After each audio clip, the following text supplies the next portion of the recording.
Chizkiah might not have been his name, might have been a descriptive name. Shechazku Kaf. This is really just a descriptive name that the Torah gave him strength.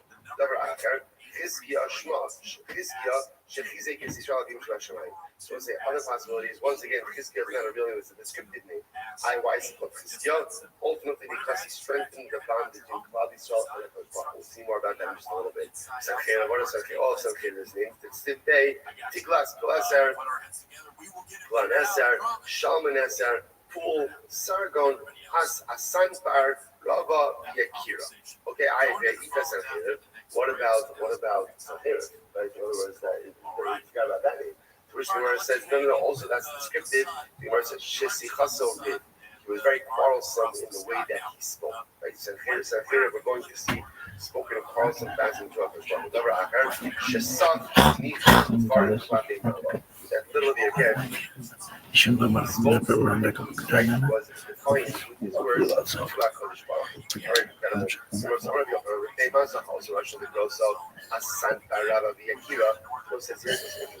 So Sancheriv, if you look at some of these names, Sancheriv was actually given some pretty significant titles. This Asanpar, Rava, V'Akira.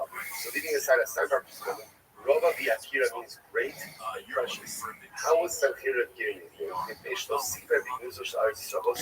This is wild.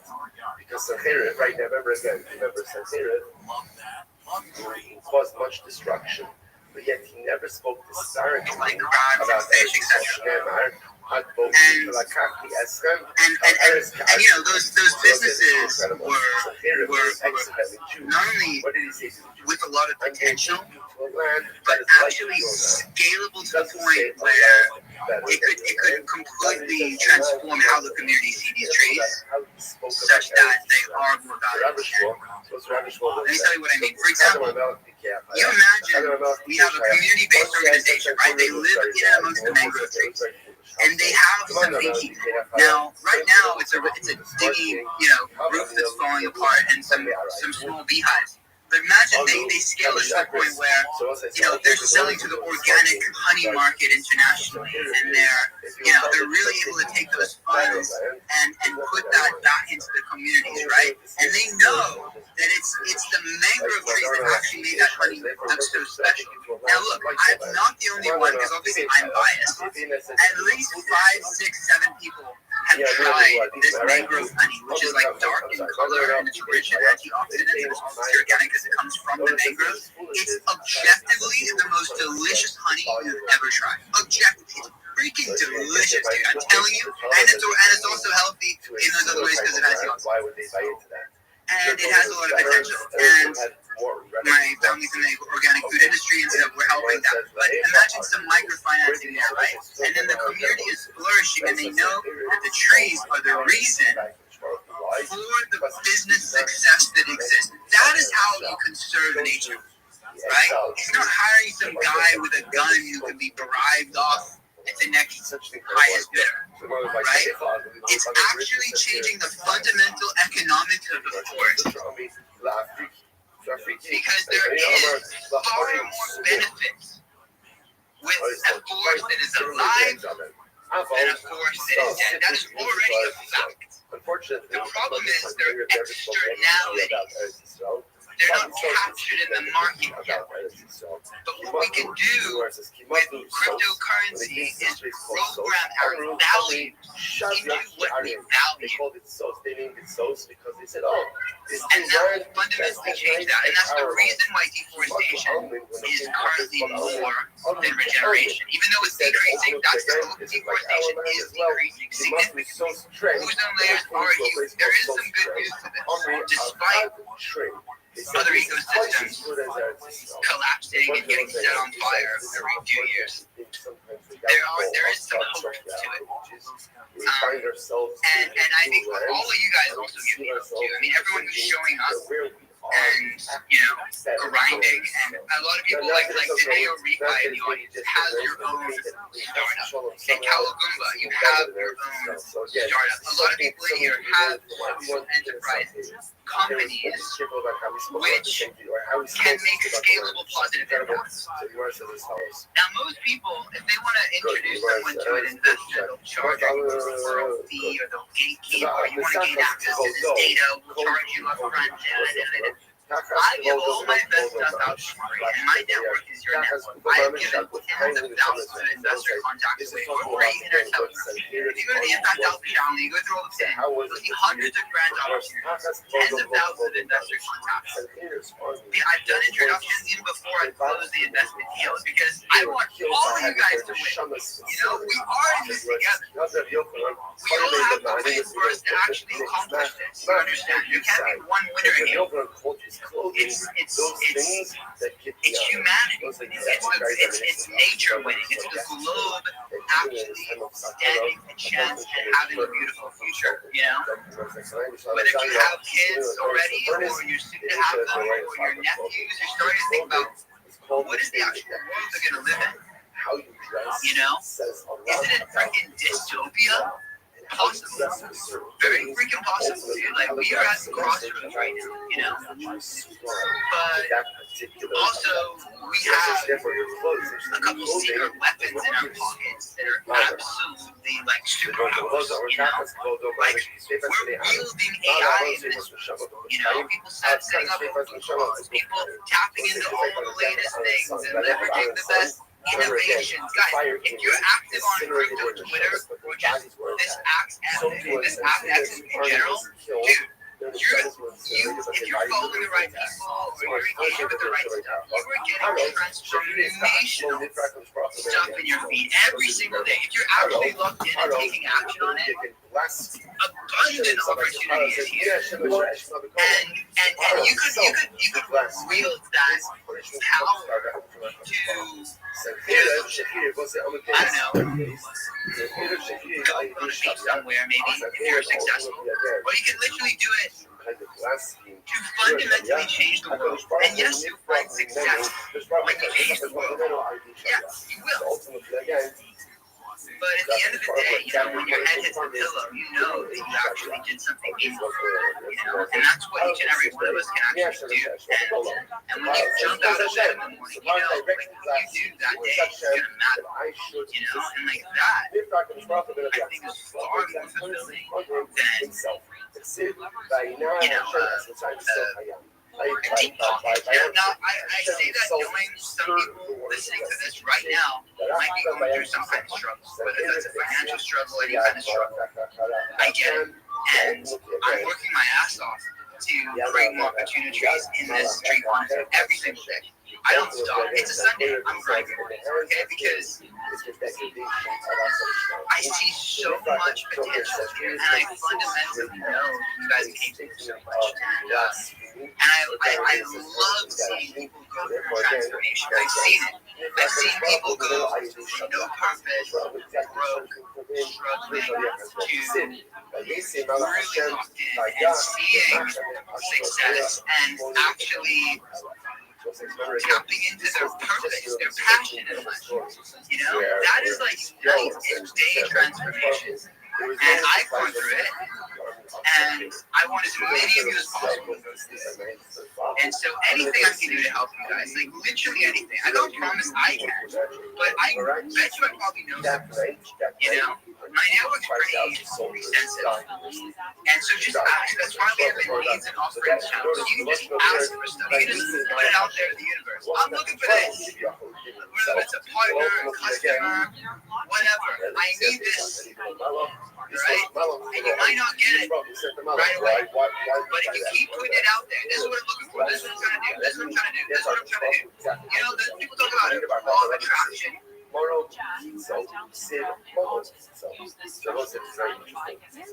it's moral pizza, which literally means again the heavens are his abode, and then it says moral pizza. Moral literally means like a downside, like dwelling. Right? It actually says over here, moral pizza be Ishaya. It says moral pizza to Malachim. Moral pizza mashma zira shamnata. So one talks about on high, one on earth. Amar also Russia. It's Kila after the Pia Shabbos, Yakaka after the Pia Shabbos. You see some unholy aspirations of secularism. And the Torah says, first, I will destroy the house of God in this world. And afterwards, again, I'll destroy the house of God in the celestial sphere. What is going to be? Michael says, אני דע להגיע השם, אביסי על המקום הזה, להשיסה. השם אמר אליי, עלה על הארץ הזאת סביב. So this is very interesting. One of the fascinating ideas of how to the Siberian itself divine instructions. So we thought that this was a divinely orchestrated message. Rashi says over here. So again, before your question, when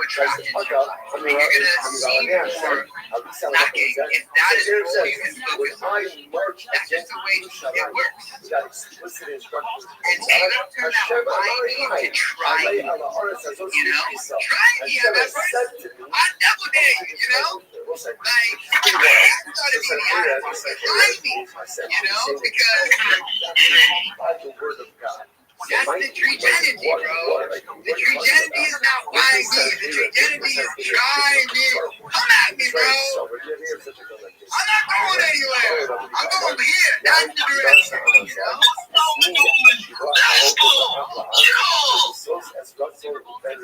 That's what's up, bro. And so I want you guys to log in from now on, all right? It's February, all right? It's time to lock in. You know, we're gonna all guys. What's up, guys? And ultimately, again, it's Yeshua.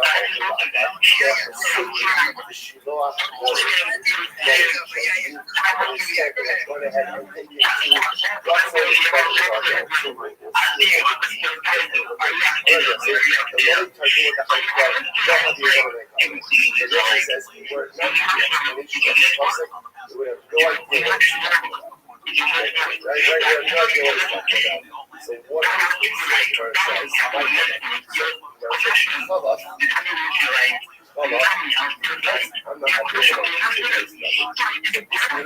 this nation has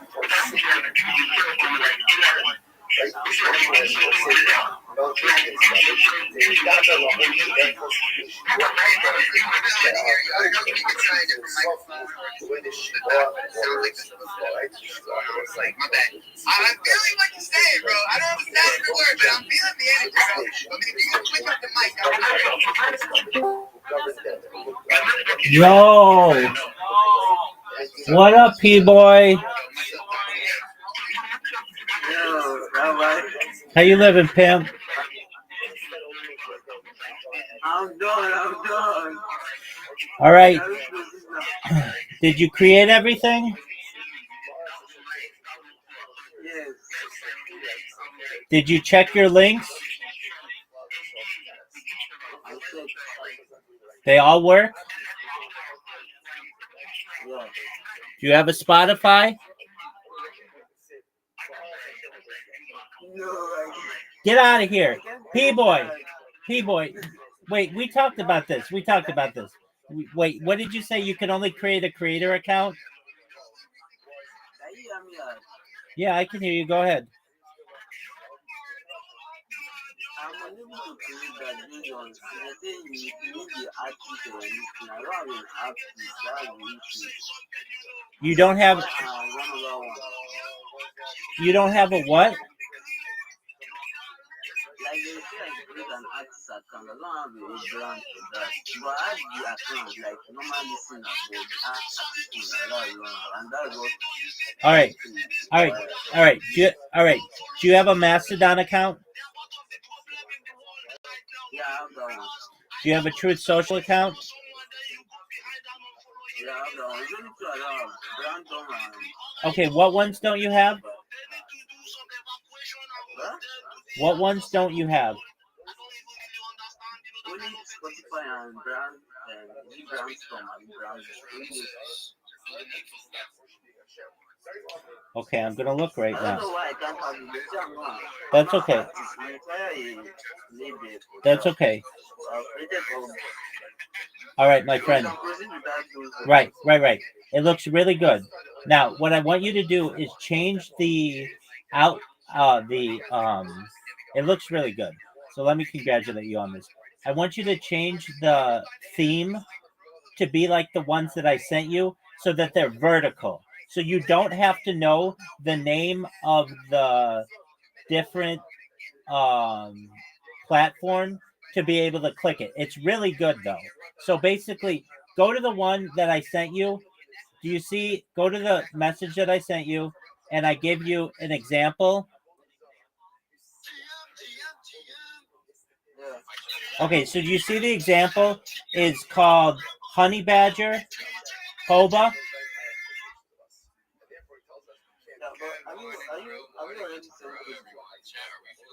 Do you see the look? I'll send you the link.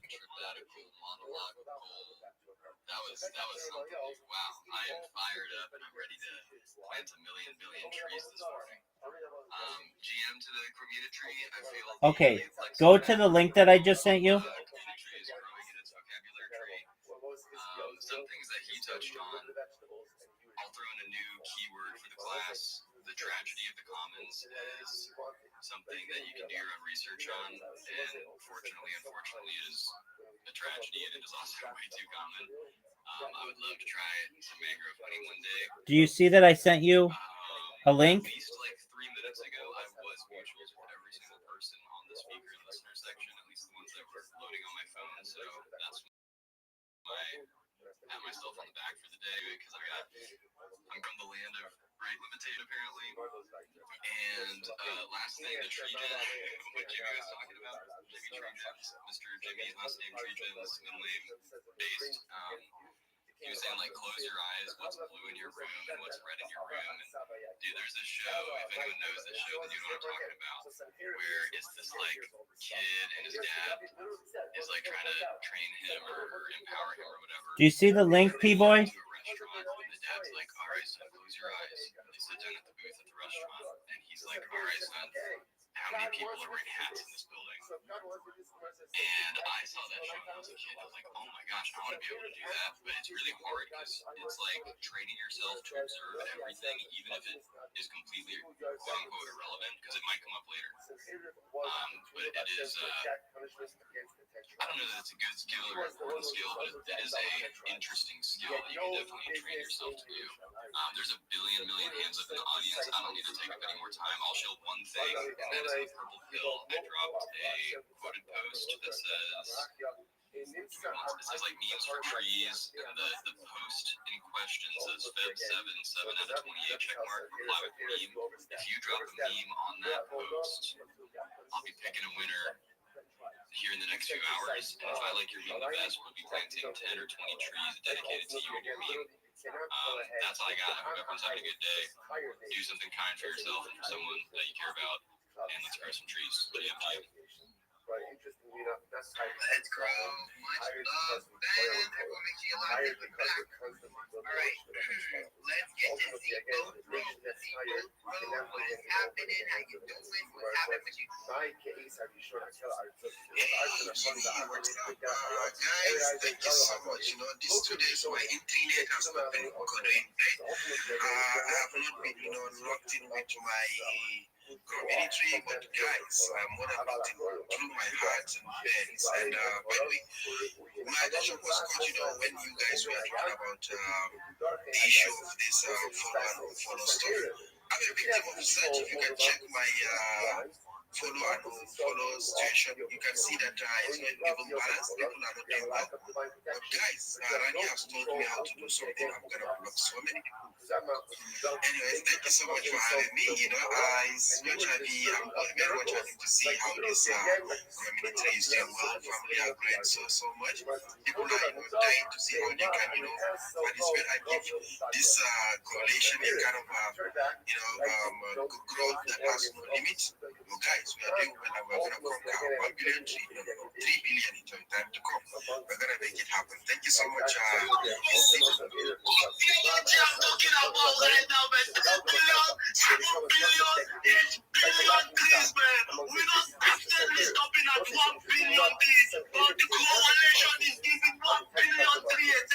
Then let's go on from there and on and on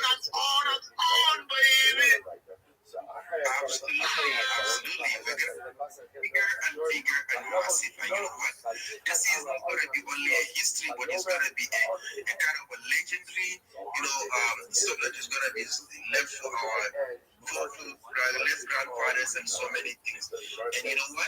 I'm so happy to see that I have the legacy I'm gonna leave to my kids and their own kids too. So you know what, Jimmy, you're so wonderful, and I really appreciate knowing you because we are gonna make this donation such a massive one. Thank you so much for having me. See what you guys do it to let's connect with me. Over to you. As much as boys, the Pogo, what's up, man? That is the legacy. Let's bring it, bro. Hey, I remember your internet cut out when we were like mid-interviews for the ambassador program. Right? Yeah. So you told me why you want to be a part of it. I think you were then explaining how we were going to grow the movement. Do you want to pick up where you are? Yeah, absolutely. I was trying to explain how things were, especially in my own part of the world. When this deforestation stuff has just been the kind of as people are, getting so much into this poverty and are wanting to, just use what nature has brought to people. And it's kind of out of hand, and I realize these are the kind of things we can do. So as a person that is within this community and having the kind of community here that is working a community that has a wonderful ideology, I need to tap in with my whatsoever I can, because absolutely currently now I do space postings. I am also a person that meets with NGOs. I go down to communities. I meet people one-on-one. I meet with people from the less privileged part, people from parties that are not even accessible due to insurgency and so. But you know what? If I can get the opportunity to do that, I can also sell this movement also there. That's one of the major things I was also planning. And second thing I have in mind is to do my things. I have a means of doing so many writings to lots of projects which I admire. And guys, why am I not writing about correlation? And I must be lacking behind. I'm not doing well. But you know what? I'm never accepting this because I have to do well just to make sure this correlation has gone massive. I have groups of people that are within here and around me, family, friends, and so many people. Have to do well to tap them in back to us. Let's make our place grow bigger, and the correlation is going to be massive. And aside this, I also host spaces. I can host special spaces for just correlation, just to make sure I have my mini way of thanking Jimmy for doing such a wonderful platform for us. Why don't we also do something to show some love for the family? I am more than lucky, and this is what I was explaining. And my entry there was not doing well. Jimmy. I'm intrigued by this potential vocabulary word. I like it. Zibogo, do you have any questions for me, my bro? You know what? All the questions I was supposed to ask you has just been, highlighted in some of the spaces I was in, a kind of a thing. But you know what? I am definitely going to ask you whenever I feel like I have. We have this fundamental question. Yeah, things work out. I'm in a stressful crisis situation. Jackie, I feel like you were speaking before. Anything else you want to say before we move to the next speaker? Why did you do it? Very nice you brought this up. Yeah, it's please. I'm AG everyone here. We are all one community. Yeah. Once I see you are doing massive. Again, thank you very much for giving me the speaker. Black Circle, you are doing great. Sububu, that's very great from you. I like your energy. We are all one community. So please, let's keep on following each other. Not follow and then follow back. That's not a good habit. And then let's all buy the tree. Yes, let's get to the tree and then it's going to grow massively. Yes, guys. Let's keep on supporting each other. Keep on following each other, guys. Also on the speakers, on the listeners page, please do all to follow your host and then your co-host. Yeah, keep on following everyone you see on the timeline. Like every post. Yeah, let's keep on supporting each other. Thank you everyone. Every post on the timeline. Okay, I'm gonna rotate you guys. If you can't request the mic again, we definitely can. We just got some legends requesting, and I gotta rotate through everybody, right? So it's much love. Request the mic again, and I'll get you with the impact. Dude, I appreciate the growth. Oh my God, you know, I didn't tell you community, no. It's your community. Yo, recreational GM to the Grenadier Tree, first time grow host here. Thank you, Jimmy, for bringing me up to the grow stage. I'm not grossed out, but I'm grow happy to be here. But I don't really know how to grow host. So I need a quick grow lesson in the grow game. And who better? Yeah, I don't want to do this live and fumble the ball on the big day. So there's a big game today. I heard supposedly. I'm just gonna chill. And if I need to do something, please tell me to do it. Alright, you're good, bro. Grow hosts basically can just unmute anytime, and they're basically stabilizing the spaces. So, if my phone runs, which it tends to do, and you guys will just keep it until I get back in here. That's a great plus. Grow host. Alright, Leah, without further ado, what is happening with Wait?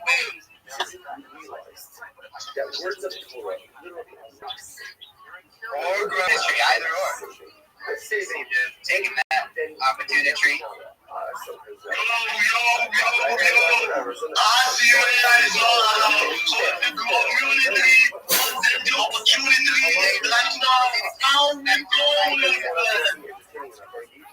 You ain't, bro. You already picked it up, man. Hey.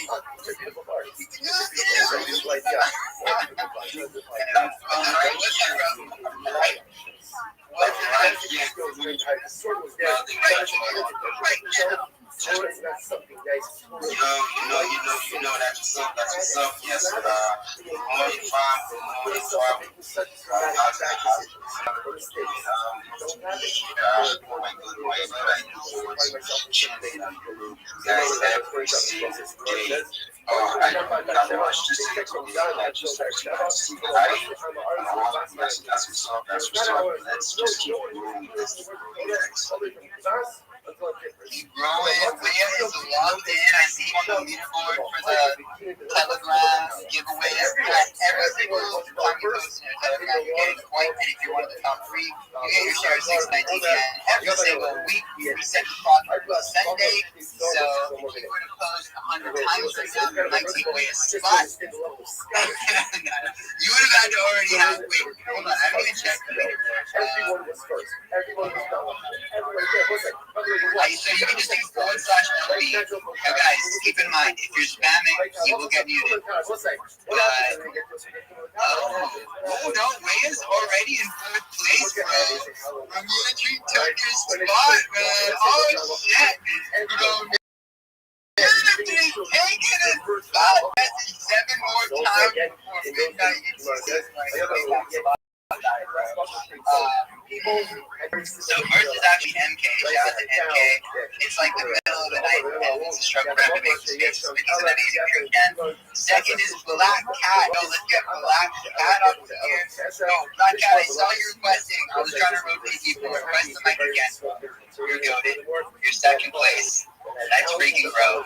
3rd place is Community right now. Then it's Way Up. Then it's Jimmy. Then it's Pascal, then it's Dingus, then it's Modified Entity, then it's Emmy.TDN, then it's Diamond. Sometimes we have prizes for all 10 winners. We did that one time. That was cool. All 10 winners got DBT. But definitely every week it's oh, and we got Henry request the mic. Yo, get up here, Black Cat. We miss you.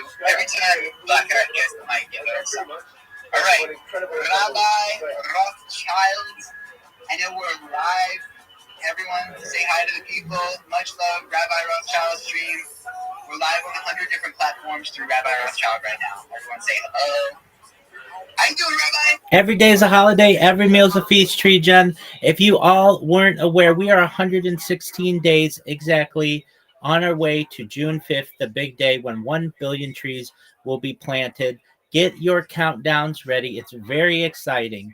Also, you should know that you should do exactly what Block Circle did, and that is follow every single person in this space and make sure that you are following everyone who is following you. I do the same thing in any space that I go to. You'll notice I'm following every single person in here.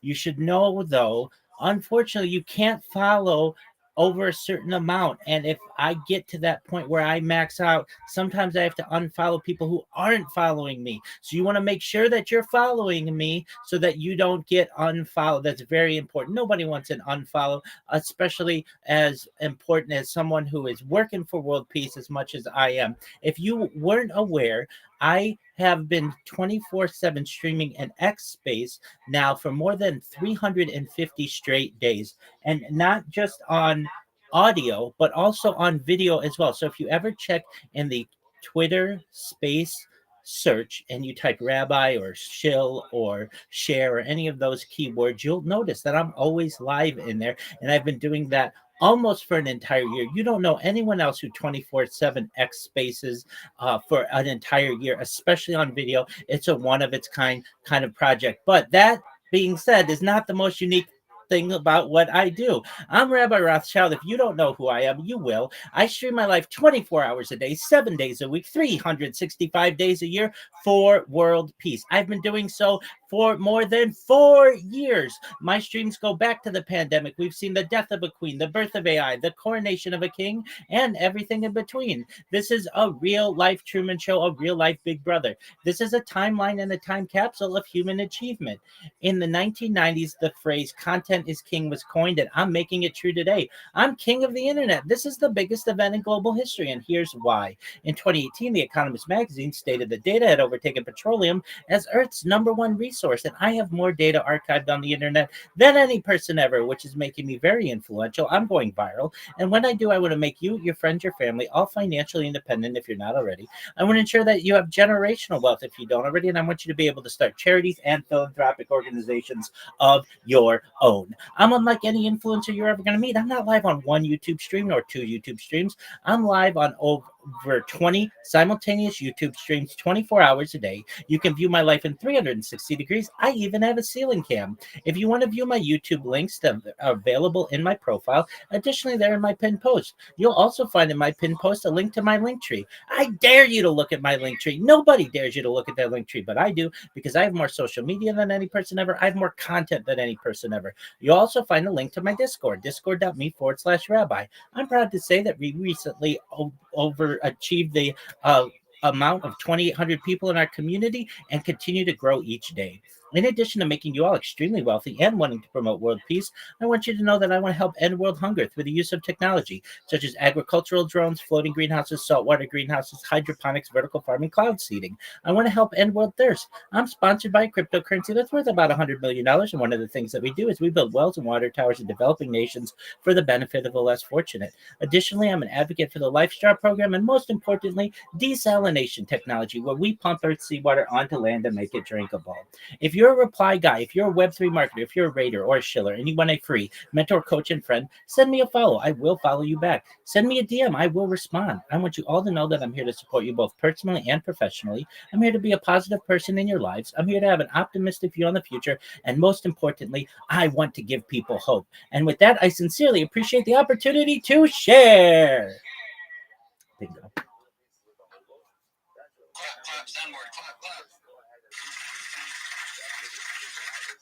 Let's go. Rabbi Rothschild is locked in. Go ahead, Rabbi. Undertone. Oh, yeah.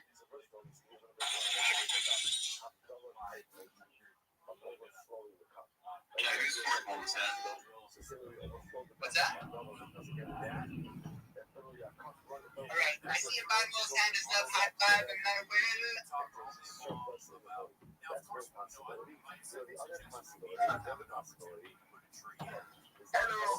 Hello, everyone.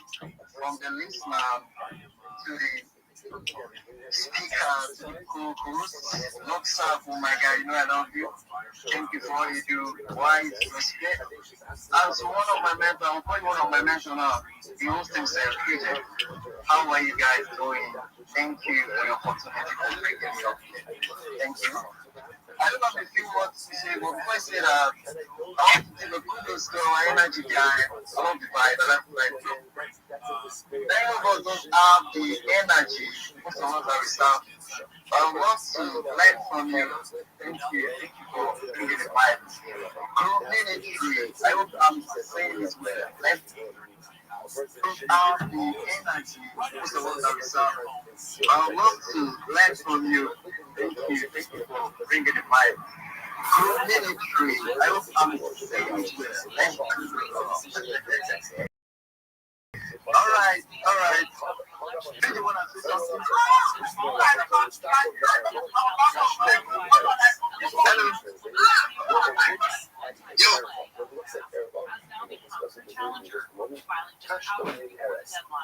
Robin says she shares many values with Tabasco, believes the city is falling short on many issues. She says she's surprised.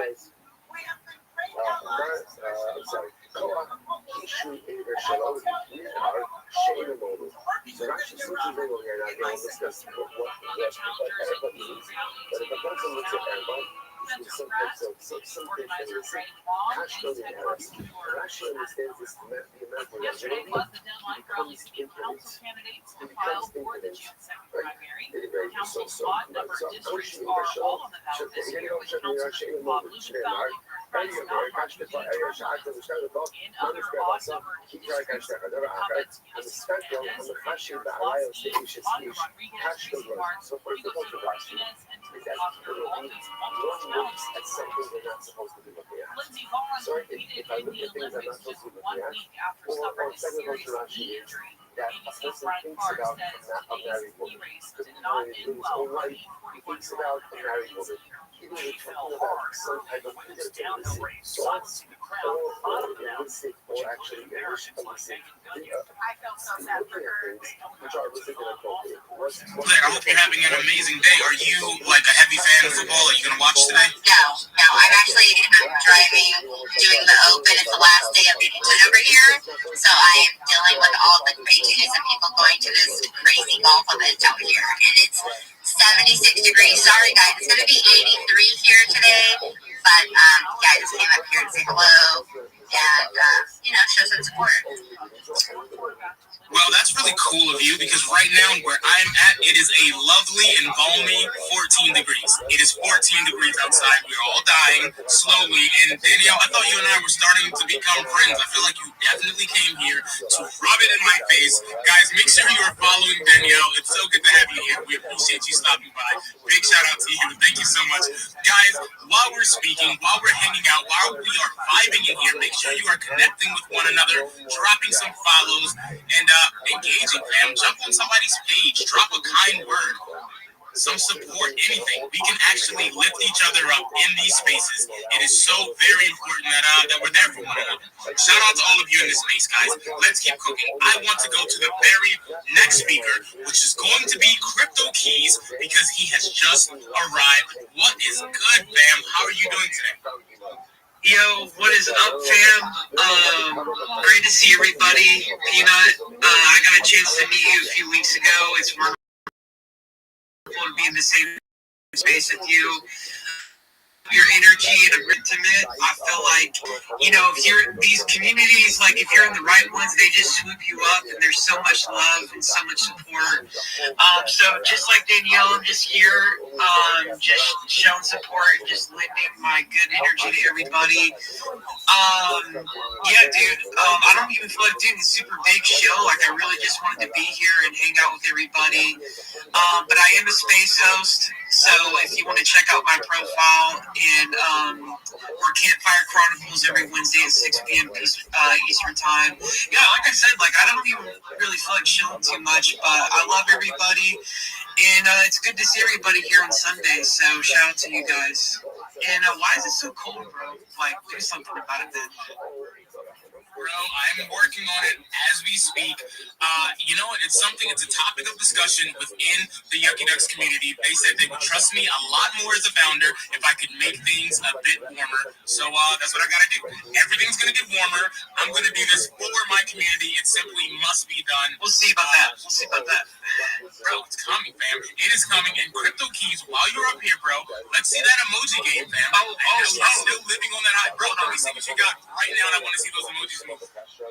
Yeah, baby. Yeah, I can do it on command. I used to struggle. I feel like people know how to do it, but they don't really know how to do it. So if you want to learn the alpha, you got to hit me in the DM. Bro, you just took me on an emotional roller coaster with your emojis. It was absolutely insane. I'm so pumped up now. Thank you so much, Crypto Keys, for being in the building. Make sure you're giving him a follow. Make sure you are max engaging and connecting with everybody in this space because we are simply cooking. I was about to go to 32 Dream. I want to know what she's doing, but I am afraid that she is just drinking another beverage. So instead of that, I'm going to jump to Nervy, who has just entered the building. What is going on, Nervy? How are you doing today? Yo, everyone. Happy to be here in this space again. Hope you're all doing great, and shout out to you all showing up in a Sunday. So yeah, just hanging around. I wanted to come up and say hi. I see people coming up here speaking about what they're doing. So I wanted to say I'm creating content, video content, all this stuff, memes. So take a look at my page if you like. Make a follow. So that's all on my side. So what do you want to hear? Your production maybe? I want to hear whatever you want to tell me. If you want to tell me about what you're working on, great. If you want to tell me the funniest joke that you heard this week, I would absolutely love you forever. Bro, the mic is yours. To be honest, funniest jokes. I remember there's a lot of jokes around. Funniest? I'm not sure. Yeah, I'm not much into speaking a lot, but I don't have anything to say, so I'll prefer to respond to the questions if you have any. If not, we keep doing that. That's the Mark Dollars. No, bro, for sure. We're just vibing here, fam. So you want to jump in and say something at any point, bro, just let me know. It is a pleasure having you here. So grateful you decided to stop by. And bro, I hope you're having an amazing Sunday. I hope everybody in this room is having an amazing Sunday. Guys, we're going to be doing giveaways throughout this space for some of the people who are absolutely locked in. I'm about to post the very first giveaway, a kind of main one, in just a few minutes. I'm going to get that cooked up. While I do that, I'm going to toss the mic back to 32 Dream. She's going to pick something, maybe the replies in the purple pill, do some shout outs, say a little something about herself. 32 Dream, what is good, fam? All right. I could do some shout outs. Freaking, I was just roaming a second ago. Let me see. Look, I have a tickle in my throat. I hope I'm not getting sick. That would be awful. But anyways, we have Scorpio, Jasper, Shamir with the ninja emoji, Shafiel, I believe that's how you say it.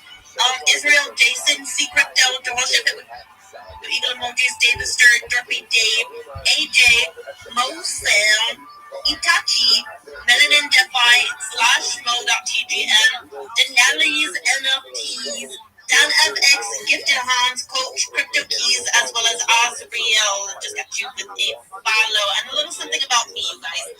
I'm a content creator and artist, and I'm working on a project called The Squishies. For those that have not heard about The Squishies, I basically make art off people's noses and lips for them, for those that dox themselves. Eventually, I want to launch them as cartoons and then launch them as NFTs, but currently I'm just trying to build up my page, build up more people to, get on board with what I'm doing, and yeah, it's a little something about me. And I'm always space cadetting, meeting new friends, and just having a good time. And I also post all random comedy, so if you love laughing, just hit my page up, and yeah, there you go. Full of smiles. Guys, definitely check out her page. I love the artwork. I love the squishies. I love that 32 Dream is here with all of us. Shout out to you. Of course, give her a follow. Let's keep cooking. We have Joker back on the stage. Bro, we brought you up, and then you rugged you back up here with all of us. The mic is yours, fam.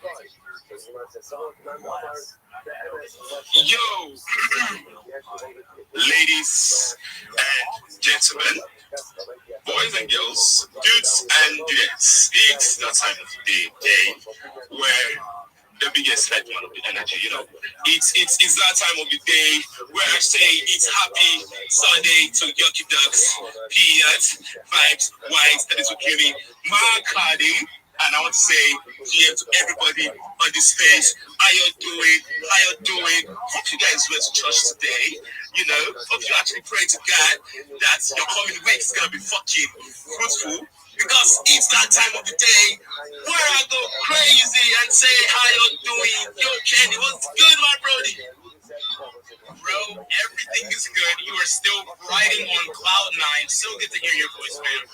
Bro, every time I talk to you for the next month, I'm gonna be telling you congratulations again on the graduation, bro. Major achievement. So good to have you here today, bro.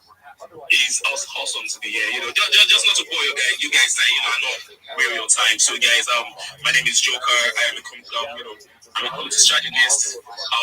I'm a community builder, and also I'm also a marketer and a promoter. See, I'm also a space host. I have the energy you need in your project, bro. I bring crazy ideas that I've worked on a lot of projects. I bring meaning to your project. I bring value to your project. I bring the huge visibility you need to your project. And it's something to have someone that you can rely on the project as a dev. I'm that guy for you. And I really want to connect with a lot of new people in this space because, bro, the connection on this space right now is one of the best things I can say I've ever had. Just imagine me connecting with one of the biggest community on X, the Yucky Ducks community, and they showed me the kind of love I have never felt on space before, and it's just been amazing. Like, bro, like I don't know how to really comprehend this is Yucky. Like, she's just amazing. She's like my mom. She's like my mom on Jane. You know, it's crazy. So, you guys follow me, follow back. Let's cook. You go a page. I just DM me. I'll drop ideas for you. You want to work with me? Let's just do something, man. It's that time of the year where we're going on in. Crypto is going wild. Let's go wild together. So, Yucky Ducky, I love you so much. Thank you for always being here. I'm always gonna be here to support you guys forever, man. Bro, and we're going to be here to support you right back. This space is all about the connections. It is all about the community. And when I say this space, I don't mean literally this X space. I mean just crypto, Twitter, Web3, what we're building as a whole. I'm a fan of collaboration.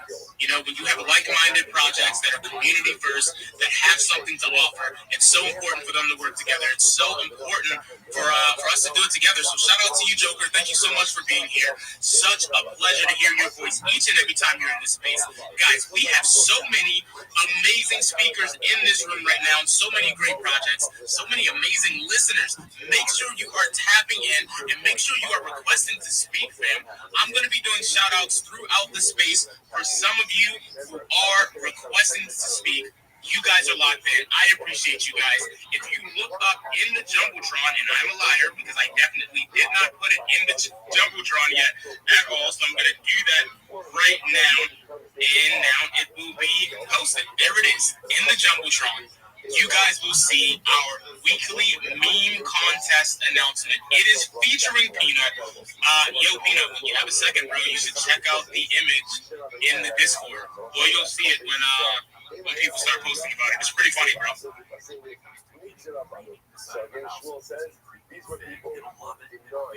I will take a look. Sorry, this on mute when sometimes navigating between apps can be a lot. I'm gonna go take a peek right now. Bro, it's all good. It's in the Yuck Off alert channel. You'll see the actual image, and it's a ton of fun. And it's like, bro, it's one of those things that when my artist made the image, he sends me an email, and he's like, yo, is he gonna get mad about it? I'm like, I don't know. I haven't really talked to Peanut. I gotta see. I think it's fine, but we gotta find out. So, Peanut, let me know how you feel about the image that we just made, bro. I've got to know. Guys, we are picking 2 winners for this meme contest. All you have to do is jump into the Waddle Discord. That Discord link is right on my bio, guys. It's right on my page. You jump in there, you're going to grab the real image. Take the real image, meme it, caption, change it, do whatever you want. We're going to be picking 2 winners. They're going to get $50 in Ethereum each, and it's going to be a lot of fun. Just make sure you post it up on X, tag me, tag Peanut, and just have a good time because that is exactly what these things are about. They're about having fun, man. They're about vibing with each other. So lock in and get that done, and we'll have an amazing day. Melanin DeFi, you are in the room. I'm going to keep switching around the stage just a little bit because I got to get more people up here. While I do that, Melanin DeFi, take the mic, fam. How are you doing today? Hey, Yucky Bucks, I'm doing amazing. Thank you so much for having me every single time. It's always a pleasure to be here with you guys. Shout out to you, Yucky Bucks. Shout out to you, Vibes. Shout out to you, Peanuts. And shout out to you, to Dreamy, and every single amazing speaker here, and every listener here. I'm a content creator, I'm a content moderator, and also killing all out. And I would love to show what a person I'm actually working with, which is Peace and Word. Last year they had their bypass, which was the, and we actually ended at the end of last year, December, which was actually a success. And currently they do have the debit card, which you can be able to access your crypto in real life. So currently now they do have their code NFT, and their code NFT enables you to be part of the project and everything that was actually working on. So you, by just being a part of the project, or by you being an NFT holder, you can be able to, get lots of amazing things. And also, this core NFT actually produces for you the project token, which is SBCM. And this SBCM is actually listed to you. It's actually listed to you, so you can be able to swap that to USDT or swap that to USDC. So yeah, if you're looking for a project that actually rewards holders and actually, it's experience, SBCM is definitely a project you have to put an eye on. Thank you so much, Yoki, for having me here. Do well to connect with me. I'll definitely follow you guys right back. Thank you so much, Yoki. I appreciate it.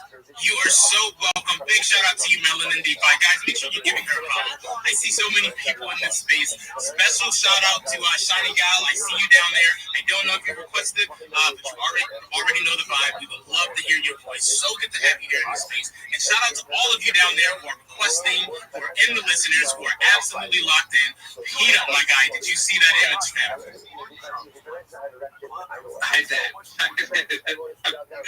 I was smiling. I was laughing. It was like the first image that you guys posted and shared for, I think the space that was supposed to happen last weekend. That first image that you guys put out, I thought that was great too, with the s'more, the marshmallow roasting. I thought that was great, and this one too that you guys posted in the Discord. I'm absolutely loving it. Smiling ear to ear. It's funny. I mean, I'll say this: you can, because I don't want to give it away, because we want to get as many people into the Discord as possible, I'm sure. But you can give your best effort. There might be more ducks that try and follow suit of the one duck there in the visual. You can bring everything you can at me, but I'll say this: the flame stays on, stays lit. It does not go out. It does not die. So the internal flame can take on quite a bit. I'll say that. Yeah, shout out to you. He was so excited when I sent him, because this was over a call, right? So I gave him a call and I was like, listen, I have a major project, Peanut, this guy's coming through. Check out his PFP. Immediately, he's just so excited. He's so pumped up. He's like, how about we roast some marshmallows, and then maybe we get a steak, and then maybe he's just listing all of these ridiculous things. I'm like, bro, just stick with the marshmallow. We'll just start there, because your PFP is so fire, quite literally, and awesome that it kind of gave him so much to work with. So every now and then I'll talk to him where he just truly gets excited about drawing a piece of art for himself. He really gets pumped up about it, and this was one of them. So I hope you enjoy it for sure. Guys, that meme contest is going on right now. Make sure you're doing your submissions. It is just about good times and having a lot of fun. Tag Peanut, tag Yucky Duck, get them up there. We're going to be reviewing them, and then we're going to absolutely cook. And bro, are you able to, so since I'm picking two winners, are you down to pick one of the winners in like a day or so? I normally announce it like tomorrow, the next day. Would you be down to pick kind of one of the winners? I could always message you a bunch of finalists, see what you think. Yeah, definitely too. And I know, sometimes people may be worried about engagement or overall impressions and stuff. So, even from my end too, rather than just looking at, what certain people get in terms of exposure, I'd love just to pick one I think is the most creative too. So, I know some people may be a little bit worried, but, you could maybe compile some, I'll look through some too, and we'll kind of narrow it down. And again, so it doesn't matter how many impressions, whatever the analytics, I don't care. If you got something creative, you put something funny out, like it makes me laugh and I really resonate with it, that will be my pick for the contest, for the giveaway here. Bro, that's perfect. I'm on the same time.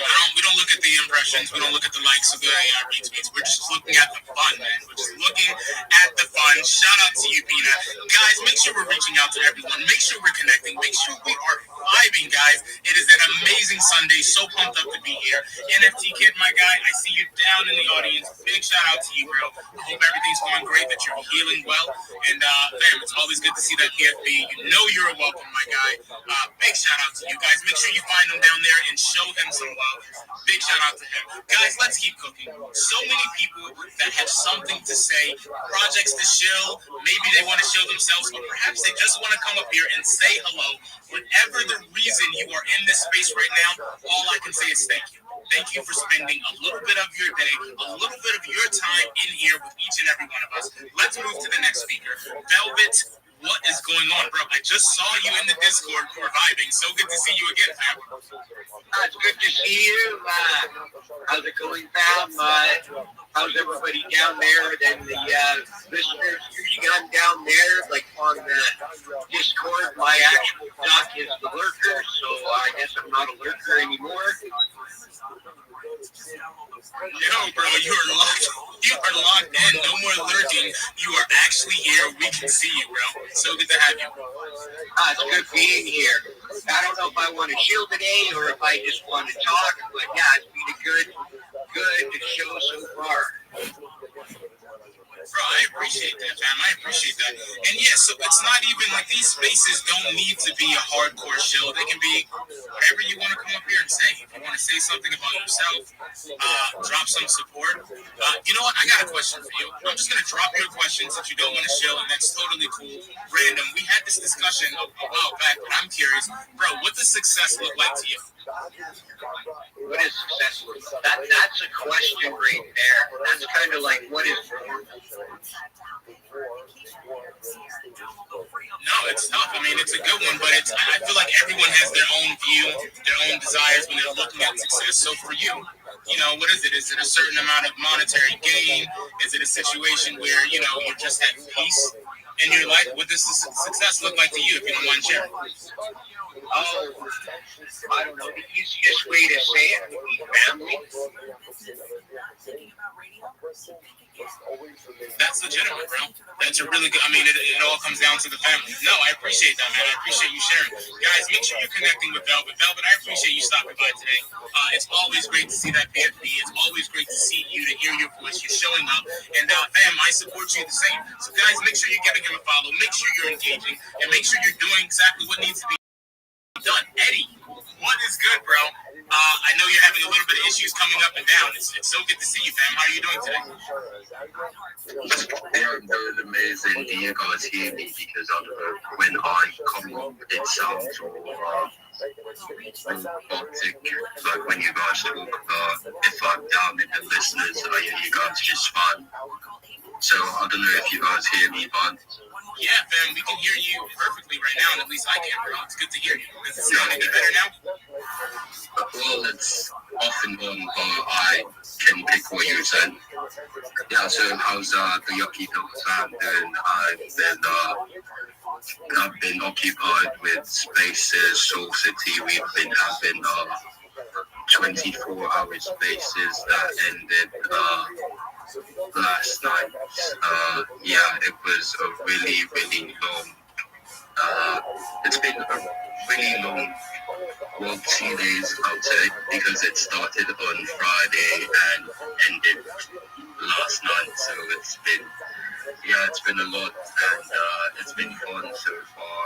And you know, you did pull up to some of the spaces to show your support, and just had to, you know, show up for the Yucky Duck fam as well, and Peanut did come in for space, and yeah, I just wanted to thank him for that as well. And the mint has been going slow, you know, it's I'm happy with the way it's going. You know, it's an expensive mint and it's on Solana, so it's taking its time, but we're getting there. And at the 1,000 NFT, once the 1,000 NFT is minted, we'll be wrapping up Virtual Dog in the whitelist spots. So if you haven't gotten a Soul City NFT, please do well to get one. The whitelist phase is going at 0.65. the public is at 0.775, and this NFT does come with a utility in the sense that 18% of the main funds will be going into diversified trading and liquidity systems. So every quarter you'll be getting airdrops from the profits traded on these funds. And if you do have any question, you can check our website, showboardsnft.com. We do have the white paper there as well. You can go through that, and we do have the Discord link there as well. You can open a ticket, ask whatever questions you have concerning that, and I'm just here to provide with the Yoki Health. Bro, Eddie, I appreciate you stopping by, man. Just showing that support. I'm super excited for the Soul City mint. That's why I jumped over there. I minted several. I'll likely mint some more. You guys are cooking, bro. How long are you guys going to be doing the 24-hour spaces? Is it just through the weekend? Are you guys going to be done come Monday? Is this going to go on a little bit longer, man? I believe we're done with the 24-hour spaces for now. It's more of our regular spaces now. And for the 24-hour space was more dating. It was rotated. Glow hosted the first space on the Soul Gods account, then to Ritik, and then to me, and Glow, Normy, Rossi. So it was a really long run, and it was something we decided to try. And it was fun, a lot of work, and I don't know if we're going to be bringing it back because a lot of people on the team are sleep deprived at this point, and catching up in sleep. So yeah. Bro, shout out to you. I know it's tough. So Peanut, and I guess everybody in this space, this is like around Christmas. It was around Christmas time, I think. I reached out to Vibes, and I'm like, bro, you and I are going to do a 24-hour space. I'm going to be so locked in. It's going to be absolutely amazing. We're going to bring the heat the entire space. And Vibes is like, if you know Vibes, he's down for whatever. He's like, fam, if you're sure, we're absolutely going to do this. Let's go. Bro, I've been doing spaces a little bit longer. As Christmas came by, I hit him up. I'm like, you know what? Let's cut this down to about 12-hour space. We're going to do a 12-hour space, and it's going to cook. It is going to be amazing. Fast forward like 2 more days, bro. I swear to you, that space ended up only being 4 hours. 4 hours was pretty much my cap point. That's as long as I could go. Peanut, how long have you hosted a space for, fam? Like you personally, like your longest space?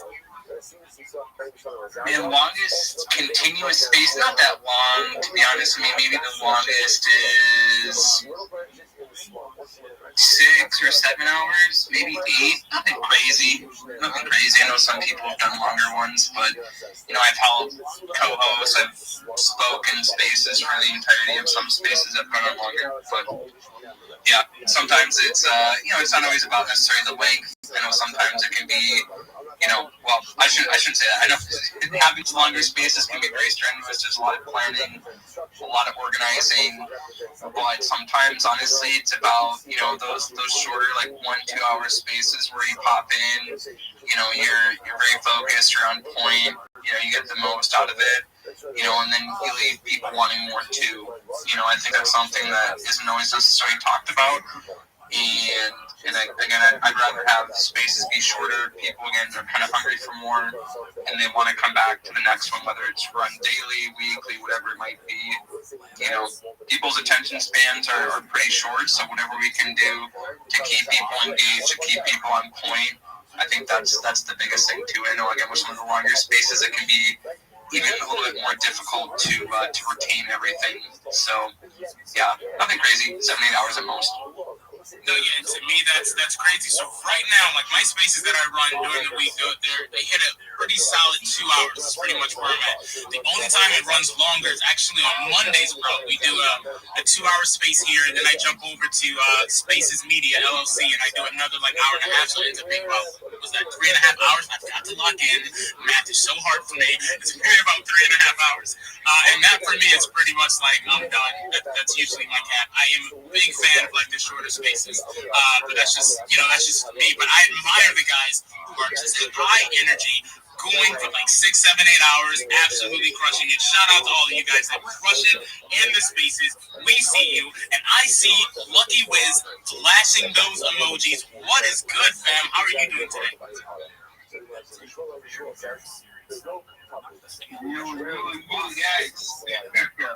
I'm back. Big shout out to you. Just the King vibes. Oh my god, yeah. Oh my god, vibes. You know, Jim to you, Jim to you, Wine, Duca, Jim to you. Oh my god, I see love. Like, I'm super hyped. I'm super bullish on all of you. I'm super bullish. You know, I was in talk with a friend and we were just like, bro, like the last thing we're gonna have and just happened, and that was last week. I was like, okay, let's work out the trade. Let's see if these markets will go parabolic. Let's see it's whatever. So yeah, I'm super bullish on you. Like, I'm super hyped, guys. Super hyped. And big shout out to toilet paper. Have you guys seen toilet paper? Like one of the, you know, the main coin that's launching soon, very soon. I think it's down there. I don't know. But you guys should check it out right now. Check it to you guys. I'll be right back. Just give me a second. Wait, he's 32 days. He said he'll be right back.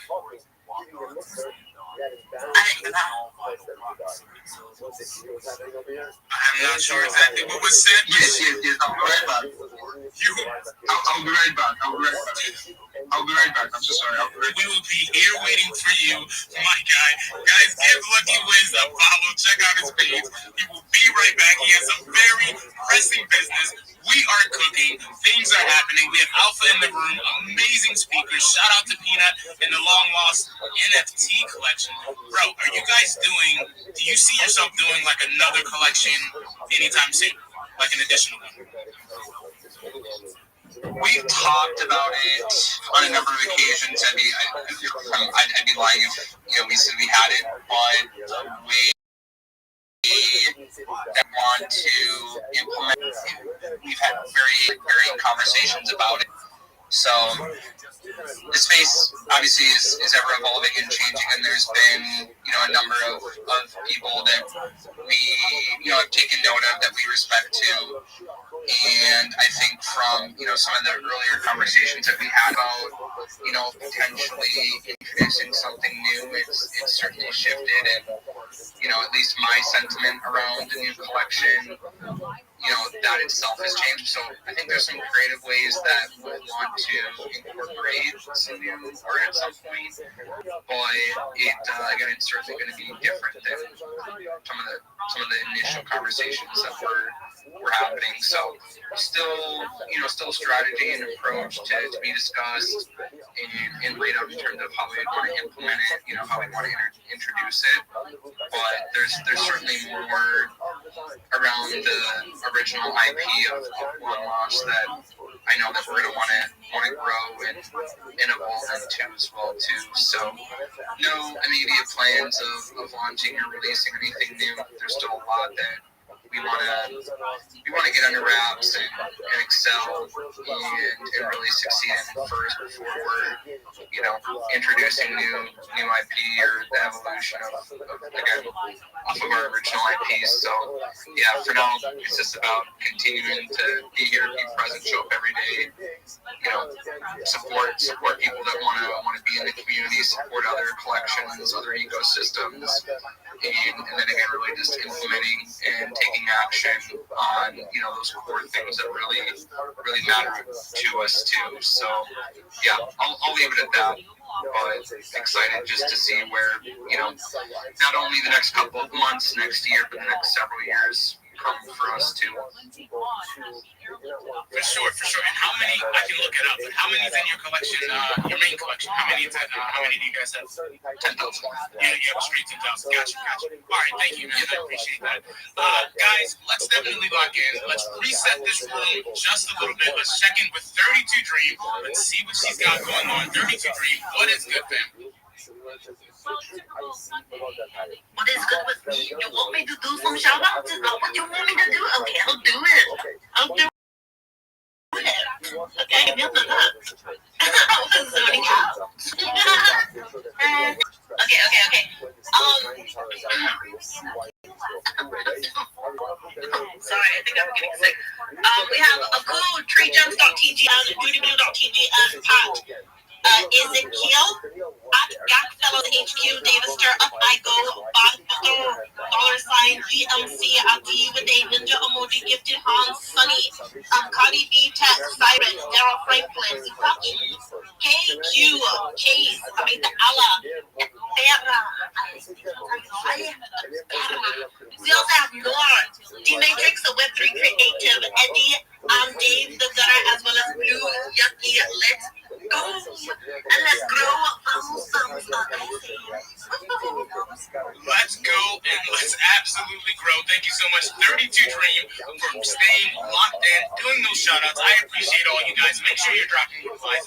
Make sure you're retweeting the space post. Make sure you're showing our special guest a little bit of love. So good to have you here, my guy. I'm going to be looking through the audience. I want to see people flashing their emojis. Yo, bro, so when I jumped into your space at the 4-year, this is actually what, I guess last week, at the 4-year anniversary, or maybe it was a couple days ago, I lose track of all space and time, bro, so I apologize. Your PFP at that point, it was a little bit different, right? I saw you had a bunch of, do we have any of those in our room right now, actually? You guys were rocking a different PFP, right? Yes, we were rocking the main Long Lost logo. Okay. Yeah, Scott Sheridan, who's the CEO for Long Lost, he had the idea to kind of switch it up, and we had, funny enough, we had actually swapped his current PFP and then my PFP. We swapped last year for the 3-year anniversary mark, and there was kind of like a symbolic meaning to it as well. And so we did that last year, and so this year he came up with the idea of everyone basically swapping their PFPs to the Chain Long Lost logo. And I'm not gonna lie, at first I was like, I'm not really sure if I'm feeling it. But then sure enough, like a bunch of us had swapped over on Tuesday going into Wednesday. We have our community space on Wednesday nights at 10 p.m. The Dungeon, unrecorded space. Anyone's welcome. Not just a Long Lost space, but people in the Long Lost community host it. And so we swapped it over then, and a bunch of us carried it over into Thursday, and then into a little bit of Friday as well. And so it was really cool to see, a bunch of us switch it over again, just in unison of just supporting one another too, supporting the project and the movement. So it was really cool to see that. But yeah, you're right. It was on Thursday last week. However you want to say it too, with the days. I don't even necessarily sometimes see it as weeks. I just see it as like a continuum of days, to be honest. But yeah, last Thursday was our anniversary space. Yeah, no, I'm in the same way. I have no idea what day it is ever since I kind of got locked in the crypto Twitter, bro. So I jumped into your space for that anniversary space, and you see that now I have that image made. I made this meme image, and then I see you have a different PFP, and I'm like, fuck, I made a horrible mistake. Nobody's gonna understand the jokes. The space is absolutely ruined. I had conference calls. I said, what do? We were panicking. So, bro, I'm so pumped up that your PFP is back to what it is. Because I said, listen, I have some explaining to the people to do, because nothing was going to make sense, bro. No. I do switch it from time to time. I'll show support to, the regens, or the Quirkies, or the Dojo Dogs, or Genuine Undead. There's a lot of communities that I've been fortunate enough to get into, and I really do like people, all across the space as well. So I do what I can to switch it up and show support. That's probably the best thing about badges. To be honest, if you do have a badge on this app, just being able to rotate and slot the PFP. But yeah, so this has been my PFP for almost the last 3 years. It's become a big part of how people kind of identify me or how they connect with me, at least at a surface level. So it certainly has become I guess you could say part of. I know some people may disagree or whatever, but like it's become a part of like my kind of like my digital identity in a way too. It's more than obviously just your PFP, but I think if you're really able to plant your flag on something and stick with it, it certainly helps people recognizing you and putting a name, to or a memory to a name, vice versa. And that goes the same with in-person events too. So that's something I always encourage people. Again, I get you may switch communities and that may kind of prompt a change of the PFP, but I think it's super important if you can find something that you really believe in that resonates with you, and you can find longevity with it. It's really going to help you too, just in terms of anything that you're wanting to do in this space. So that's kind of my 2 cents on that. But no, you know that you're spot on. And like I said, the artwork absolutely crushed it. Like I said, love the marshmallow roasting. Love the new image that you just dropped in Discord too. And again, super pumped, super excited to be here and be included in this. And again, just connect with great people that maybe I haven't been able to connect with as much yet too. So yeah, great times. I love to see a lot of my friends down in the listener section too. I see Keith, like you were saying, Kira, Darius as well. Good person here in the space. Sersky, Shining Gal, West, Brother West, good friend of mine too, Kang. I see down there Chucks, Tone, Dead Duck Collective down there, BK Porn. Yeah, a lot of good friends of mine that I've been able to connect with over the years here too. And I know I saw some other losties that have been hanging out as well. So yeah, shout out to everyone that has made it up here on stage and those that are listening down there, engaging and putting out all the likes and reposts and comments. It really does mean a lot. So yeah, I just wanted to share my appreciation for you guys hosting this and letting me come up and share. And those that are here supporting on stage, listening in, and all the engagement, it's really been great to see. Bro, it's been amazing. It's been an amazing space, an amazing day. But I'm pretty easy to please, bro. If I'm in a room with everyone, all of you guys, we're just vibing, we're just hanging out, then I'm having a great time every time. Thank you so much, Peanut. Big shout out to you. Guys, we're going to do a very quick reset of the room. We're going to do a very quick emoji dance contest. I want to see you guys moving those emojis because I just got a message from 32 Dream. She has looked down through the audience. She has spotted somebody that is not following Peanut. She is absolutely shocked. She is horrified. She doesn't know what to do, so she said, we have got to get on it.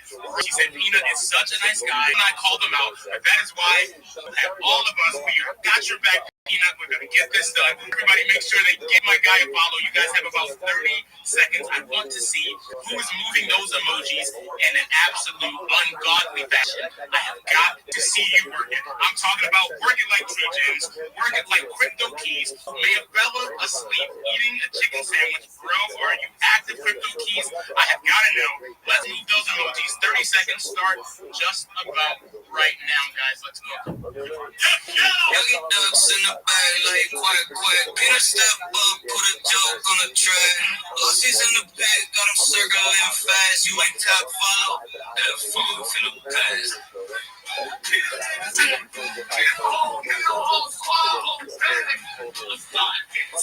She's on attack. Get you where you don't tap back.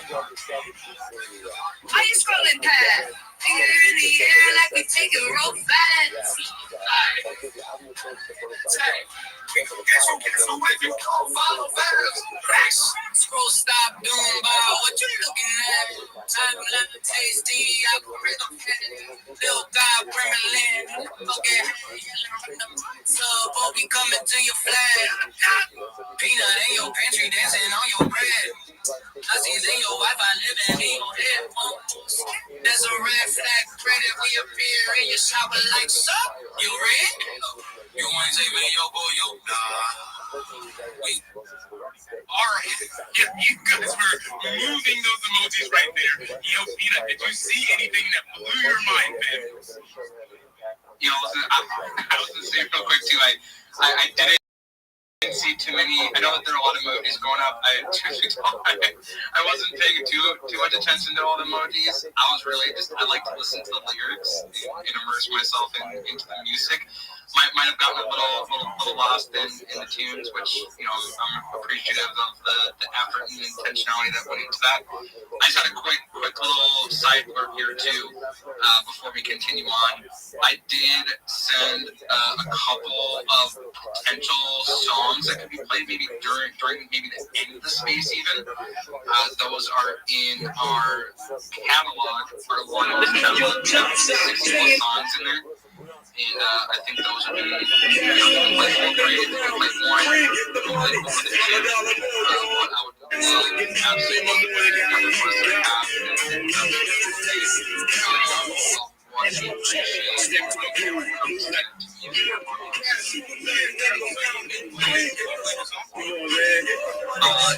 definitely, yeah, I can get my speaker hooked up to my other device. Whenever you want to, whenever you play that song, get it done. I don't want to do it on my side because anytime I do it, it comes out. I get messed up. I don't have to do it. I use like a mixer that's connected to my computer that's connected to my phone so that it comes through. So I went ahead and download that earlier and it's happening. Yeah, bro, you can definitely play that. Sorry, I didn't see that message, man. Socrates, philosophies, and hypotheses. Can't define how I be trying to do. If you guys did not get the message, peanut is not a snack. He is. Oh, what the fuck? I don't even know what that song is about, but it made me laugh so much. Bro, Treasons, please take the mic, bro. I'm gonna throw up a bit. I'll throw up the fish right now. Treasons, not on collaboration. We gotta throw that up. Bro, Jimmy, so good to have you here, fam. The mic is yours. What is good? Happy Sunday, bro. So good to be here. Perform atomically. Stop my cover photo. Do me a favor for a second. Click on my profile. Check out this cover photo. Isn't that beautiful? I love this artwork so much.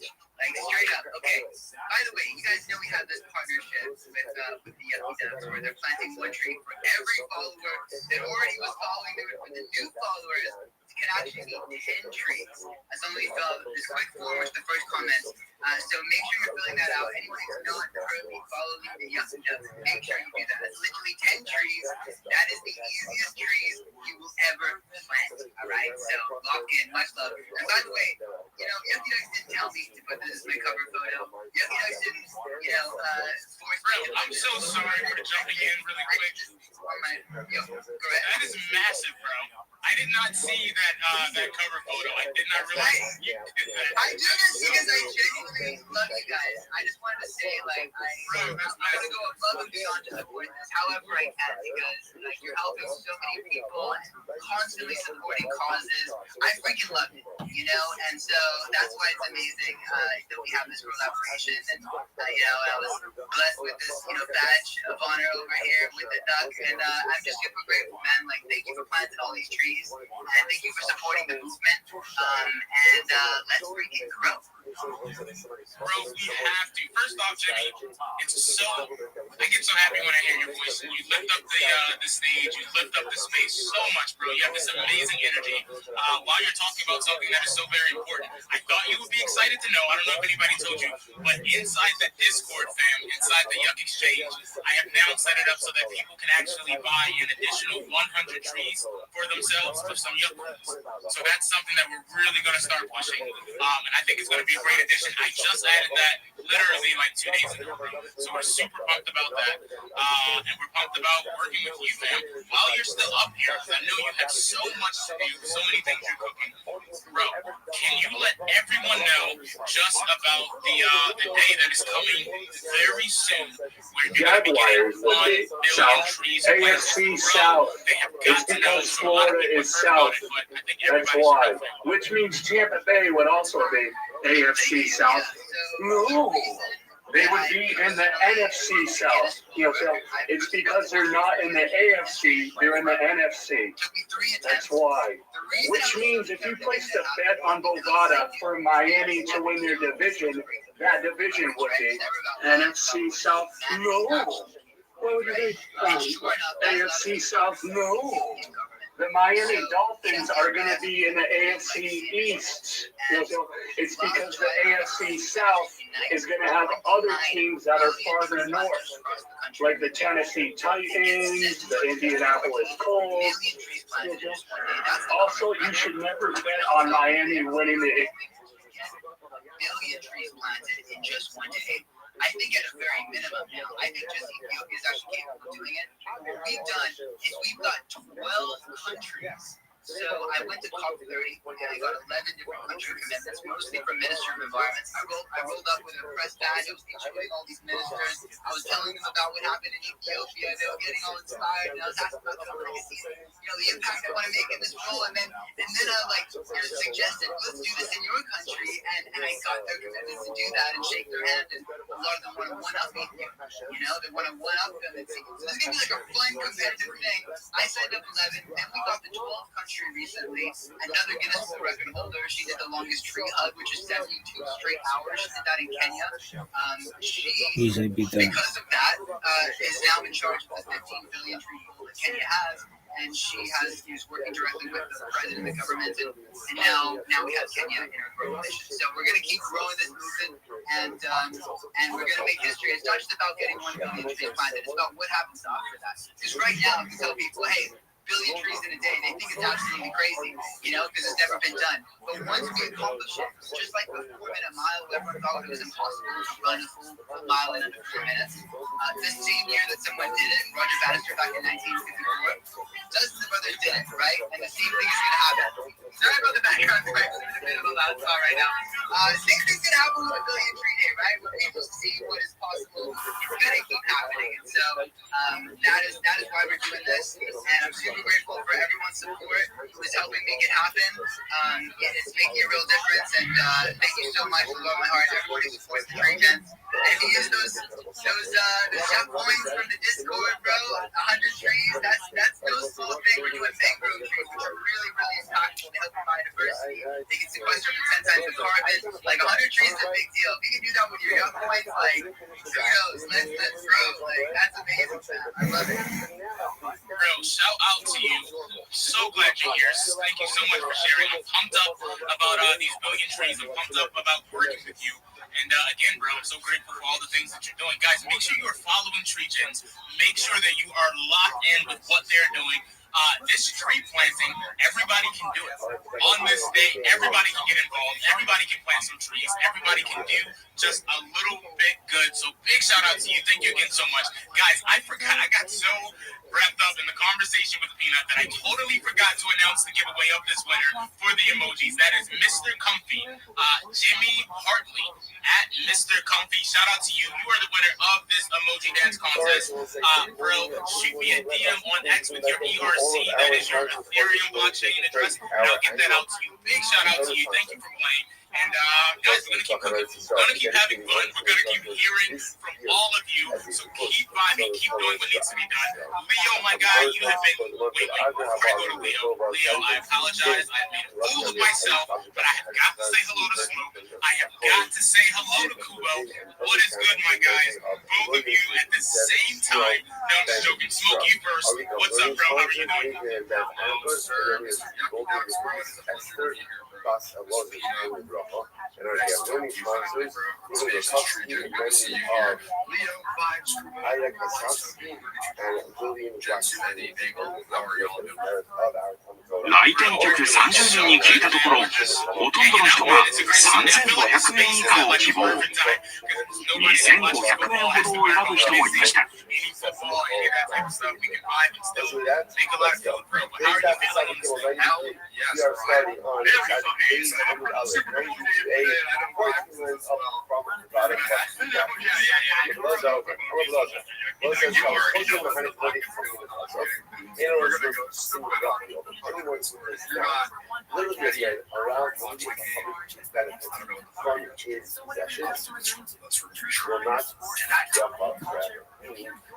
Bro, that is so dope. I didn't realize y'all was going to be streaming it. All right, I'm going to probably jump in and say what's up, bro. Big shout out to you. I did not realize that. That is absolutely dope.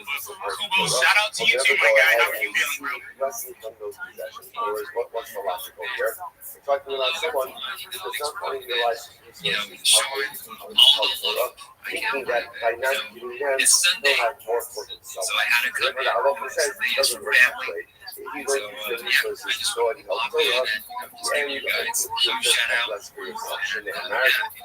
really excited for this. It's really up to go. But I'm also, I don't know what I was gonna say, but I retardedly just been on this polymarket bed, and I hope it goes through. We'll see. Bro, you're gonna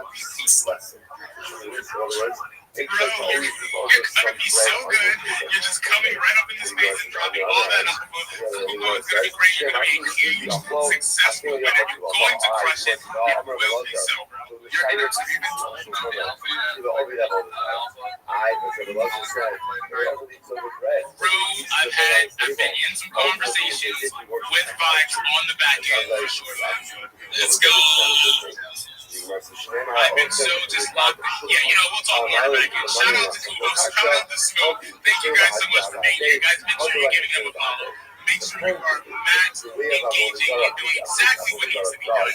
We have got to keep going. We have so many speakers I still want to hear from. I still want to hear more from Tina. I want to know what they're working on. I want to stay locked in. Guys, make sure you are in the Young Pot. Like I said, this week, I believe we're doing the drawing on Wednesday, Tina. If you want to let your people know, the drawing is going to be on Wednesday. We're going to be picking 2 winners, $100 in Ethereum each. Each are going to get a long lost NFT as well as $30 to a charity that they choose each, guys.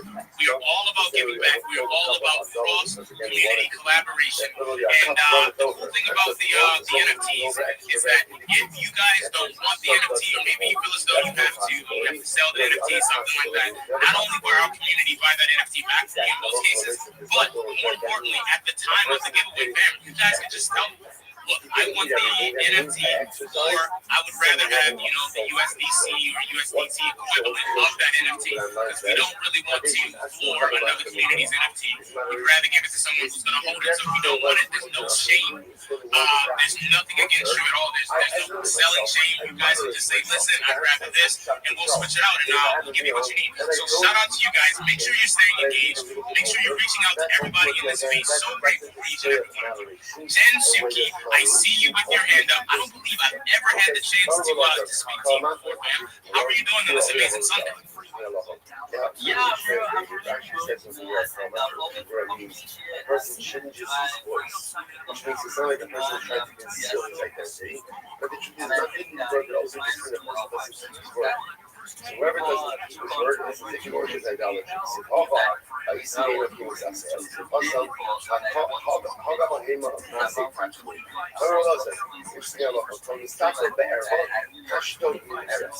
literally translated, whoever looks at the Erev, whoever looks at Erev, which is what the same thing this moment, Hashton in Erev is bold, is empty. What is that? Rashi, Hashton in Erev, It sticks with the person and helps to provide some rehabilitation and guidance so that they don't become unhappy.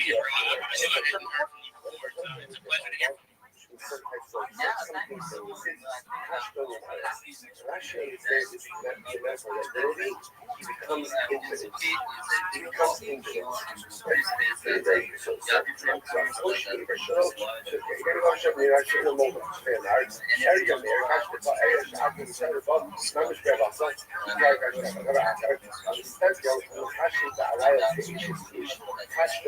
So first of all, Rashi is that literally one looks at something that's supposed to be looking at.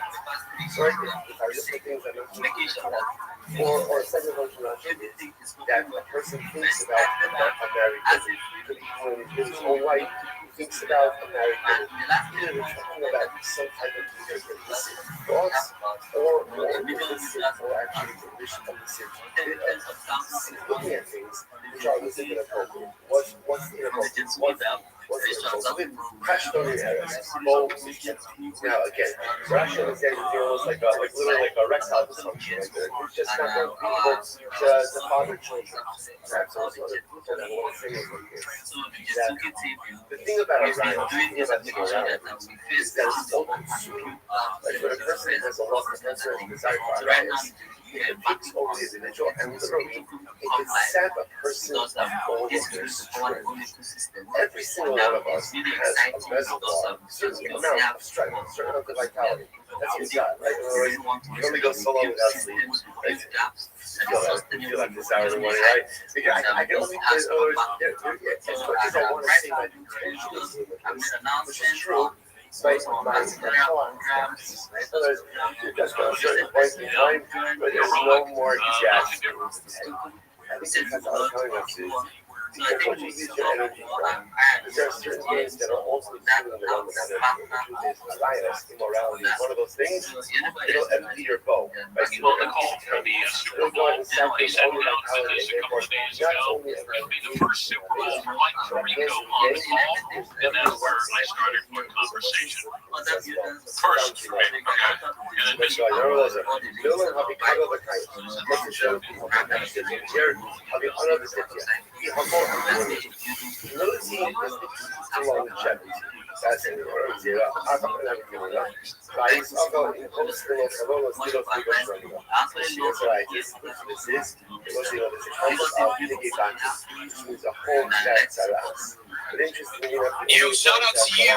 Thank you so much for joining us, bro. I love to collaborate. I love to speak to people. I love to hear your voice. So glad you're here. Hope you're having an amazing Sunday. Guys, I have a quick announcement that I need to make. This announcement is for Bagel. Bagel, if at any point, my guy, if you see me flashing my emojis, if you see me going crazy, I want you to know that I am battling you directly. It is a direct emoji battle at all times. If you see this shit go off, bro, I am coming for you directly. So for the rest of the week, fam, I know you do a lot of spaces. I know you have a lot of things going on. If you randomly see me in space, I might be a listener, bro. I might be a speaker. It doesn't matter. If you see me flash the emojis, know that it is a battle and it is absolutely at all times. It is absolutely on. I'm coming for you. Bagel, it simply must be done. I didn't expect you to advance the way that you did. And bro, I gotta level up. Bagel, what is good, bro? Yo, that's the best introduction I've ever gotten in this space of all time. That's real, bro. And yo, dude, I don't know who you think you're competing with when it comes to these spams because, bro, like I'm a gamer. I'm a gamer with ADHD. All I know how to do is spam buttons in life, bro. And when I hear about forbidden tech that requires, I guess, like kind of like gaming mechanics. Yeah, bro, count me in. I'm gonna outpace you on that. So you got your competition ahead of you, my man. That is fun. So to win it, it's ice. Yes, I listen. It's going to be a greater price of joy. You can't show the over the interest in the Torah. Ultimately, then words like this is a conclusive proof that's just Kesselis. So once again, you see fixated on proving this notion of Kesselis. You know, as I this is a desire. Kind of daily. Sadiq Shazak was brought back with this. So in the closing after, those are fascinating halacha. Sadiq and Barak for the Shparak was going to go ahead and bring back that Kesselis. Doing it also in Shech, Oceanic era, will not die. All these questions come up. So it doesn't see any guts. It's this resurrection of the dead. Okay, it's incredible. So people die, and afterwards, the Gemara says, Tzaddikim don't die. Once the Tzaddikim are resurrected, they remain alive. שנאמר בעיה, נשאר בציון קדוש ירושלים, קדוש שלמה לו. אבל הקדוש בחיים ירושלים, רק קדוש שלמה חיים, אפילו חיים. Compares Tzaddikim to Kadosh, to HaKadosh Baruch Hu. Just like the Rebbe Shalom is eternal, so too the Tzaddikim come back to life, they'll be an element of eternality as in Zomar, also Shanu Shasa HaKadosh Baruch Hu Bahem, as also Shanu Shasa HaKadosh Baruch Hu Shemar, the Niska Vashem Ledado Yomahu. This is pretty wild stuff. So we're going to talk about this idea of death. This concept that at a certain point in time, the world will stop. Right? We have this, we see this, the world is finished for 6,000 years. After 6,000 years, the world stops. What happens after it stops? Take 2 or 3, whatever number we're up to, right? The problem is going to recreate another world from you. It sounds like everything that exists will be erased. And the problem will start again. What happens to Tzaddikim during that like cosmic rebirth? Where do they go? The Gemara says. Not Mas mine, I said, "But don't go something that fine, sorry, shut it up there, man." Go somewhere for the turkeys with wings like birds, and they fly up off the water. There's a listen what's the water. The Ashton was that's really interesting creation, right? Rachel came around that mess, so the world will go back to water, but the speaking of the king, and also the idea of those things will help them under the water. You know, say that it's such a shnenar, we don't have the areas, we don't have the way. Shema Kamayishlan Saj. I'm able to say they had the Saj, and they have really good confidence. And Omar is calling Hashem Yah, yeah, they're either can show wings like eagles, Narutsu, and then go, skillful the way you are. Also, because then you will go, you will run, and you will not be tired, you will walk, and you will not be tired, you will not be tired. And the other person is there's also ultimately, this is such a beautiful thing, so this, that's something that is great to have local sometimes they go to transcend everything that life goes through. Regardless of something they have to literally transcend all the difficulties and challenges.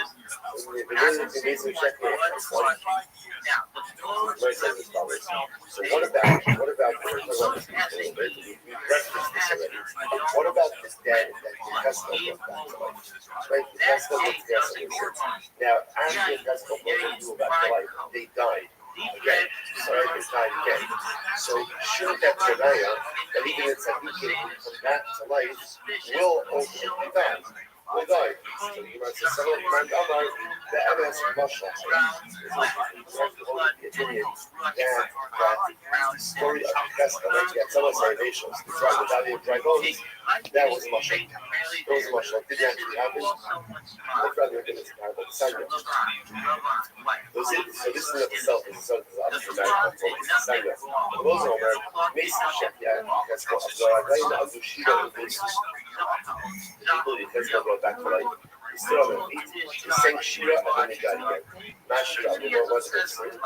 Mashira, Hashem, Nameless, Tzaddik, Chayim, Yeshua, Omer, Shira, Zu, Omer, Hashem, Nameless, Chayim, Morish, Omer, Yehuda, Omer, Yehuda says, Emes, Moshe, Haya. Yehuda says, that was it, Hashem, and that's the truth. Moshe, Haya, is still Arabic. The rest doesn't make sense. All really good. In Emes, Lama, Moshe, in Moshe, Lama, Emes. Which one is it? If you tell me it's Emes, Emes means that it really happened. If it really happened, it really happened. Otherwise, it's a commercial. It's a commercial. What's going on here? So the Gemara says, "Ella, the MS Mashal." That means reality. It's reality. Hopefully, it's a Mashal. Right? So we'll say, by the way, guys, so maybe we have to focus about whether or not the episode of the test held the hallucination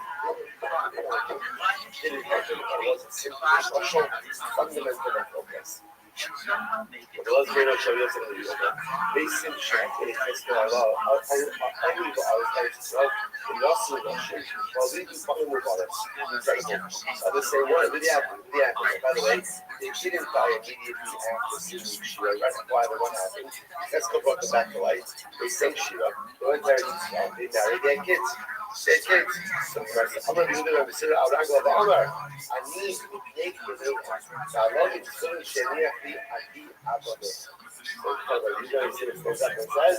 I'm a descendant of them. I'm a descendant of one of those who will go back to life and because go and also the identity that he could. That was from my great grandfather. So beautiful. In my mission, there's some pressure of myself. By the way, who are these people? Who are these people who died in this town? Like, who are these individuals who you test go back there? Listen, this is love. We're not anybody crying. Shabbat the King's because this is incredible. So we'll say there is a not so long story.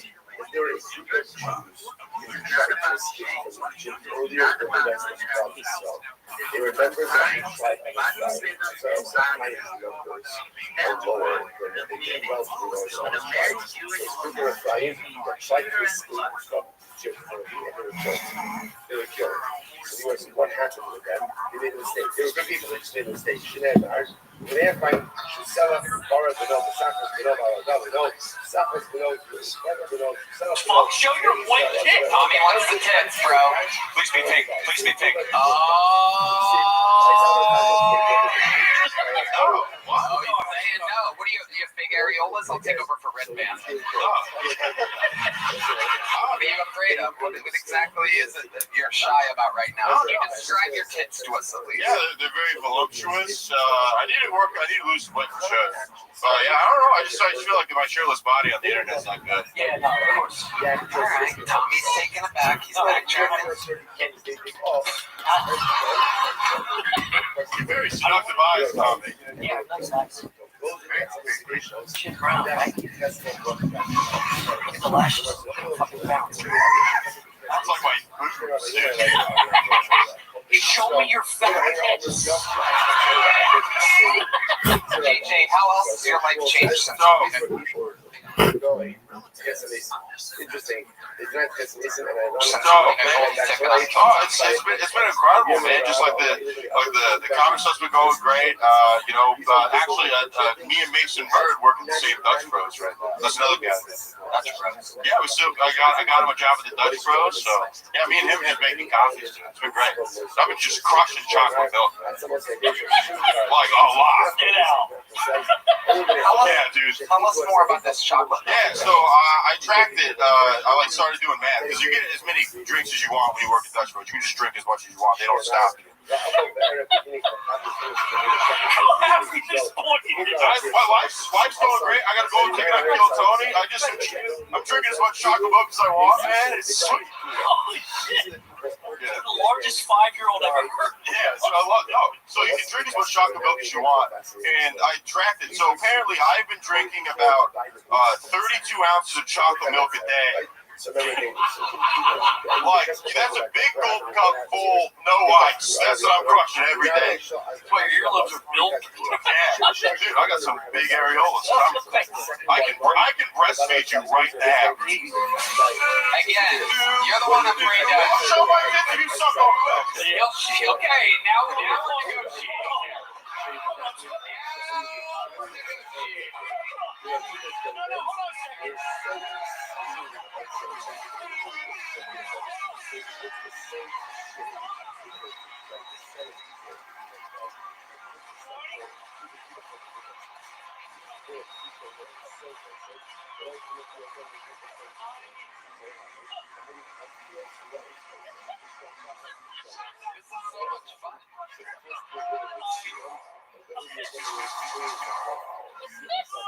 Dude, cow noise. I'm gonna do the cow noise when you pull out those fat tits.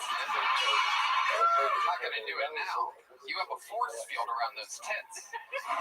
Bullshit. Let's see your fucking tits right now. I wanna see some big milky pepperoni nipple titties right now, okay? Let's do it, Junior Andy Reid. Pull out your fucking tits. Thank God you put the AR-15 down and did some stand-up. Now pull out a titty. He's had a lot of peanut butter. He's a little thirsty puppy. Look at me. He's a thirsty puppy. Can we at least see your belly button? We'll settle for a belly button. Oh, he's proud of his belly button, ladies and gentlemen. Here it is.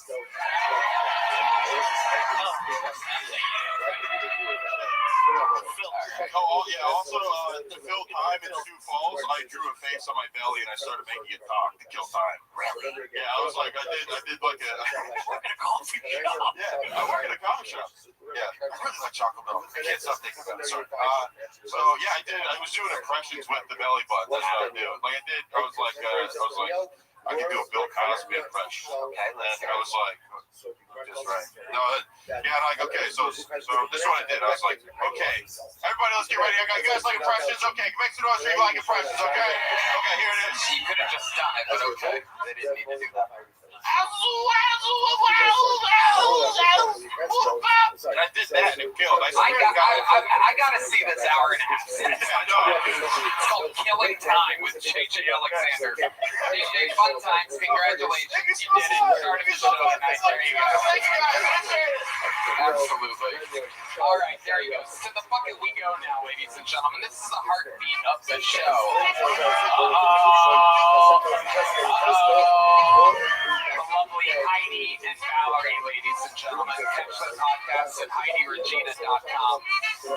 So fun. All right, our first bucket bowl tonight. We're going to meet them all together. Make some noise. 60 seconds uninterrupted for EE, everybody. Here comes EE. Here we go.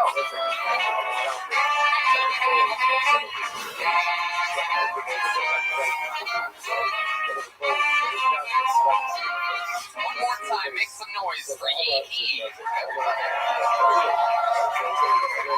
Thank you, Austin.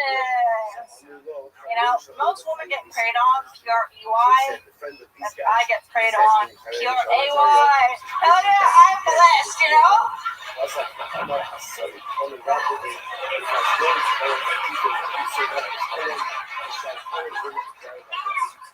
A lot of people think that I would swipe right on anyone. I'm gonna tell you right now. As soon as I see wheels, I'm swiping left. Like, we can't both be physically like vulnerable, you know what I'm saying? We gotta like make IQ first, or you know, like we gotta go to UPS store, return some Amazon package. Well, when it comes to people I actually date, it's mostly military men. And the thing about them is civilian men, not military, they would tell me about how strong I am, like just all day. But with military guys, a lot of their friends' legs been blown off, and I got both of mine, you know what I'm saying? Hey! I'm a peck above them. Thank you. Yeah, EE, welcome to the show. Oh, look who's back. Man, we were really struggling without you. Don't know. Why don't I know what he's stairs? There he is, all right. Why are there so many stairs? I mean, you know, I feel like you say that all the time. You know, Houston comedy scene is as much or worse, so...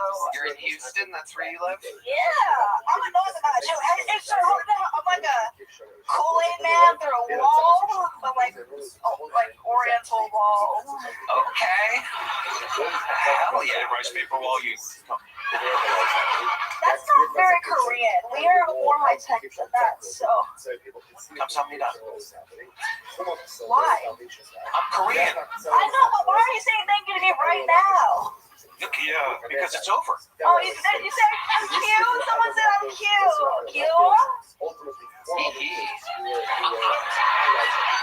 Korean and I eat sometimes. It's Yankee. Yankee. All right, sorry. Yay, welcome. How long you been doing stand-up comedy? 7 months since May. I love it. What made you want to get started? My life's a joke, but like in a very disabled way. So was Fed. No, recently I got an award for being the most resilient. Isn't that incredible? Yeah, that's amazing. Where'd you get this award from? Popped the balloon. I got on a dating show just to be funny. I knew it was gonna be like a real life Tinder situation where they see the crushes and they're like, nah, she can't bang. So, you know what I'm saying? And then they all popped on me. Like, it's exactly what I thought would happen. Yeah. And then they gave me the most resilient reward for that. So let's talk about it, Edie. What do you do for work? I'm an online math teacher. Online math teacher? I know. I know. I work online because I'm disabled, but I teach math because I'm Asian. It's incredible. It's wonderful. Walking on with those crutches must be so difficult. I used to be in a wheelchair, so screw you. I'm no great. Now look at you with the world's largest chopsticks. Listen. So what exactly is the condition that you have? Your favorite, or Red Band's favorite, I guess? Cerebral palsy? Hey, yes! Finally, right? There you go. Jake's back there, by the way. So, what? Jake? Oh, never mind. Coulter. You accused him of having cerebral palsy. He's back where? Waiting. Where? We all have wristbands. What do you think we're waiting at? At the bar? Yes. Yeah, you said back there like he's back there. Then. Okay, come on. Okay, all right. You're fair. Yeah,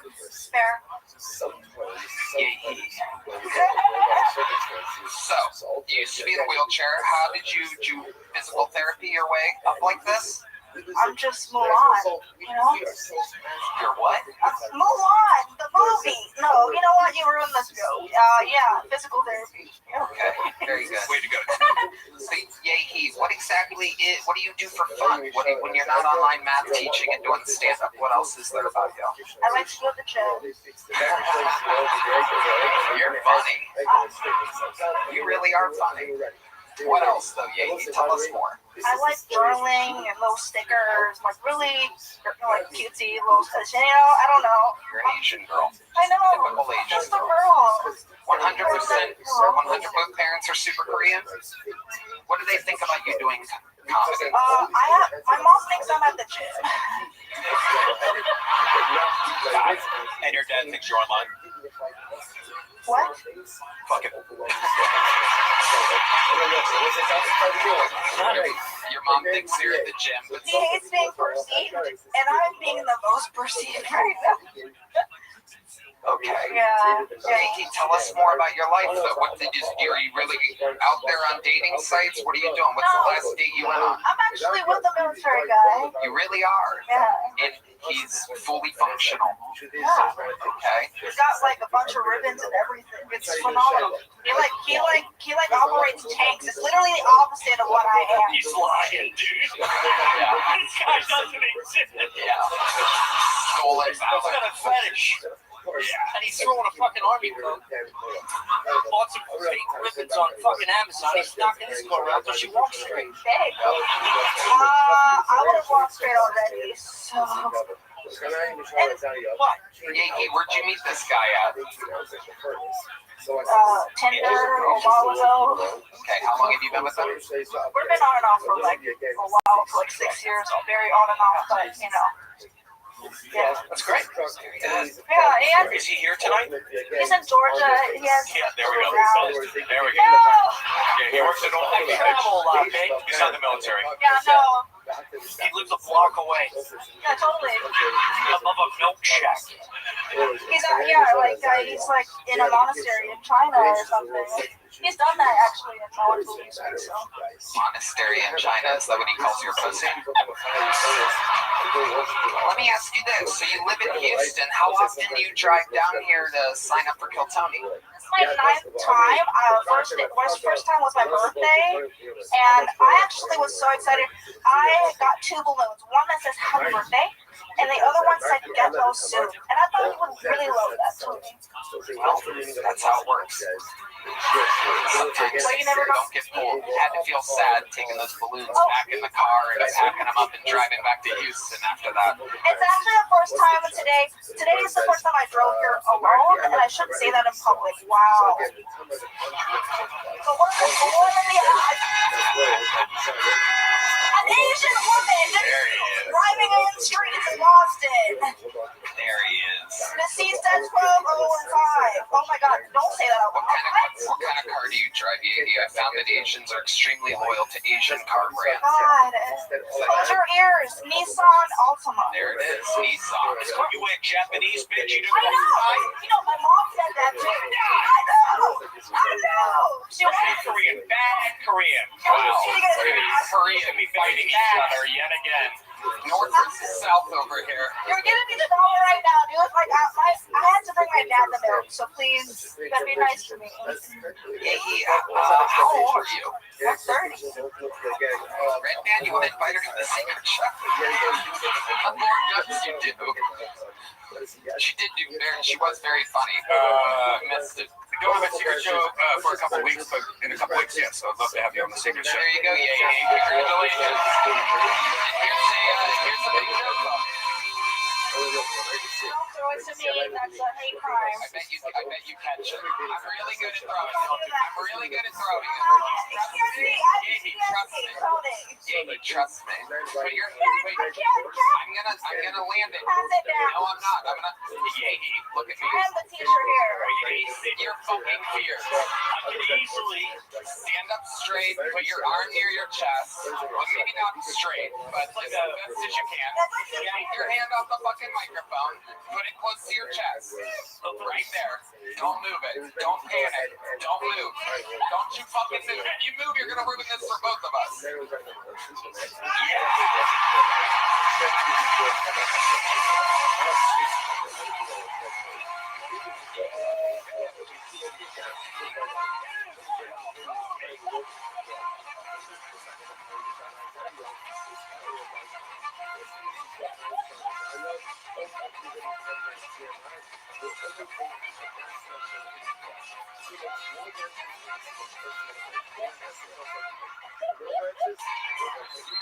Oh yeah, now we're cooking, baby. How about another hand for Yay, everybody? This is where it happens. This is where the magic happens, everybody. What? You get to see someone fucking face their fears there. There's no way I'm gonna catch you, Tony. There's nothing that can happen where I'll constantly catch these jokes up. NFL films work. What I do, I just set people up for success. That's gonna be it. Insane ability. Send it straight to the highlight reel. Insane ability. No, it's fine. They'll get it. Well, hello there.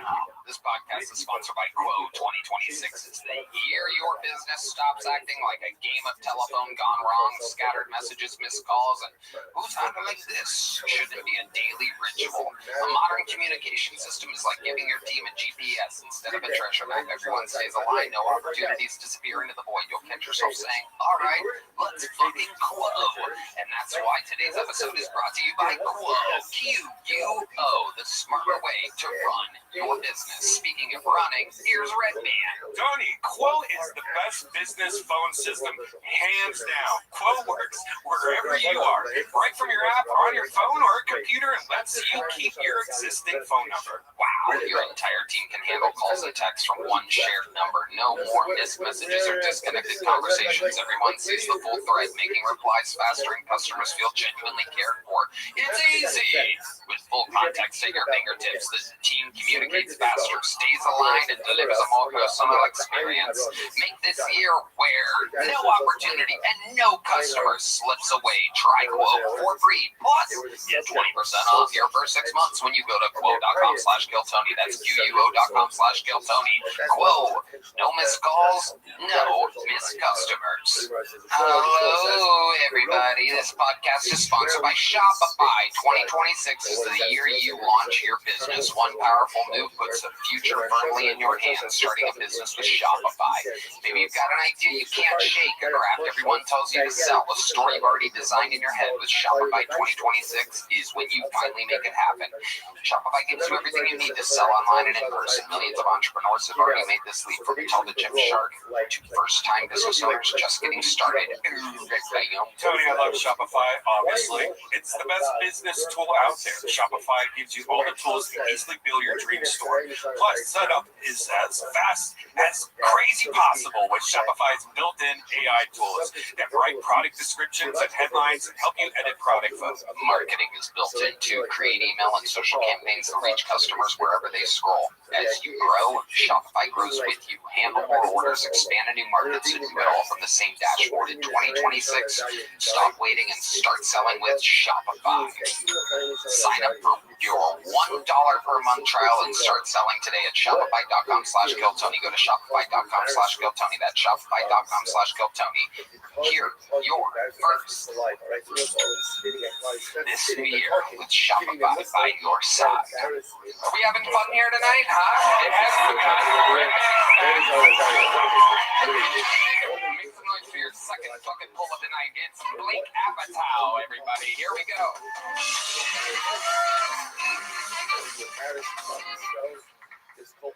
How's it going, folks? Good to see ya. I went to the strip club with my dad. Not that fun, getting hard with your dad. Sucks. Yeah, I don't really want to get hard with any of my relatives, except my cousin. I feel like if you don't want to bang your cousin, you just don't have a cousin hot enough. My cousin is gorgeous. She looks like Italian Pocahontas. I would pay money to see my cousin naked. I try every Thanksgiving. Try again on New Year. I'm pretty sexually adventurous, folks. I've gotten like 300 Asian massages with happy endings. I call them Jackie Chan's. Big fan of Jackie Chan. These massages are so good. They're too good. Because now I can't come without Asian woman sound effects. Oh.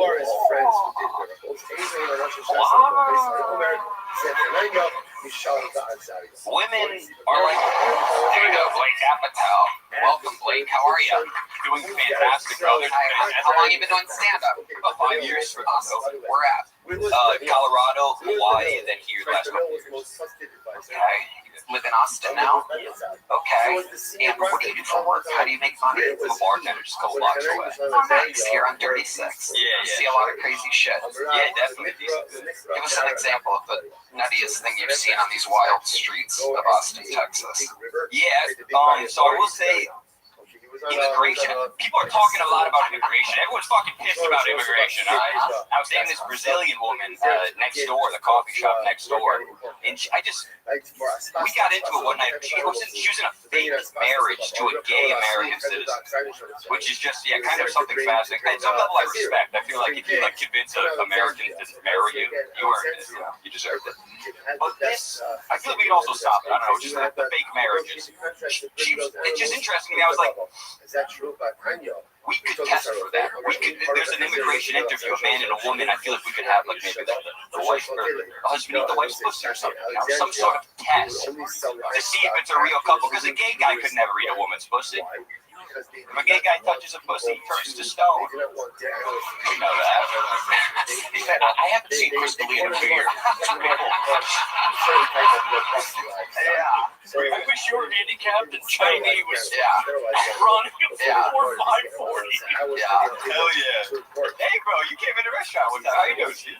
Yeah, Megan, it's good to see you. Absolutely, 100%. I remember specifically, bro, you wanted double dressing. I only came out with one. I'm sorry about that, bro. It's okay. Well, I really appreciate your act. I like the bit about fucking your cousin, because believe it or not, I was attracted to a cousin of mine, and I hate to say this, I actually had sex with her so hard, she can't walk anymore. Oh, hell yeah. She can catch a joke, but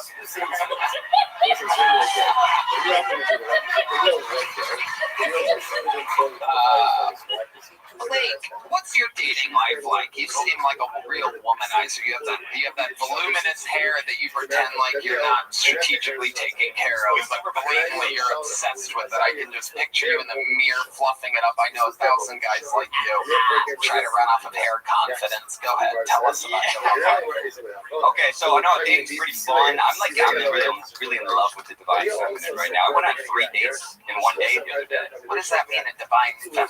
Well, I fucking hate it. I saw you too on this side. I love you guys. Can I tell you, if I had your hair, I'd grow it up. I'd travel everywhere horseback. It's astounding. I like that. Naked horseback. And you made 3 dates the other day. What do you mean? So I went on 4 p.m. coffee date with a 51-year-old. Okay. Somebody's mom wants to back in my heart. Back in my heart.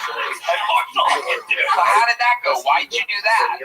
Well, that's the thing is, she had these beautiful dark curls, and sometimes I get bored. I know, just scrolling, and I go usually whatever, 20 to 30 is the age range. Sometimes I just blow it out, 1880 plus.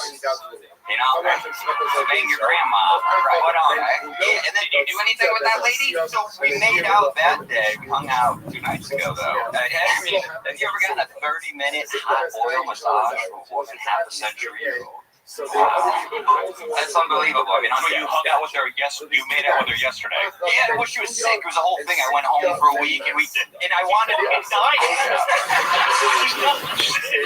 Polio. We watched this documentary, and it was talking about Who's Don't Die by Brian Johnson. Really good. Check it out. But he was talking about how what happens at 70 years old, how all the serious health markers and shit that drop off, and it was pretty funny because I was looking at him like, you paying attention? This is pretty fucking yeah, she jacked me off 30 minutes. It was amazing. I feel like old people, 30 minutes, I'm spitting on you. But yeah, that's the thing is I felt like young people are kind of chaotic and you want to fuck quick. And like, I kept like, she kept like, easy. And then you get this experience. Yeah, she was stretching it out and she was like telling me the pacing is all right. That's enough. God, you're so annoying. I was just getting back in. Right. Okay. Here's a medium jump up. There he goes. We got the towel, ladies. That was great. Love you. Good job, buddy. We're going to keep it moving along. Good job, Blake. Good enough. Long, drawn-out stories, though. Jesus. I'm going to keep it moving here. Oh, we know this guy. It's the wild, wild Texan. Ladies and gentlemen, make some noise for Tommy Tickles, everybody. Here's Tommy Tickles. Live in the flesh.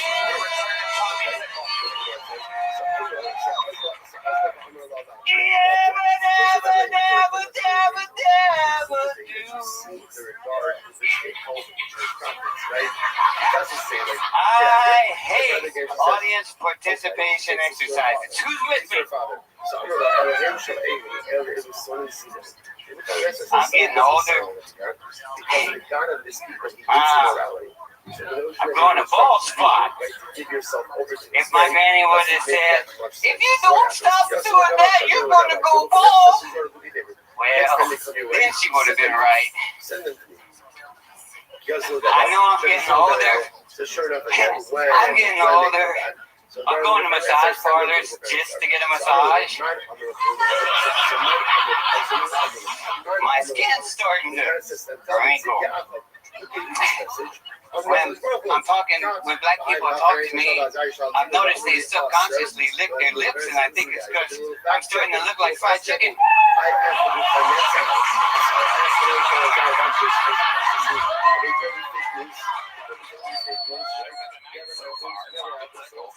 Breaking the landing there. Very good, Tommy. Eddie, you're actually getting better. Seeing growth here.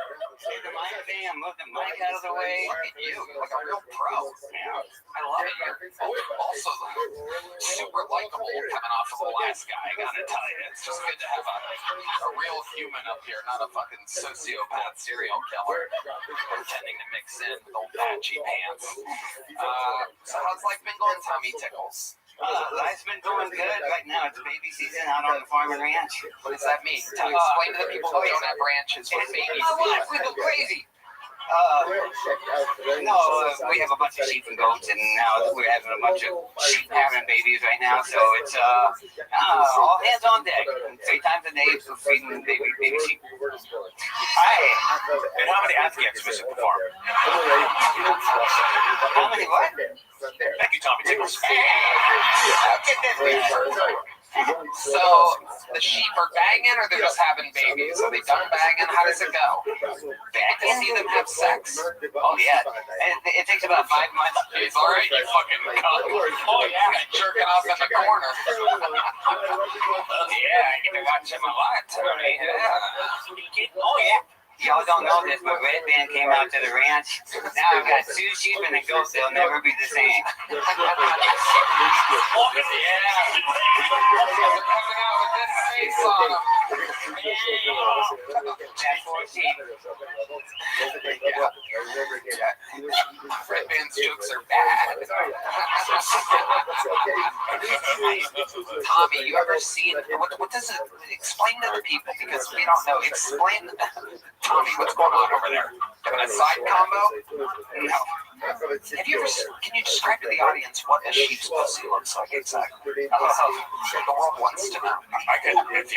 What brand of peanut butter do you use? Yeah. It's interesting. We had a hermaphrodite sheep. Supportive little girl. Cutest little thing. One of the first ones we had, her name was Shotzi. And then about 6 months later, her balls dropped. And so she's out there chasing female sheep like a male and getting them all round up. So I looked into it. You can name it Yay He She. Yeah, no, it's right in around here. From a performer that was on earlier, guys. I don't know if you've been paying attention, but Yay He She. That's it. That's comedy. Okay. I'm Stevie Tickles. Have you noticed that the other sheep don't really take a liking to the trans sheep that you have? Yeah, nobody likes her. Right. Nobody likes her.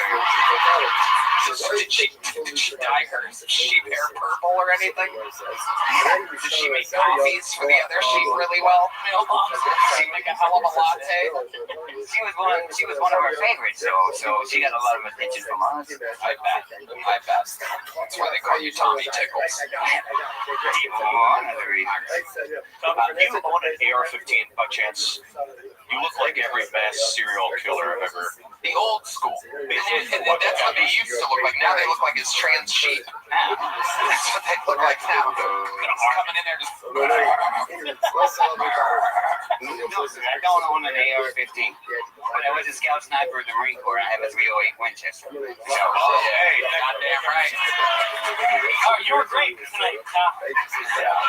You were fantastic. I love it so much, dude. Thank you very much. How can I follow you online? Tommy, have you been going up a lot? Because that was way better than your last. Yeah, I did about 100 open mics. Trying to go down to San Antonio. I hit up a couple of spots down there. I didn't know it, a year ago, but this is a passion. This is, you get into it, you get a couple of laughs, and then all of a sudden you're like, holy smokes, this is great. You're adorable, Tom. Yeah. You're adorable. You should tell everybody you have two passions: comedy and sheep. No, I don't even like sheep. Why don't you like the sheep? Tell us why you don't like the sheep. Explain to us. We don't own ranches. Oh, they're great. From when they're babies all the way up in 3 months. They're cute and everything. Then they're like 200 pounds, and I've had them knock me about 10 feet sideways. They come up from behind you, and they think they're still your friend. And that's what they do to their friend. They come up and butt you.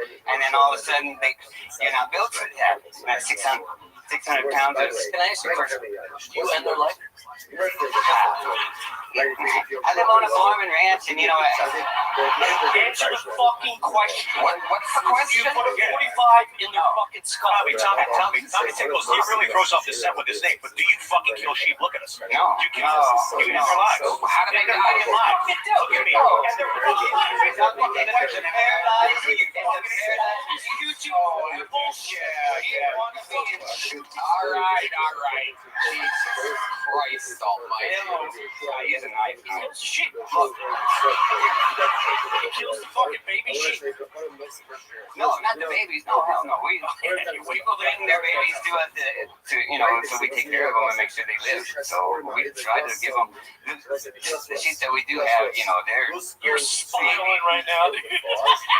You murder sheep for us. No. Okay. You said you killed really driving home this sheep killing. Really making a point. He's a ranch hand. Hey, ranch hand is also what Red Band has. Okay, Tommy. All right. You got this. Tommy just disengaged from the show right now. I love it. We're gonna keep moving along. Tommy Tickles, great stuff. Tommy Coaches.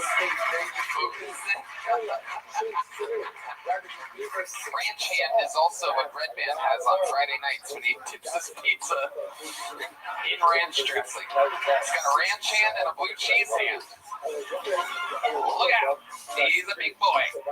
Hello, my dear friends. This podcast is sponsored by Talkspace. Talkspace is the #1 rated online therapy, bringing you professional support from licensed therapists and psychiatrists that you can access anytime, anywhere. Talkspace therapy and psychiatry is covered by most insurers, and most insured members pay a copay of $0. Find a licensed provider that's right fit for your needs. We all know therapy can be costly, but part of the mission of Talkspace is to provide quality care that is accessible and affordable, whether or not you are insured. Talkspace makes getting the help you need easy, accessible, and affordable, even if you have a massive overeating problem. Right, what? Tony, I love Talkspace. I think they're providing the best mental health treatment out there. I personally think therapy is as amazing as food and can help with moments of real transformation. And there's a lot of transforming happening behind the scenes. Always here. Kill Tony. And as a listener of this podcast, you'll get $80 off your first month with Talkspace when you go to Talkspace.com/Tony and enter promo code SPACE80. That's SPACE80 to match with a licensed therapist today. Go to Talkspace.com/Tony and enter promo code SPACE80.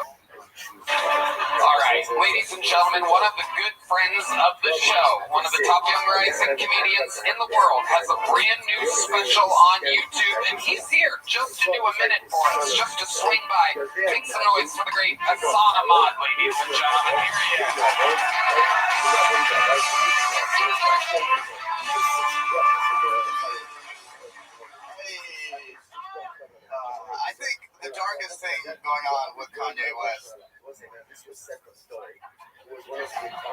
is his diamond-encrusted swastika chain. That's dark. Because if you know anything about the diamond business in this country, you know the person who made that chain is Jewish. So there's a guy out there that knows exactly how much his soul is worth. Oy vey, what do you want me to make? It's got a Holocaust here.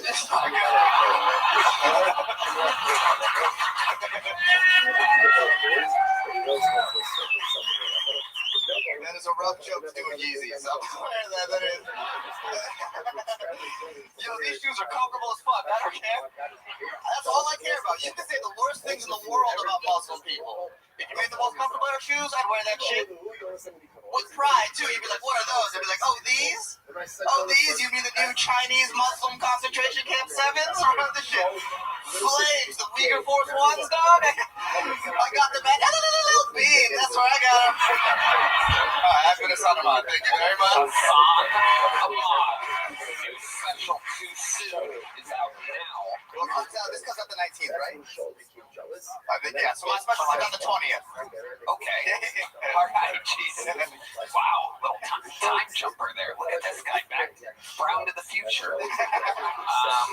Yes. Okay. That doesn't really matter. They would have watched it anyway. But the way to be strategically correct, mathematically right, like a true Indian. Yes. Unbelievable. One of the hardest working guys I know. He's working fucking 24/7/11. Absolutely incredible, as always, Hassan. I'm doing comedy full time and running a daycare in Minnesota at the same time. It's been rough. Amazing. They love it. The crowd goes wild. Millionaire Hassan. Hassan, how's life been going? Good? Yeah, things going pretty good. Yeah, you know, I'm excited to have the new special out. My first one. And yeah, I'm just happy about it. Yeah, very exciting stuff. Former comedy store door guy, took the whole path, one of the first people to move out here with the whole regime, working here at the mothership. Been taking you out. You've been drinking with us. Yes, that's a new thing. I'm getting drunk for the first time. Yeah. It's really fun to take like you. You're 30. You know, you gotta try some stuff sometimes. Okay. No cocaine. I'm not there yet. Welcome to my panel of junkies tonight. I have straight to fucking blow. You started drinking? I love it. Hassan, how are your parents? You have adorable, tiny little Indian parents that we all love. Yes, they are very adorable. Hassan is like the Shaquille O'Neal of his family, by the way. Towering over them at 5'6". Yeah, I am double the size of both of them, really. It's kind of crazy. I might be the tallest Bengali person in my whole family. Love it. Now, what are Bengalis known for exactly? You know, our hairlines. Wow. Yeah, our lack of hairlines. I would think spelling bees. Yeah? Are you a good speller? Yeah, I'm a pretty good speller. Yeah, I'm pretty good. Give me a word I got. Champagne. CHAMPAGNE. Champagne. Hold on, let's find a black person's name.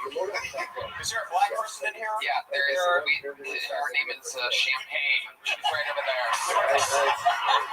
Champagne Jenkins is here, ladies. A-apostrophe-P. Hey! Got it.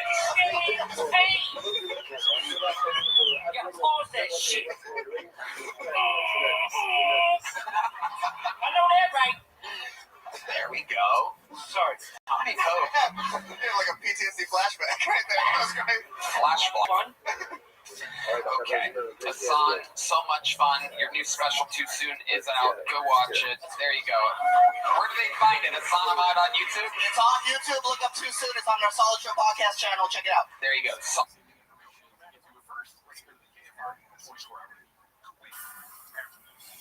MIB Gonzalez live. Here's the latest.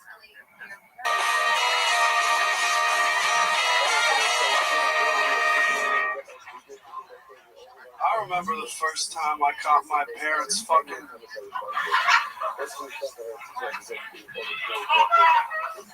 My mom had to sit me down and give me the talk. She says, son, when a man and a woman love each other very much, they buy a ball gag.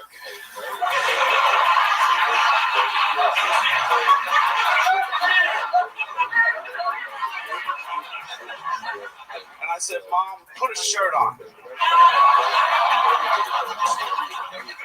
And while my mom went to put a shirt on, my dad came to give me the same talk. He said, Sean,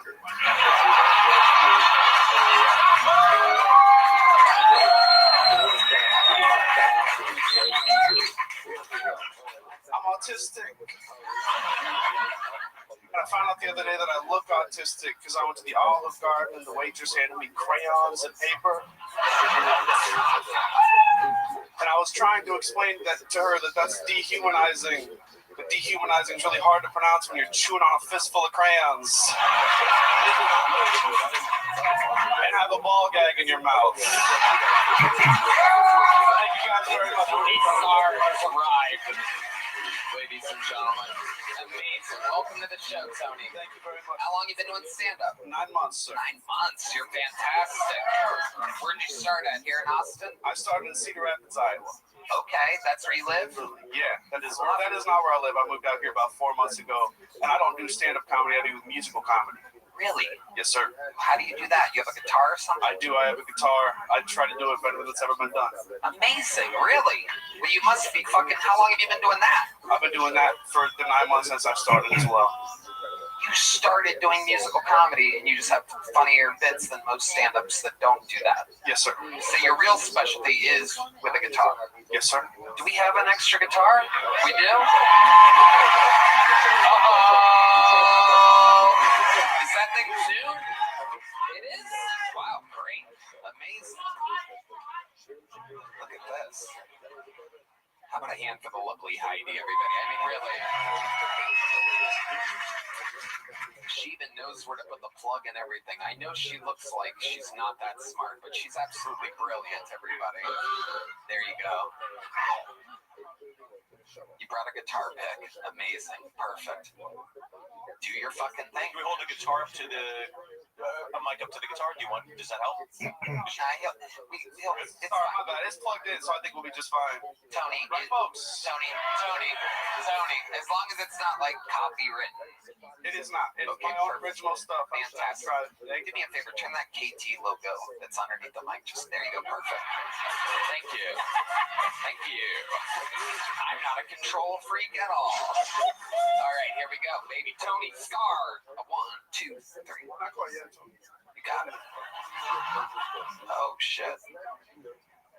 Okay. Double check it. Okay. Here we go. Wow. That is a crazy trick. How about one more time for Tony Scar, ladies and gentlemen?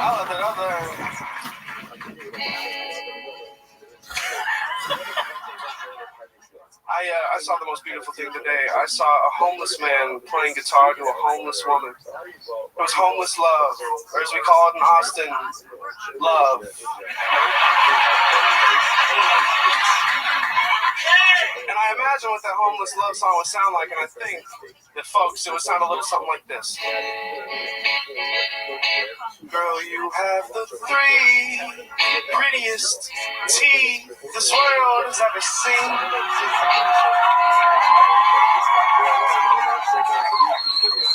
You make me want to bend this used needle right into a wedding ring. And I like other girls, cause other girls would never try to street fight a pigeon. Or rummage through the trash by chewing through the bag. She's a little bit different.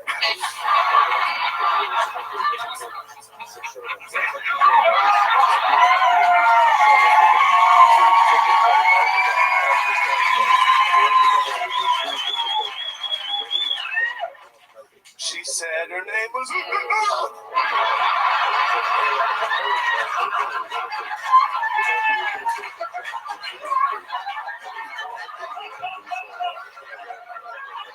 Is it French? Because I love it. She I've ever met whose love language is masturbating in public. I bet they say cute shit in that song. They spell it out. You know what I mean? Like, the L in love is for heroin. The O in love is for heroin. The V in love is for violence. And they don't know that there's an E in love.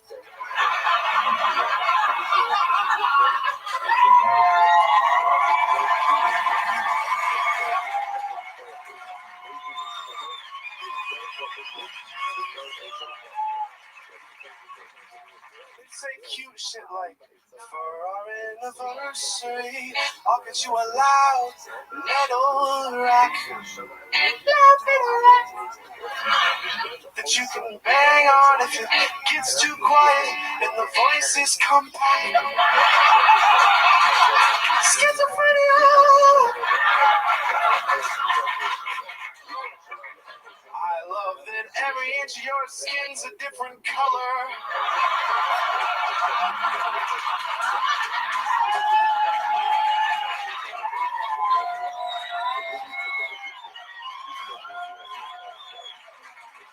And I love how every one of your mess sores feels like rubber.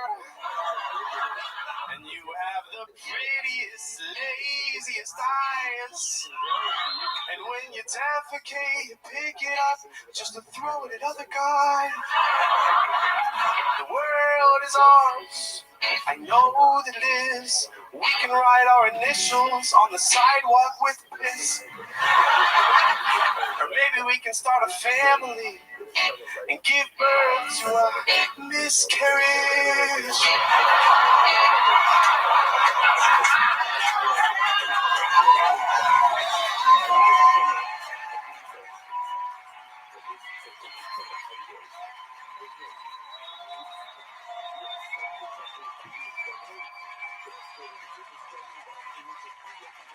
Standing ovation for Tony Starr, ladies. Thank you very much, folks. I love you all. Amazing. I gotta tell you, for 9 months, my mind is completely blown. I think you have an unbelievable gift. How old are you? I'm 21 years old. 21 years old. Amazing. And this show means a whole lot to me.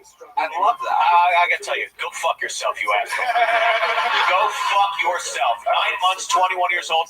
That's like literally, if I was in the street, it's unbelievable. That's one of the best sets I've seen from a young comic in a long time. That's how a star is born. Thank you very much, Chow Man. I appreciate it.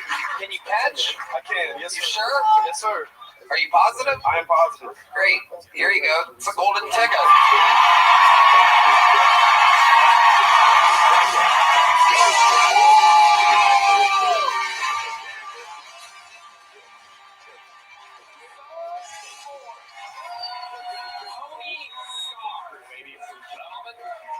Live in the flesh, 21. Anytime you have another song that you want to come play on the show, you just let us know and you're going to get to do it in front of millions of people anytime you want. Thank you. Tony Starr, ladies and gentlemen, with his Still Tony debut. I'm sure you'll be in the new Secret Show. Absolutely, sir. I will see you there. Congratulations. Welcome to the family. Tony Starr has arrived, ladies and gentlemen. There you go. The American dream here on Kill Tony. There he goes. Tony Starr. How fun is that? I'm not lying. That's literally hands down one of the best. Oh, yeah. He's got it. Shit. He's got it. Oh, dear God. Thank you. That could end up being like the greatest musical comedian of all time one day.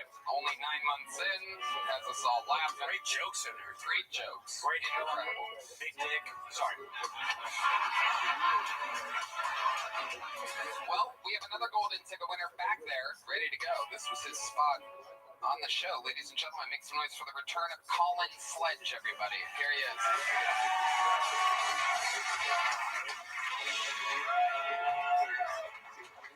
Okay, thanks. Once I was talking to a girl at a bar, and I thought it was going okay, but she threw a drink in my face. I was like, hey, watch it, there's $30 of roofies in there.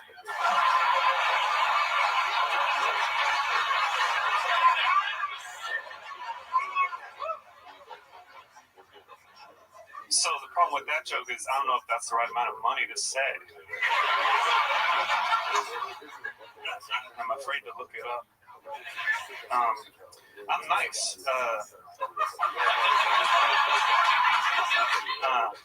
I would never catcall a lady because that would give away my position.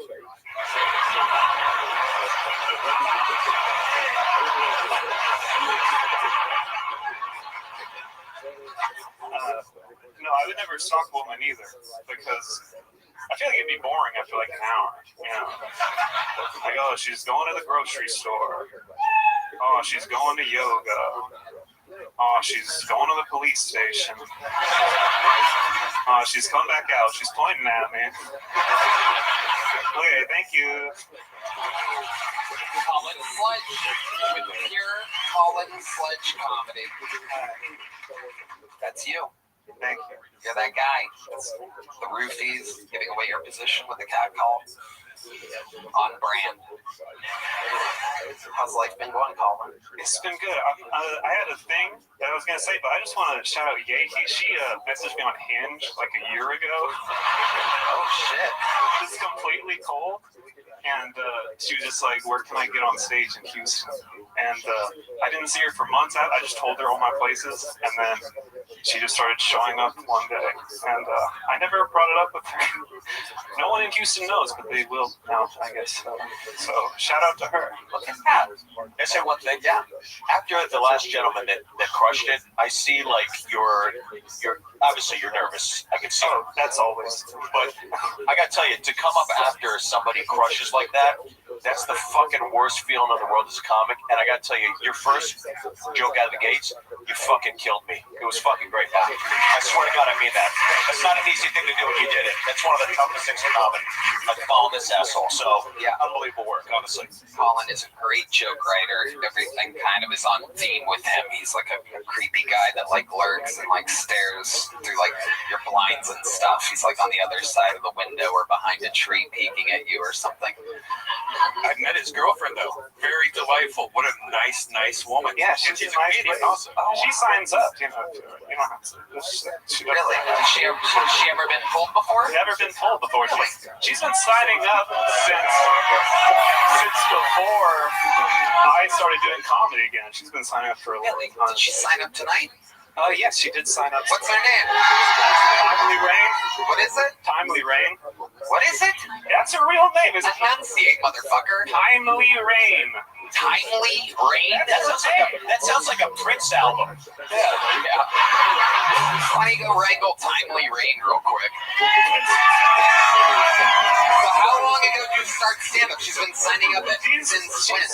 She's been signing up, I think, like 2 or 3 years. She used to take the bus from Houston to Austin and do stand-up and like crash at her friend. Because, you know, you fucked Yahi. We did not fuck.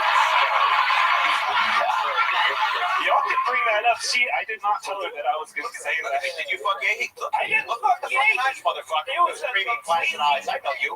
It was a complete sterile conversation. A massage, if you will. How long have you been with Timely Rain? It was like 2 weeks after I got on this show. Actually, we started. Again, when is February? It was February. Remember, I had to come back for your show on Wednesday and his show on Thursday, and I didn't know anything about Austin, so she accompanied me for all of that, and we just started hanging out all the time. Interesting. Yeah, very timely. Yeah. Wow. Look at that. Random whores in the audience just yelling stuff out. Absolutely incredible. Oh, there's a lot of fans of the whores out there. Are we ready? Right, ladies and gentlemen, here's the Kill Tony debut. No, you sit on D. Mattis's stool while he goes pee. Come on, sit down, Colin. Jesus fucking Christ, just sit down. There he goes. Ladies and gentlemen, make some noise for the Kill Tony debut. Years in the making of Timely Rain, everybody. There she is.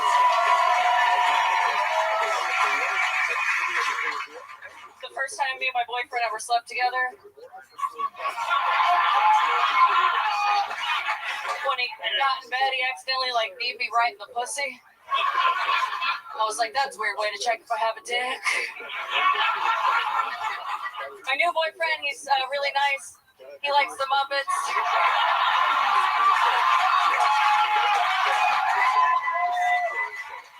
And he sings Wicked with me in the car. So my mom really likes him. But he's a little racist, so my dad likes him too. He does comedy as well. And he's been doing it for way less than I have. And he gets booked more than I do. Which means not only is he funnier than me, it means he sucks better dick than I do too.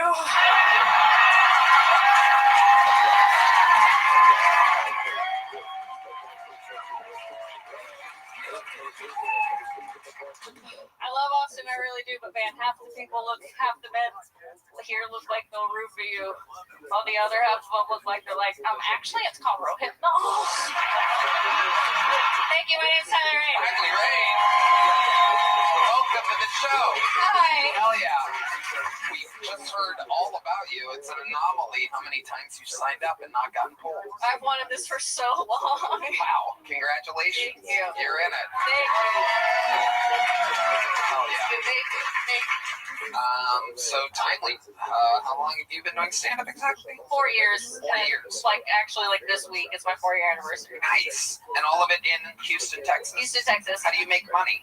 Stand-up comedy. Oh, nice. I produce shows, but I do a bunch of gig work. I work at the Renaissance Festival, and I'm like a bartender at different theaters and stuff like that. But what do you do at the Renaissance Festival? I do sometimes comedy, but mostly I just talk in a British accent and serve people alcohol. Can you give us an example of what that sounds like?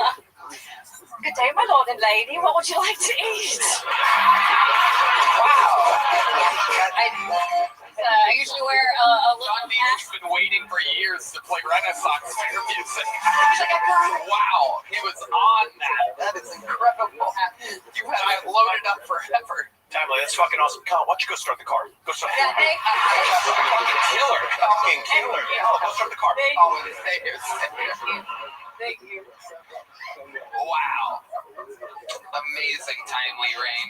That is incredible. Is it true that you guys really sing Wicked in the car together? Yeah, that's how he got me. Really?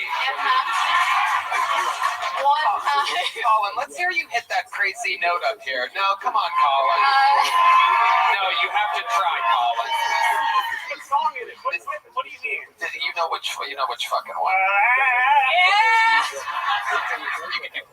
You gotta try, Colin. What more? Stand up, Colin. Listen to your lady, Colin. Yeah, bitch. Stand the fuck up. I know home life. Listen to time. Stand the fuck up, motherfucker. I'll be a bitch. Yeah, shake that beer. Motherfucker.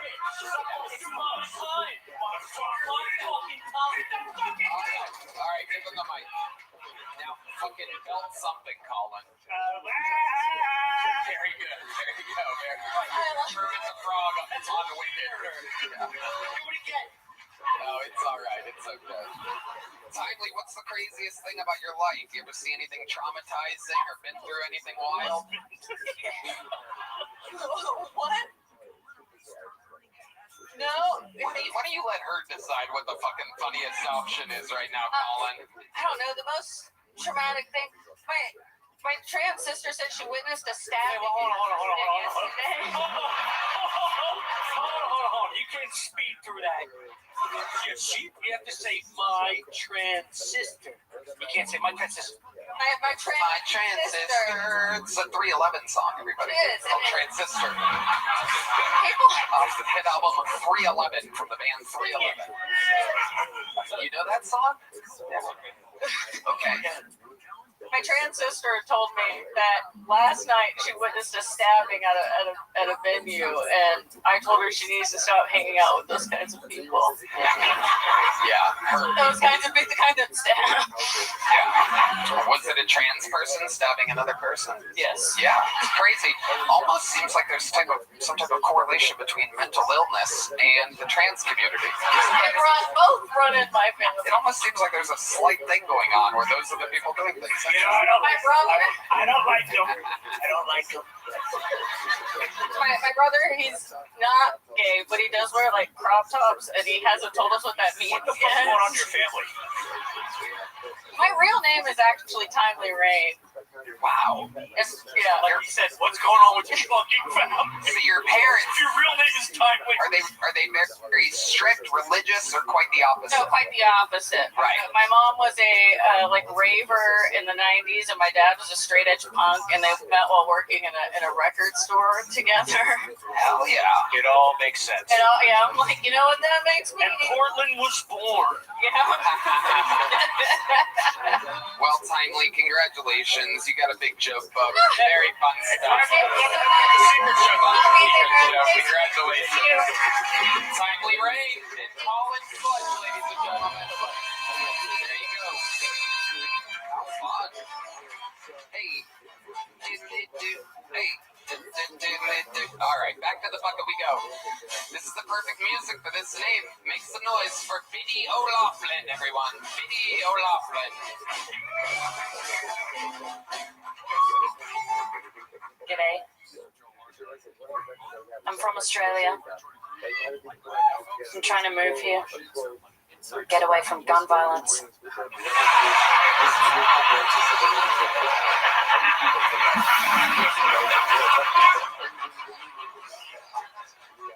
I'm a single mother. People say that's bad for kids. But I reckon abortions do more damage. I've been going to the gym a bit recently for my mental health. I've already got a six-pack. I just want to stop wishing I was dead. Membership was cheap and the gym's on top of a tall building. I don't do long at the gym. I go for like 20 minutes. Turns out pissing off fat chicks is a real mood booster.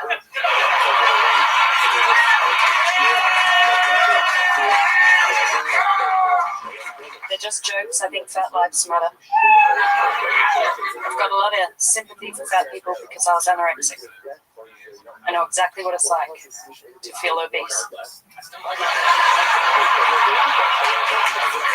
Biddy O'Loughlin with a great set. Thank you. You've been on this show before, Biddy. I have. Welcome back. Thank you. Very, very fun stuff. Very fun stuff all the way around. Topical joke with the guns. Yeah, I had that the day after I was signing up, and I was kind of glad I didn't get on because it might have been a little too soon. Yeah, that's perfect. That's when it's the most fun, I think. But I get in trouble all the time, so what do I know? I love it. Biddy, remind us, how long have you been on stand-up? I started 15 years ago. I took a really long break, like I did 9 years off, and then I started again in 2020, just before the pandemic. And then it's been on and off. Kind of got cancelled in Australia, like blacklisted for some jokes. What jokes? Trans jokes, and then drinking with Aboriginal people jokes. Please do that. Yeah. Like, I would love to hear. Hard up. Okay. What were the jokes exactly? Australia's a little sensitive. Right? Fired up. The trans jokes, I don't know. It was just a bar I used to get a gig every 3 months, and then one day I was just given a phone call saying you're never going to get this gig again. I was like, okay. And then I posted about it, and then I took it down, and then it got picked up by the newspaper. Probably just because my mum was a comedian, so they're like, famous comedian's daughter is a transphobe. That'll do it. Did your mom get any backlash from having a trans? She probably did in some request folder or something. You know. D-Madness, famous homophobe, is here. He arrived for the anti-trans material. Even though that sweater does kind of look like the trans flag, I gotta warn you, D-Madness, the colors on it, that's what it looks like. It's blue and pastel. Little fun fact for you, I have it hanging over my bed, so I know. I love it. Biddy, when did you have the kid? How old's this? She's 4.5 years old. Okay, where's she at? I've done 3 times. She's at a hotel, and I got a babysitter, and it was so perfect. Everything just worked out. I was able to sign up. Amazing. Amazing. Anything weird going on with the 4.5-year-old? Normal kid? She's very normal. She's quite funny. Very funny, I'd say. But something funny that the kid's done. Okay, well, recently I reverted to Catholicism a couple of years ago. I was raised Catholic, and now I'm back. And I've been teaching my daughter to do the sign of the cross when we go past a Catholic church, and we ride the bus everywhere. So one day I was telling her to do the sign of the cross, and then the other day another day, we went past her ballet school, and I said, "Oh, we're coming past your ballet school," and she said, "Do I have to spin?" Get her on stage now. Get this bitch on stage. I want to see her diapers right now. Kids are funny. I was FaceTiming with my buddy Nick on Christmas, and he goes, "Hey, this is my niece over here." It's basically around that age. And I go, "Hi, kid. I'm rich and famous." And she went afterwards to her mom and goes, "I met Nick's friend, Richard Famous." See how adorable that is? Kids say the darndest things. They do. Mitty, where's the baby daddy at? He is in my hometown of Alice Springs. Yeah. But he's not in the kid's life.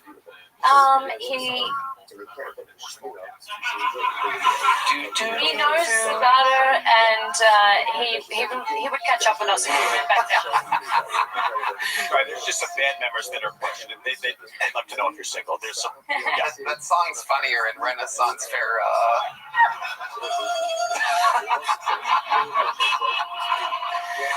I love it.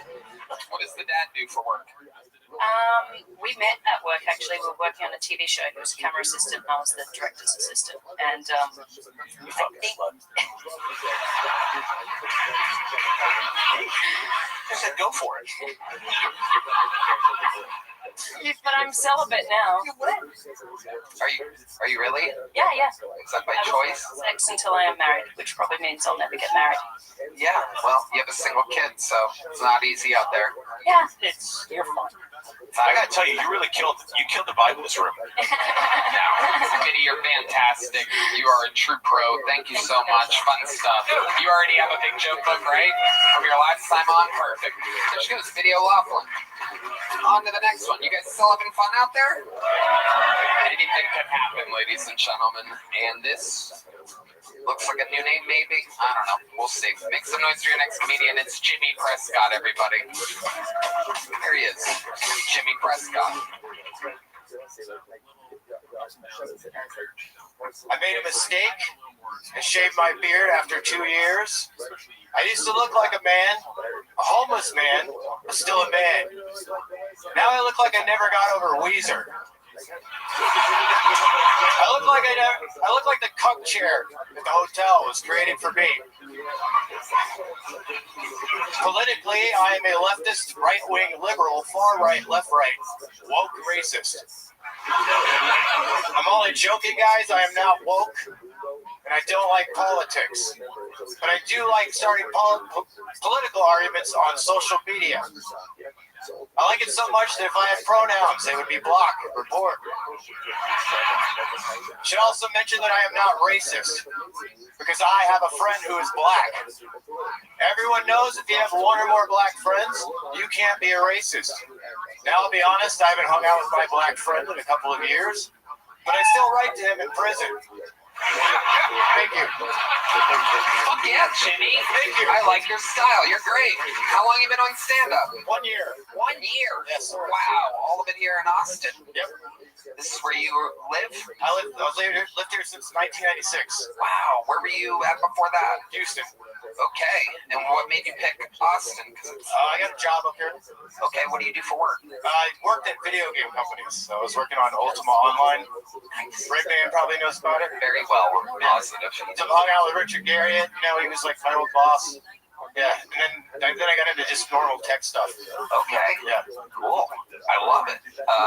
You married? Kids? Anything? I have a kid. Okay. 4.5-year-old in Australia? No. Yeah. But you said it. Yeah, I had a kid. I love it. And so you're working in tech now? Yeah. Just some weird hard. Yeah, so I'm not supposed to talk about it. I got it. What made you want to start stand-up a year? I was like, just hanging around, and I've always kind of wanted to do it. And I was making short films and stuff a long time ago, so like comedy short films. Yeah. I made a short film called Love Holstery. It's about a guy who finds comfort over a recent breakup with the arms of his favorite chair. Ooh. Yeah.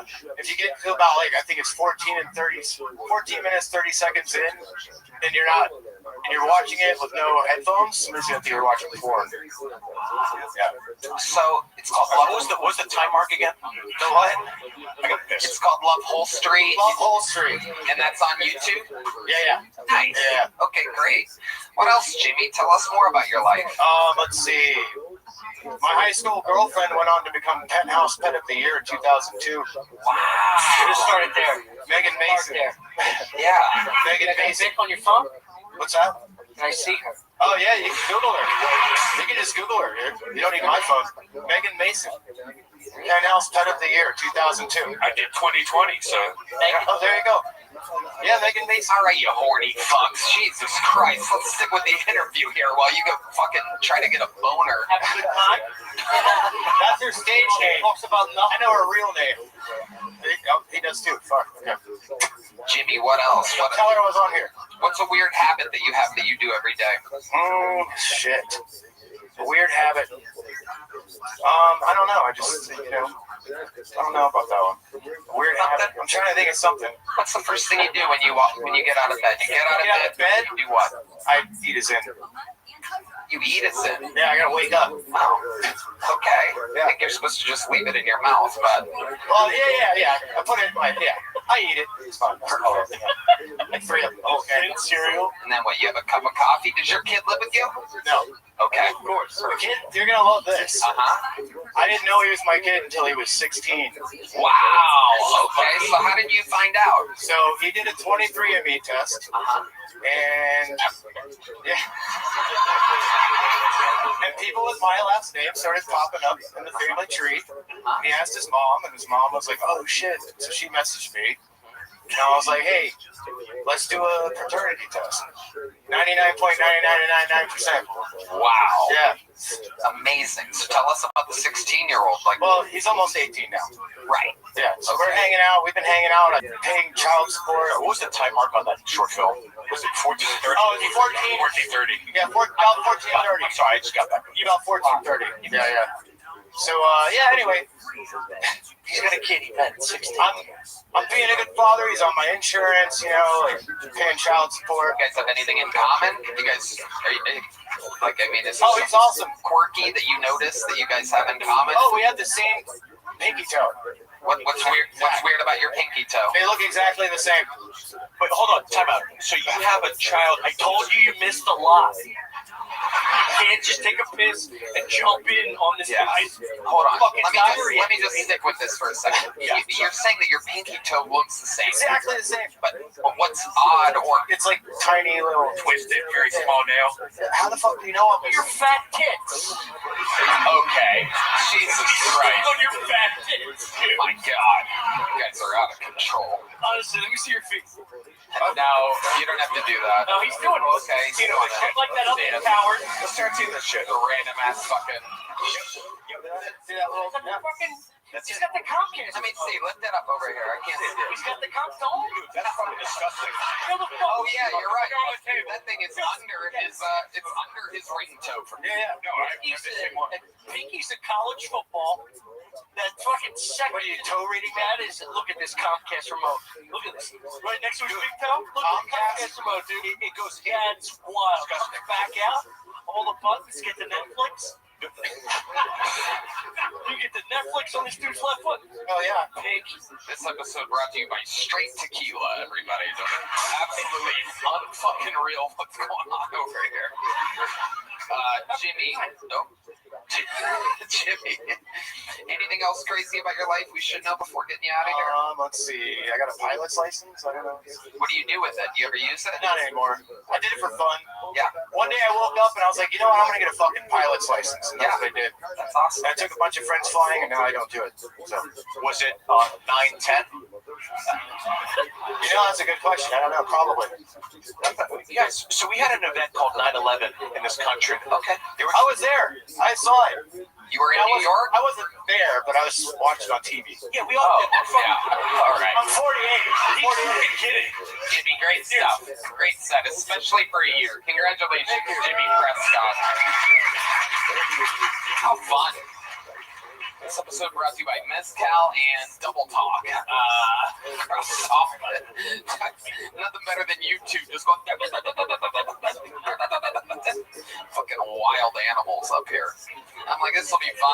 two of my favorite drinking buddies at the same time. What could go wrong? Ladies and gentlemen, your next bucket full. Hold on, this lady's got to go fuck a sheep with her vest on. Look at this. Look at that thing. Look at that. Unbelievable. All right, your next bucket full. You guys still having fun out there, huh? Make some noise for your next one. It's Matt Rebus, everybody. Here we go. It's Matt Rebus. How's it going, everybody? Damn. Fuck, man. I just got addicted to OnlyFans. Yeah, man. You guys realize OnlyFans is like the new form of scratch-offs? Yeah, it'd be on the homepage, just blurry picture, $5. Well, I can afford that. I bought 10 of them one time, like they're a pack of Pokemon cards. I started ripping them looking for a Charizard. Oh, just a bunch of EVs. I was like, God damn it. Yeah, one time, dude, I bought a 10-pack worth of toes. $10. I'm like, bitch, this is $4 worth of toes max. Yeah, I looked at it, I was like, I sent another $1.99 just a messenger. I was like, bitch, this is $4 worth of toes max. He painted skin on that pinky toe. That's a nub. Fucking crazy. OnlyFans is cool. I feel like OnlyFans is like the new form of fantasy football. Yeah, fantasy football. They get their friend groups together and start competing for the MVP. Yeah, the most valuable pussy is just crazy. I guess that's it. Matt Rebus. Matt, are you extremely tired right now? Yeah, I am. A little bit. Yeah, I'm a little Asian too. It doesn't count. Okay. Are you high too? No, just a little Asian, dude. I found out that 10 years ago. Yeah. Wait, you found out you're Filipino? Yeah. No, I found out I was a little Japanese. You're a little bit. Well, every Japanese. It took you this long to look into a mirror? Shit, I thought I was Mexican until this time. Just him in the lake going, oh shit. I might be fucking Japanese. So exactly how did you don't have your dad in your life? No, I do have a father. Nice brown Mexican father. So your mom's a little bit Japanese? No, my dad is. He's the guy. It's like 3 generations ago from like the 1800s.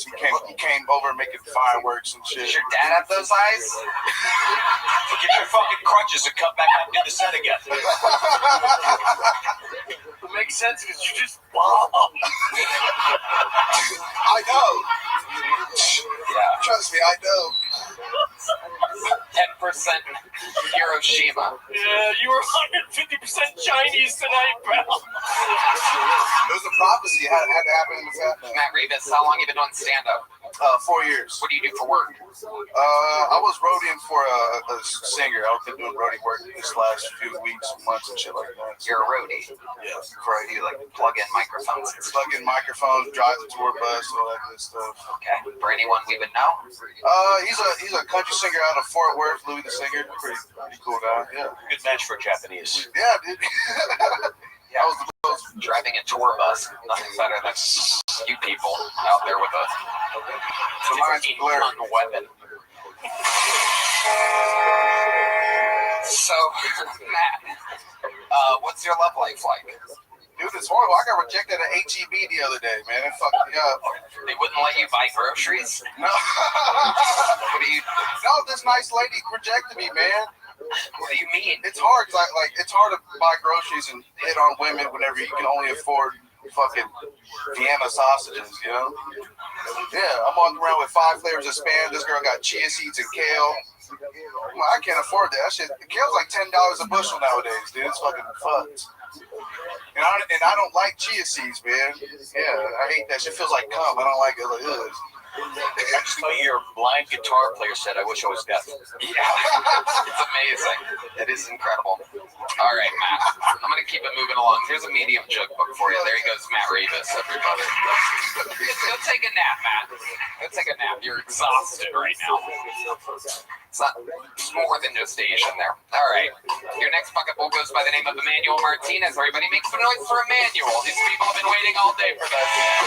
For the opportunity of a lifetime.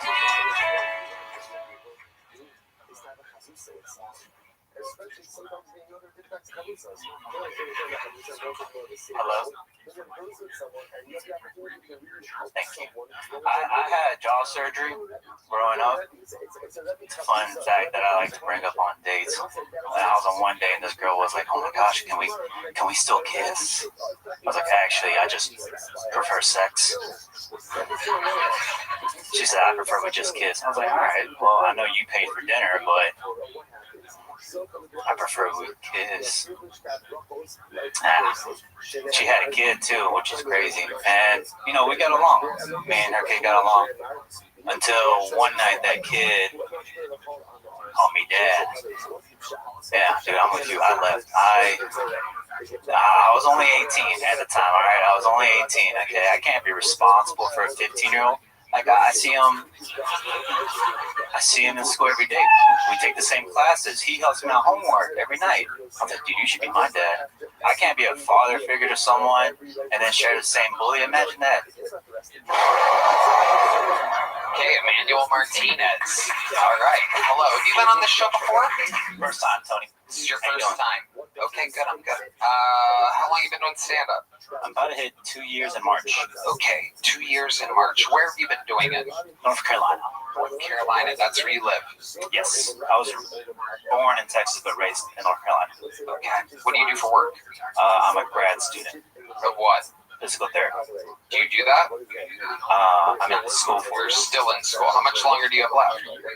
First year's about to be over. I got 2 more years. 2 more years. How old are you? 28.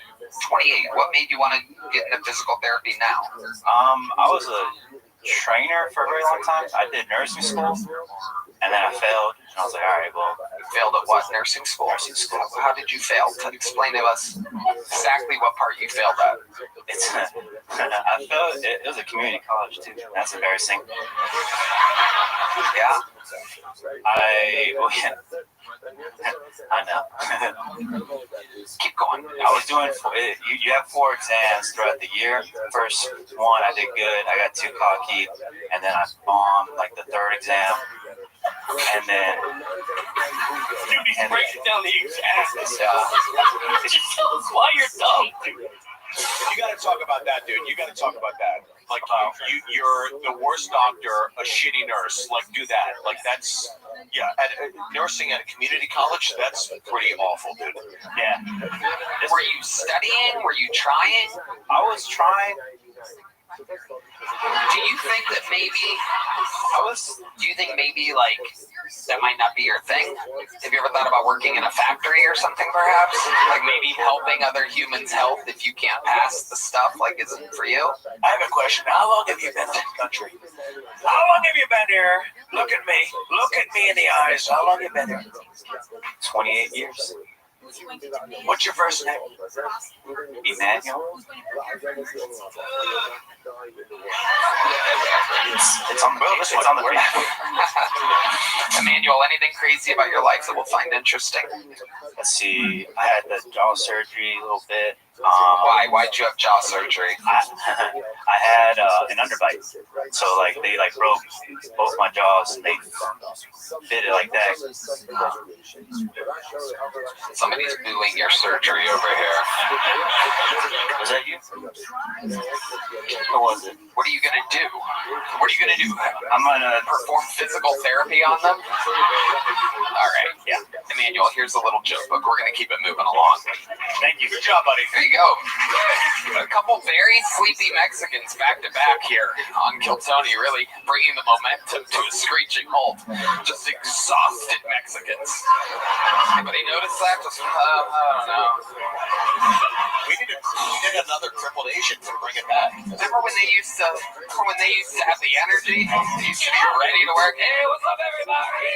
Now they're exhausted. These people are exhausted Mexicans now. I failed out of nursing.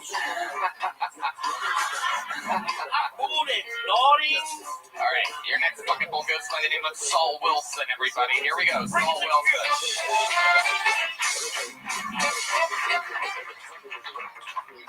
How's it going?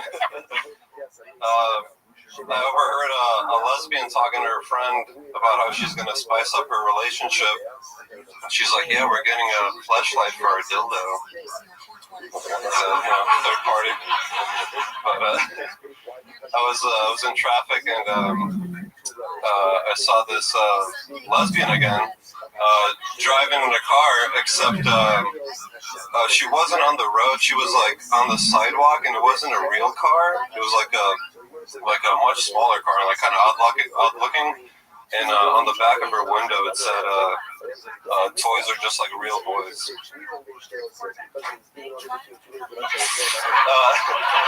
Anyways, I was kind of drunk the other night, and I thought I walked into a Whataburger, but it was D Madness's house, and he was like, "What? A burger?"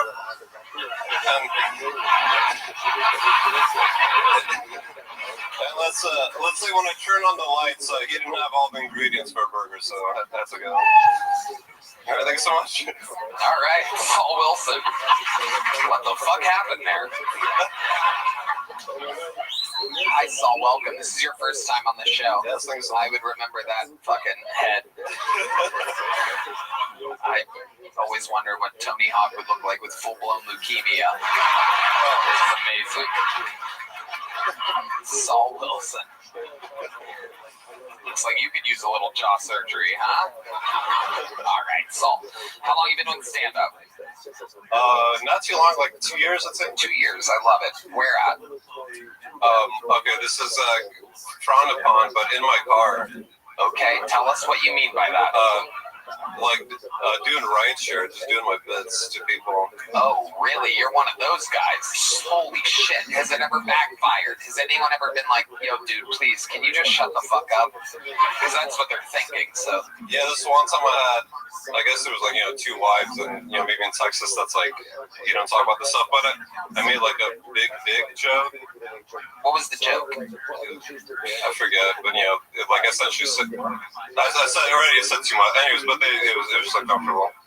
They didn't have to know that. Can I hear the joke? He doesn't remember it. What is going on? It was like, You tell jokes in your car? Yeah. The 2 lesbians? How are you always around all these lesbians? Seems like everything you do, there's lesbians involved. Leave television alone. For tonight, yeah. All right. You don't remember the joke? You sure? Yeah, it was like in conversation, like just like that. I got it. Chatting it up with lesbos. Saul, so that's what you do for work? You drive? Yeah. Okay. What kind of car do you have? Okay. Pre-owned or new?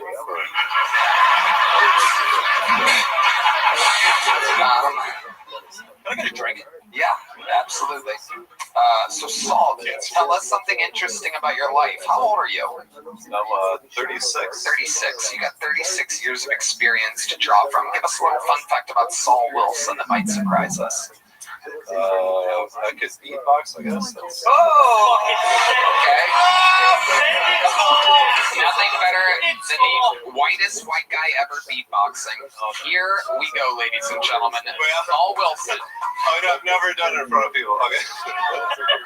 Okay. Well, turn your back. You tell a big dick joke in front of lesbians, but you don't beatbox. What's the end of the show? Just pretend like you're in your car. Make yourself at home.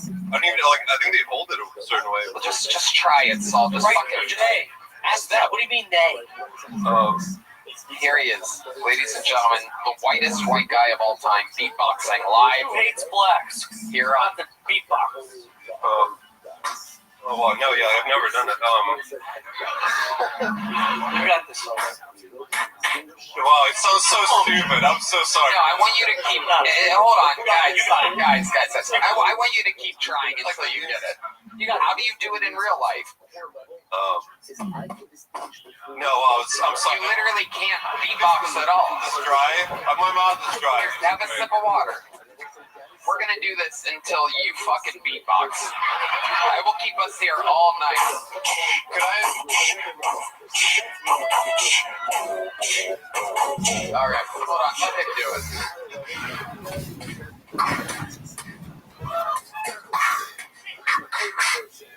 Wow. You have the. I'm sorry. It sounds so stupid. Wow, that's incredible. You have the rhythm of Yehi's crutches. Incredible. Unbelievable. No time whatsoever. Just it sounds like Yankee coming up the stairs. Why so many stairs? On that shit. There's so many stairs. You sound like Yankee falling down the stairs, actually. It's just a Jew sneezing into the mic. Shit, awkward. Allergy. Allergies. That's a Jew opening the bill at a restaurant.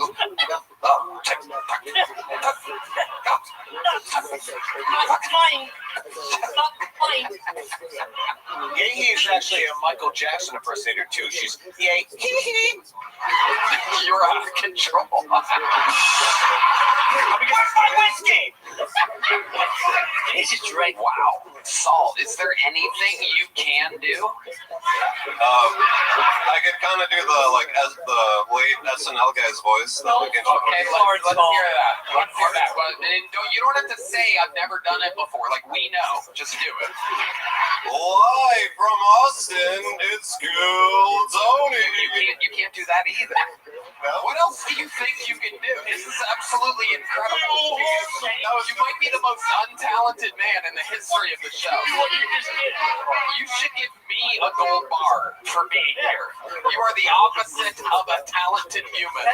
You owe me a gold. Okay, what else do you think you can do? Because this is entertaining. Come on, give us something else. Show me your fat tits. Can you do an impression of something? Is there something else? Show their fat tits tonight. I swear to God. It's going to be you, Tommy. It's definitely going to be you. You're 10 mezcals in. It's going to be your fat tits on the show tonight. Fuck off for kids. How many of you want to see Tommy's tits, huh? Oh, there it is. Oh, now you're having fun, huh? Fucking perverts. We want to see those pepperoni pizzettes, dude. Normal fucking nips. I don't think anybody believes it. Whoa, there's the lovely Heidi. Here they come. Here they come. He's gonna open up that Shawshank Redemption fucking polo shirt he's got. Fucking hot chicks. Get the fuck out of here. It's for the boys. It's for the boys. I don't want any. Let's see it. Oh my God, look how hairy those are. Oh my God. Literally. He's got the chest of the mighty Chewbacca, ladies and gentlemen. That knows how to co-pilot the Millennium Falcon. Wow. I just saw 50 Shades of Grey. I just passed out. Saul Wilson, you've had some time to think over there. Is there anything else you're good at? On the stage. Yeah. Dude, I'm not kidding you. I thought he left. No, I know. That's crazy. You're still here, dude. Saul, I would fucking ran through the vent if I were you. Is there anything else you think you can do? That's nuts. Nothing around. I'm leaning on the comedy, I guess. What? I'm leaning on the comedy. Okay. All right, so, well, fun times. You're leaving here with a little joke, but congratulations. Sign up again. Give us another minute sometime. We'll see if it can go better. Anything can happen. Stick around. You might see him improve. All right, let's do it. Final bucket bowl of the night goes by the name of Daniel Shepard, everybody. Here we go. Daniel Shepard.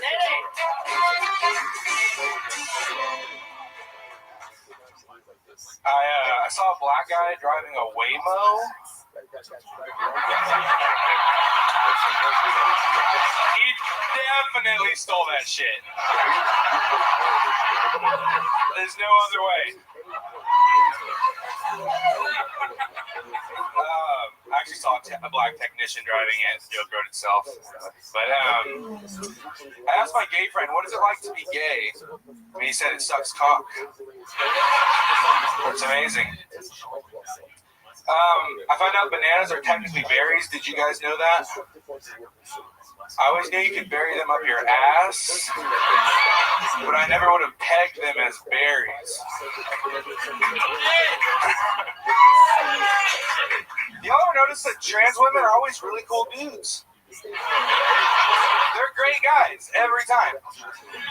I love trans women. I'm 1950s gay. That means I like black women. According to my grandpa, that's gay. Okay, Daniel Shepard, ladies and gentlemen. Here he is. Absolutely adorable. Thank you. Obviously, what ethnicity are you? French Bulldog? Oh, got an adorable round head, this boy. You just want to squeeze those cheeks. I got called that today. Or I got called that and a testicle today. I bet. I can see. I'm happy about it. I can see the resemblance. So you used my third French Bulldog. I love it. Daniel, how long have you been on stand-up? I'm about to be going on 5 years. Where at? Here in Austin. I love it. This is where you're born and raised? Yes, sir. What do you do for work? I just got a job. I'm a stripper. I work at a wire factory. I just got a job stripping wires and fabricating cables and stuff. Very nice. Yes. Very nice. What did you do before that? I was into welding. I actually parked cars for a long time with the PMC company out here. I was a valet.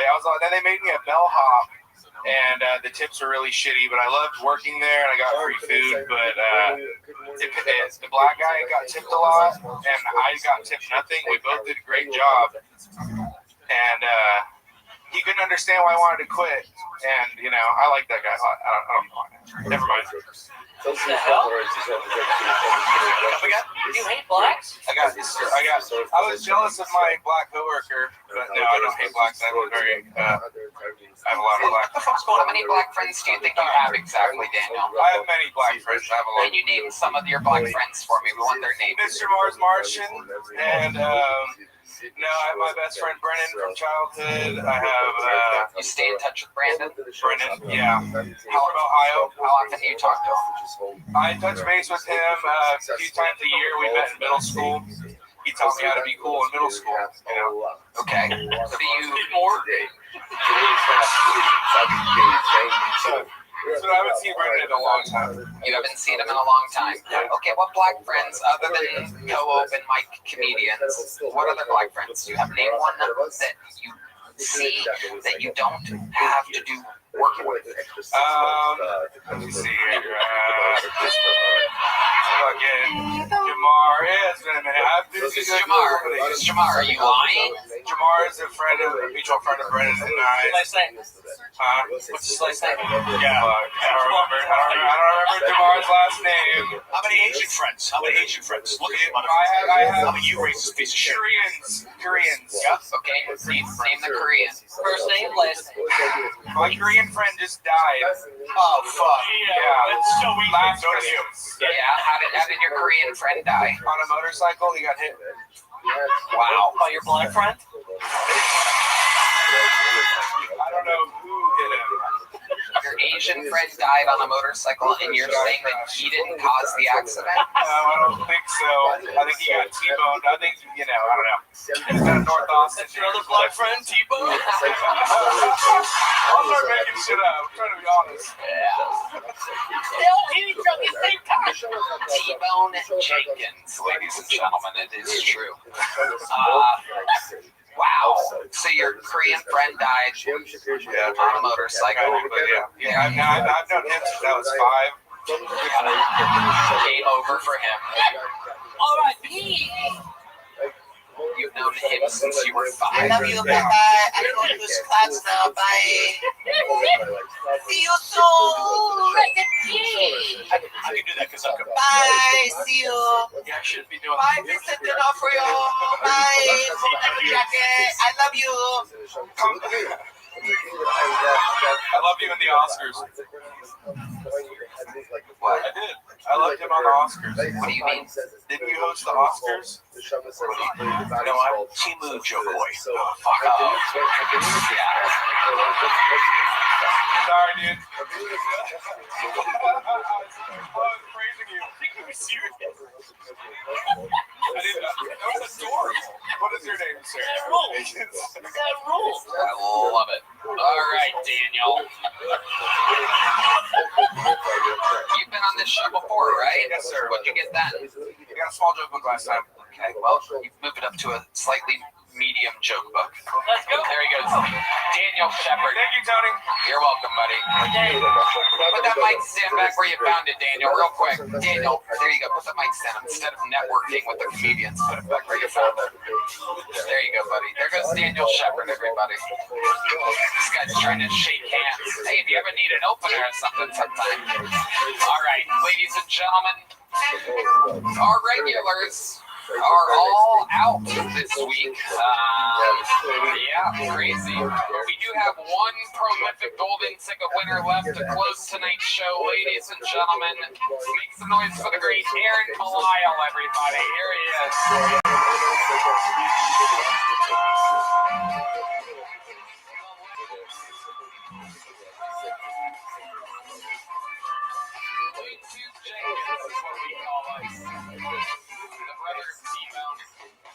From America's Got Talent and Kill Tony fame, this is Aaron Belial, ladies and gentlemen.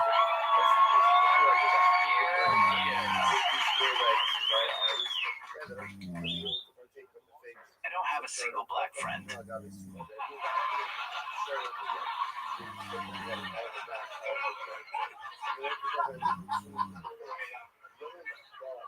People assume I'm mentally retarded and they start playing charades with me. It happened 6 times at the airport on the way here. Like, I ordered Starbucks and my order was ready and she starts doing this.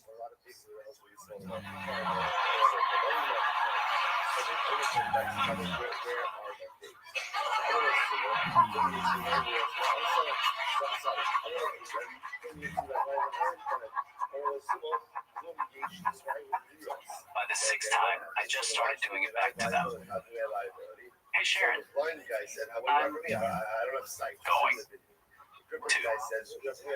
Gil. You're whole fucking family. You stupid piece of fucking shit.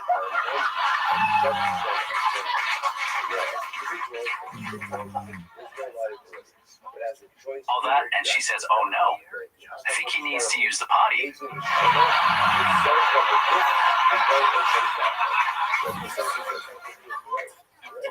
Tommy Pope, this sick fuck, is just sitting here thinking about smelling my retard foot.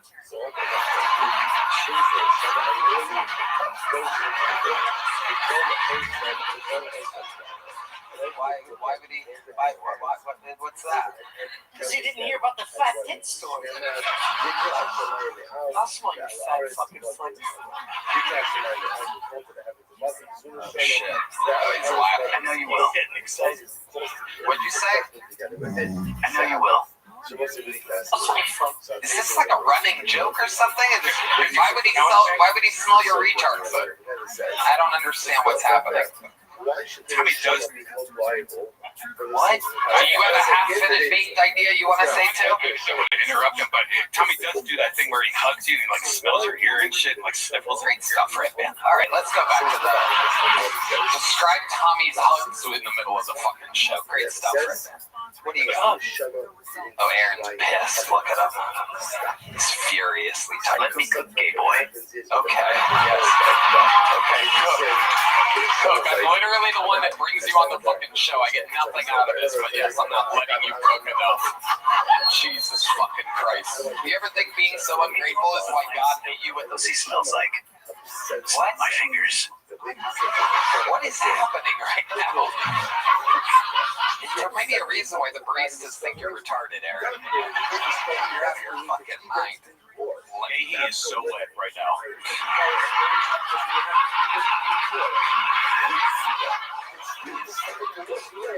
Aaron, what's going on in life? Tell us about it. I want to let you cook. I want to give you an opportunity to really cook it up in here. A guy that can literally only cook things in a microwave, but yes, go ahead. I want to let you microwave something up for everybody. Lean cuisine over here. Oh, fucking Swanson dinner over here. Go ahead. I have an air fryer.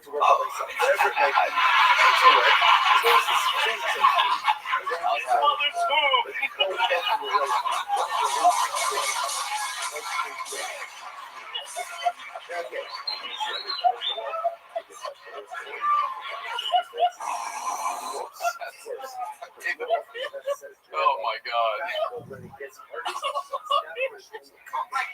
sorry. Jesus fucking Christ. No. I'm sorry. Aaron, what else is going on in life? I'll beat the fuck out of you right now. Do you really cook? We got on cooking. You do have a built-in spatula. Something you said, let me cook. I'm curious. Is there something you specialize in? Me and Aaron are friends, by the way. He doesn't. Yeah, there you go. He likes to. When he has to type, he can't smile and type at the same time, so he gets serious. But when he looks up, he smiles. There he goes. I'm just on the road a lot. Going back on the road with Steve-O in the new year. Nice. Absolutely. Aaron, you're fantastic. We love you. You're a golden ticket winner as always. And you did it yet again. How about a hand for Aaron Belial, ladies and gentlemen? The drawing from Ryan J. Ebel is in Seaburn. It's on SourcePunchUs.live. Find us Tordates, Kami Popez podcast, Stuff Island, and Look at Dish, a cooking show, which is awesome. How about one more time for Aaron Belial, everybody? Sweet boy. He can get a little feisty sometimes. He paid for Let Me Cook Gay Boy. Put him to the ringer for that one. Let's see what Chris Rogers drew over there. That's the great Ron White. Fuck yeah. Fun times tonight, people. Make sure you go to Netflix. Watch Kill Tony, Once Upon a Time in Texas. It's out now. Push it to the moon, Red Band. Check out my new video on YouTube, CapRed7. It's called Cherry Root Beer. Thank you. Okay, there you go. And we love you guys. Thank you. Good night, everybody. One more time for Seaburn and Tommy Pope. God bless this audience and God bless the United States of America. Thank you. Good night, everybody.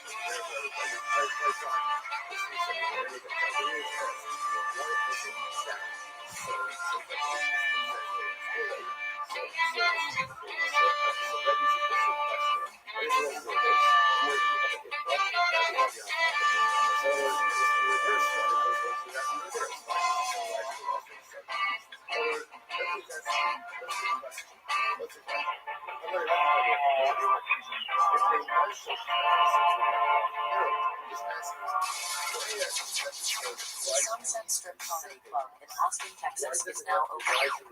Check out Red Band's secret show every Thursday. Go to sunsetstripatx.com for tickets. In order that the sun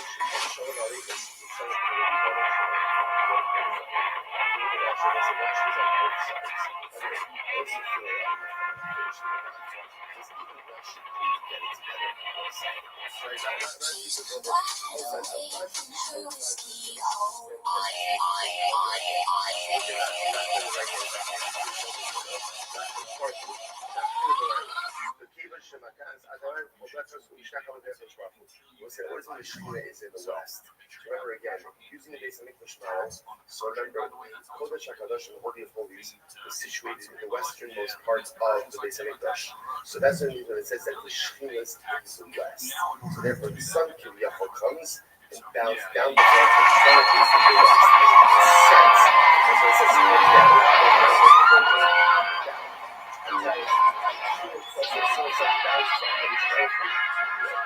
Hey, this is Redman coming live from the Moody Center here in Austin, Texas.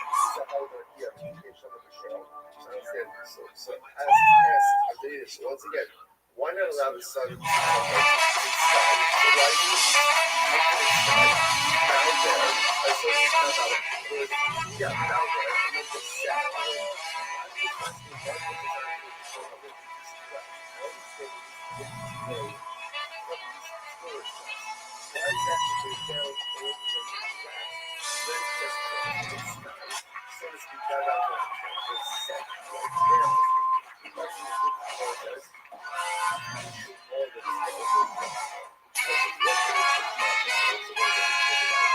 Hey, this is Redman coming live from the Comedy Mothership here in Austin, Texas for a brand new episode of Kill Tony. Get over, Tony!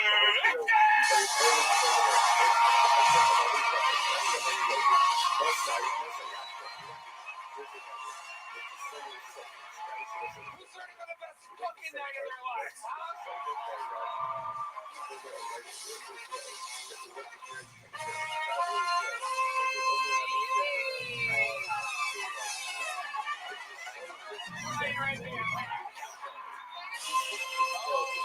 God, we've done it again. You are here. How you guys feeling tonight? This is Kill Tony, brought to you by Netflix, ladies and gentlemen, where this upcoming Monday, January 12th, Kill Tony, Once Upon a Time in Texas, airs only streaming on Netflix. So we won't be on YouTube next week. We are only on Netflix. How cool is that, huh? How about one more time for the best damn band in the land? Carlos Sosa, Raul Vallejo, Fernando Castillo, Matt Mueling on guitar tonight, playing a Matt Mueling signature guitar from John Cage Guitars. That's John D's on the keys. And believe it or not, that is the real D Madness, live in the flesh. The Kill Tony Band single Pandemonium out now on Spotify and everywhere where music is played. Here's a little bit more from the amazing sponsors that made tonight's episode possible.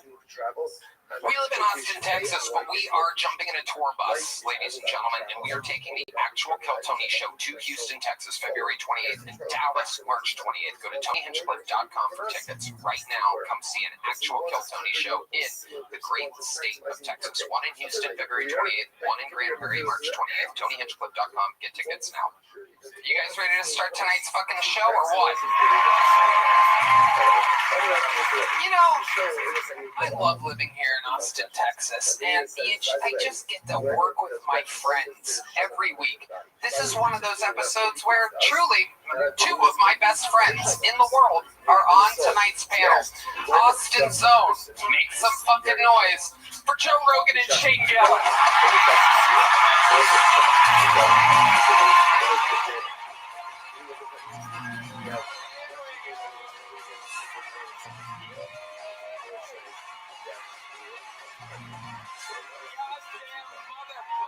Right, ladies and gentlemen.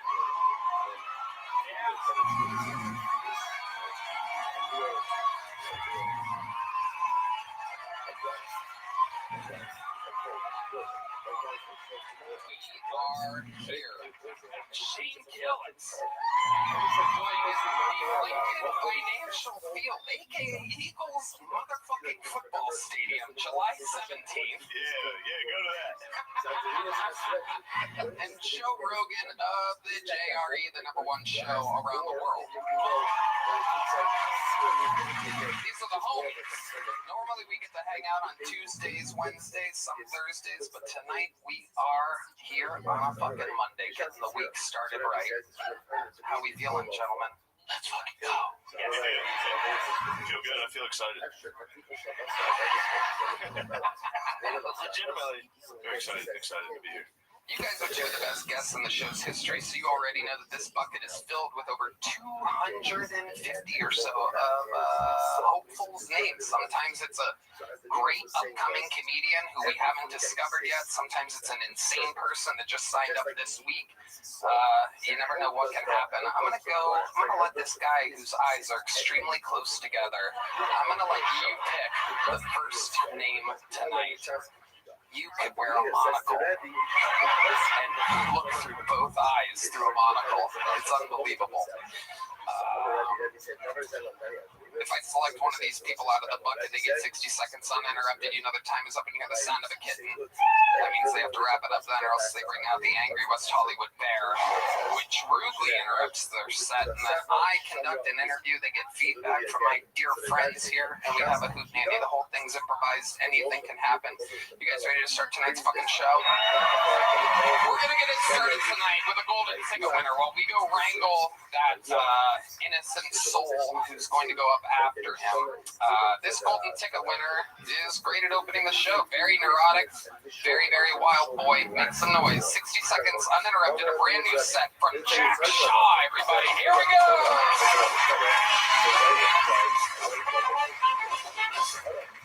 Someone DM'd me and they said, fuck you, fuck the Jews, I don't support bombing hospitals. And I was like, dude, that's not me. I'm not doing that. I have no part in that. If I did have a drone, I'd bomb the homeless people. I mean, talk about making unwanted settlements. That's what I'm talking about. Okay, didn't go great. All right, cool. I'm just a silly little guy, dude. That's just what I am. My girl told me that it gives her the ick that I pee sitting down. So I got upset with her, okay? And I said, if you don't like me peeing sitting down, you should see me pooping standing up. Also didn't go as great as I thought it would. Okay, very cool, awesome. Okay, got one more. Awesome. Okay. Hey, you guys hear this app, Rocket Money? Okay. I got this app, and if you don't know what it is, it's an app that tells you the subscriptions that you have. And well, I got the app. It turns out I have 2 Rocket Money subscriptions. Look at that. Jack Shaw. Really criticizing himself throughout his set. Not leaving much work for us to do. I don't know why you had to bring up the DM that I sent you. That was supposed to be between me and you. Jack, I mean, you know how that went. You thought it was going to go better. I really did, yeah. I was really like, wow, this is going to go great. And it wasn't. Why do you think it was? What do you think exactly happened here tonight? Yeah, that's a great question. And I think that maybe it was me. You are correct. That is the correct answer. Yeah. Oh, man. How's life been going, Jack? It's been great. It's the last night of Hanukkah tonight, everybody. Wow, that's a way to get the Texas crowd on your side. I brought some presents for all you guys. That's kind of what You did? I brought some presents. Wow. Hey, can you bring out my Hanukkah presents? Oh my goodness. Here we go. It's Hanukkah time with Jack Shaw. It's Hanukkah time, and ladies first. So Tony, I actually got you something very special. I made you your very own Kill Tony yarmulke. Wow. Okay, great. Put that on. Oh, it says I'm gay on it. And there you go. This is where all your preparation for this week's set went into. I love it. You should wear that. Shut the fuck up. Like I said, tonight's episode is already brought to you by Netflix. I don't need to put it on. When the deal's up in 2 years, I might have to put this back on again. But for now, we good. All right, what else you got over there? Well, I got something special for Red Band. I got you a lean cuisine, because you're fat. There you go. This is going so much better than your set. This is incredible. Could you pass this down?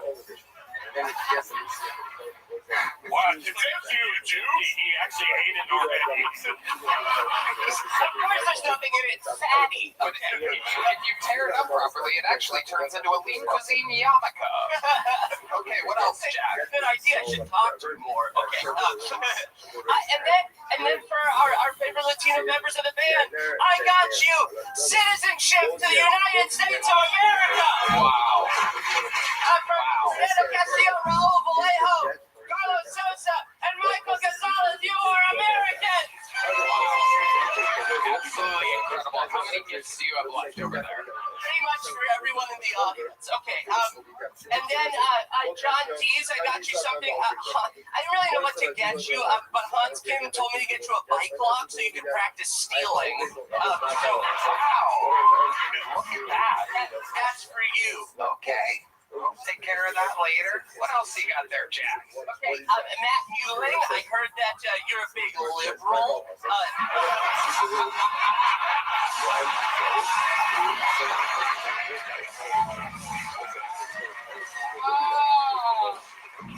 Oh my God.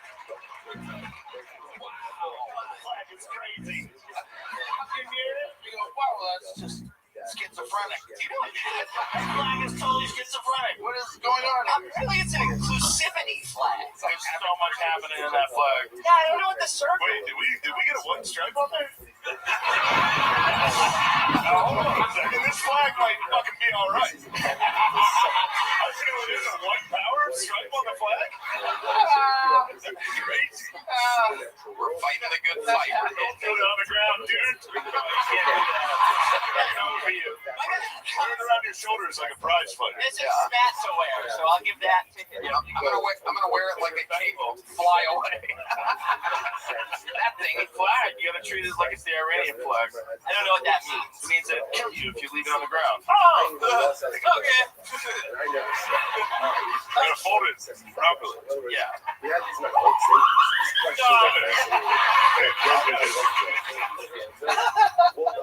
Oh no! I'm panicking. I'm fully panicking. You're doing a good job. You're doing a good job. It's gonna end up in a dumpster next to a Kiltony yarmulke later. So, all good. Dude, I spent $20 on that. Uh-oh.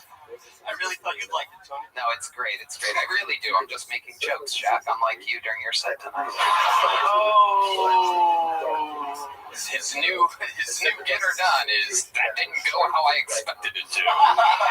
Have you ever thought about doing props? Yeah, right now. I think you should. I was talking to Carrot Top about this because it's kind of crazy that he's the only guy that does props now. Yeah. When I first started out, there was a lot of prop comics. It was a common thing. And Carrot Top got so big that the upcoming people thought they would be stealing if they started doing props. But I think it's a legitimate idea for you. This was like way funnier than the other stuff. Dude, you didn't like Very clever. You're very clever. You didn't like the Rocket Money joke? It was okay. Turns out I have 2 Rocket Money subscriptions. That's good. Yeah, it's good. That's good. You didn't get anything for D Madness? Yeah, that's the final gift of the night. Steve Madness, I heard you lost your eyes in that tragic accident. So, Jesus Christ. no, I actually got you. Not at all what happened, but I got you some brand new eyes. Oh, they really broke. They really broke. They already broke. Okay, I thought that was gonna go better too. Okay, so that was this Kill Tony set. you did good, Jack. Thank you for all the gifts. Those are googly eyes. If you're wondering what's going on. It's good. Keep that trans flag away from D Madness, or else he's gonna light on fire. Famous homophobe, D Madness. Okay, that's your first comedian of the night. But now we go to the bucket, where, believe it or not, it's usually more insane. So we're gonna see what happens here. Your first bucket full tonight. Make some noise for Kojak, everybody. 60 seconds uninterrupted, and then an interview. Hey, people keep asking me why I did Jake Paul dirty in the 6th round. I was like, come on, bro, I'm not even British. I do like boxing, though. Rest in peace to George Foreman, boxing legend, died a couple months ago. You guys know George Foreman? Notably known for naming all his kids George Foreman, even the girls. But also the George Foreman grill. I'm sure you all have George Foreman grill, right? I just moved into my new apartment. I got a George Foreman grill, but I'm a little cheap, so I got a knockoff version. I got the George Floydman grill.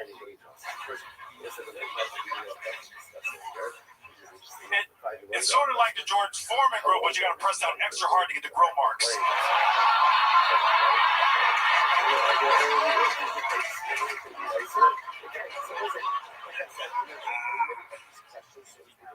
Call me Kojak Kaepernick out this bitch. I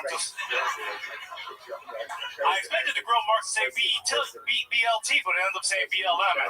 What the fuck? That's what I get. I used a counterfeit 20 to pay for it, so I can just. All right, thank you. That's my time. Thank you. Kojak, ladies and gentlemen. George Floydman girl. Look at that. Welcome, Kojak. How long have you been on stand-up? 4 years. Once we open, as soon as you open this. About 3 years. As soon as the mothership opened, I started. Nice. What made you want to start then? I've been watching Kill Tony since 2015. I saw you at. How old are you? You look like you could be 20 or 65.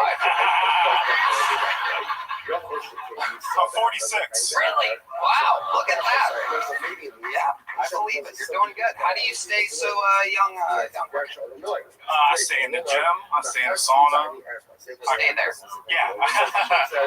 You have 24-hour fitness membership. Yeah, I'm fit, man. I do some things about lift. You just looked at Joe Rogan and said, I love. I lift. I was uncomfortable. I lift weights. Okay, shit. All right. What do you do for a living? I am the #1 waiter in Austin, Texas, at a fine dining establishment. Okay. I took care of Shane. Like, what? Yeah, I was with Egan McCann and Sam Talent. Yeah. Right after, yeah. How was I? I don't care about what's the name of the restaurant? Do you want to say? I don't fucking remember. It was good though. You were great. I didn't know you were so fucking racist. I don't know how to figure it out.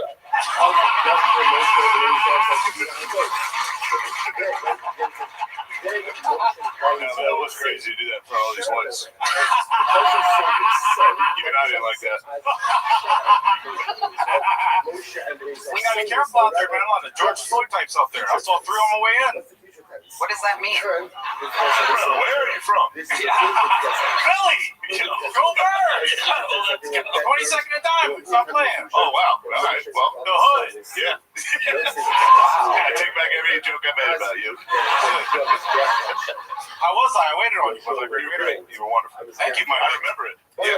You don't want to say the restaurant? Do you think you'll get in trouble for a George Floyd joke? Yeah, definitely. Black people don't go to my restaurant. Wow. Don't say it now. Definitely don't say it. I'm gonna fire you, bro. For those of you maybe not watching and just listening to the podcast, the Kojak is black, everybody. I know he's extremely racist towards black, but I promise you, he is black. This is incredible. I just have a problem with George Floyd. Why? What's your problem? They said that he was my hero. I had George Floyd and fucking P. Diddy to look up to as hero. That's some bullshit. Man, I mean, say what you got to say. And I think all the educated blacks would agree. Oh, shit. Again, he's black. Where's Candace Owens when you need her? Wow. Kojak, when you say you're the #1 waiter in all of Austin, what do you mean by that? That means I was rated #1 in all of Austin by anyone that comes in, I take care of. Okay. All right. What do you think? You like steak?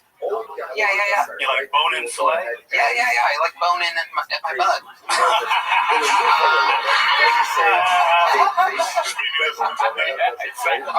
You like hot dogs? You got any hot dogs in that steakhouse? Let's go. Yeah, so that's 6 hot dogs.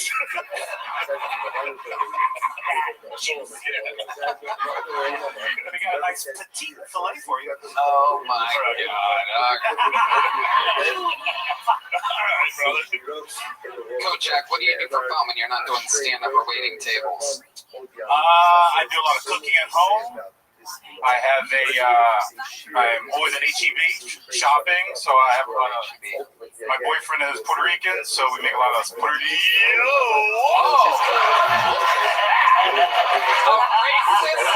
Gay black. If you have that on your bingo card, again, if you were on Prize Picks, and you bet only $2, and that the first bucket pool would be a gay black racist against black comedian with only a $2 bet, you just won $3.5 billion. This is why you need to go to Prize Picks, use the promo code Tony, and place your bets. A $2 bet would have gotten you $3.5 billion.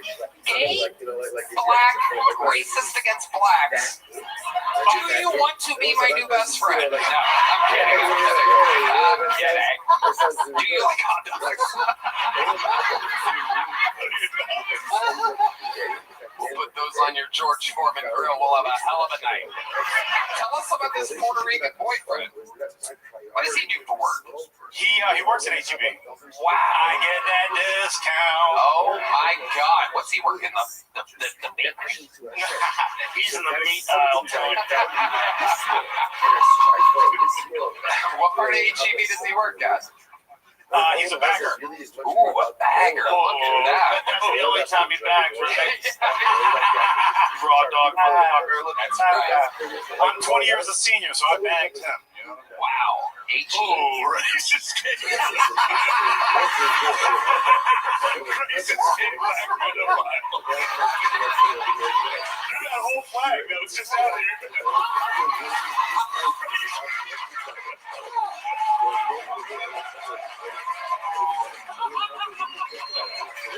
Oh my God. Oh my God. How long you been with this bag boy? 5.5 years. Wow. His in-laws are, well, my in-laws are moving here. He's got his mom and his grandma to come move. Oh my goodness. And it's a little bit of an age gap, but me and his mom are the same age, so that was a hell to get over. You've been with a young, how old? You're 47. 46? That's even worse. Is he 15 years old? Like, why is he a bagger? There you go. Hey, shut up. How old is he, Kojak? Fucking me. He just turned 25. Wow. Look at you. Oh, y'all care about gay shit now. Get the fuck out of here. Like, y'all fucking care about gay shit all the time. Fuck out of here. I love it. HEB now, HIV later. How exciting. Fucking go. Well, Kojak, fun times. You know, I like the George Floydman joke. Getting a big joke, but buddy, there you go. Hey, can you come and I'll serve you? Come to my restaurant. I don't know what fucking, or you didn't want to say the name of the restaurant. I'll tell you. Okay. The lowercase grill. Lowercase grill.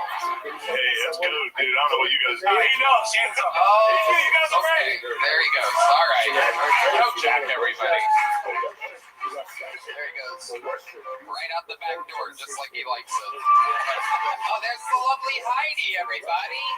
Look at her. She's going to be working hard tonight on these Bud Lights. Live in the flesh. HeidiRegina.com. She's got a podcast, a bunch of shit going on. Hey, what's up, everybody? This episode is brought to you by PrizePicks. Whether you're starting a new routine or making player picks for the first time, trying something new can be hard. But in life and on PrizePicks, it always feels good to be right. With high-pressure playoff matchups every weekend and elite hoops action almost every night, the action never stops, and PrizePicks lets you take control. I love PrizePicks. It was so simple to get started on the app. I even won my first pick. It really makes my sports watching experience with my friends even better. That is incredible, Red Man. The app has a new feature too. PrizePicks now has early payouts. If your player gets off to a hard start, you now have the option to cash out those winnings before the game even finishes. So get in on the action. PrizePicks is now available in all 50 states, including California, Texas, Florida, and Georgia. Plus, PrizePicks puts their users first, so all withdrawals are fast and secure. PrizePicks accepts most major payment methods, making deposits into your account quick and easy this sports season. So download the PrizePicks app today and use code Tony to get $50 in lineups after you play your first $5 lineup. That's code Tony to get $50 in lineups after you play your first $5 lineup. PrizePicks. It's good to be right. But how to do? This podcast is sponsored by Shopify. 2026 is the year you launch your business. One powerful move puts your future firmly in your hands. Starting a business with Shopify. Maybe you've got an idea you can't shake, a craft everyone tells you to sell, a store you've already designed in your head. With Shopify, 2026 is when you finally make it happen. Shopify gives you everything you need to sell online and in person. Millions of entrepreneurs have already made this leap. From Mattel to Gymshark, the first-time business owners just getting started. I love Shopify. It's the best business tool out there. Shopify gives you all the tools to easily build your dream store. Plus, sign up is fast with Shopify's built-in AI tools that write product descriptions and headlines and help you edit product photos. Marketing is built into. Create email and social campaigns that reach customers wherever they scroll. As you grow, Shopify grows with you. Handle more orders, expand to new markets, and do it all from the same dashboard. In 2026, stop waiting and start selling with Shopify. Sign up for your $1 per month trial and start selling today at shopify.com/GoTony. Go to shopify.com/GoTony. That's shopify.com/GoTony. Hear your first this new year with Shopify by your side. On Back to the Bucket we go. Ladies and gentlemen, 60 seconds uninterrupted. This looks like a new name. Make some noise for Nick Tormey, everybody. Here we go.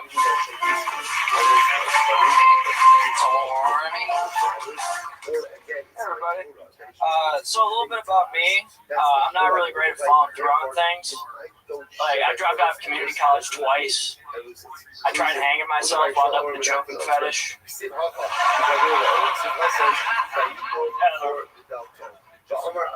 The rope broke from the ceiling, but I shot a few more right back up there.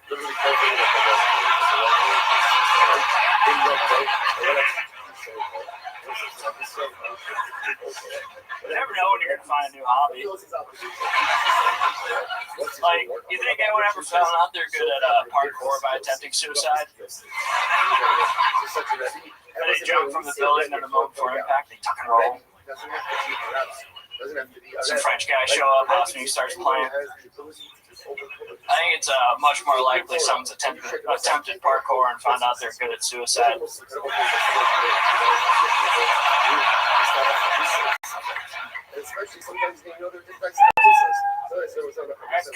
he is, Nick Tormey.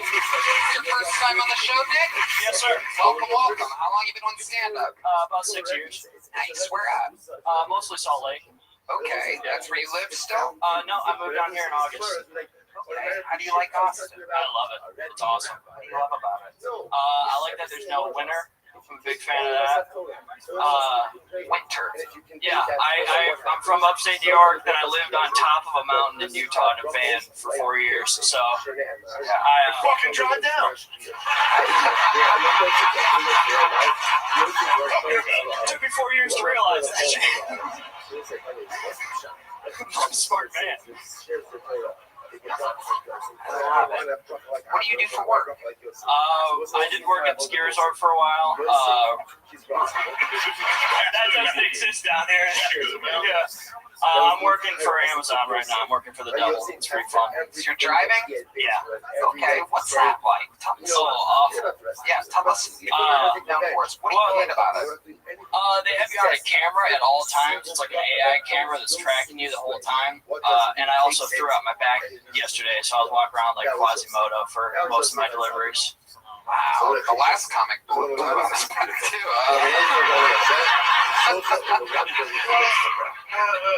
Yeah. So Nick, tell us more. What are you into, buddy? You have any special skills or talents that might surprise us? You seem like you have a little something up your sleeve. I'm engaged. Me and my fiance collect taxidermy. Oh, wow. Where'd you meet this bag boy at? I met her at an open mic. I met her at an open mic. Oh, nice. She does comedy too? Yeah. Wow. Interesting. Did she sign up tonight? She did. She's at the bar next door? Yeah, she is. Cold, do you know who that is? Holly. What is it? Holly. Holly Jensen. Holly Jensen. Go grab Holly Jensen. Let's see. Always spontaneous fun here. Come on, folks. How did you get into collecting taxidermy? She got me into. I got her a taxidermy frog. It's like a cane toad, like the invasive species in Australia. It's like a purse. She has it with her.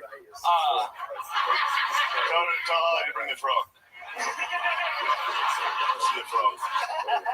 That's so crazy. My wife would stab me.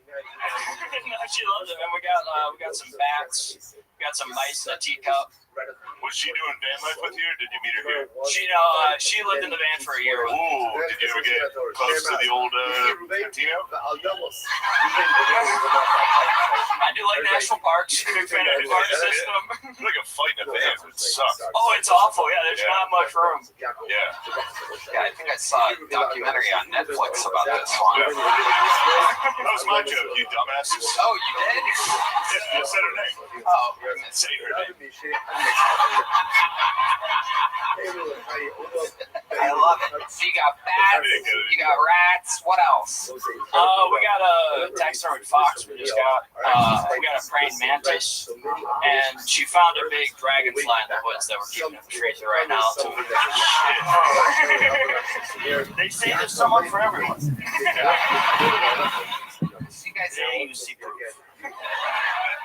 you guys have a place. It's here in Austin.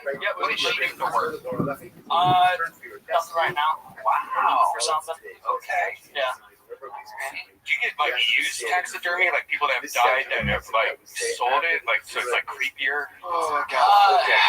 She would probably love that for sure. But no, we went to a store. They had human skulls too. It was weird spines. Ladies and gentlemen. Well, I guess they just sent her out. Okay, that's one way to do it. Can you see that, bro? Yeah. Wow.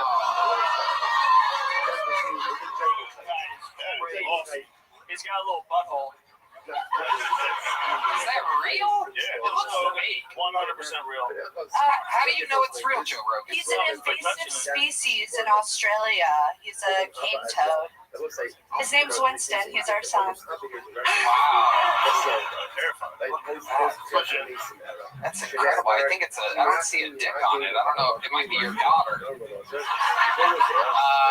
Holly, you want to do the set that you were planning on doing here? That's how I would have done it. Instead of just sending her out randomly, I would have brought her up. Ladies and gentlemen, doing 60 seconds uninterrupted. Make some noise for Holly Jensen, everybody. So I'm actually from Salt Lake City, Utah. I just moved here. And the first thing everybody always asks is if I'm Mormon. I'm not. I'm Jewish. But I did have a lot of Mormon boyfriends growing up. The cool thing about Mormon boyfriends is they have some really weird rules. Like they won't drink coffee, but they will finger a Jew. I've been having a hard time getting a job out here in Austin. When I was in Salt Lake, I was a stripper. Thank you. So much more supportive than my parents. They hated the stuff that I would do at work. Like I loved showing up with googly eyes as pasties. Turns out men don't like it when the tits stare back at them.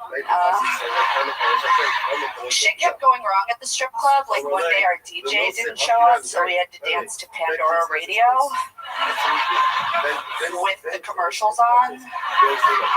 So I was just twerking on some old dude like, do you struggle with osteoporosis? Thank you, that's my time. Wow.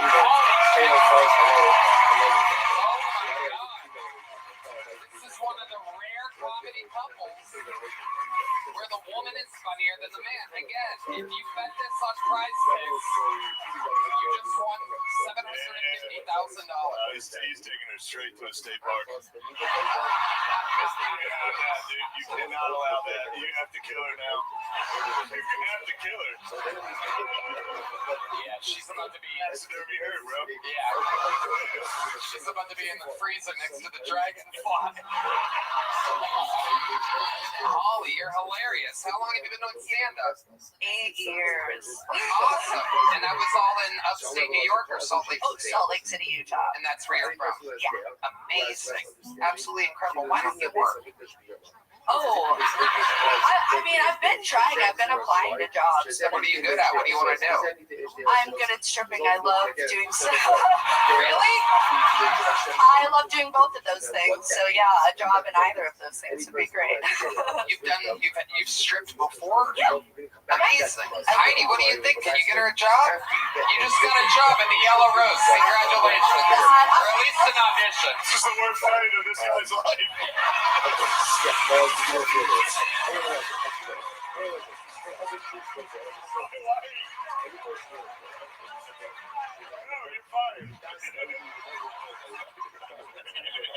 This poor guy is gonna be all alone tomorrow night at 2:30 a.m. petting a fucking dead bat. He talked about he tried to kill himself. Holy shit. Well, you guys fucking just did something real special here. Very entertaining. We got a small one for Nick. You guys want him to get the big one? Alright, you guys are both getting the big ones. There you go. There goes Nick Corby and Holly Jensen, everybody. You know what, Holly? Next year I would love to have you on the secret show, all right? Next year?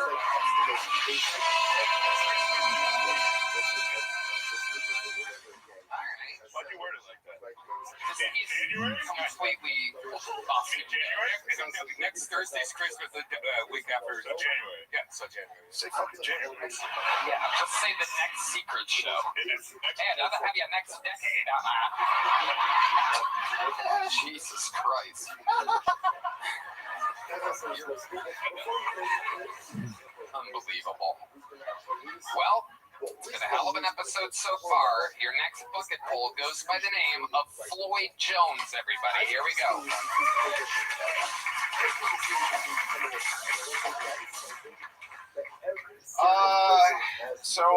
Are we just gonna act like Kanye wasn't a Nazi? That's just how we're okay. Perfect. I don't know if you guys heard, he actually changed his name. He's Kanye Auschwitz. Yeah, Kanye, which is crazy. Like, he said he was done making music, done making controversial statements. He's actually going to open a chain of all-natural grocery stores. He's going to name it Trader Joe's. I think it's problematic to say the least. But I like the thought of restaurants just fucking up. Like, I think it'd be cool if Olive Garden gave abortions. You know? Because then their tagline could be, when you're here, you were almost family. Speaking of how I'm a piece of shit at restaurants, you guys thought I was Puerto Rican. I'm black. I promise. I got the paperwork. I'll get 23andMe right now, even though that just sounds like a cool movie about Michael Jordan. So, but white people just need to know. They're like, I just want to make sure. Like, God. And so, I like to go to sushi restaurants because the waitress is never black. And when she comes over, I go, hi, could I get some salmon nigiri? And she's like, whoa, you mean nigiri? I'm talking about, wow. That's a lot of oohs and ahs during that set. Floyd Jones. Welcome, Floyd. Is this your first time on the show? Yeah, grabbing that microphone, buddy. I don't know how that happened, yeah. Okay, welcome. How long have you been doing comedy, Floyd?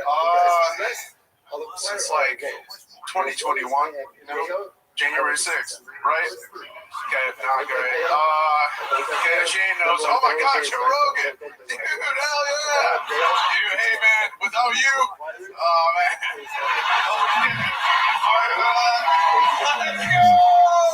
Let's go! These are your heroes, Joe. Honestly, it's like Pokemon. It's like you started Tony, you hit the chin, and like, the Charizard himself, dude.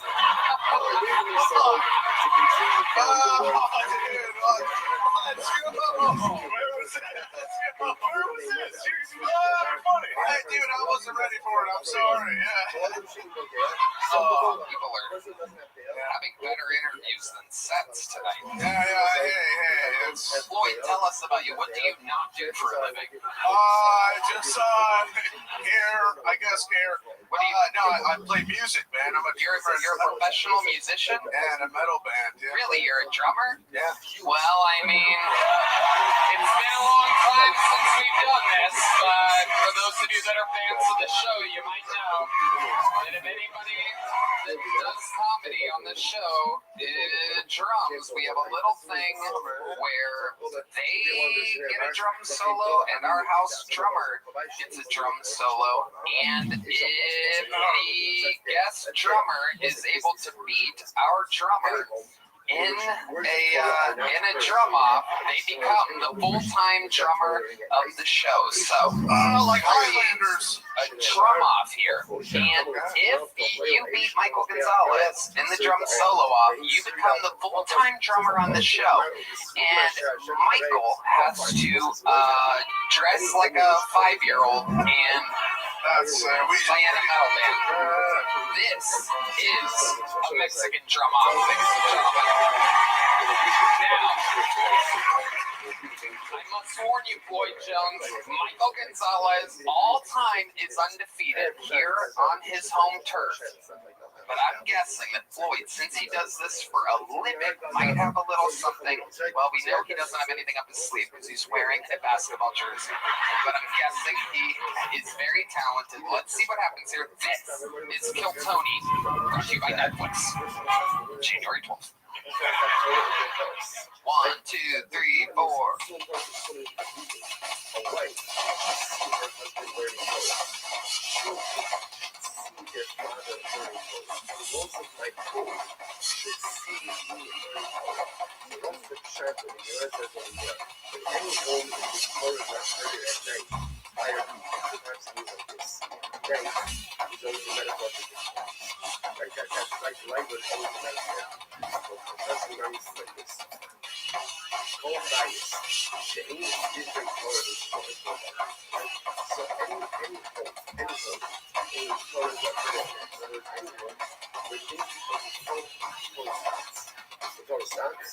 There you go. That is the Swedish drum solo. That is a good one. That is a good one. I really fucking hope Michael puts it together here. I would hate to look at those flabby arms every week. Incredible amount of blatant Ozempic weight loss on this guy. Wow. Defending his throne. Undefeated all time in Mexican drum offs. On his home turf. This is Michael Gonzalez.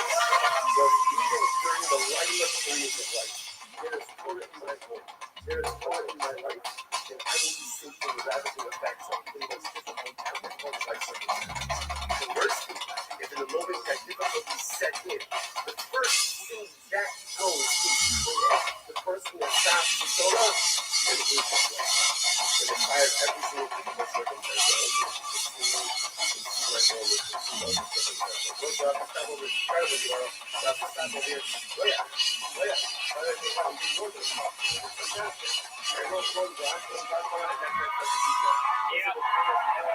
Thank God Almighty. Really tied it together there at the end. Let's see. Unfortunately, it's not up to us. It is up to the live audience here. Do we have a decibel meter? I can't remember. We have it going? All right, so here we go. Colt on the camera, on the decibel meter. How many of you have Floyd Jones winning this Mexican drum off? Make some noise. How many of you have Michael Gonzalez winning? Thank God. I may have affected this election. Wouldn't be the first time. But Floyd, you gave it a hell of a run. It was very good. Good interview, good set. I guess you get to keep those drumsticks. There's a big joke, but there he goes, Floyd Jones, ladies and gentlemen. There goes Floyd saying goodbye to Shane and Lord Charizard or whatever he said. There's another Bud Light brought to you by Bud Light. Ladies and gentlemen, this is a special time in the show's history because we have a brand new regular who has absolutely taken the show over by storm. This is a brand new set. They get to do a little bit longer than a minute if they want. And this is the Dark Storm of Atlanta, ladies and gentlemen. He is here. Make some fucking noise for Dedrick Flynn.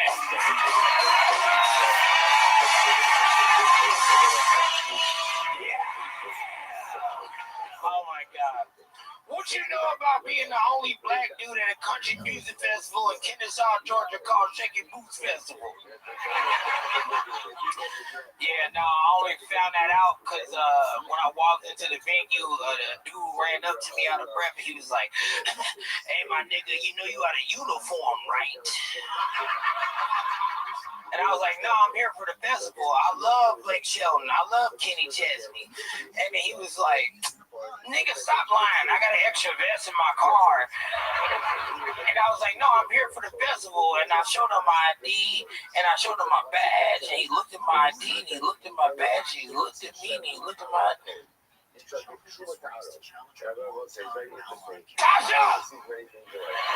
You're going to want to hear this. So Tasha came over. I met Tasha. She did the same thing. Jamal! I met everybody one by one. I met all 37 black people like I'm a black Noah's Ark. They kept calling me the Day Walker. They said I was Blade. It was a great country music festival, man, because all the black people that was working the event kept giving me free drinks, but they also had re-entry. They stopped doing it. They had re-entry into the festival, so we just go to the car and like parking lot them drink beers.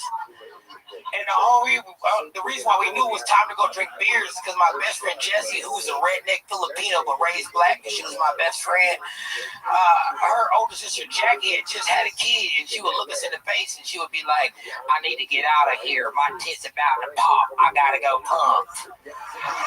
So we would go back to the car, and she's chugging beers. We're all drinking beers, and she's pumping, but she pumped more than like a regular, like a white woman could never pump as much milk as it takes to make a redneck Filipino that's raised black. Like my nephew Maxwell today, he's 10 years old, he's taller than me. She's pumping a lot, and I'm looking at her titty milk, and I wanted to taste some, but I ain't know how to ask.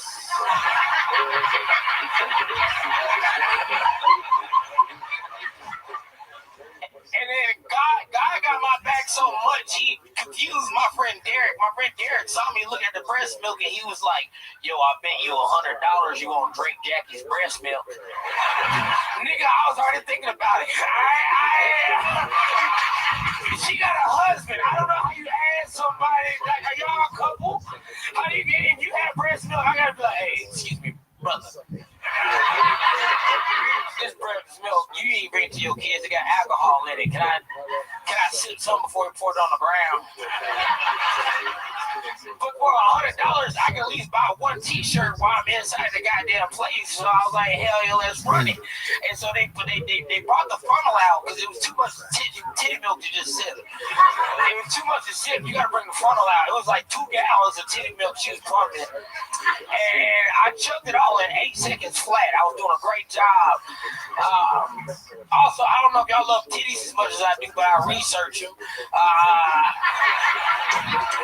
Breast milk tastes like whatever the mom is eating and drinking. So her titty milk just tasted like Tecate and tequila with a little bit. It tastes like a redneck Filipino horchata. You know what I'm saying? It tastes like a little redneck Filipino horchata. But also, if y'all study titties as much as I do, you would know that a titty milk has all the vitamins. I haven't had a hangover in 12 years, nigga. I'm doing good. That's my time. I'll call y'all later. That trick.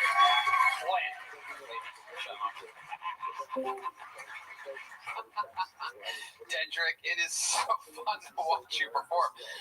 2 weeks ago, you had regular teeth. You're getting better with the grill, but there is a slight speech impediment still there. One of my favorite parts of the set is when you said, "I wanted to taste some, but I didn't know how to ask." The grill is affecting those S's. It is. It is. I'm not used to money, Tony.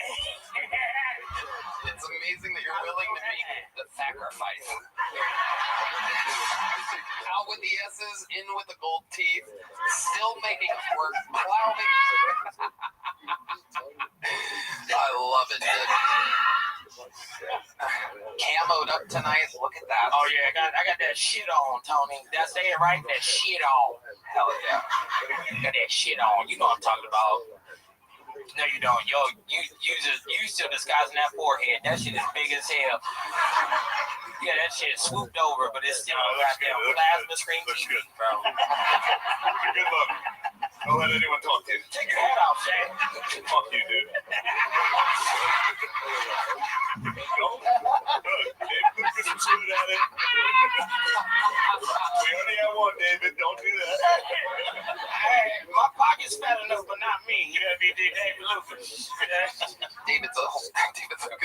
also wearing a grill right now. It's a green egg. Okay. Is that right? Green egg?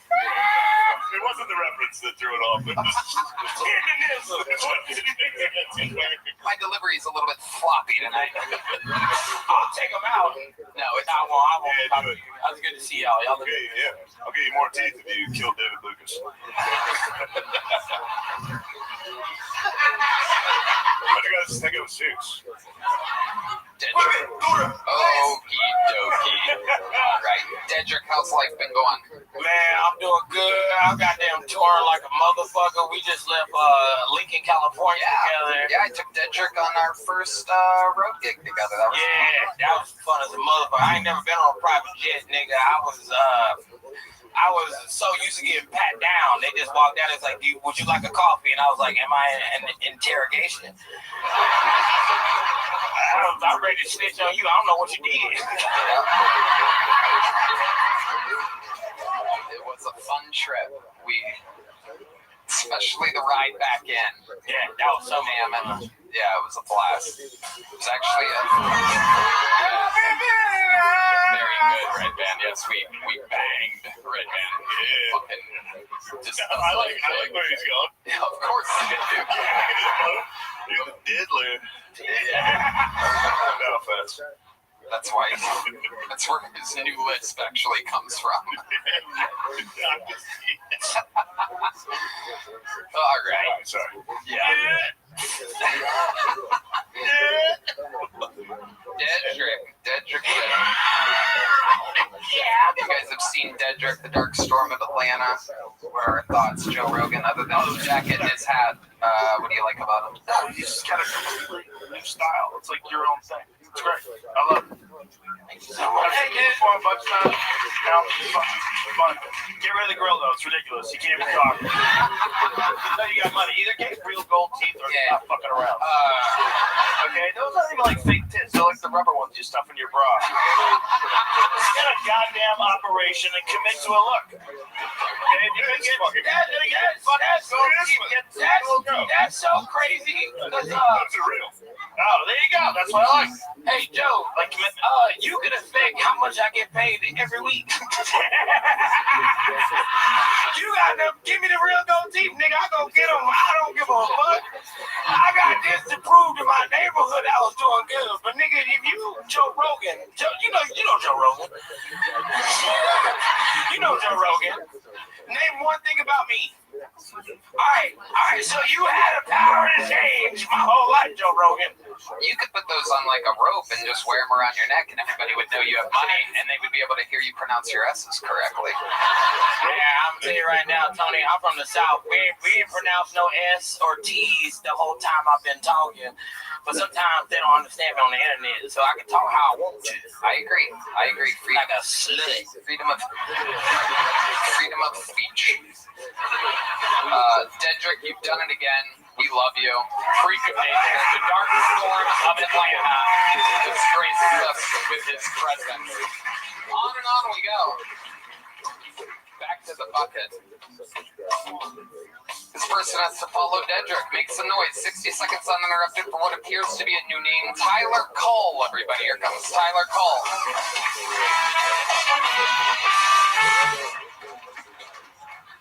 Do y'all think Indians do that head bob thing when they're sucking dick? Oh my God, this is so big.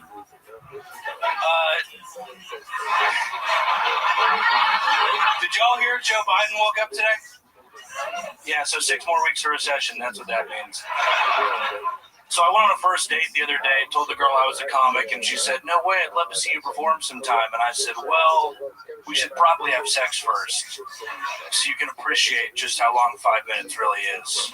It's a long time, I swear. Do we have any fans of Jersey Shore in here? Yeah, someone told me the other day I look like a cast member on the upcoming spin-off Gaza Shore. It's just 5 Jews and 5 Palestinians arguing for an hour. This bedroom was promised to me. Someone also told me I look like the situation in the Middle East. And then they said it looks like my forehead could bench press 225 pounds. That was really rude. I've been Tyler Cole. Thank you guys. Tyler Cole. Making fun of himself throughout. Fun stuff. Tyler, welcome. Is this your first time on the show? It is. Welcome, welcome. How long have you been on stand-up? 4 months now. That chain's kind of tight, huh? A little bit, yeah.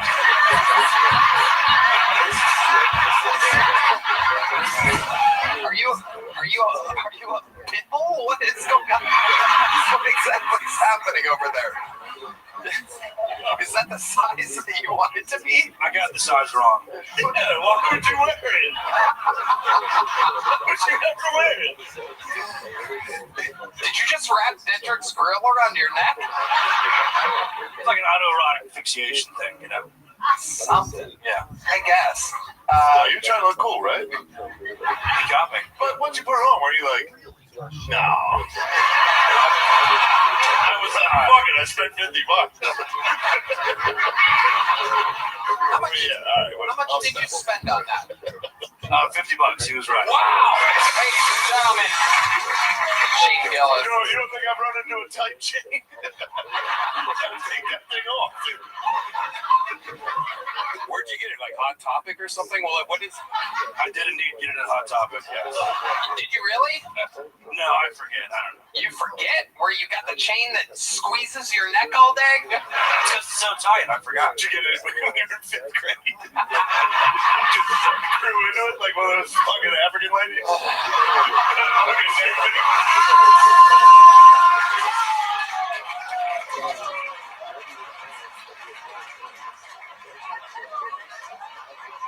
What part of New Jersey are you from exactly, Tyler?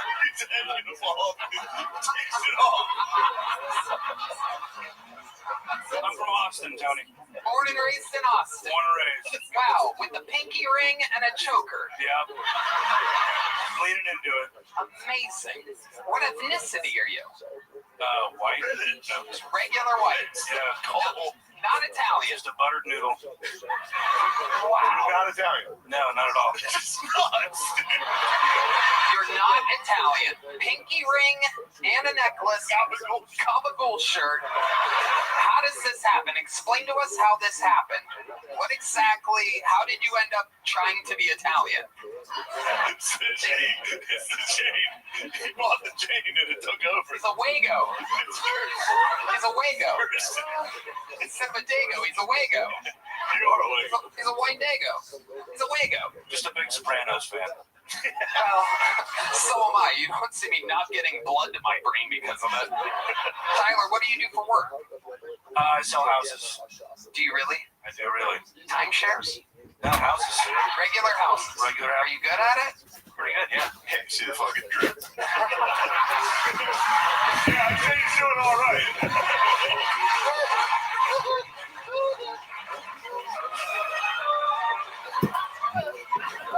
When's the last time that you sold a house? When you closed on a house? When was it? It was in October, but I have a closing coming up tomorrow. Okay, what are you closing on tomorrow? Just a 2,000 square foot house in South Austin. Okay, what'd you sell it for? How much? $380,000. Wow. Fuck yeah. Hell yeah, dude. Might be able to add a few links to that necklace. Holler at your boy. I love it. Okay. What do you do? How long have you been on stand-up? 4 months. 4 months. What made you want to start 4 months ago? Kill Tony. How old are you? 31. 31. And you've just been watching the show and you're like, I could do that. Yeah. Okay. Just been hitting open mics and getting booked by local promoters. I love it. Yeah. You're taking it seriously and you seem to be doing good at it. What do you do for fun when you're not doing stand-up and selling houses and pretending to be Italian? I like to shoot clays, and when it's warm out, wakeboarding, paddleboarding. Yeah. When you shoot clays, do you get the gun out of the bathroom first? Yes. Godfather reference. Godfather joke. I love it. You shoot clays. What else did you say? Lake sports. Lake sports, like what? What exactly? Wakeboarding, wake surfing. Wow. Amazing. Amazing, Tyler. What's your love life like? You have a little chicken parmesan at home? Single currently. Single. When's the last time you had a girlfriend? A few years ago. Okay. Don't move my phone. Why?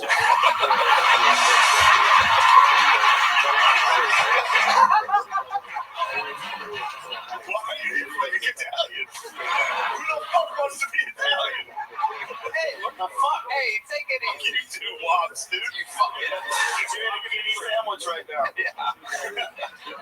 Oh my god. That's a crazy race to appropriate. What the fuck? If I just started acting like Polish. I don't know, I like being Polish. What the fuck? Who compares the Italians to the season 2 of The Wire? Now I'm a Polak. What the fuck? You're not Polish? No. I do look pretty fucking Polish, yeah. Pretty glaringly Irish. But whatever. You don't see me wearing shirts about it.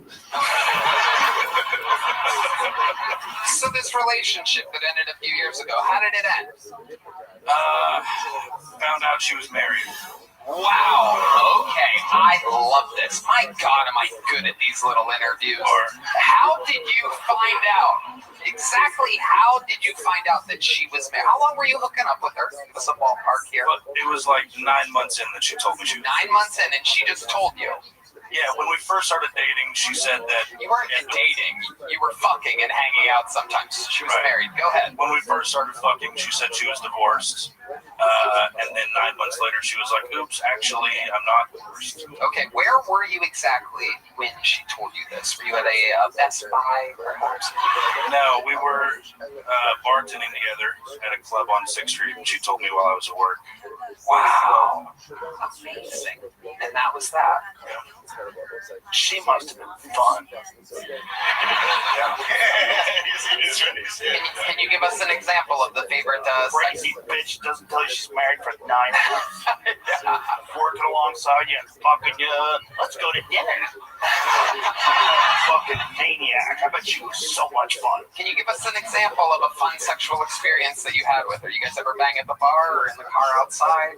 We did, in fact, bang at the bar, yeah. You banged at the bar? Yeah. The bar, diggy, diggy, diggy, said the boogie, said up, chuck the boogie. You banged at the bar to bang.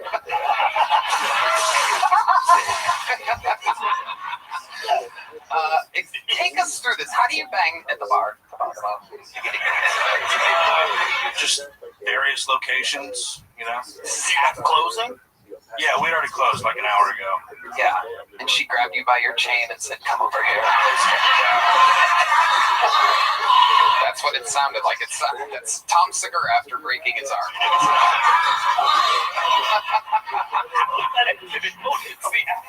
He was on my podcast today. So let me ask you this: That rules, sir. you're at the bar, right? You're serving beverages, but you're with a married woman. So where are you finishing? You have to. Is it inside or are you pulling out? That's a really good question. Thank you. Thank you. Thank you. Fuck yeah. Every answer is bad. Let's go. She was on birth control, so. Oh wow. Oh my. Oh, cream pie. Yeah. Special delivery, Daddy. It's a vegan cannoli. It's not actually a cream pie. It's a vegan cannoli.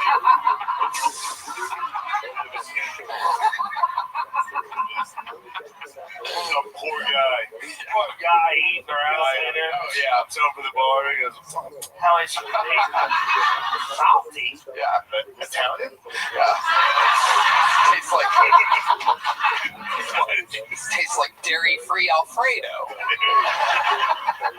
Wow. My God. Mountain House meal. Absolutely incredible. It's an evil world. Evil world. What's pied by a Watkins bar? Does the husband know about you? Did the husband ever find out? This is the $1 billion question. I mean, they were separated, so they didn't live together. They weren't reminded. How the fuck do you know?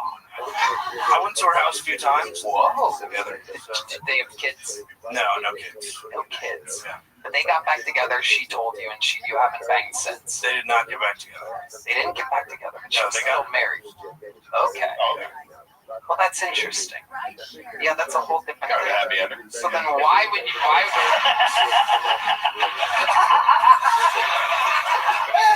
so, I don't really get it. She tells you that... She's fun, Tony. Can't you just let a girl have fun? Yeah, What, you want to stomp out all the crazy people in this world to make everything fucking boring? No, I just don't Let understand. her fuck the guy at work. I hope she yelled at you to come inside. I have no more questions, Your Honor. Did she yell? Tell us. Tell me. I need to hear shit like this. Come on, Python. Call you. What was her nickname for you? There was no nickname. Yeah, there was. It was Get the fuck out of here. Get the fuck out of here, this guy. What was the name of the bar that you guys were banging? Oh, don't do it. Don't ruin everyone's life. Yeah, I'd rather know. Tyler, the set was for 4 months, pretty good. The interview, unfucking believable. Here's a big joke book. There you go, my friend. Tyler Cole, a hell of a catch, hell of an interview, very honest. You future Kill Tony bucketfuls, we love an honest interview. Some people get scared. All right, this looks like a new name. This looks like a fun name. Ladies and gentlemen, put your hands together for Diamond Debbie, everybody. Here comes Diamond Debbie. Oh my God. Let's fucking go.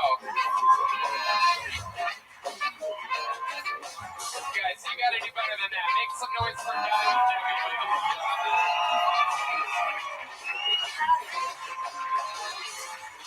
Over there, ladies, we know things. This age, I know when I had too much to drink, and like you youngins, these diapers leak, y'all. I was a single mom with an only child, and I highly don't recommend that to any youngins either. If only I'd had a litter, surely one of them would have failed at life and wanted to stay home and take care of me. Hey, and what's all this about the T word? We had that T word back in the 60s, y'all. Tomboy. Most of us grew out of it. The rest became y'all sim teachers. Well, I was looking for love in all the wrong places during the pandemic. I mean, the nursing homes. But, you know, the competition's pretty stiff there. Women outlive men. And there's a lot of Debbies in there, I'm telling you. But by now, even the guys with dementia, after 4 or 5 times, they got it figured out. I'm not Debbie with the pop-out plate. Nah, not me.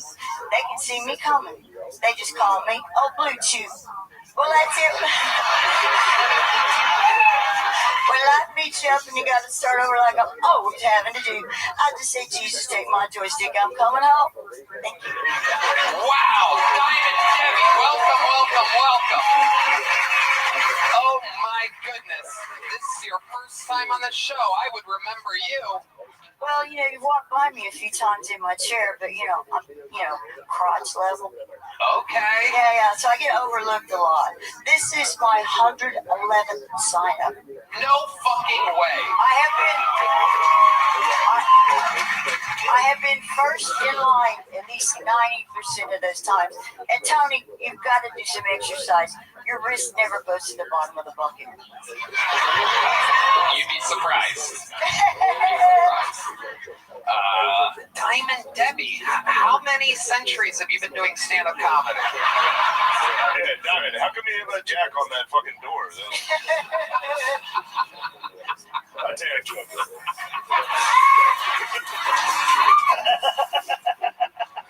No big deal. Rocket money.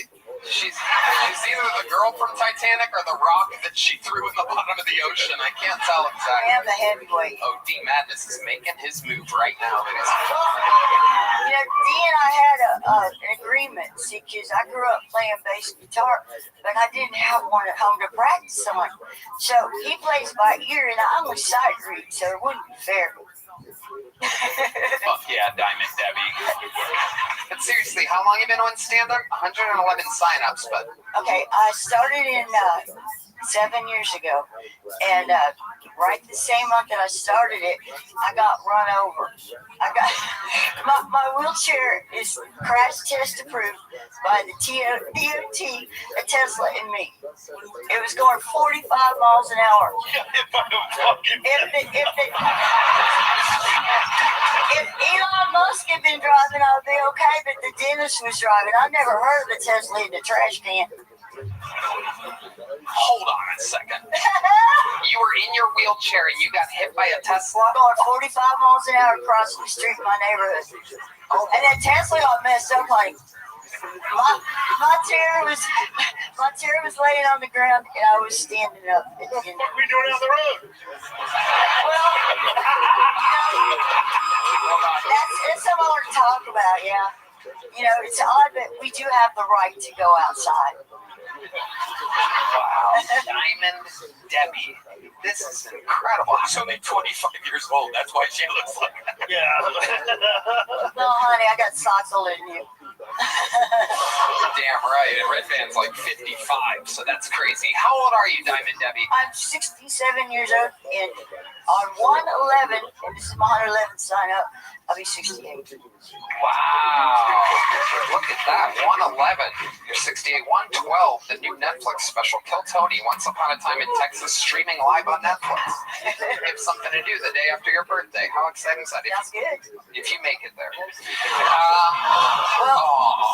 Well, I think my daughter's phone number is in your phone. So.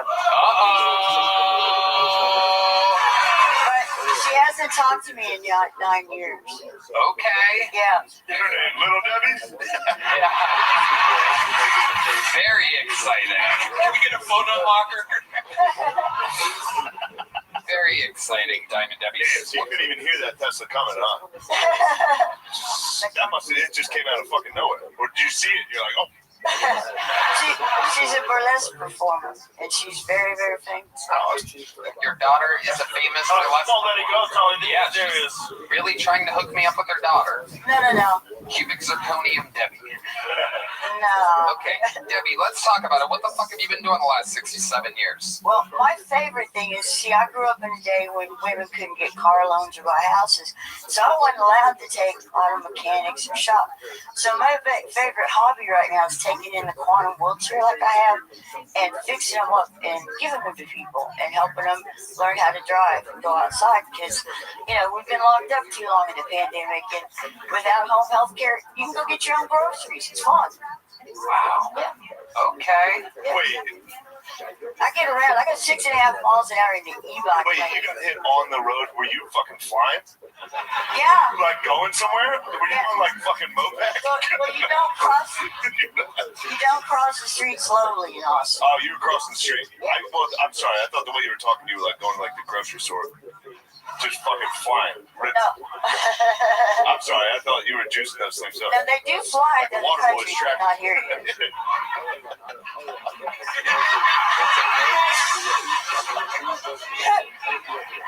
I'm sorry. You guys don't like it. Diamond Debbie, what made you want to start stand-up comedy? Well, it's funny. I was doing Toastmasters, and I like to give hour-long speeches, and the guy that Hold on. Stop. What's Toastmasters? It's an organization to help you learn how to give speeches professionally, right? Okay. And so I signed up with them because it was online, and but the friend told me that he could talk for an hour, and all anybody remembers is a couple of jokes. So I'm like, why don't I tell jokes instead? So that's what I did. Wow, look at you. You're such a little charming lady. Where are you from? Oklahoma is my home. Okay. I grew up in Oklahoma, yeah. All right. And you drove your wheelchair all the way here. Yeah. Bro, you're going to hell. Because of this? Actually. You think, dude, if I go up to the gates and they're just like, do you remember this? Like, it's fucking Diamond Debbie. I'm going to be pissed. All the shit. That's the straw. Where'd you get your name, Diamond Debbie? Were you like a stripper at the Black and White Rose or something? Or Great question, Red Man. That was a solid joke. That's a solid joke. Black and White Rose, that's a solid joke. Oh, I get it. I get it now. So you said jokes on me. You say that I get it. Like this. Shannon hit a ride.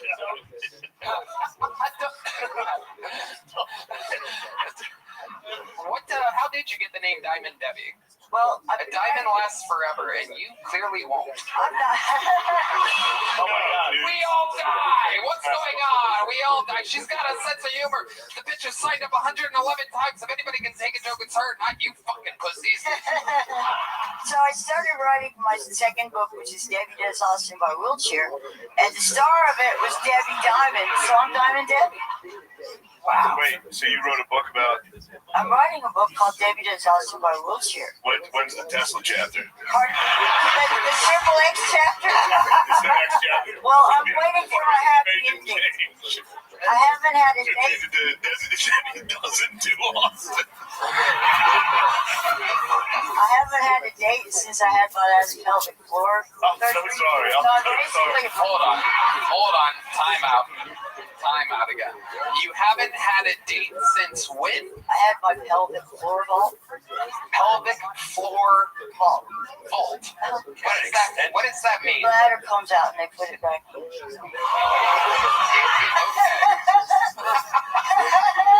Don't laugh like that, Diamond. Diamond, don't look at me and laugh like that. It makes me laugh. I can't conduct my interview with you laughing like that. You're the cutest gremlin I've ever seen in my life. Where did it come out? Yeah.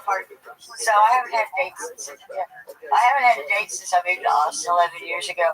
I tried to date this one guy, but he thought he was above me because he's in a rollator. He's in a what? A rollator. That's a walker with wheels on it. Oh, okay. Have you kissed boys since moving to Austin? No. Well. You know what that means, everybody. We have another famous segment of the show. No, don't do that. No, don't do it, D. Is there a guy out there that wants to be a legend and give Diamond Debbie her first kiss? This guy right here. Come on, look at this fucking stud. Look at him. Watch up for the camera right next to you. No, sit back down, you creep. That's our guy. No, he's coming right here. Look at this fucking guy. Oh, she's pissed. Oh, his girlfriend is not happy about this. Oh, which makes it all that much better. Diamond Debbie is about to get her first Austin kiss. Here you go, Diamond Debbie. It's a miracle. Wait. Oh, my God.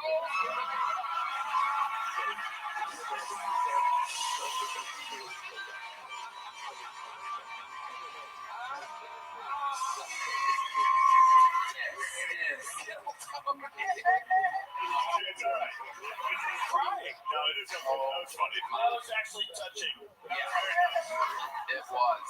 Diamond Debbie, how do you feel after your first Austin kiss? I'm breathless. I love it. And that was before the kiss. That's incredible. Well, you know what's hard? That's from emphysema. There's no guys my age awake this late at night, with the big heartbeat. Well, you might be surprised. Where's Joe White? Is Joe White out there? She's 3 years younger than Ron White. I know, but he's taken, he told me. And you know what? I make brownies, happy brownies, and they're Cam Patterson special. But I've taken them up to every white guy, and not one of them will take candy from a stranger. When you say the brownies are the Cam Patterson special, what exactly do you mean by that? They're peanut butter, dark chocolate fudge, mint with walnuts. Wow. Damn. Here, will you do them? They have my medical prescription. Oh, my God. When I started doing comedy on Monday nights when I came down here 2 years ago, it's the same night as my food pantry, and I got down to 80 pounds. Wow. And they thought I had an eating disorder, but, it's just killed Tommy.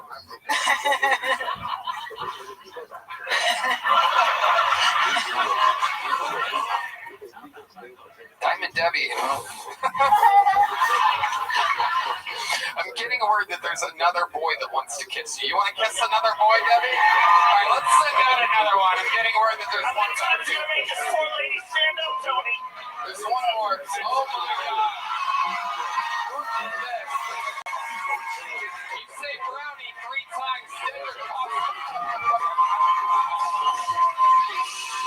Oh, my God. Oh, my God. I just got so hard. Was that a fart? Wow. First time with a black guy? Not my first kid. No, shit. She was with George Washington Carver. After he discovered the peanut. That's why she can't walk so good. She was a marathon runner before her first walk. I came to walk when I started, but it took so long to get up here. I learned to walk again. There's videos of me jogging now. I love it. I love it. I'm getting word that the Dedrick just caught polio, everybody. Absolutely incredible. Diamond Debbie, you are an instant legend. I have somehow run out of big joke books. Do we have more in the back? Great. They're gonna hand you one in the back, and Diamond Debbie, let's just have you sign up again sometime. But why don't we just time it out so that you don't have to wait out there with all these fucking. The worst part was waiting in the elevator. Got so cold a couple of weeks ago. Oh my God. Nobody could hear me trying to get in. I feel terrible. Went down there for an hour. I told you you're going to hell, Tony. Let me in. You gotta start considering these people, dude. They really want to be a part of the show, and you treat them like garbage. We're about to get some warmers out there or something. Some kind of heat. Oh, hey, I did. I love it. Well, there's one with the Virgin Mary on it. You probably went to high school with her, so I'll give you that one. Make some goddamn noise. How loud can this place be? We have all different shapes and sizes of sign-ups here tonight, and I fucking love it. 111 sign-ups, and she finally got on tonight. That's absolutely insane. Defies the odds of the bucket, but it goes to show the bucket's real, or else I would have pulled Diamond Debbie out a long time ago. Use cursive either. She has good handwriting. All right. You guys still having fun out there? Oh my God, she forgot her cane, everybody. It's number 3 coming up, Shane Gillis, ladies and gentlemen. Let's go. Did you get them? All right, this next bucket pull is from the inside, everybody. Make some noise for Kelly Quinn. Where the hell's Kelly Quinn at? Oh, they got her already. Great. I lost my job. My husband suggested volunteering, but I feel like I've given enough back to society. I married a redhead. I used to be a radio DJ, and not to brag, but I got loads of handwritten fan mail, all from jail. Prisoners must not have access to high-quality paper. The pages were always stuck together. I have passionate fans. There's one inmate who had a clearly expressed crush on me. My husband asked me why I was saving all his letters. Evidence. My husband's retired Air Force. The hardest job I ever had was being a military spouse. Just all day, every day, hanging out your partner's PTSD. And does the military recognize us? No! And how could we after being banged that long and that hard? I'm Kelly Quinn reminding you to be a patriot and service those who service our country. Wow, Kelly Quinn, one of the more serious sets of the night. Kelly, welcome to the show, Kelly. This is your first time on, correct? I was on about a year and a half ago. Oh, okay. I don't remember you with the new hat. They didn't know they made hats in uncircumcised penis. I've been married 27 years. I've actually never seen an uncircumcised penis. So if this is what it is, it's pretty hot. It is literally, it's been voted. I'm getting word. It is the worst hat of all time. Yeah. That's what the world is saying right now. Paddington bomb. Come on, folks. Wake up. Instead of the bear. Bear, get it? Paddington Bear, who has that hat. Where's Diamond Debbie? Kelly, you were on a year and a half ago. How long have you been on stand-up? 3 years. 3 years. All of it here in Austin? I live in DFW. DFW. Hell yeah. Okay. What do you do for work? So I own a small business. So when I lost my job in radio, I just switched full throttle to that. And so the question remains, what do you do for work? I own a website called ChristmasCockpit.com. I run it off of Shopify. Oh, we love Shopify. We absolutely love Shopify. In fact, you can go to Shopify and start your own business. Not a lot of people know this, but Mattel and Gymshark and a lot of other companies all started with Shopify, ladies and gentlemen. And on Shopify, you can perhaps hire wear that hat at the men's march? Remember the pussy hats? The women's march? That would be the hat you would wear at the men's march. Stay with us, people. God damn, dude, this stuff's spitting out gold. It is incredible. You did it, and anyone can do it. Create email and social campaigns that reach customers wherever they scroll. Shopify grows with you. I love Shopify. That's right. Shopify.com/Kiltony. That's Shopify.com/Kiltony. Shopify.com/Kiltony. This year, Shopify will be by your side. Okay. Kelly Quinn, tell us the craziest thing about your life. I've lived in 4 countries. What were the 4 countries? Japan, America, England, and Italy. Okay. Which one do you like the most? America. Very good. That is the correct answer. How long were you in Italy for? 3 years. 3 years. And yet you don't have a pinky ring, a necklace, or a gabagool t-shirt. Absolutely incredible. Where in Italy did you live? Emilia Romagna in Ferrara. Oh, okay. Si, senorita. Very good. Kelly, you really have a redheaded husband? No. When I married him, he was redheaded, but as a Christian woman, I believed I could pray it away, and I did. Just for me? What happened? No, his hair just got dark. He just turned into a brunette. What does he do for work? He's a pilot. Okay. All right. What exactly is ChristmasCockpit.com? So I make stockings like out of Crown Royal bags. Okay. So they're purple stockings? Some of them are. I did make special Kiltony versions that I brought for you in Red Band, and that was like a month ago. Apparently, they didn't make it to you. Oh, we got those. We do have those. Yeah, no, we have You guys got them? hanging by the chimney with hair. You guys got them? Both you got them? Yeah, totally. Oh my God, isn't that crazy? They just threw those out, those nice gifts you gave them? No, we have them. We really do. We do. We took photos the other day and shared them with our families. Yes, absolutely. They are hung by the chimney with care that hopes that St. Nicholas will soon be there. Kelly, have you ever thought about making yourself a better hat? My husband picked this out for me. Okay. You can tell. He definitely doesn't want you banging other dudes. Like, it's very exciting. That hat is an instant boner killer. From now on, if I'm ever going to finish with a girl too fast, I'm going to picture that hat. Just be like, oh, I'm going to last forever. That hat makes me want to not come. All right, didn't get the laugh I thought I would, but I thought that was funny. It was funny. It was Just picture a hat. Some people picture their grandma. I will picture that hat. Kelly Quinn, you gave us a little stocking. You're leaving here with a little joke book. Congratulations. Merry Christmas. I spiked it on Joe Rogan. Wow.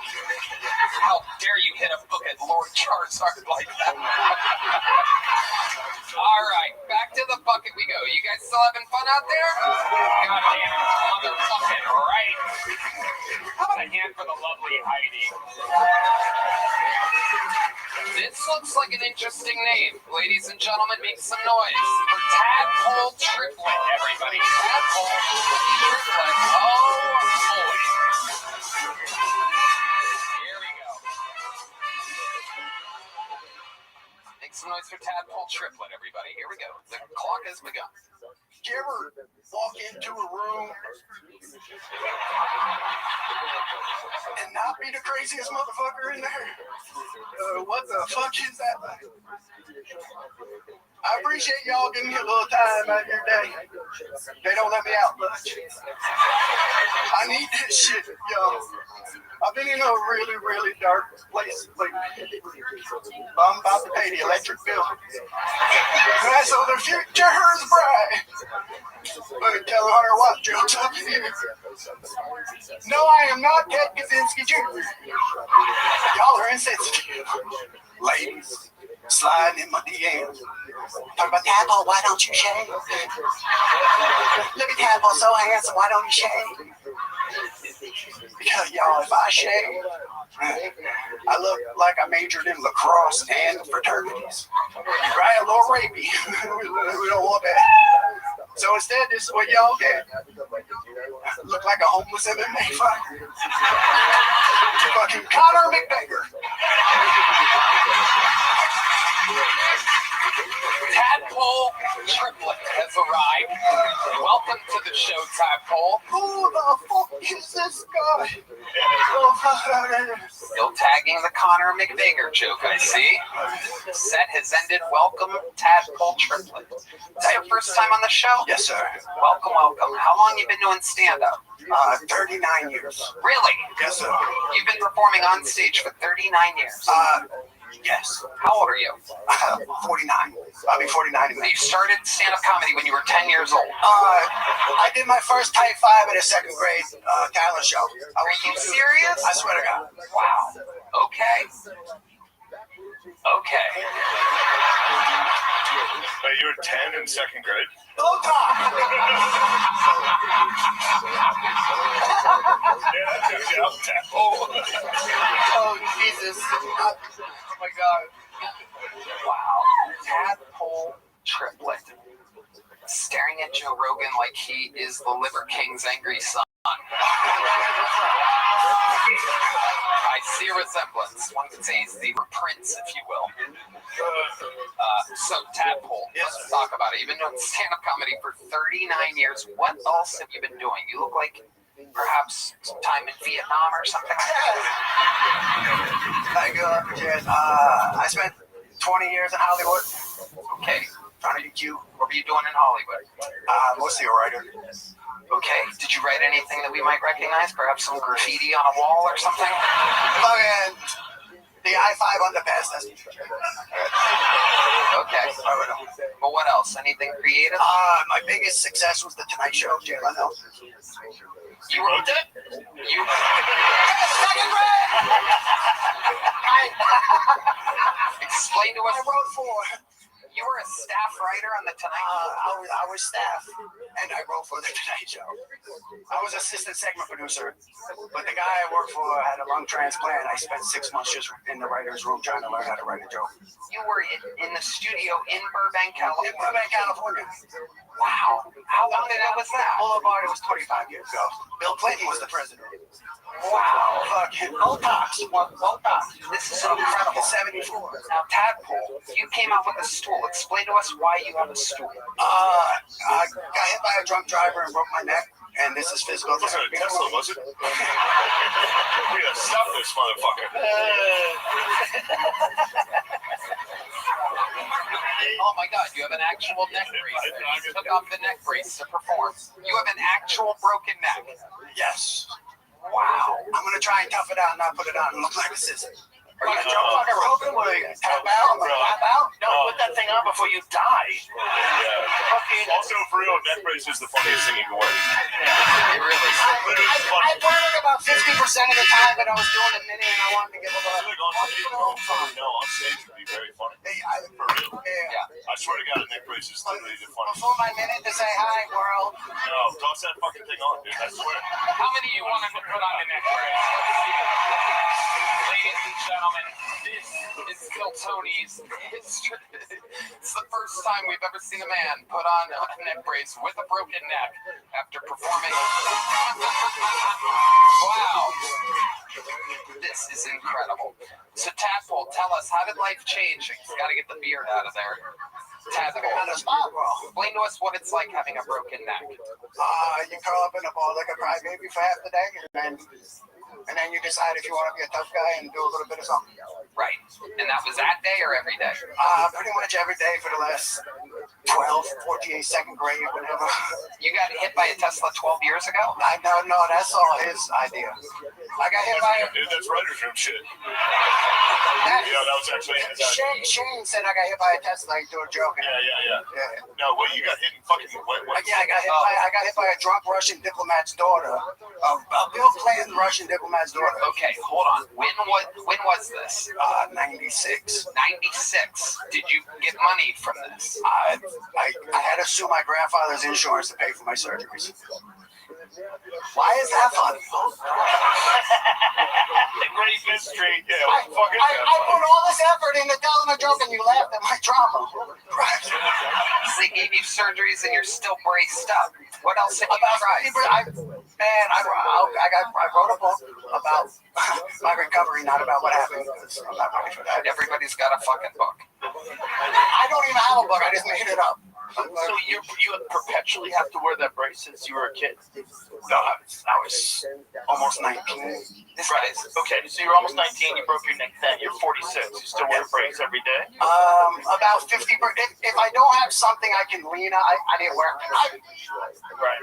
But if I can, I sit on a stool when I try to do stand up. What is the injury? I'm fused front and back C3 through C7. All the way down.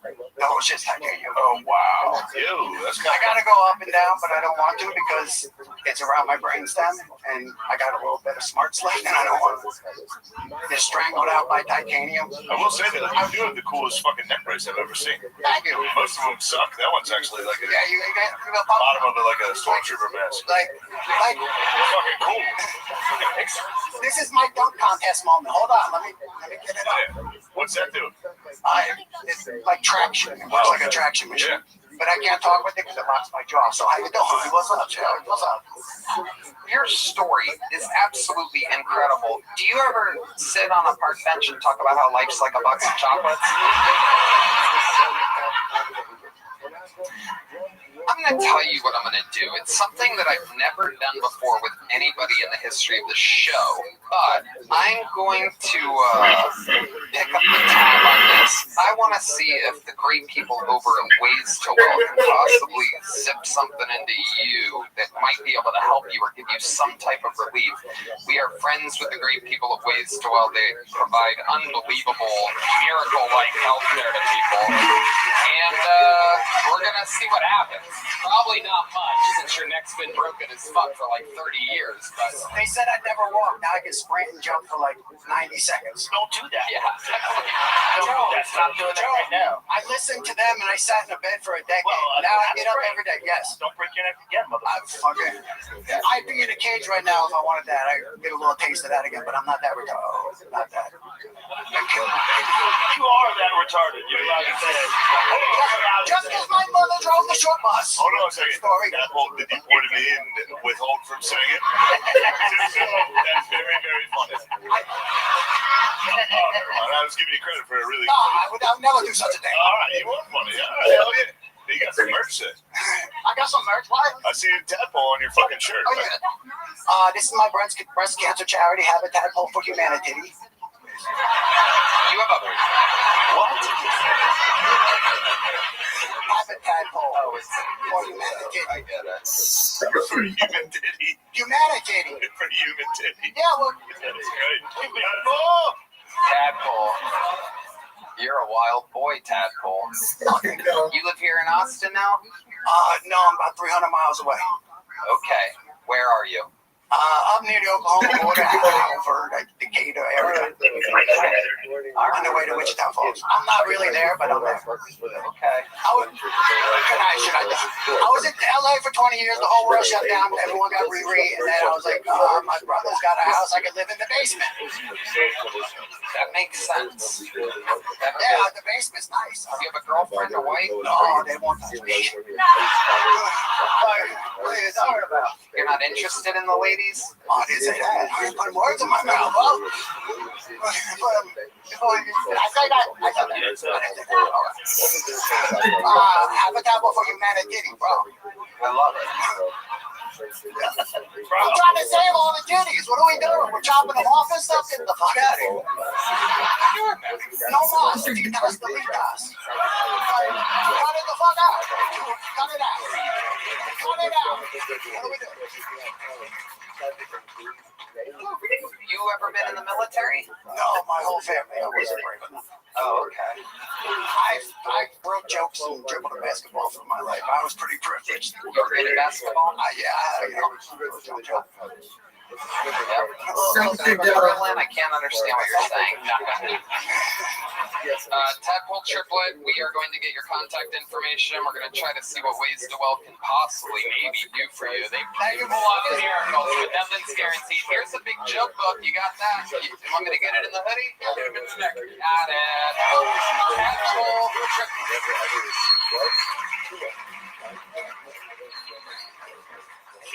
Tadpole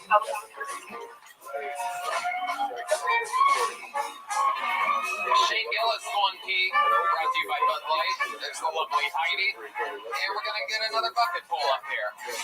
60 seconds, uninterrupted, going to Gordon Dixon. Everybody, here comes Gordon Dixon. Make some noise, Austin. Let's go. I'm 41. If that last dude was 46, he is fucked up, bro. He got a knee brace from sucking dick. Fuck that guy, man. Thank you. Homeless dude. Hang on. I'm a 40-year-old comic. I hang out with 20-year-olds. I went to a strip club the other night. They were all making it rain, and I tried to pay for my lap dance with a checkbook, and I knew I was all. Exactly. Half of y'all don't know what checkbooks are. Fuck all y'all people. Yeah. The stripper was like, hey, I want to make it rain. You can make it rain. I'm like, how you spell candy? With an I-E or a Y? How you spell this? It's all right, y'all. It was $12,000. It was a bounce check. She's never going to pass that check. I'm celebrating my 8th year out of the service, so I'm having fun. I'm fucked up right now. Thank y'all. You don't have to clap. All right. You don't care about people in the service. Thank you. I served as United States Jehovah's Witness, so yeah. Exactly. This is a rough night. Fuck y'all. All right. You guys like handicapped people more than you like half black people. Fuck y'all, man. My name is Gordon Dixon. My name is. There you go. All right. I'm fucking. Like it's Gordon Dixon. And also Rogan Show. All right. Gordon, how are you? I'm good, man. Yeah, I've been on a couple times. This time you're a little fucked up? Yeah, I just got off work. Yeah, I work next door.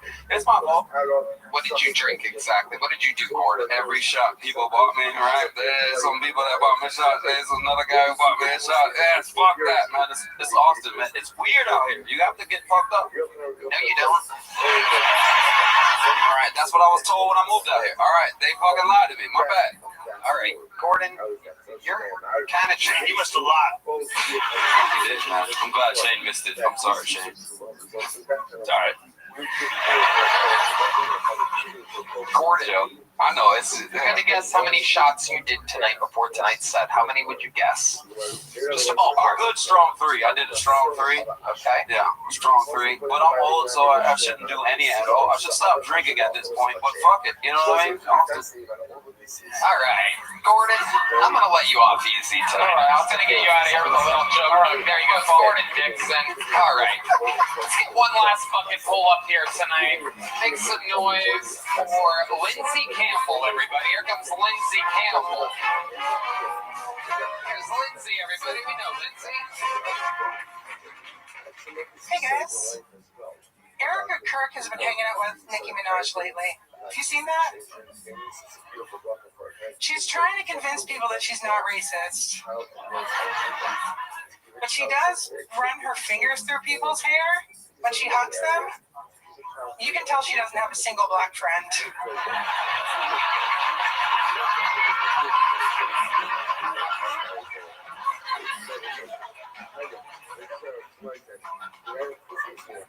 So anyway, I had a miscarriage like 6 months ago. A couple days after that, my husband was fingering me. And he got on his hand what Google told us is gray pregnancy matter. Relax, guys. At least he got to hold our baby.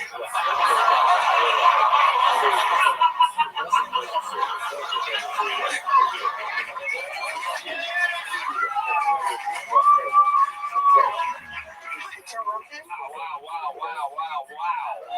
Absolutely incredible. Ladies and gentlemen, Lindsay Campbell. I loved it. Thanks,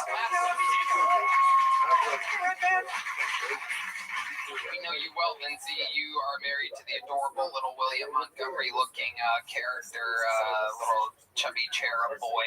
The fans probably remember and know. So that's real, huh?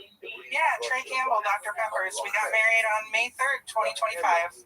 Hell yeah. Amazing. How's that going? Good? It's going fucking awesome. I just keep bringing animals into the house, and he just keeps trying to get rid of them, but what kind of animals? What are we talking about? We're up to 5 now. We have 2 dogs, we have 2 cats, and we have a snake. Wow, okay. Hell yeah. What did she point at you when she said snake? That's a good question. Yeah, she pointed at Red Band. Pointed right at you, bro. What? I don't remember when I was drunk. What happened? It's not a penis thing, I promise. I was talking about my snake, and you told me that if I ever brought it into Mitzi's, that you would like throw the bag against the wall. Throw the what against the wall?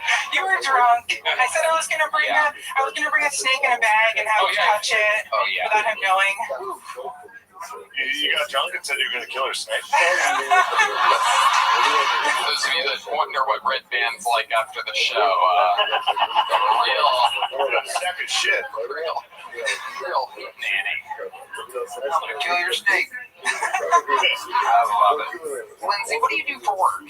I'm a bellboy now. Oh, wow. Yeah, I work at a hotel. I make tips, so I offer to give people ice. Unless they're Mexican, then I offer to abolish it. Wow. You're hilarious. Thank you. You're a real comedian, Lindsay. Thanks, Tony. I love that. What else is going on in life? Anything else crazy we should know about?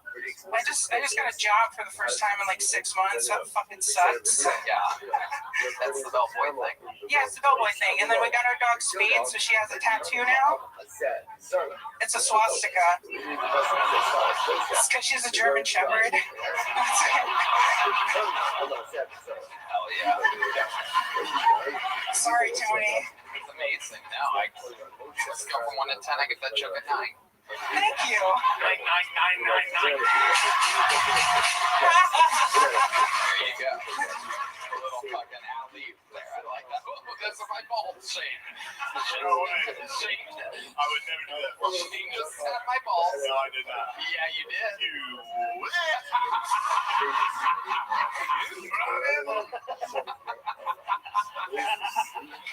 Lindsay, we love you. A great set. Here's a big joke. Thank you. Check out her cup.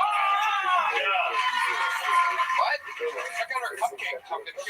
Oh, yeah. That's the cupcake lady. Hell yeah. Obviously getting high on her own supply. Ladies and gentlemen, what an episode this has been. I mean, holy shit. Gillis, Lincoln Financial Field, July 17th. Rogan of the JRE. There's only one way to end an episode like this. William Montgomery is already off on Christmas break. However, there is a young man whose dream it is of one day being a citizen of the greatest country on earth, the United States of America. And now he remains the Estonian assassin.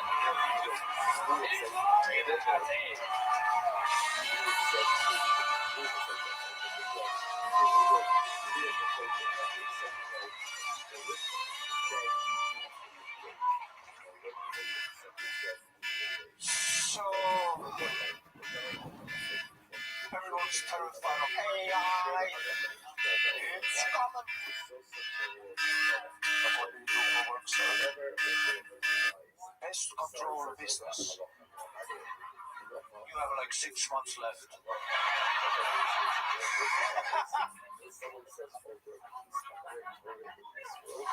See, the secret is you gotta get a job that even AI doesn't want to do. Like roofing. Dude, under the Texas sun, even AI is like, Miguel,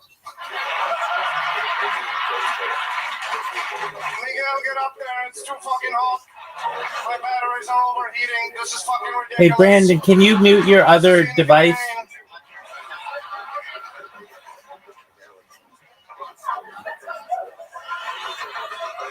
I don't know about Brandon, I'm not sure.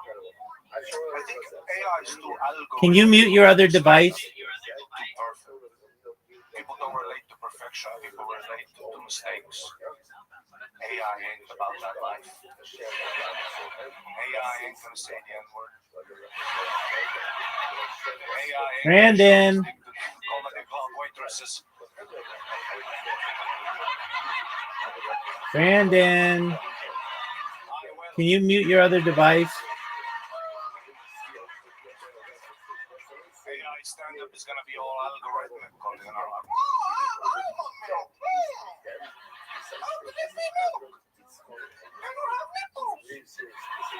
Oh shit.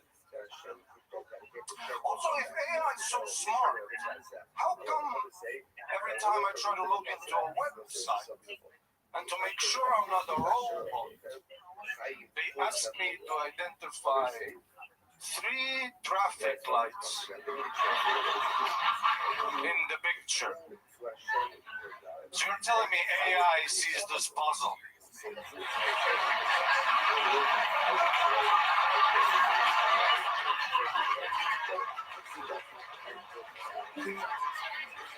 Fuck!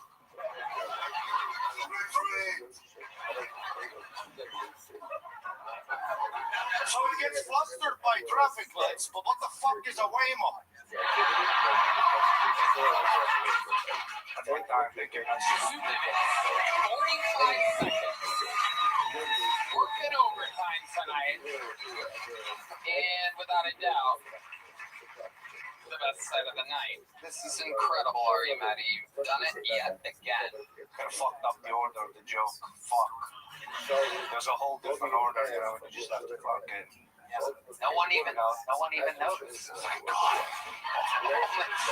Only you know. That's what's great about this. Number one, how do we know that that's and number two, how do we know that Hashem knows what's going to happen? Super hard question. So I'm going to make that. So I'll work again.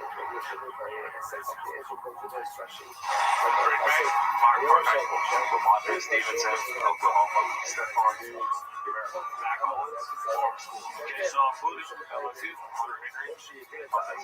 Campbell, Louisiana State University, Jared Wilson, Jared Bradbury, NC State, Michael Williams, Michigan, Gordy Moses, Virginia, Caleb Chase LSU, Chris Walmore, Joseph Williams, Louisiana Tech, Carol Landry, Boston College, Robert Spillane, Sandwich High School, Christelle, Idaho, Charlton Davis, also Marcus Johns, Houston, Devin Oregon, Craig Wilson, Freeman Road, Oregon, 84 Is there a callback that got left that was undone? Ladies and gentlemen, worked out great. That's amazing. What I love about this set, because it was so brilliant, so topical, so funny, such great delivery, so crisp. Yeah, I'll get a little behind the scenes insights that I normally don't really ever do. Just that when we were flying back from that gig on Sunday, I said, by the way, Monday's going to be fun. Yeah, let's go. I've got nothing. I'm just curious, is that if you just fucking build that up in the past 36 hours or what? Teams are here. Let's take you down to the field. Keely Hartzell is storing the Seahawks tonight. And the Chiefs went to their stories in Jackson. Smith into Jack, you just ran down the tunnel at the Super Bowl for the first time in your career. Look around. Describe these emotions. The sun ran into it all. my team are ready, so just proud of these guys and we're ready to go get it. You are the offensive player of the year. With that comes extra attention. How can you make sure you were still able to have an impact tonight? I never cared about any of that stuff. I'm just cared about this moment right here, and it's all that matters right now. So, you and your teammates consistently talk about how special it is to do this in these group of guys. What gives you confidence in this moment? the guys, we earned the right to be here. Every step of the way, these guys earned it. We deserve to be here, and it's just time to go have fun and go play for one another. Exactly. Now we go to Melissa Stark on the Patriots sideline with Drake May. Drake, 10 years ago, you were here as a fan with your dad watching the Super Bowl. What is it like to be on the field and get ready to play?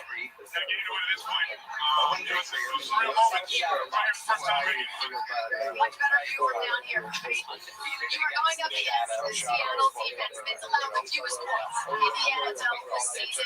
What's the key for this offense?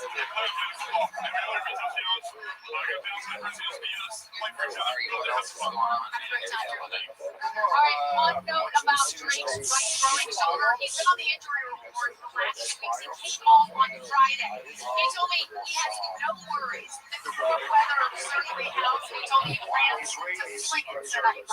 Shoulders good. This is where his bubble is next. When we come back, Randy Carlisle, Single Sarah, Charlie from Sharp National Anthem. As we count down to the Super Bowl 60. Nobody even knows what happened. Mossad got the going for it. And they just blow up the whole building. Mossad always has civilian casualties. And always they're like, well, what's the deal? It's good to be alive. This is one episode.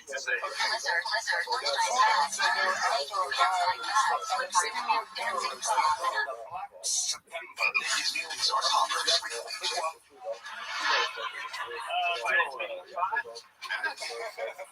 what's going to happen on German soil to Jews, you know? So, I got it. So after all of the speakers, okay? And they finally came from Norway. The skies is a pizza delivery. Great skies for a server. You have a bicycle, you have the pizza boxes built on C4, kind of careful. Eating creeping eyes in the alley, you're a fucking pizza guy.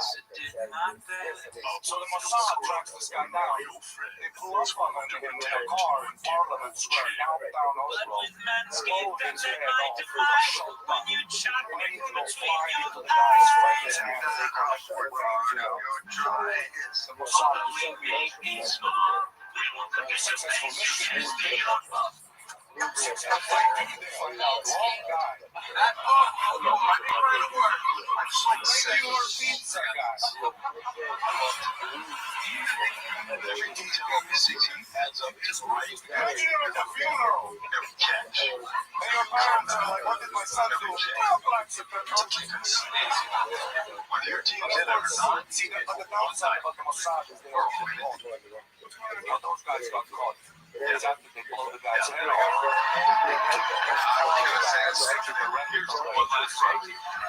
That's how the Jews get caught.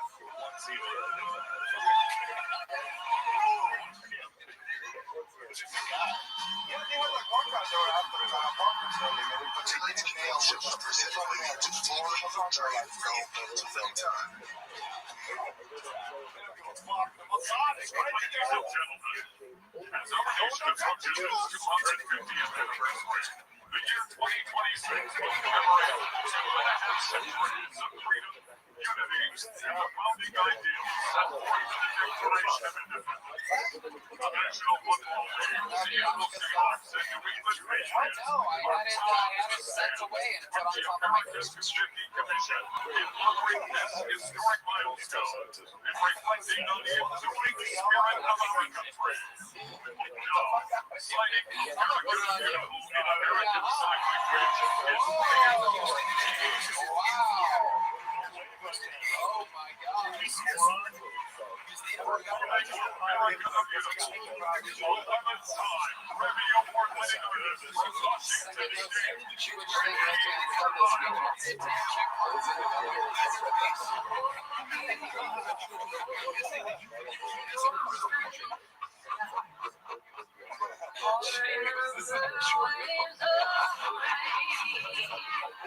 Shapiro joke, and here's some.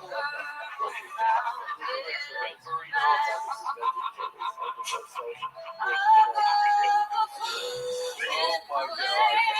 Sorry, Maddie, what can I say? The set of the night, the fucking interview of the night.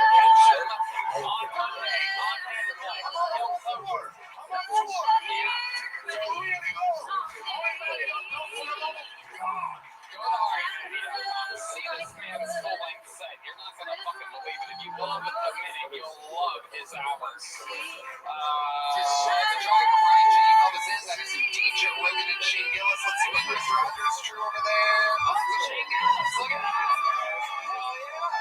Look at that. That's a very nice picture of you. Oh, thanks. Yeah. He gave you a little look up of your family.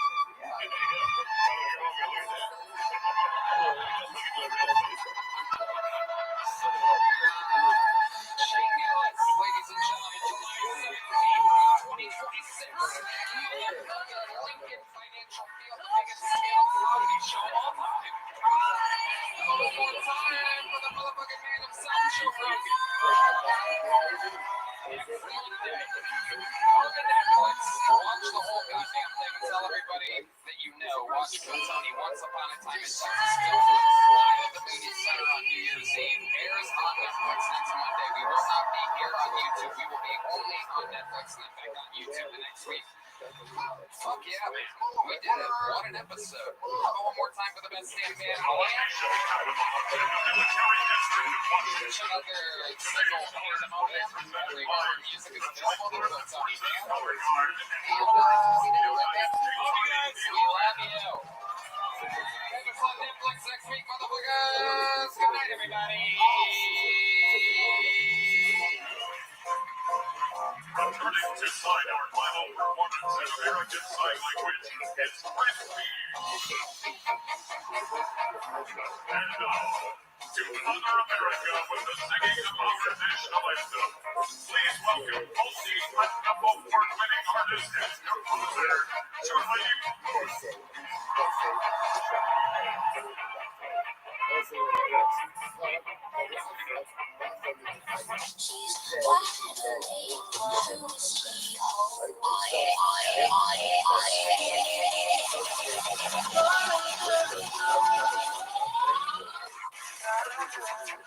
The Sunset Strip Comedy Club in Austin, Texas is now open. Check out Red Band's secret show every Thursday. Go to sunsetstripatx.com for tickets.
Guitars.com. The great John B is on the keys, ladies and gentlemen, with a brand new drop on Spotify called Oxygen.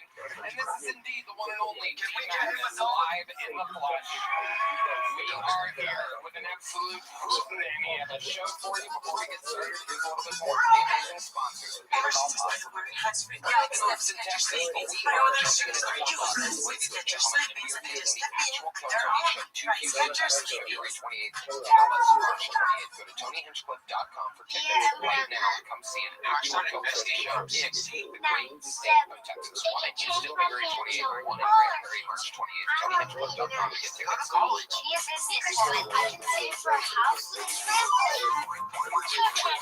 This year, every American child gets their federal account with millions of people working. That's free money. We can all spend together.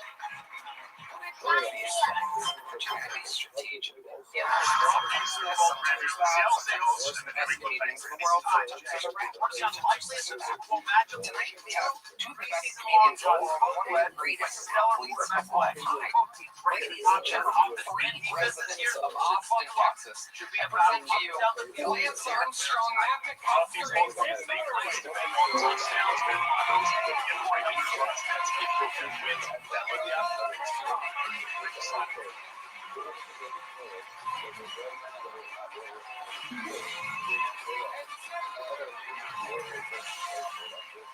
Holy shit.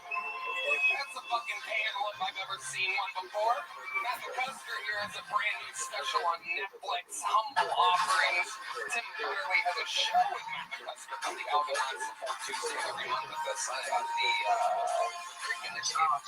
And how many hands are fucking Lance Armstrong? An amazing human being.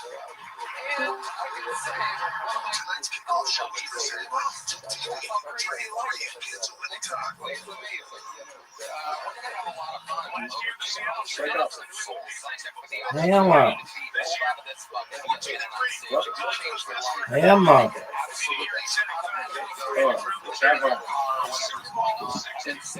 Yo. What'd you say?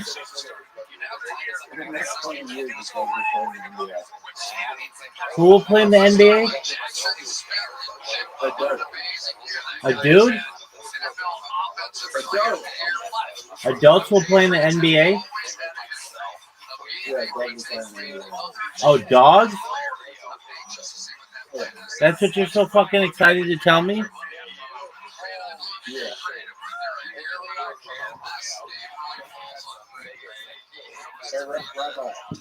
What up, baby?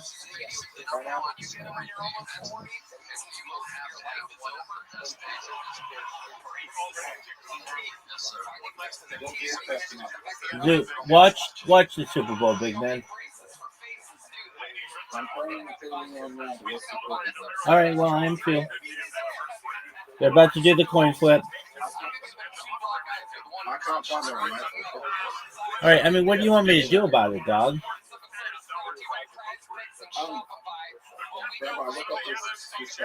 Dog, I'm not looking up anything. It's the Super Bowl, Zoot.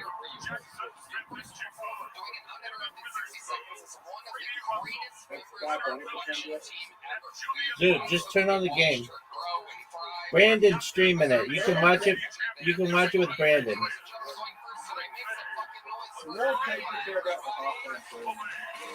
Yeah, nobody gives a shit about it. I want to see this game, baby. It's a big deal. When I first graduated college, I was just doing random stuff to make money. I tried selling edibles. You ever get so high you forget you sell drugs and just end up running a non-profit? It's kind of what happened. I couldn't afford to go on vacation, so I was just teaching myself how to lucid dream. See Hawaii at night, I guess. I feel like if I had more money, my standards for guys would be a little bit higher. Like a friend of mine, she had a one-night stand with a guy, and he bought her a Plan B. And I don't know what I'd do if that happened to me. Because if a guy bought me a Plan B, I'd be like, damn, you would make an amazing provider.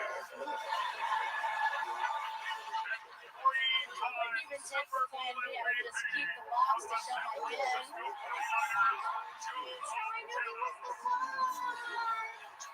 Okay, thank you guys.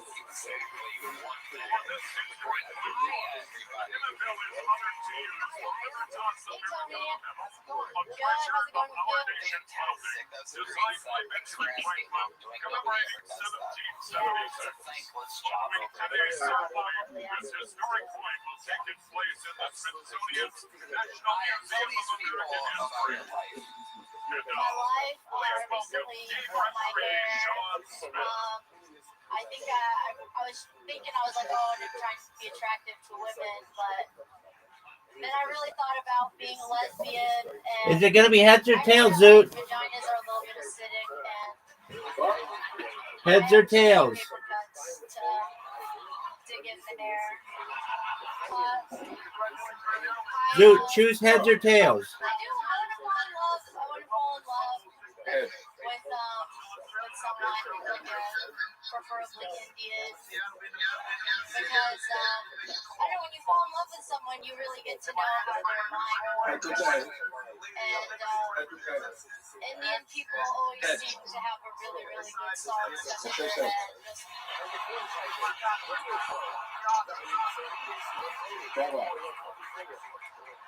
And I want to know the lyrics, you know?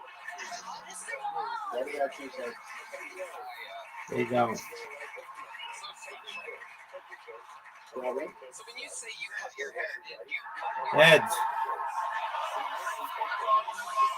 No, okay, so when we were in New York, I was going out in the town, and there was this lonely Pakistani barber. Yo, baby. I'm going to give him some business. And so I did. And I got this cost me $60. Is that right? I don't know, guys, like, is this $60?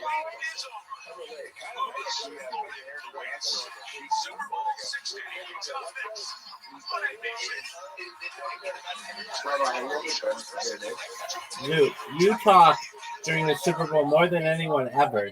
What did you say? Have you ever left the TV on and burnt it? Have you ever left the TV on and burned it? Have you ever left the TV on and burnt something into the train? No, I get phones that get like that though if I don't mess around with them. How about you?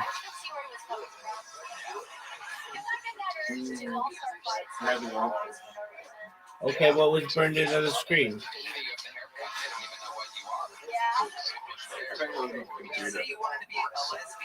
Okay, what was it? The Pornhub homepage? It was The Simpsons? Yeah. Interesting. Yeah, I think it's like that. It's like, I don't know how it works works for gay men if you get the voice first and then the thought. You get you are an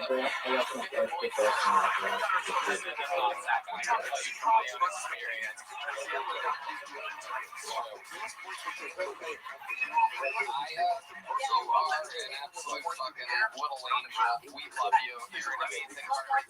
It's so fun to watch you grow as a comedian.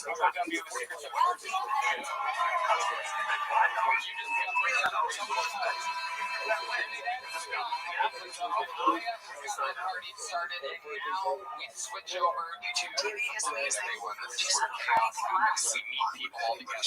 Could be a completely crazy person, could be an old person, could be a young person, could be white, could be super black, could be brown, could be anything that can happen. The whole thing's improvised.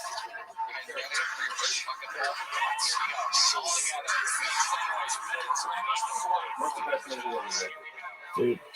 Dude. What makes you so want to talk about everything not Super Bowl related?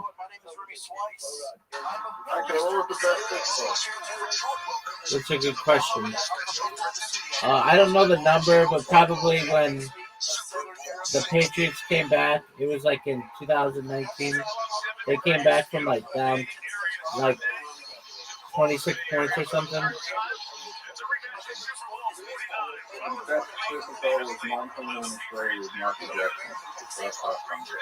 Okay. That was not the first halftime show. They had halftime shows before them, but they were just by like school marching bands.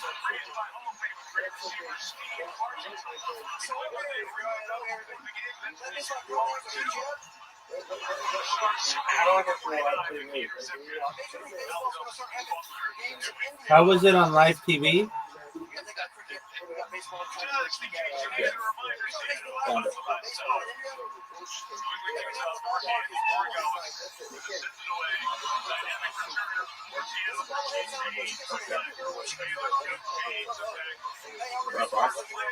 What up, baby?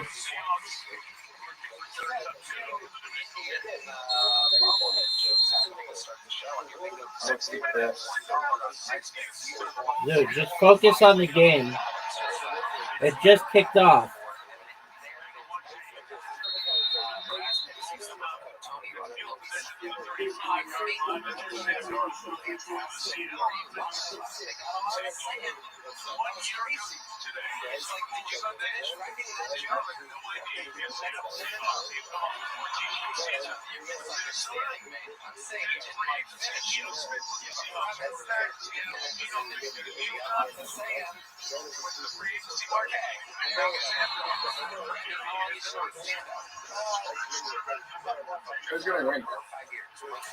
Seattle.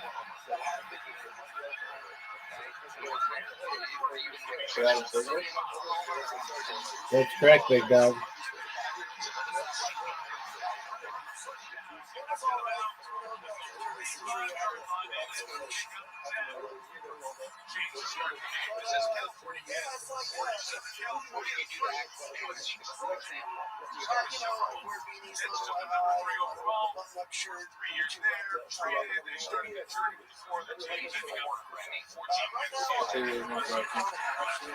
All right, well, just go to streamies.sk. Where are you getting bugged at? I'm getting bugged at the creek. I got bugged at the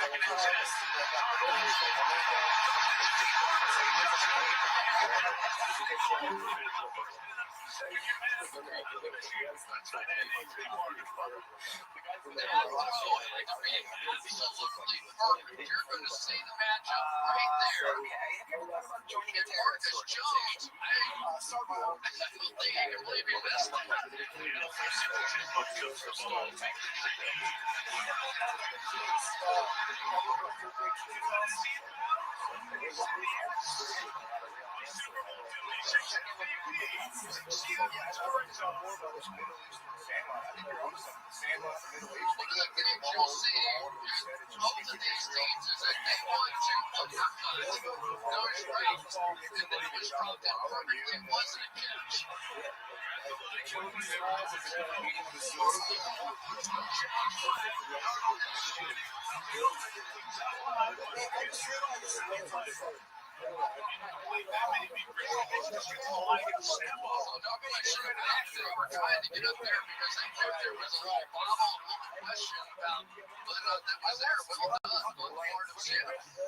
So they really don't know what's happening there.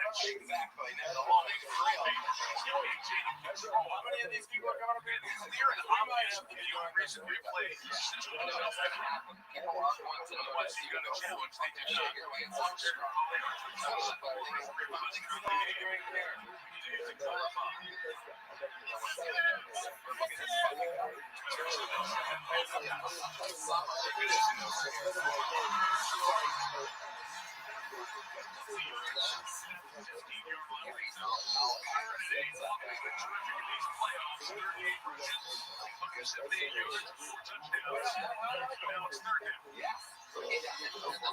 Patriots love to play man coverage. One of the interesting tests here is whether or not they're going to be willing to play man coverage in tight situations against these three wide receivers. Anything else Casey would you like to do with the text? It's going to be great. Wait till you find one that you don't like. People start off pretty nice. An hour later, you fucking suck.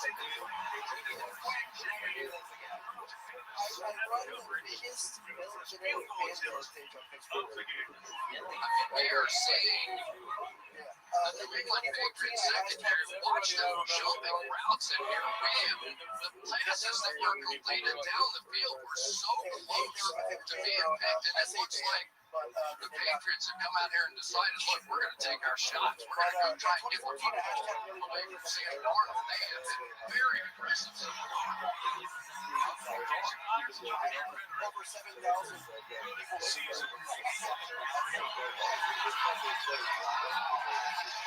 The first point to the game. Plays at 51 yards.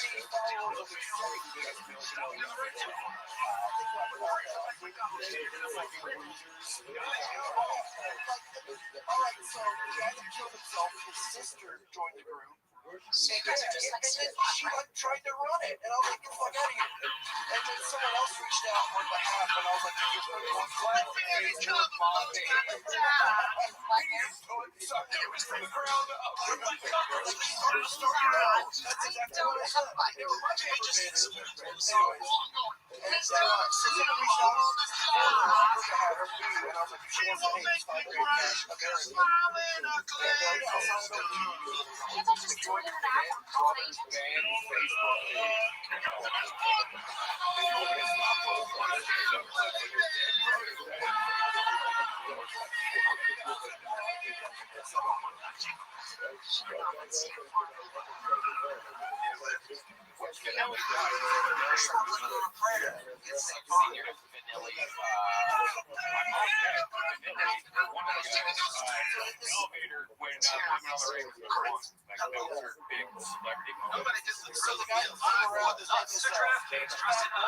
This guy from the Super Bowl in Santa Clara tonight, live at the game on Grand Super Bowl.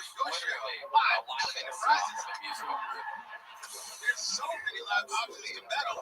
So you're looking for New England's next TD. So bet on all the your time turns when you're live. Anything little check book. There you go. Go right in. Ladies and gentlemen. Let's start randomly naming their favorite comedians. You did the interview presented. The lobby. Ladies and gentlemen. Check out their podcast.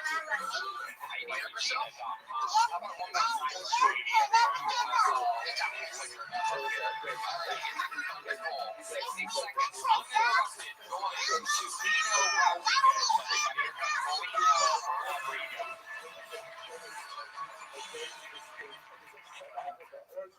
I'm sort of stressed out, guys. The other day I got attacked by the homeless guy with the biggest comment I've seen. Zero alcohol, just 29 calories. Shout out to Khalifa. 5 all game long. 5 State Farm. He had a cop that was so big. Get State Farm. And he had a cop that was so big, I thought to myself, how is this guy homeless? I got what I got. I got a place. This guy's down a bitch. And before I knew it, he started helicoptering at me. And it was something I could hear the sound. The motherfucker's power in the Midwest by himself. And before I knew it, he took flight. And this dog was calling him the Edwards. It sounded to terrorize all 6 children.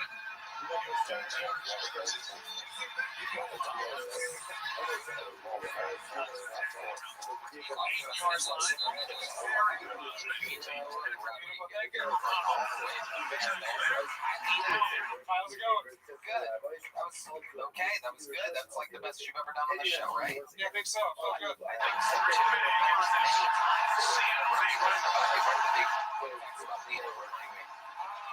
Puerto Rican from Mississippi.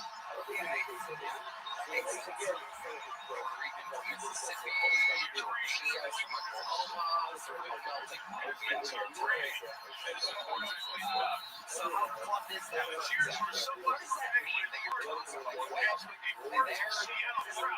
How much more they were upside down? Your toes were upside down. Shit like a golfer. Yeah, I go by my own ass with my feet.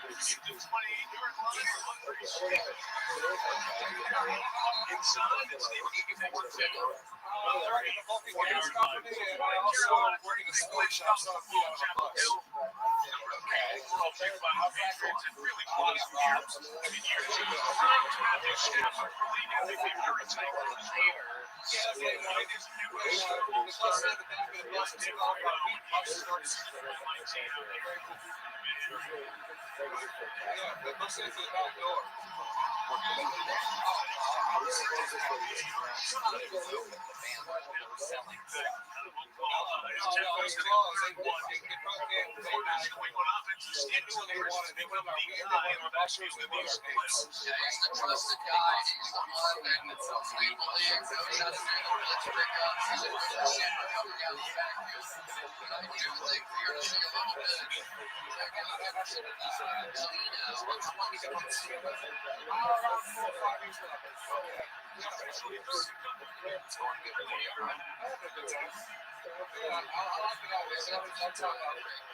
Why Lino? What is that name? Did your parents name you that? I'm named after my dad. My dad's name was Lino. You're gonna see the protection a little bit shaky on it. It will be out there, but that is Stevenson making the change. So we might have been in the day when we played in high school.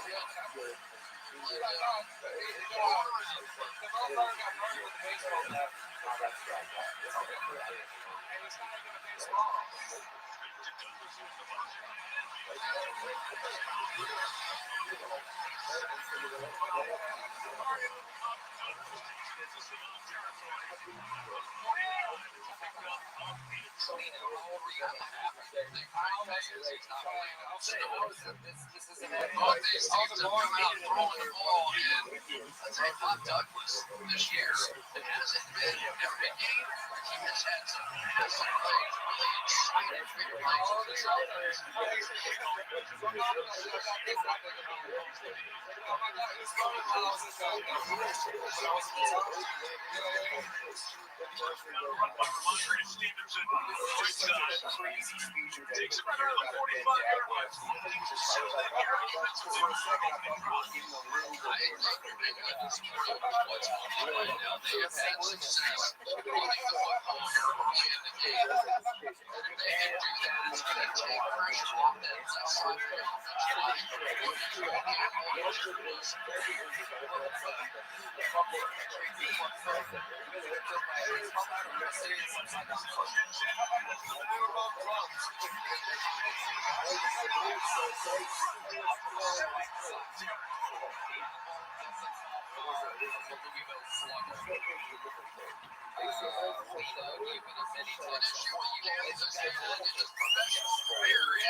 Tonight's 4K discussion is covered in front of Season 5. Hello, Ultra. But you gotta know. Settle in here. Everybody stay in. She'll like it. So you just came to Austin for what exactly? Me and a group of guys from Kansas City, they came down here and I met up with them.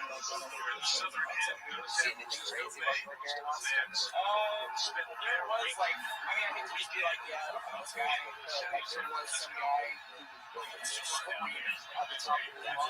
Well, he started to get close. God help you if you ever visit New York or Los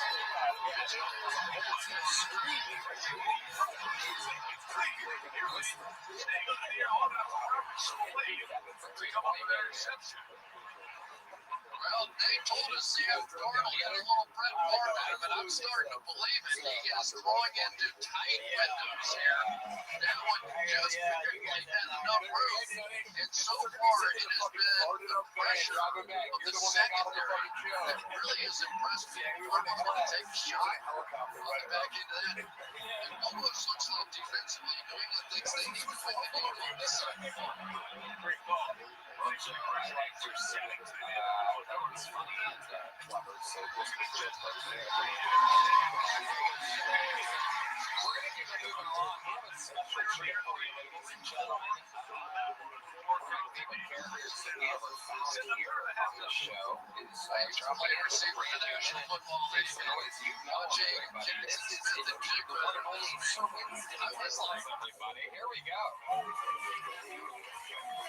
I'm just stunned. I kind of ran out of words to describe his route running ability. There's been nobody able to cover him one-on-one this year. I was driving last night and I accidentally hit a deer.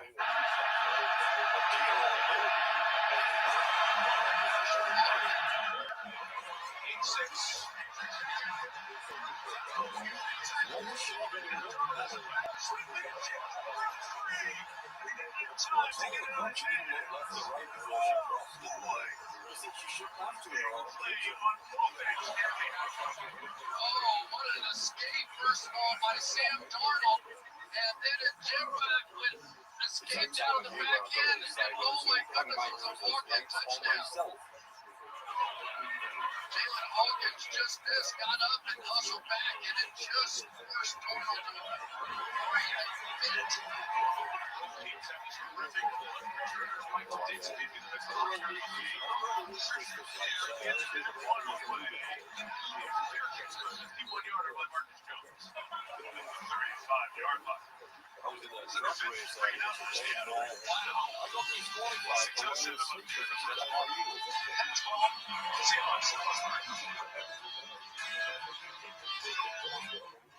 Okay, Millions of listings on apartments.com.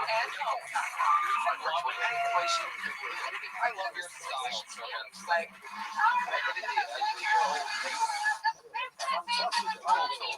thank you. That is true. We will not have Rob Reiner. He was coming up in a few weeks. Otherwise, you are a clown. I gotta tell you, it's always physical. I love it. 34 pounds down by GLP-1. Healthier on the road. Support on the road. Now, even with some expertise, better on the road. What he's saying is that he's murdered so many people that he doesn't have Christmas decorations. He just needs to spray his place. This is me. Sort of funny if you don't lose all this. I think I was the only person in the room that knew what it was. Maybe a Describe it to the friend. Right. I mean, it's, you know, you Our website creation should be expression. It's natural. Oh, really? You don't need a black light? Oh, okay. All right. It lights up automatically. Amazing. Yeah. See what's coming out of his Sir Winston pickle, you know what I'm saying? So, Sir Winston, take us through like a day in the life, because I think about you sometimes. I'm like, I wonder what the fuck he does during the day. I wonder what he looks like. Like, I find you to be an intriguing man. So, take us through like I just go around making a nuisance of myself in various stores. What do you mean? Like I go to Dick's Sporting Goods, whack out on their equipment.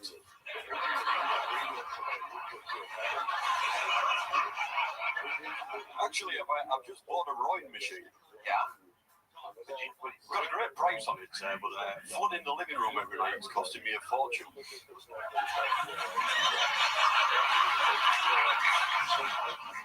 That's just a boat. That's a kayak. So what time of the day do you usually put on the makeup and everything? Like noon. About noon. Amazing. And you'll like run errands and stuff. Yes, run errands, yeah. And you enjoy it, right? I love it. Yeah. It's cool. Yes.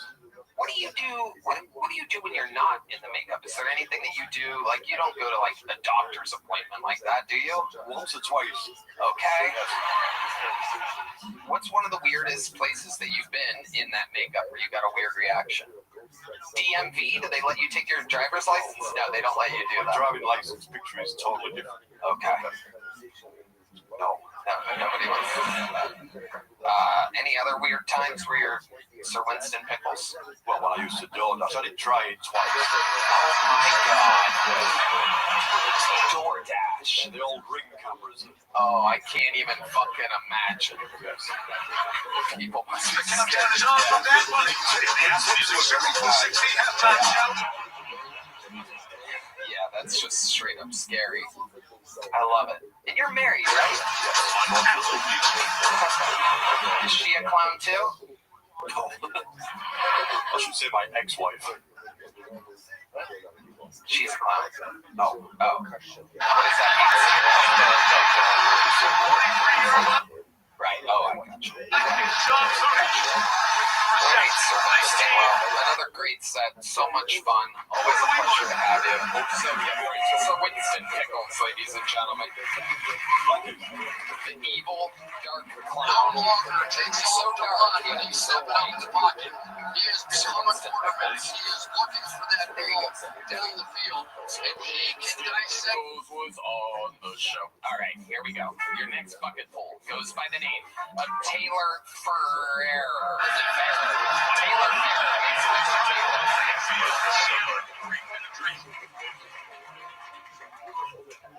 So I'm still mad at Obama for not using once you go black. Shaker Black Straight Thomas took over early in the year. But this guy opened the door for Trump to use it. he just fires. Anytime he thinks he sees I kept it going with "Aren't you glad I'm not Biden?" And then in a few years, RFK made the wrong slogan.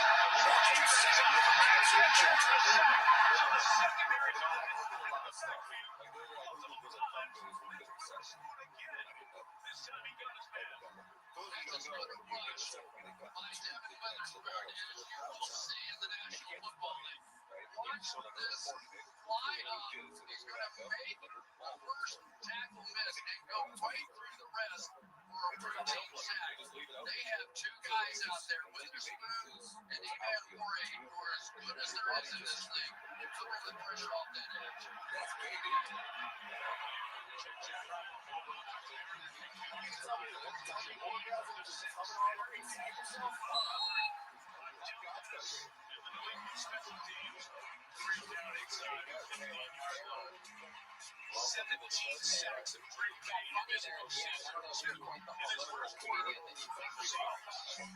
You seem like a guy that would talk about shits being backed up in your own ball, so you really found your voice there towards the end. I love it. How long you been doing stand-up, Taylor?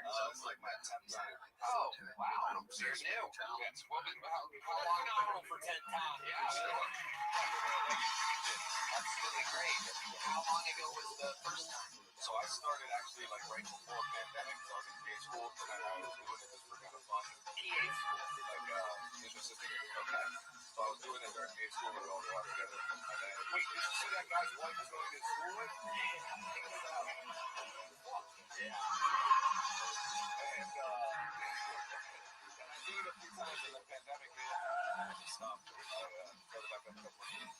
Nice. What You want to set it back up a couple months ago. I just always wanted to do it. Where do you live? Okay.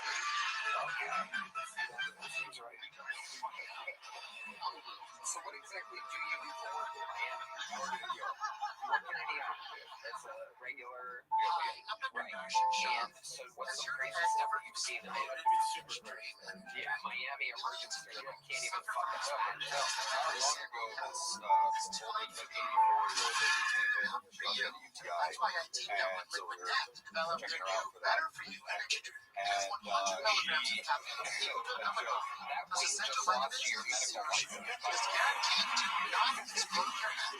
so we're checking out the UTI, and then she was telling the nurse that the reason why she thinks she had UTI is because she was having sex, and a bunch of liquid came out. She said her boyfriend told her that squirting is a thing, and so then we had to tell her, yeah, that is a thing. Perfect. And she did not have UTI, so she just came to the ER to tell us that she squirted for the first time. Wow. It helps short gains stay on top. Use code HYPEXIT. Big discounts. You can't just say things like that. That's a real human being. Do you know what her Instagram is? So that's pretty amazing. She came to you because she came. Yeah. If you don't mind, Lance wanted me to ask his squirt tip. That's a great question. All right, so yes and no. There's this in it, but that wasn't my question. No, don't put this on me, Lance. I'm sorry. It's an important question. You're going to like my question. You're going to get blamed for it. 13-yard line. Still be active. First year, the offensive coordinator will see what they expect to do. The Raiders did coaching job. Let's find out your great pick. What do you think plays do? What is the special liquid that comes out? So there is urine in it, but then secret starting in protein and the bladder goes with it. But it's not all.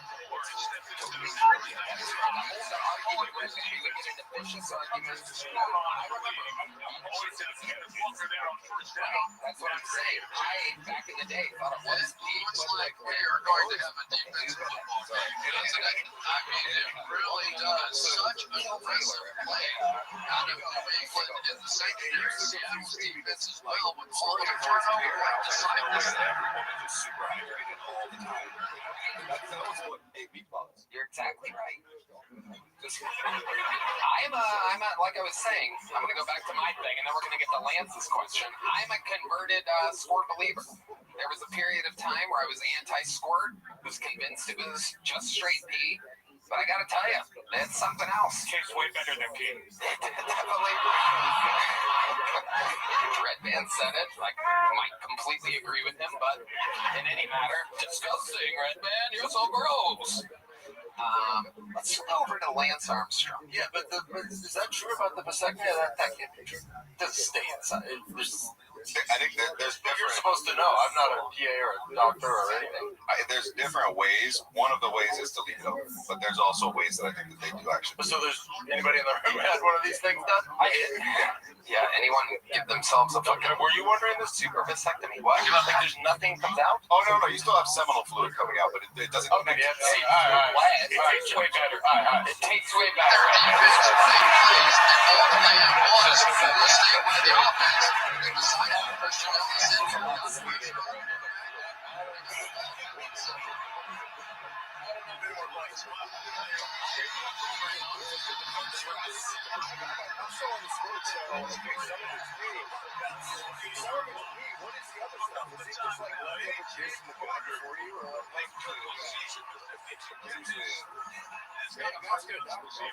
Travis Kelce playing this blonde, and then we're going to skate and just catch it. Seem like a lady first down. So there is something to be said in this game. How can your quarterback get the ball out of his hands and not let those defenses win? Right now, the defenses really looked at this. I watched the whole 30-minute YouTube tutorial. It's a system. Taylor, what's your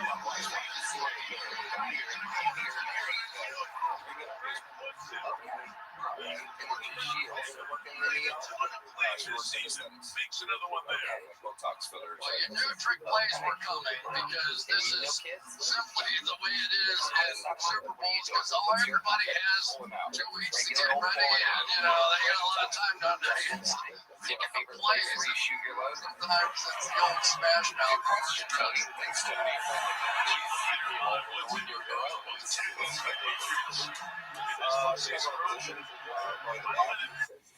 Got it. Yeah, you're sick of her face at this point. Have you made her squirt? Interesting. See this double pressure coming? I mean, this is getting oil right now. It is haymakers being thrown by both defenses, and they just don't seem to care. You know, you don't really care. When you end up with one of your head players out there on the best player, it's maybe some girls are drier than your political jokes. She may not be old enough. Yeah, because that other lady was old. That's true. We're just waiting, so we gotta wait.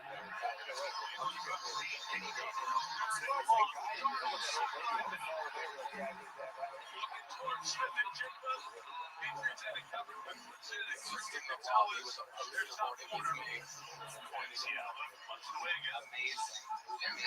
Well, by time, so early in this game, the two quarterbacks like weekend it in there, and all of a sudden now it's starting to dawn on everybody.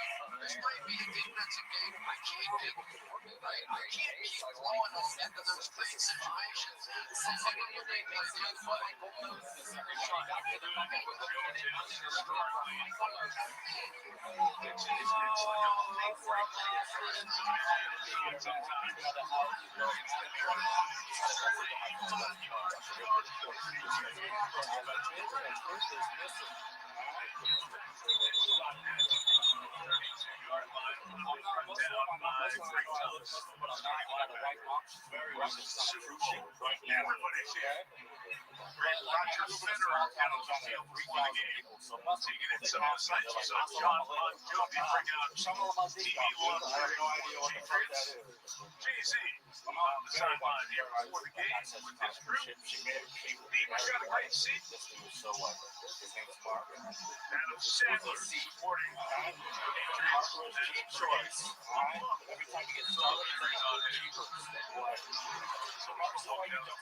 Welcome to the show, Michael. Time on, right? How long have you been doing stand-up? 13 years. 13 years. Holy shit. Where at? Canada, all over. Started Alberta, Toronto, and yeah. That's where you're born, Alberta? Yeah. Glad you're with us for Super Bowl 60. It continues on NBC. After these. Absolutely. 13 years. What ethnicity are you exactly? I'm mixed, so Tony, if you want to ask me the whitest thing about me. Well, all right, here we go. I guess this guy's ready. Watch the show. 13 years, he is prepared. What is the whitest thing about you? I don't use a washcloth in the shower. That is true. You don't do that. Do you use a loofah? Bar in hand. Wow. A lot of people are saying you in the audience. He has to touch my body.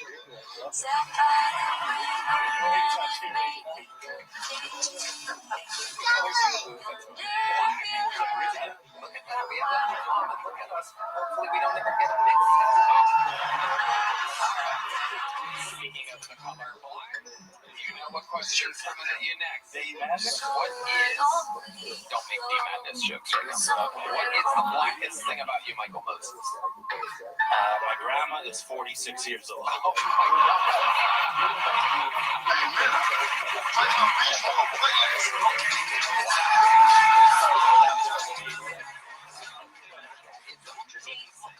So, which parent is that? Oh yeah, my dad's a black one. Say, how old's your dad? All right, he's 37. He did die, but that is probably the real blackest thing about me. That happens in Canada? Yeah. Wow. I thought you guys had it all figured out. 37, he was killed by a gun. What exactly went down there? D Madness is going to find the killer. Yeah. Black men being killed. He's very aggressive about it. He's solved exactly 0 murders, by the way. They call him a private eye. I made that joke 5 seconds ago. What happened where your dad got shot? It was a clothing store robbery. So he was doing the robbery? Actually, like, hold on. Let's take it one step at a time. No, your fault. Your dad was doing a robbery with his friends. In Canada. Home jacket store? I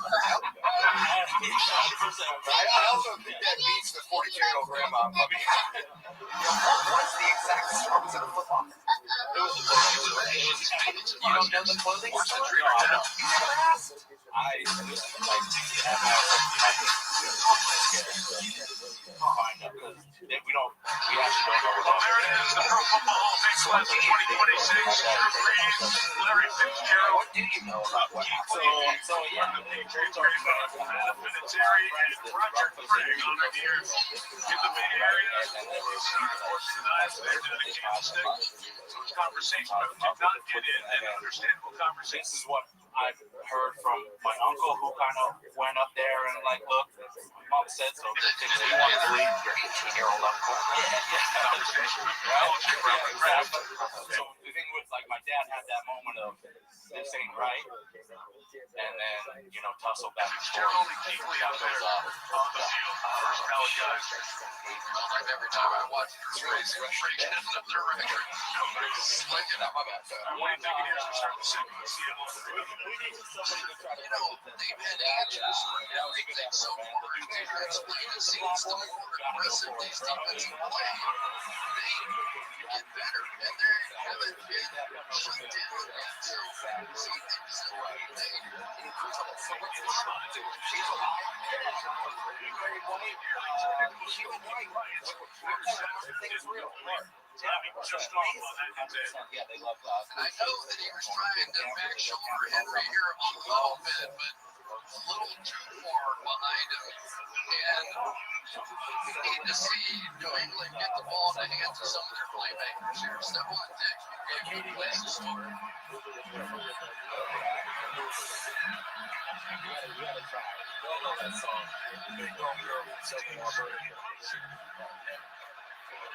Try the first to get one.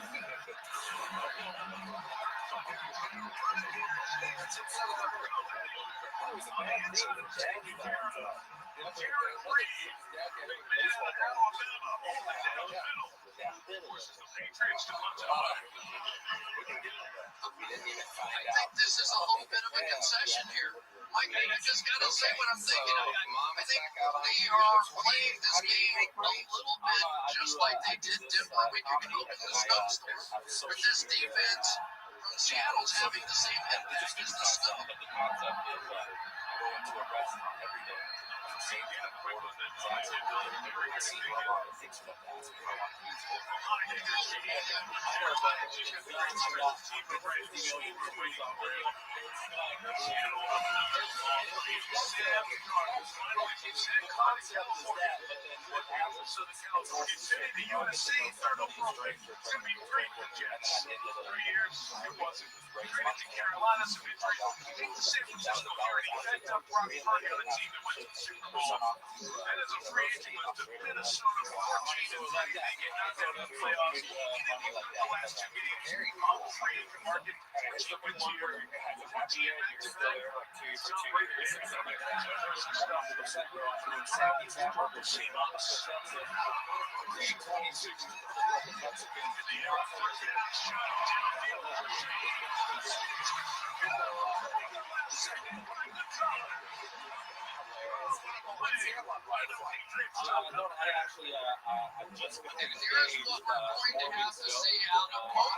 It's common, man. Oh my goodness. Absolutely incredible. Michael, fun times. Thank you. You did great. Your 13 years is very evident. You're a great stage presence. Everything's amazing. Here you go. Also, you look like Hanson Squidward.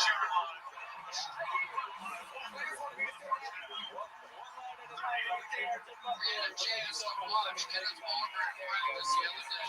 And so many times he's casual with the ball at first, and then he makes one of those jump cuts and takes off short. I don't think I've seen the guy practice better than already. He is the dark storm of Atlanta. I believe this guy is the absolute future and the present of the Phil from the universe. But one of the things that's going to decide this game is the play he just ran is called an outside zone, right? And you're going to run at the edge of the defense, and if you can keep going with his speed, you're going to see some big plays in the running game. And any sort of breakout play in this one so far just feels significant.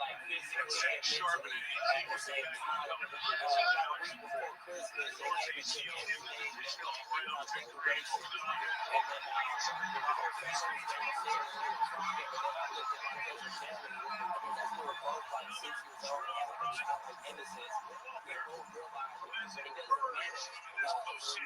Watch him set up the linebacker in the tackle so he can bounce out the other way. He's going to take his little step next side. And not only is he got fast, he is also one of those guys that sort of built like a She said, nigga, Santa ain't real. But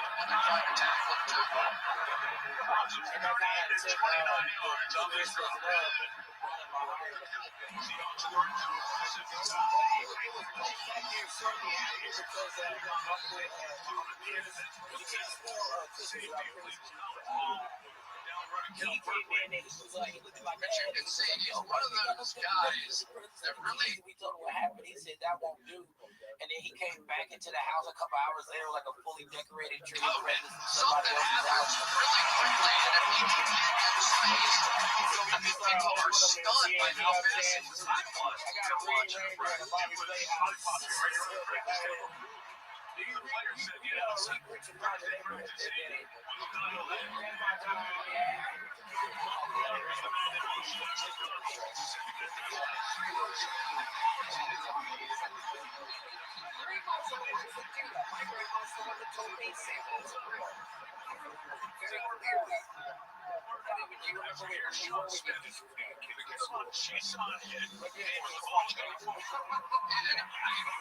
This is on Sam Darnold because they've got a blitz coming inside, and so there is nobody there to block Jason. And Darnold's going to have to realize that's his.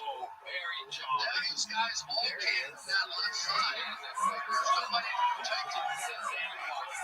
He pops up on another that story sounds so authentic. That's real. Yeah, right. That's a photograph.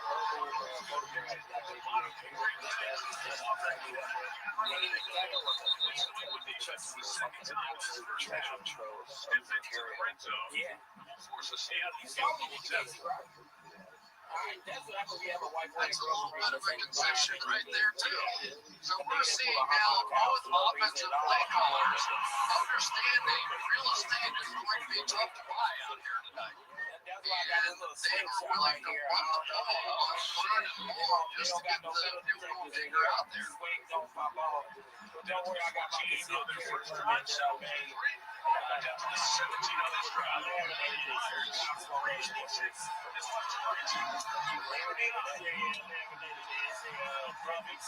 carry permit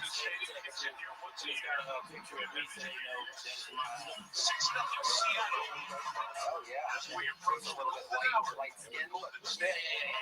Well, they didn't have any brown markers near me when I got the idea. Yeah. What do you put in the slingshot? Anything hurt me. I did. I went to buy some marbles. They let me in with the marbles. They took the marbles to the store. So shout out to the mother shit staff. They are very good at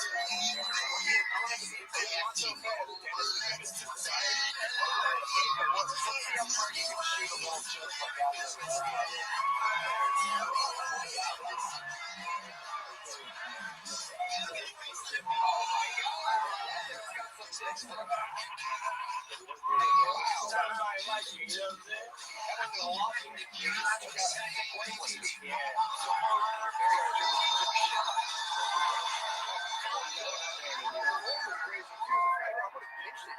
One finger and let go. That's great. Yeah, I used to wanted to in middle school.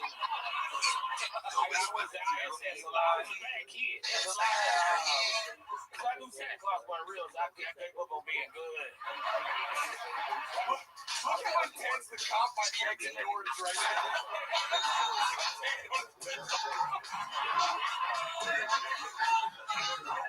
Were you really a bad kid growing up? I was just so smart that I would get doing my work and then sit down. I gotta pass those.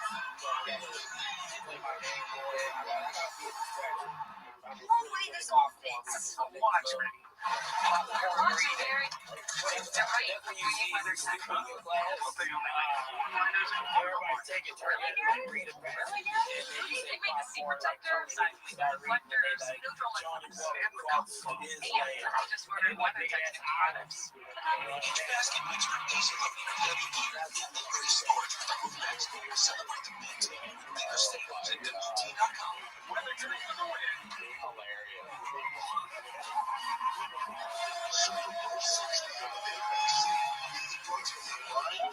Spielberg's Disclosure Day. Next 12. Enjoy the louder. These bars. Live T-Mobile. I love it. Telling you why it's better over here. Pay to buy. How do you celebrate? When football makes you hungry. I just bought my nephew Waller as a probable grade. This thing was like $500. 6 times You know what I'm already. saying? And Just then one reception. Christmas Sam show Darnold's homework class. Patriots sold out in Atlanta. We got a deal on the Christmas band that's going to play on the roof. Christmas songs and 29 yards. okay, you're going to Christmas songs. So far, Sam. I love it. I'm glad for it. Yeah.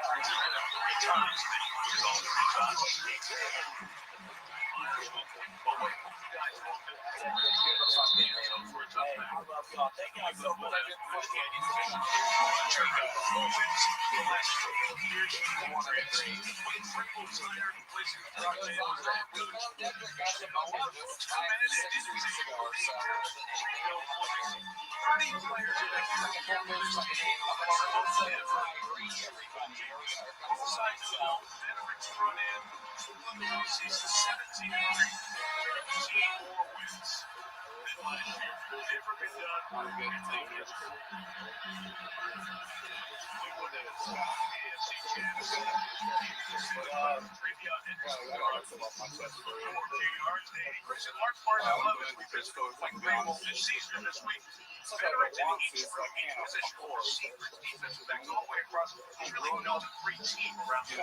It's opening speech for the team when he first got there. Respect everyone in this building. And it almost shook up the players. They were talking about winning, working hard, they were talking about respect inside this building. You can feel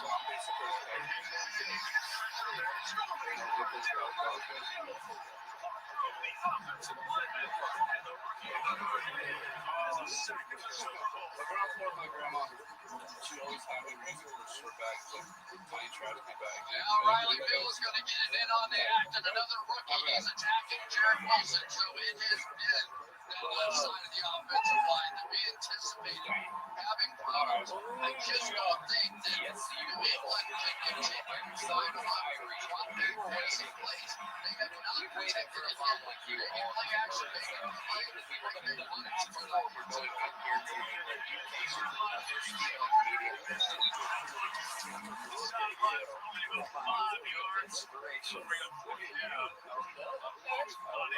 very good. You really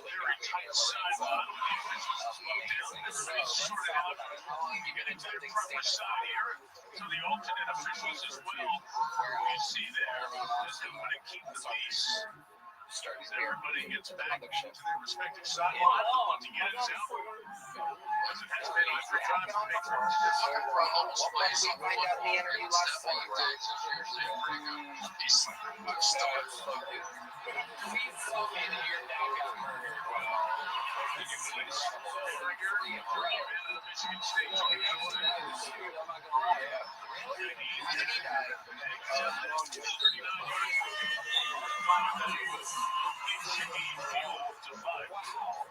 What crime was he committing when the pneumonia caught him? He's got a running story of the first comedian in a row. It's incredible. What was he robbing at the time? Fucking my childhood shit. Amazing. The pneumonia got him. That was recent. Yeah, like a couple months ago. Were you close with him? No, he lived in Dominica and I'm from Alaska. I don't know. I went there to see him, he's a piece of shit. How do you end up in Alaska if he's Dominican? So, he went from his crimes to Alaska. What were his crimes? By the way, people make it to me like, holy shit, this is, people are like, oh, that's Tony, maybe they're making a lot of stereotype jokes. It's like, we're not. Here is facing the truth and reality. My father wasn't there for me. He was robbing places, killing people, committing crimes. Holy fucking shit, man. Like, I'm trying to give everybody an opportunity here. And holy shit, it's like an Asian people are coming up like, sorry, I'm making out of the college today. This is crazy what's happening here. This is an eclipse. It's like a dark eclipse of darkness. This is an incredible bunch of dead criminal fathers. Okay. So what kind of crimes was he committing? This was in Alaska? He escaped to Alaska. That's what he got caught. But last scam, he was a scammer. Okay. What kind of scams was he doing? Do you know what's that? I think calls, so I don't know too much about him. Yeah. All good. Yeah. All good. Okay. So got caught in Alaska committing crimes and fled to the Dominican Republic. What year was this?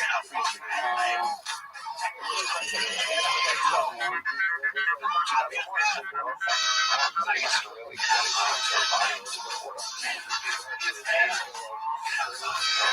he could just keep those people here.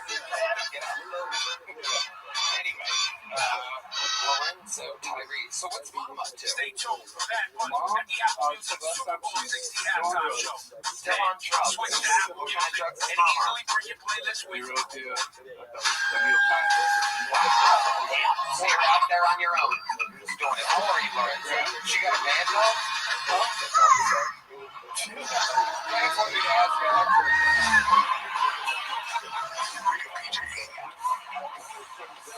While you're enjoying the first of your Moses, the man in this game was the most games played before he got to the Super Bowl in 91. His veteran leaders would talk about the scene.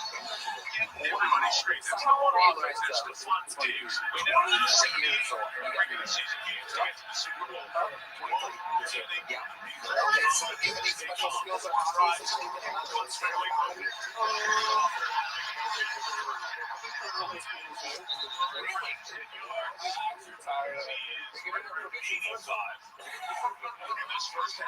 It's amazing how deep inside the ball you can get and still bounce it outside and be able to get there.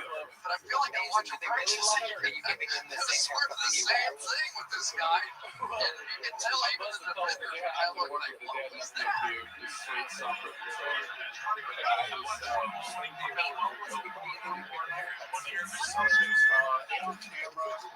Oh, you're making money off of it. Oh, you're doing it on your own personal game.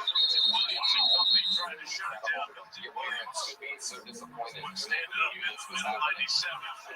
Nobody laughed at that. I guess I'm being asshole. 23 is not prominent for 2 years. What else about him? working on a little smoke shop. Definitely believes that he has the advantage in this game. Working Rob there.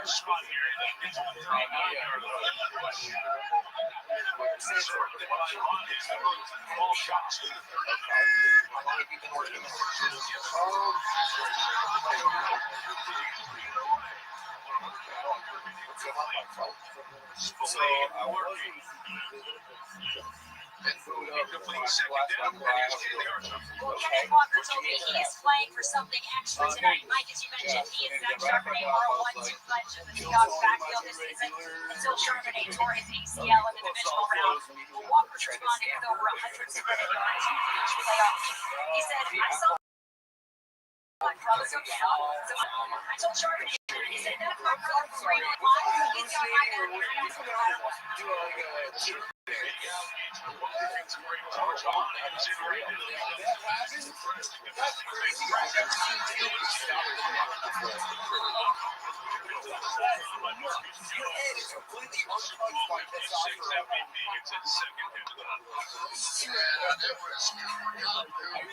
Admitted to us in our meetings and our discussions with him, he said, I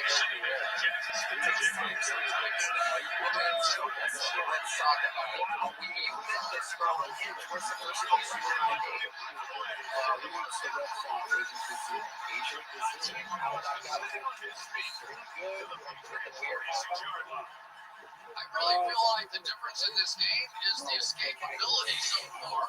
Sam Norton watch the pressure come up with Golden Wave right inside here. Beautiful move, and he's going to find his way out and around. And I think that Norton's doing the right thing now. Let's get the ball out of my hands. I can even see him take off and run a little bit. All these quarterbacks need to open it up with their legs. You're the one that should be worried about the you see this clientele, but it's you.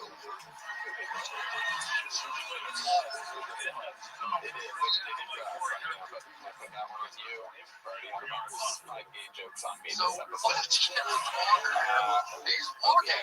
It's appropriately named. It's kind of a little nice stroll, and then, especially on those double team blocks, which Seattle gets out and they get to the guard, the center, and get a push. Sometimes you want to be on that to get pushed down the field, bring it out.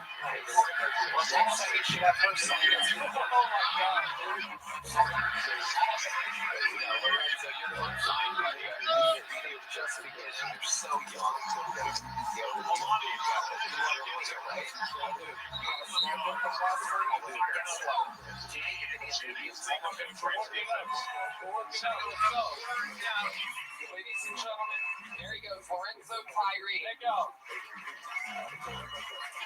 Most of the NFL season, you would go, all right, this is down territory, right? But not with this head coverage, and not in this game. It's so much a real position game for you and very happy.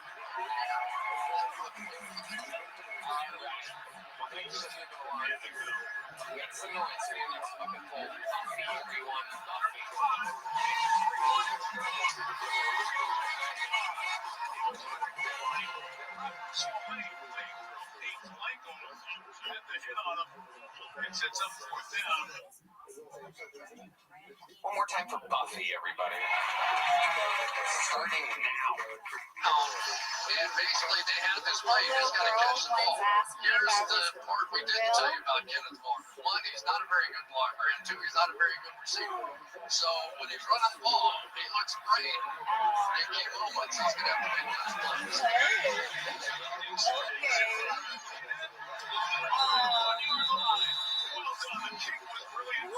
Felix Jones escorted the ball to the sideline.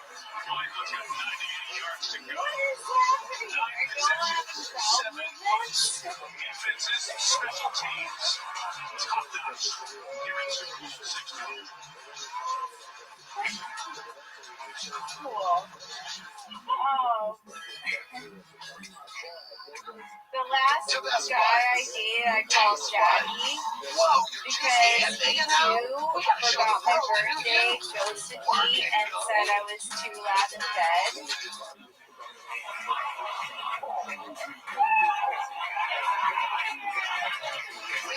When I'm finally dating somebody that's not after this one thing, he's after two. Well, three. Count them out. Okay, Buffy, we're going to stop you there. Wow.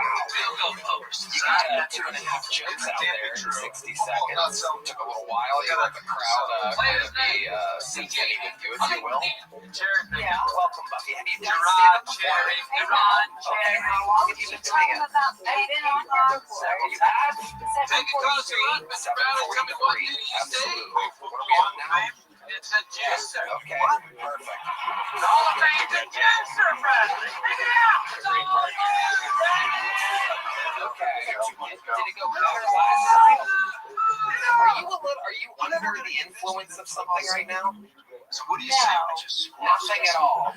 No medicine, no alcohol, nothing at all.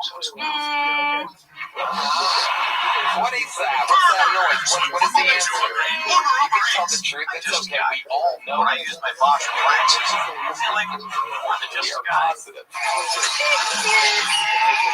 Okay, what did you have to check? Just a guy.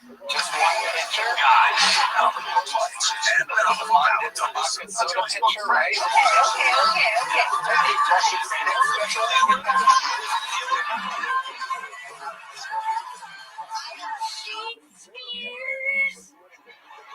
Holy shit.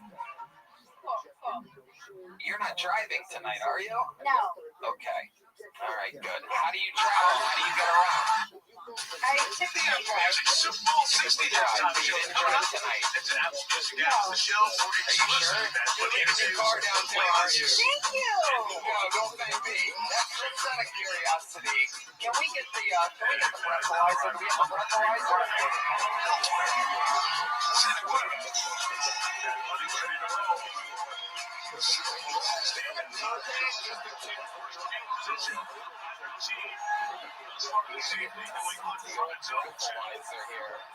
Here she comes, the lovely Heidi with the breathalyzer. It's taken a few practice runs, but I think Heidi is actually trained on this now. Yes, so here we are, ladies and gentlemen. We have a police officer. Can you pop up real quick? Can we get our buddy up here? Is she blowing? Specifically to the offensive line. She blew for a minute, 15 seconds to your set. Should be pretty easy. It's a resident police officer. It's all motorcycle. What's the reading there? It says flow. FLO, what does that mean, Barbosa? Flow? And flow. You know what that means? Why don't we try it again? Heidi has the technical abilities. The monkeys on the left side of this offensive line, we talked about it at the beginning of the game, but they simply cannot keep up on the outside. It's breathalyzer can't get her beast twice. There you go. Something happening, Heidi. Here we go. Ladies and gentlemen, it's a real breathalyzer. And the answer is... It's on a loading screen. Fuck. Oh, wow.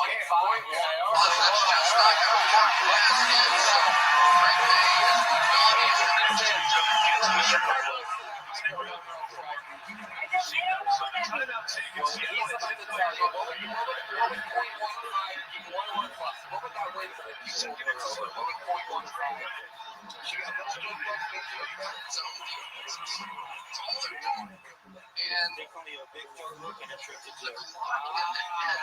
Right, man, it's been so sure. Keep an eye on her. Don't let him hit the streets. Keep at the streets. Don't let him drive time either. This has to be a pretty high, right? We got twice illegal. Before, though, you were 3 times over the legal limit, so that's the good news. Like, no, this changes everything. She started to find her rhythm by the end, and I think it makes it actually pretty impressive. It's amazing. So I am Officer Barbosa, ladies and gentlemen. Always amazing. The Austin Police Department. That's a real police officer. That's how present they are. In LA, you could call them, and it'll take an hour and a half for them to show up. Here, it's like, hey, can you come up here real quick? Texas justice over here. Have you gotten a DUI before?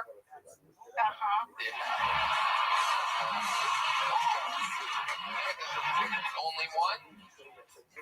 Only one. Very good. How'd blow on that one? A cop? Yeah, how much?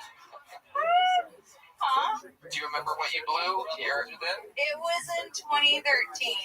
Oh, that's a whole different time. Back then, a .15 was worth .18. Right.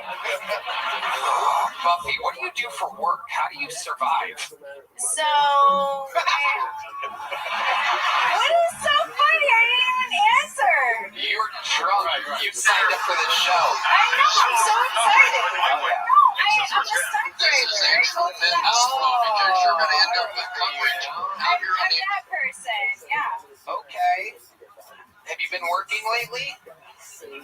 No, I'm not. We saw Drake going. So how do you make money when you're in LA?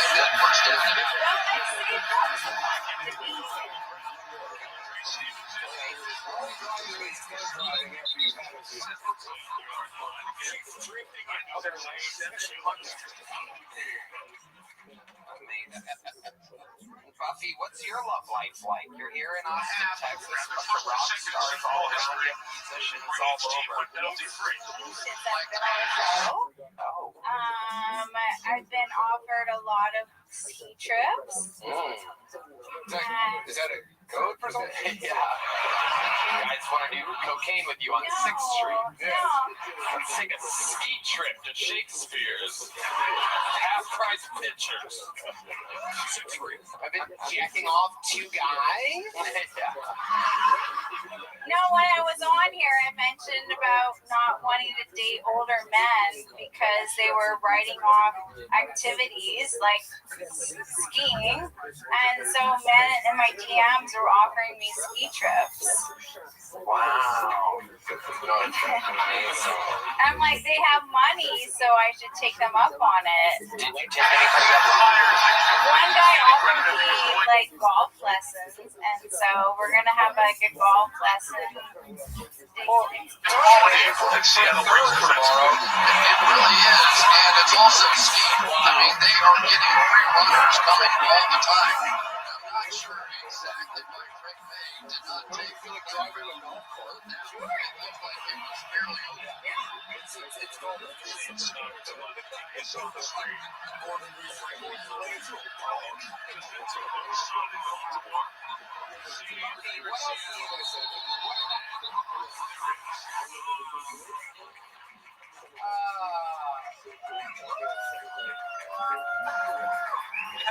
What else do you do for fun? What else makes Buffy Buffy other than the stunt driving and the attempting comedy? What else? Oh no! Intense What? comedy. Oh, okay.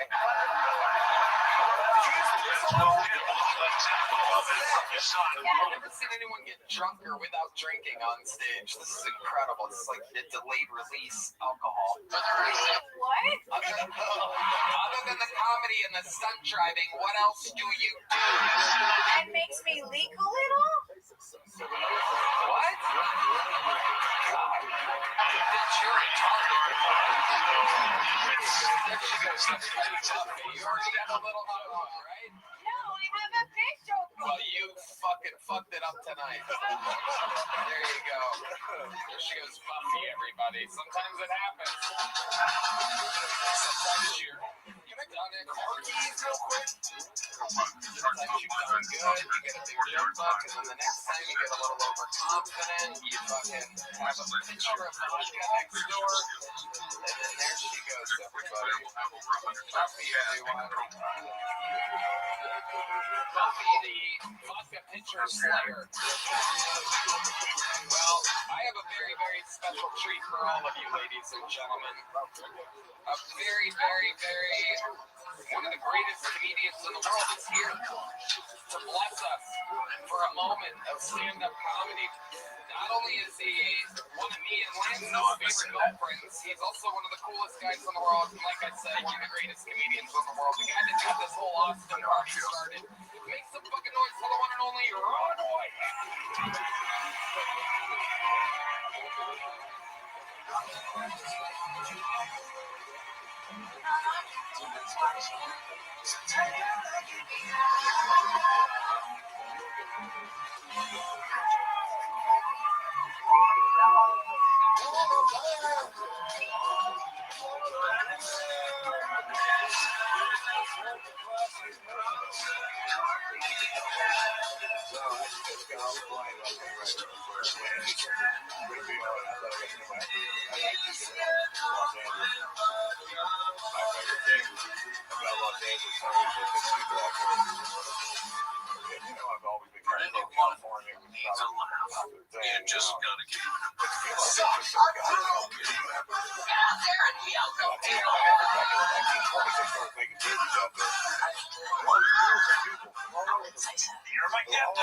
Flock the fuck out there to be in the movies, and they couldn't all be in the movies. Some got regular jobs, but they met those people that were beautiful babies. And those babies grew up and met other babies from the same area. They got together and had even more beautiful babies. And almost the exact opposite thing is happening right now in Kansas.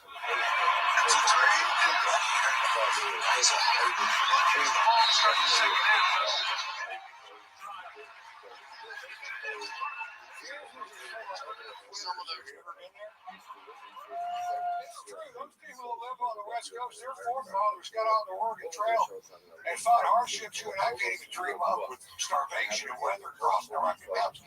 Not those people in Kansas. Their forefathers got on the Oregon Trail in St. Louis, Missouri. They got to Kansas and said, fuck it, I'm staying here. And I'm going to fuck that place. This is just a never seen it from the this guy that led the NFL for 2020.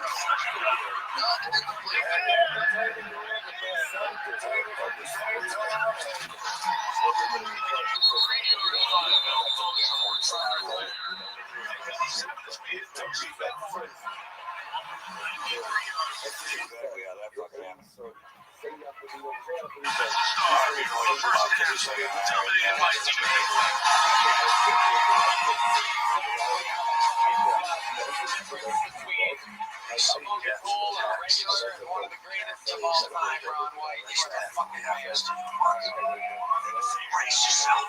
It's coming. You can taste it. Come on, guys. One more time, Ron.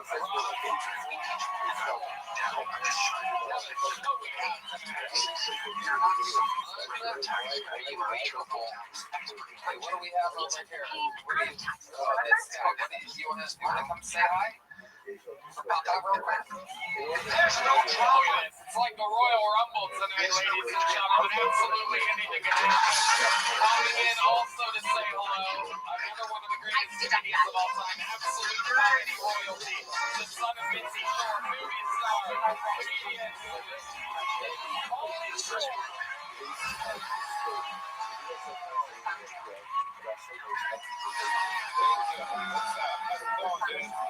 Thank you. I did acid recently. Anyone else do acid? The thing is, if you do acid, don't do it at the fucking theater in Las Vegas. That's fucking gay. I did it back at one of those Waymos. Holy shit. The Waymos are the fucking cars that no one fucking drives. I started freaking out. I started fucking driving the car. And after that, I give myself 2 stars. At least I'm not sober like gay ass fucking Charlie Sheen, bro. What a fucking sellout this guy is. Right? Anyone here sober? It's not fucking cool, dude. My friends that are sober. I got this one friend that's sober. He doesn't do shit. I'm like, you can't have a glass of red wine with your fucking dinner, bro. He's like, if I do that, then I'll snort an 8-ball. Like, how the fuck do you go from wine to a fucking 8-ball? Because I don't know. You fucking tell me, dude. Then I have another friend of mine who smokes pot every day. You guys got these friends? He's throwing a marijuana and puts in his food. Went to his house the other day, had some chicken pot pie.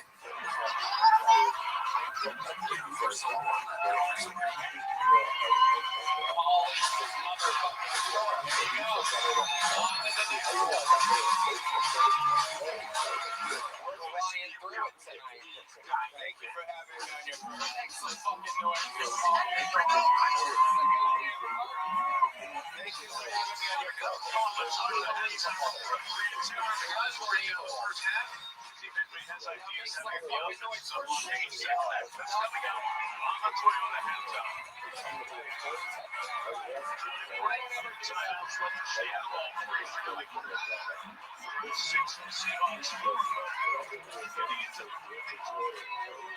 I lied.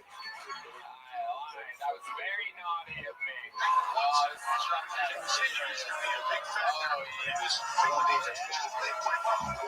It really is, but there's a downside to that too. Because basically New England is now sort of admitting some stuff is running. We have to bring our safeties down, which is Ron White and Pauly Shore back to back. Make some noise for Liz Taylor, everybody. something down the field.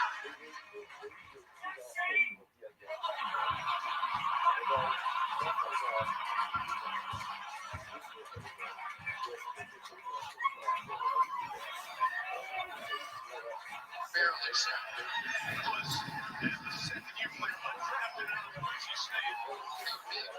Okay, I realize that I do look like I just like turned down the front. I do hate Subway though. I think it's overrated. Any Subway fans in here? Okay, a couple. I think it's overrated, but also like I just think their subs suck. I think like I hate Subway because they managed to convince the entire world that Jared Fogle was Subway guy. We all remember. So now you're going to see Sam.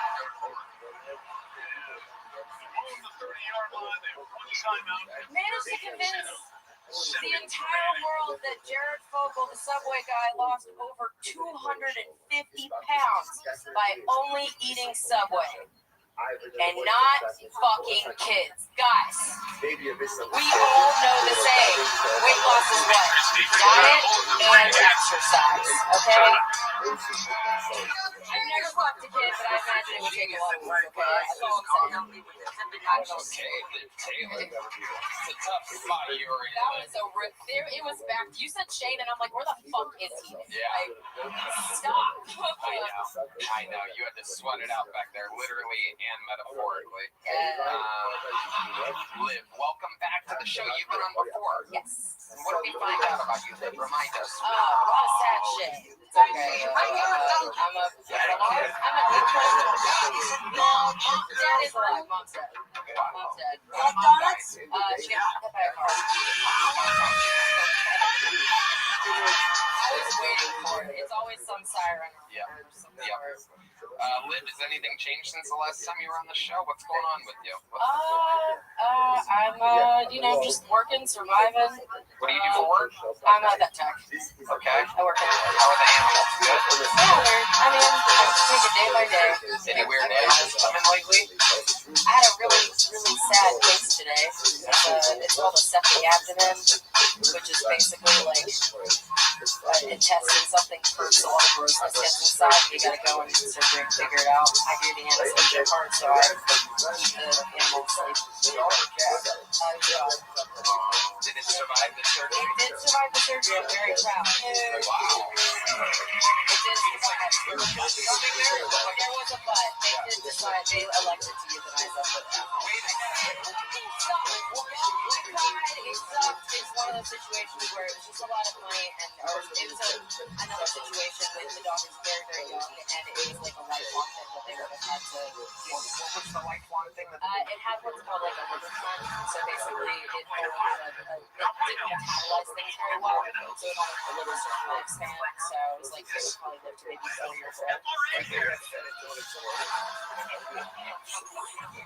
If it obstructed, for sure, yeah. Is it true veterinarians have like a higher suicide rate than any other profession? It is the number one profession for suicide rate, 100%. Explain to us why that is. They're fucking chokers. Yeah.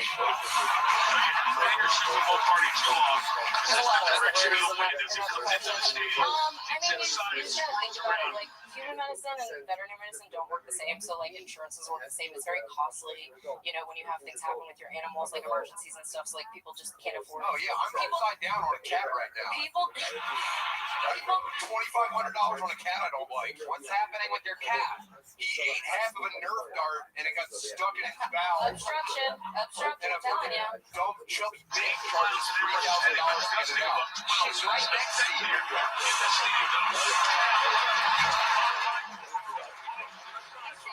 Decided was he was going to sit back and make sure he didn't give up the touchdown.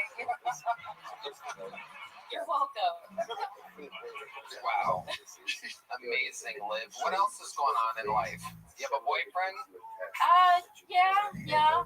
Oh, Yeah, kind of, sort of. Well, I mean, I do. I thought on the branch of the I'm also a widow, so I just started getting...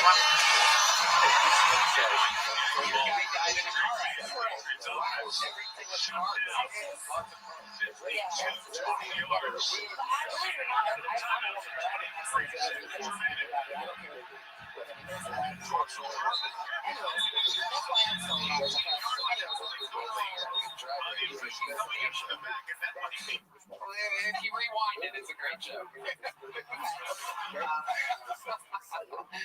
Okay. So I'm still like, I started seeing somebody when I first got here, and we were like seeing each other for a while. I kind of just got into like this like panic mode, I think, where I didn't exactly know what I wanted, and I kind of just wanted to be by myself. But I think it's more so just like I want to figure out who I am as a person outside of being with somebody else. I know, it's so sad. I'm back with this person. We'll make it exciting. I fucked Tony. I fucked, okay? Say that. What exactly do you mean? I fucked. Yeah, like when you say that so aggressively, what exactly do you mean by that? But it ever touch the ground? Referee with us. What do you want here, Jack? I like to see two different angles, I mean, two different things on you the know, angle. like, The first angle doesn't look like it does. I guess All of a it's sudden, the very angle looks like it does. straightforward said, like, And you know, then I think this is, and it appears they're just going to stay the same. This is going to be an That's a good question. I'm sorry, Lance wanted me to do that.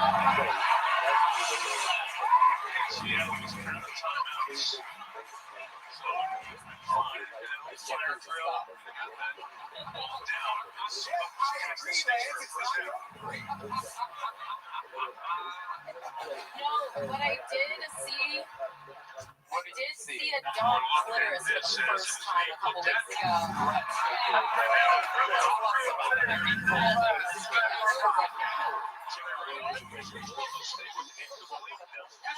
I mean, basically the document was the ultrasound like a mass on the vulva, which for men that's the outside of the vagina. Just so you know, that's what it's called. There you go. How much pressure do you got to put on them? Are you supposed to be inspecting your pet's vulva and regulation? I mean, it's kind of there for you to see. You know, you can see the dog, if the dog's a male or female, just gotta look at it.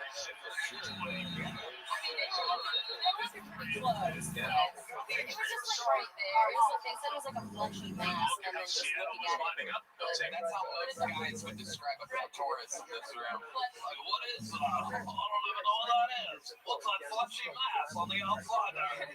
She's like, I don't know. I think that's her clitoris. So was it It was her. was it a big clit? It wasn't. It was just not. It's not. That's not normally where. Like, What kind of dog was it? it was like a doodle thing. A doodle thing with a. No, he did everything with doodle. When I said I thought you were playing pretty well.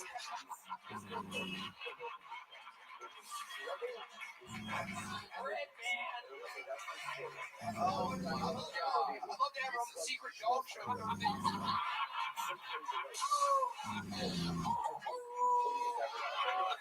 You're getting a little bone. How much would it cost to get my dog's vulva bigger? So,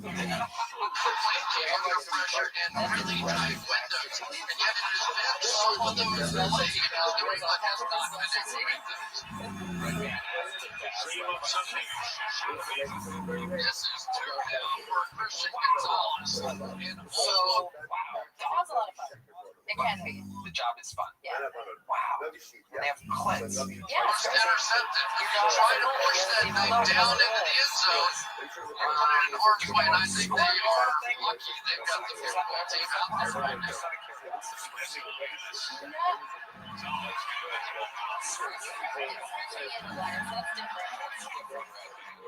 I have seen a male dog, like, you know how you'll see funny videos of dogs just like humping the air? I've actually seen a dog like it's weird, but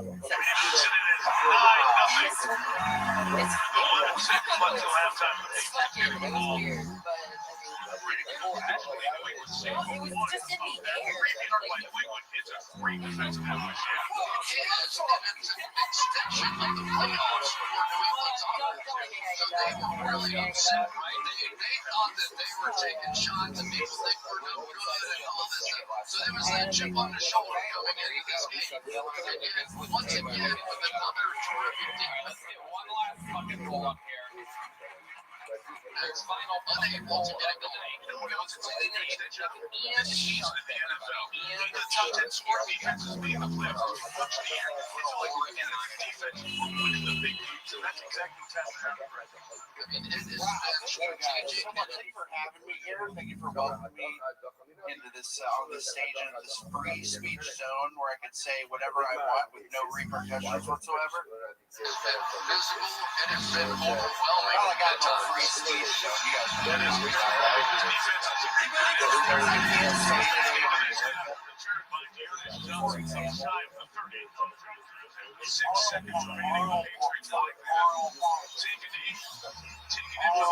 drink is like half sweet tea, half lemonade. Arnold, fuck, I can't say it. I wish they'd change it, you know, to something I can say, like, I don't know, like retard water, you know? I can say that anytime I want, retard, it just rolls right off the tongue, you know? Some people get mad at that joke, right? They say it's like it's punching down. But if you pay attention, it's not about anybody, right? I'm not calling anybody that. I'm not anti-retard. I'm pro-choice. Once he's excited,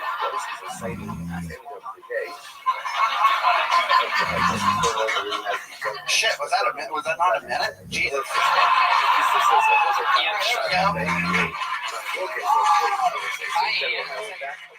Is this your first time on the show? I counted as my first. My first time was on like a turbo route, so I just went up and did my minute, and you guys got me out of here. Okay, was that at Vulcan? No, it was here. It was like the record-setting most guests ever on the show. Okay, well, you're a part of history. Welcome back, Ian. This went better, right? Absolutely, yes. I love it. How long have you been on stand-up? Oh, God, like 14 years. 14 years? Wow. Where at? Chattanooga, Tennessee. Wow. What keeps you in Chattanooga?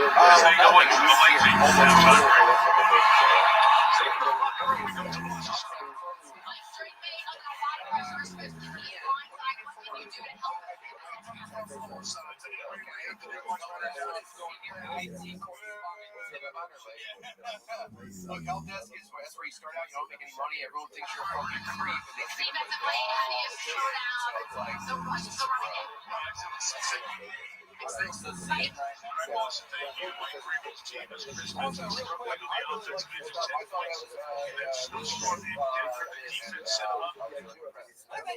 I don't think they gave it up enough. I really love that. You are adorable, Ian. You really are. What's the rest of your life like? What do you do when you're not doing stand-up or going to You're all been established with my name. Just by looking at me. Dragons. What else other than D&D? There must be other things. You Magic the Gathering.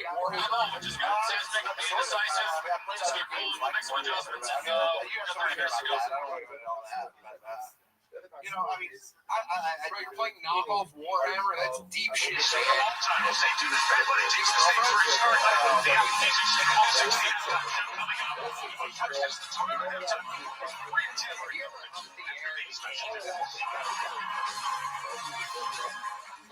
Tony, it's like there before the grace of God go on, man. Right now, you were back. You watched that. Forget it. What do you always do? Great interview. He's the weak mind. If we looked at your porn search history, what would we find? Ask me what I can say. So you're a real pizza man? Yeah, I want real pizza. Dip, man. No. Yes, liver shunt, septic gut. I've seen so far. That's over the line. All right, what would offer your honest search history? Give us something good here and honest. I like the older ladies. Ooh, wow. Have you ever kissed an older lady in Austin, Texas? Have you? Not in Austin. Really? Is there an older lady out there that wants to come up and give this guy a kiss? That's a man for sure. We have the best fans in the world. Is there a woman over, let's say, 40 or 50 out there? Anybody? Well, that guy really wants to get on stage. Really? There's not, I guess there's not even really an older woman. It's like he doesn't want to, can't suggest people search. There's work to do. There's got to be someone out there. Sitting right over me. I'm looking at you, yeah. That's your husband. Holy shit. Where's the lady in blue?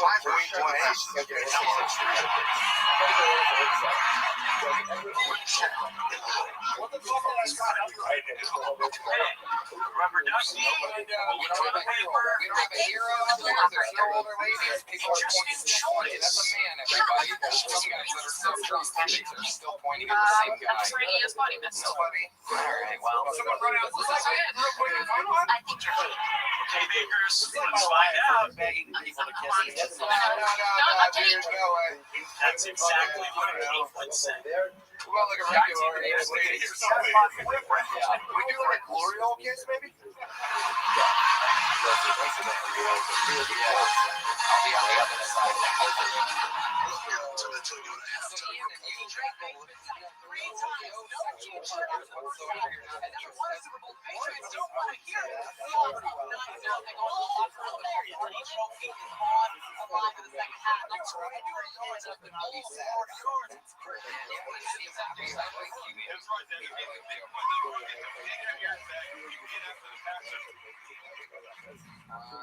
Anything else crazy we should know about you before I let you go? I mean, I don't know. I used to work in a marginally successful network. It looks like great. Oh, wow.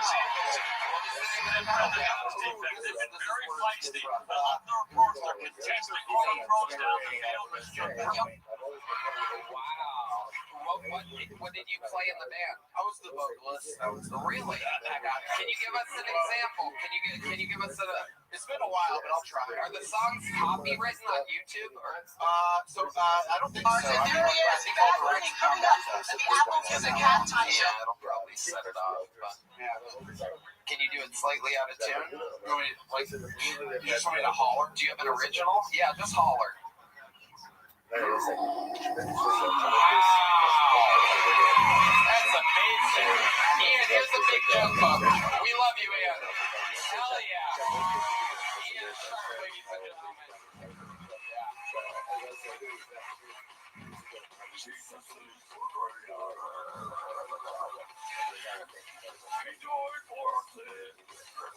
Alright. There's only one way to end an episode like this, and what an episode it's been.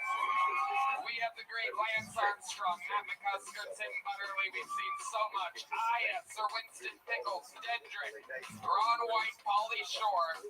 Ladies and gentlemen, I present to you the record holder for all-time appearances, all-time interviews, a living member of the Kill Tony Hall of Fame, the greatest Kill Tony regular of all time. Ladies and gentlemen, this is the Memphis Strangler, the Vanilla Gorilla, the Virus Machine.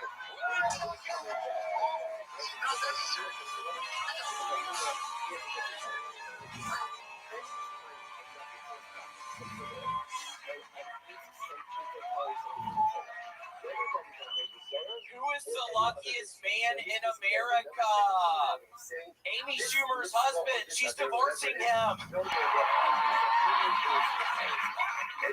I was driving through Oklahoma this weekend and noticed signs that said, "Do not pick up hitchhikers. They may be escaped prisoners." What? So there are just so many escaped prisoners in Oklahoma that motorists need to be warned. Here's an idea. Use less steel on the escape prisoner warning signs and more on the jail cell bars. Maybe it's just me, but I feel like post-COVID testimony is when he really sold out. As for Steve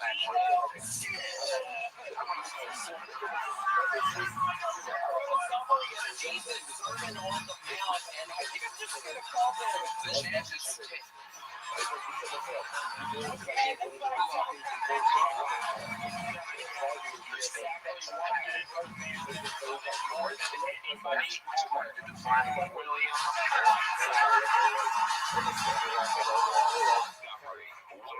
What a performance. So nice to see you. Tell me what he has to do.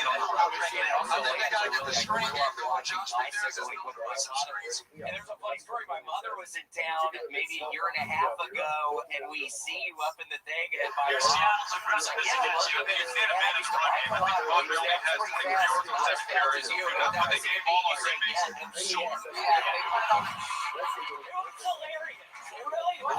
Possessions. Guess what?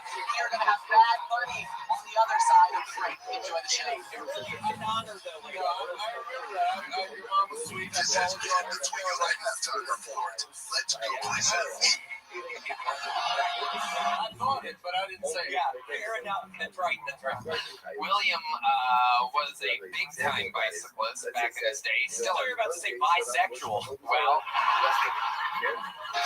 still actually have muscles. Your legs are absolutely ripped. You still got it. It's amazing. Your legs don't match your head at all. I know. I'm just continuing to lose all my hair, and I look sicker and sicker. I'm starting to look like Red Man a little bit. Man, don't you think you're still a very thick guy? Don't you think Red Man needs to do some sort of exercise? I think his fucking fat ass needs to do some sort of exercise. Maybe for his New Year's resolution, he can start losing a little weight or something. I think even Viking can help. I think something like that can help. Because Red Man, Lance, listen to this. Red Man gets a fucking, he finally gets a bike a couple years ago, but it's the kind of bike with a motor on.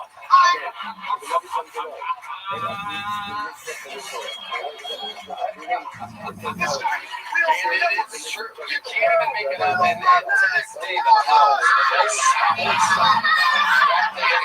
street motor. Did you have a poster of Lance on your wall growing up? Yes, I had many pictures of bicyclists on my wall and put it up of okay, Red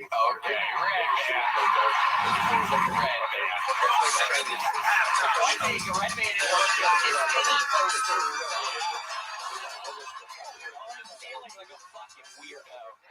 Sticking with Tim Butter. Red Man, your tires still have his old tiny first one.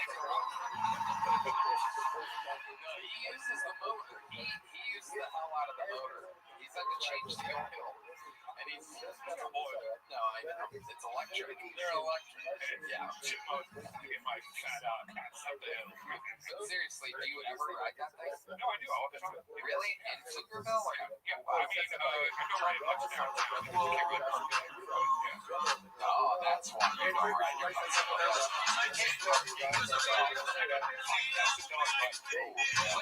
Maybe you inspire Red Man by letting him ride on your bicycle for a while.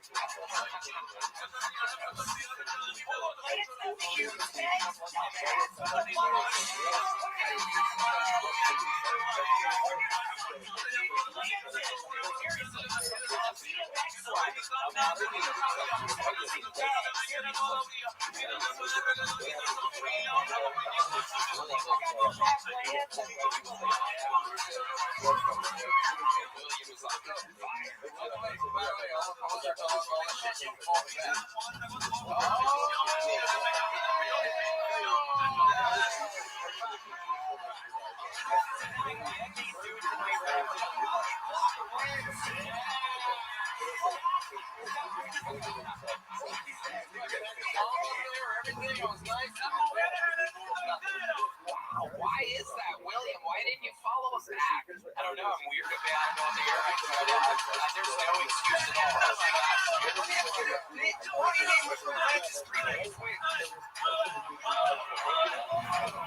I mean, my personal favorite, what was it, 99? Was his first door to the Onyx Web? Was it a 99? That was my favorite,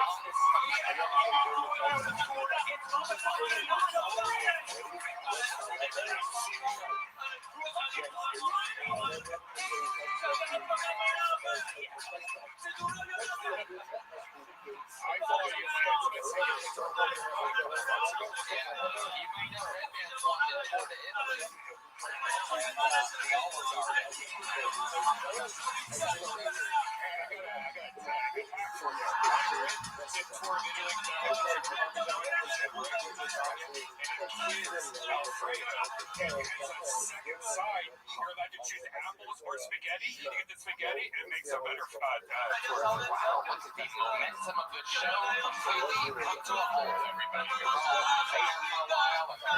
Be careful, you got a picture of fucking ass finally having your deadly heart attack, fucking your face hitting the shoulders of a Eddie. That's like so sad.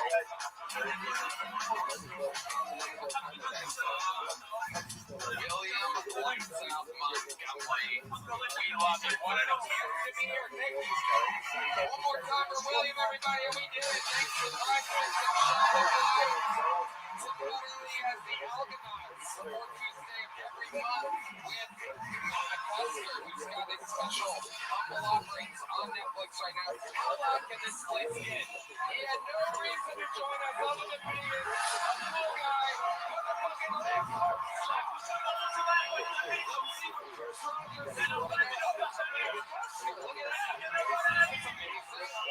how about one more time? Can I say that? Land the drop the right JD tells us in. We love you guys. I don't know if it's sold out yet or not, but Bill Tony, the actual show, Bill Tony is going to Houston and Dallas in February and March. Actual tapings of the real show. So check that out. It's still available. We love you guys. Thank you so much. Good night, everybody.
ticket winner started the show with a minute of uninterrupted stand-up comedy. He was discovered here on Tony giving a golden ticket immediately on an episode with a player, I think, 22 funny. We could not find anyone funny one night at Vulcan Gas Company about 3 or 4 years ago, and we just kept pulling in a very fast turnaround. Finally, we found this man with no voice after 2 appearances. Howie Mandel discovered him on this show, pushed him on America's Got Talent, and got second place because he sabotaged his final appearance. And now he's here for us, ladies and gentlemen. Make some noise for golden ticket winner, the great Aaron Belial.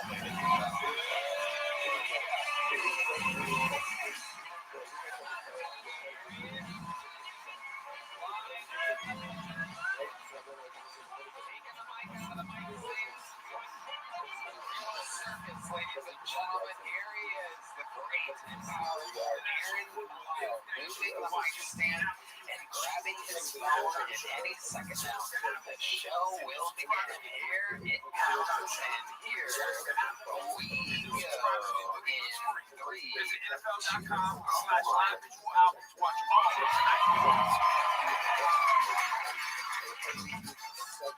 To get the American experience, I went out shooting the other day. I shot a 308 in play and a handgun. What kind of idiot would give me a rifle? That's just irresponsible. They were super cool about it. The guy handed me a handgun, but they didn't notice that when they handed me the gun. They all took like 3 steps back.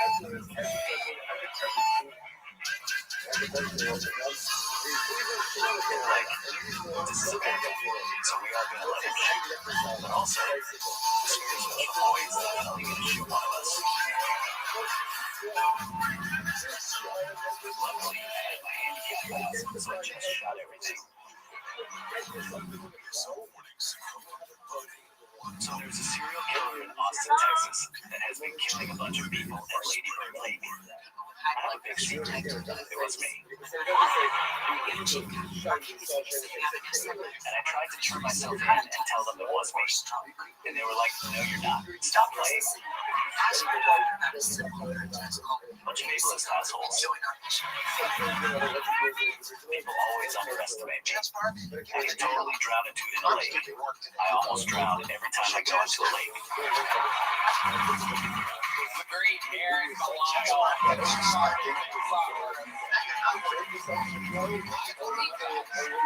I believe everything you said. Can you swim? Do you know how to swim? Perfect. So you and Tony Ayo have the same swimming style. How about you, Sister? What's your swimming skills like? You just gotta clutch the water.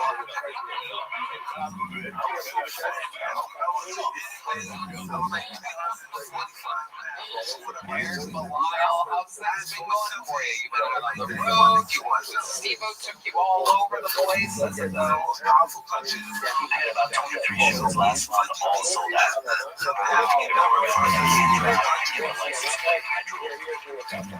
I love it when you say something and the crowd applauds because you don't know if they're going to applaud or not, and then they applaud over whatever the rest of what you just said was. You want to hit that, do that button, load it up again? Just hit it again. I need a moment to time the response. Now's a good time to say that this episode is brought to you by Talk. Is that right? Oh, that's copyrighted music here. No, it's not? Wow, you do. What's fair use? Wow, good job there. If this gets us a strike on YouTube, I'm going to break your good arm. I swear to God. I swear to God. That's a fucking $40,000 mistake. You fucking...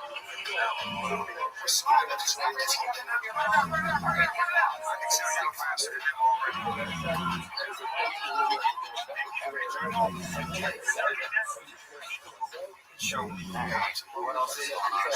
It's a hell of an old chain, I gotta tell you. I don't know what fucking claw machine you got out of there. Probably your own. This whole story is a claw machine, ladies and gentlemen. Put a quarter inside. got arrested at my show this weekend. Please stay safe. The Winter Olympics continue after the game. Let's talk about the Seahawks, though. Making that noise. Yeah, come on.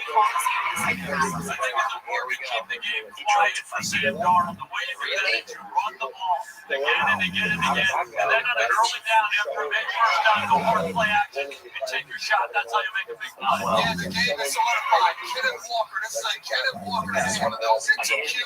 Can't beat him. They struggle to tackle. Let's keep doing the same thing.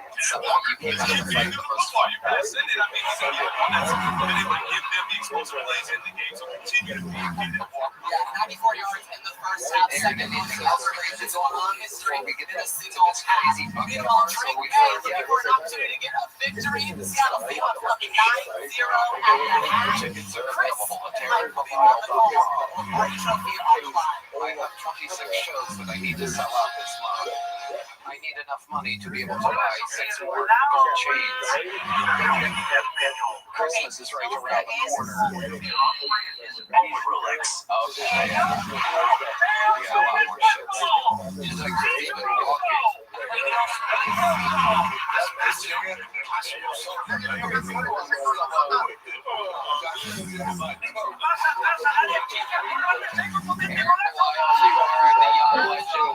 You're always a fucking great way to start the show.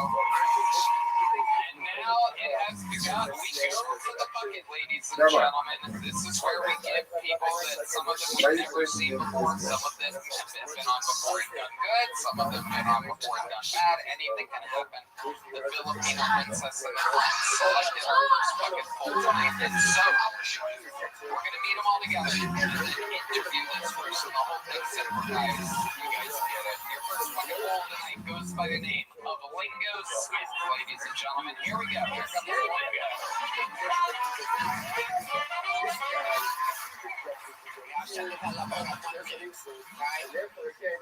I was talking to my homeboy the other day. I was like, man, I got an addiction. I said, hey, man, I love fat bitches. What the fuck you talking about? I said, hey, man, chill. You better go get your one. That's why I sleep on a big bitch. When you can sleep on a big bitch. I like a queen size. You gotta have one, she was about 300 chicken sound. You get hurt like a linebacker. I swear to God. I love her. She got straight to the point. The one day she was fucking up the whole fucking Popeye's fried chicken. Said, I'm gonna just fucking up Popeye's fried chicken. I'm like, yo, bitch, get out of Greasy head. She was back there.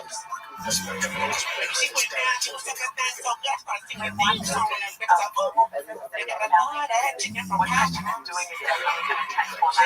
I mean, the big got carried away. She thought my dick was a drumstick. She made it for real. So what the fuck? Shit. Sucking dick with a gristle. I've never cut it. Skinny bitch can never. Hey, that's all I got. I believe every single word of what you've said here tonight. I believe that's honest material that you truly, I think you're talking about your real life. I think especially the 11th and 10th pictures. Did you share any of the chicken with you? Were you able to resist the bucket of Popeye's chicken? They was talking fried chicken. Hell yeah, you got to share that. You're damn right. You got to share that. Absolutely. Lingo, what's the biggest girl you got to say? Shit, I don't know a lot. She about 450. Oh, my God.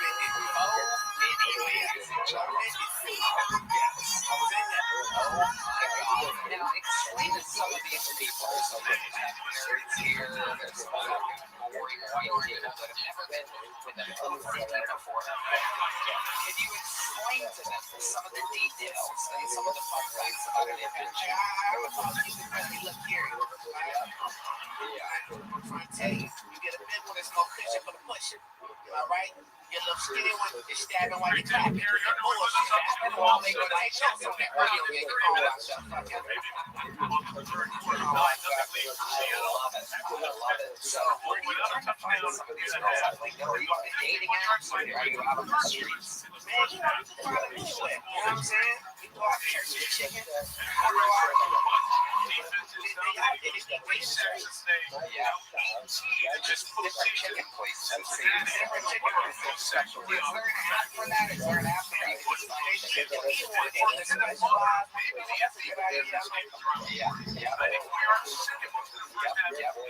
I love it. Lingo. How long have you been on stand-up comedy? About 3 years. Where at?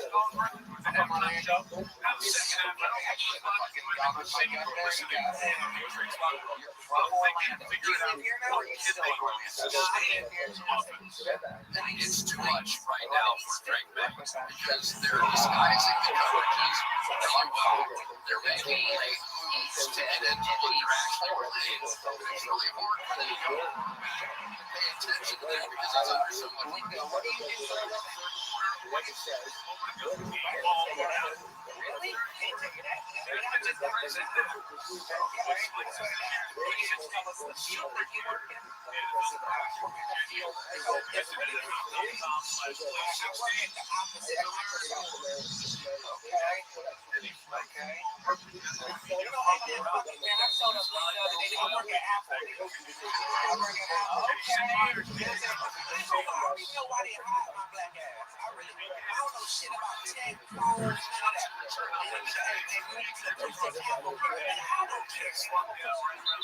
So you actually work in like the Apple store? Yeah. You like I talked to my friend coming out of the Okay, very cool. So I've been there a couple times, almost absolutely lost my fucking mind in that place. Hey, I ain't gonna lie, like, so like, I swear to God, like, the other day, like, don't forget to get me into the steal some shit. What the fuck y'all doing, man? It's not my lunch break. What's wrong with y'all?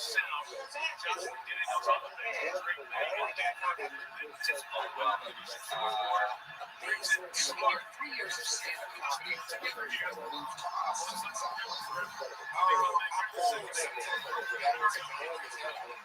Yeah. What have you noticed? What's the difference between Austin and Orlando? Fucking homeless people. That's what somebody would have warned me.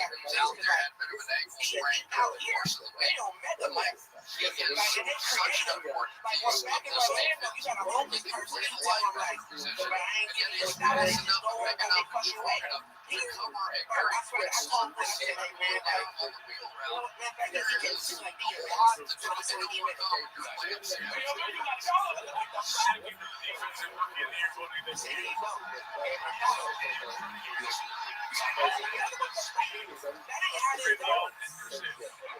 Something was right. You got robbed by a homeless guy. It's starting to shrink out.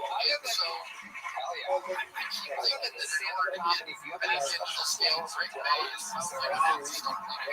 See what options. You know, hey, I'm not really interested, man. I feel like I'm decent at freestyle here. Oh, no way. Decent at freestyle. When they grow, we go to the great Tony Yale here. Hey, yes, sir, man. Yes, sir.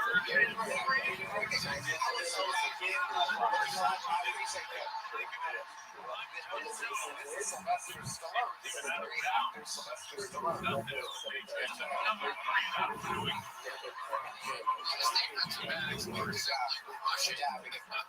just rushing. Well, you got a drummer right behind you. Give him a nice little Sean beat Booty here. here has been That must be able to shoulder. Right, this is how we roll this. right, just run down the field, but they We're are going to deal with these guys out of biblical standpoint. I know I there is a talk with celebrity judges, the favorite producers, TAO. You want me to judge this shit? That's what I just said. Every time I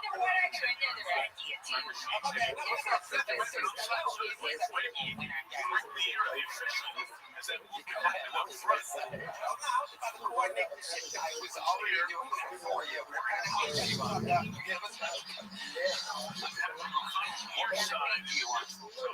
Really? I just call because I know like some of y'all understand what I'm saying. We have every time I do this shit, when I do this, like this, I want you to fucking beat, man. Hey, listen.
He just takes his time and is willing to let it happen in front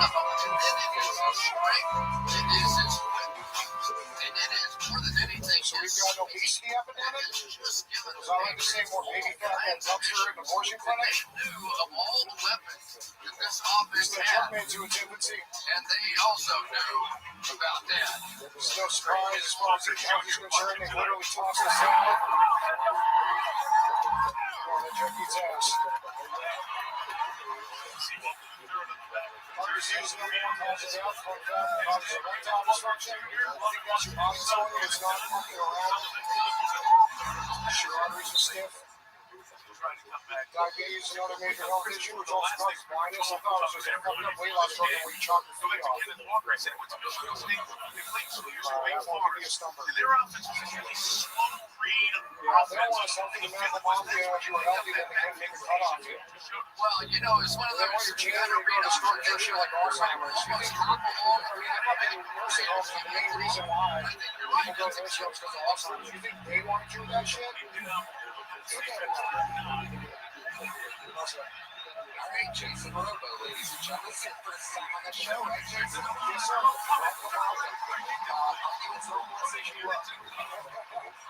I just went to Ecuador. You went to what? Ecuador. Okay, you came back like this.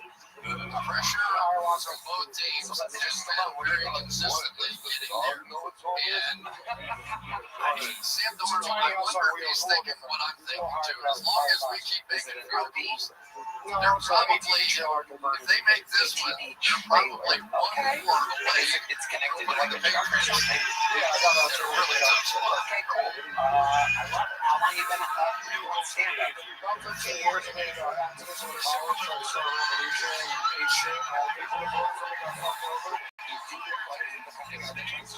Revolution. What revolution you tried to start exactly? Fighting against the war on drugs and You're against the war on drugs. Man of the drugs. Were you fighting for the drug side?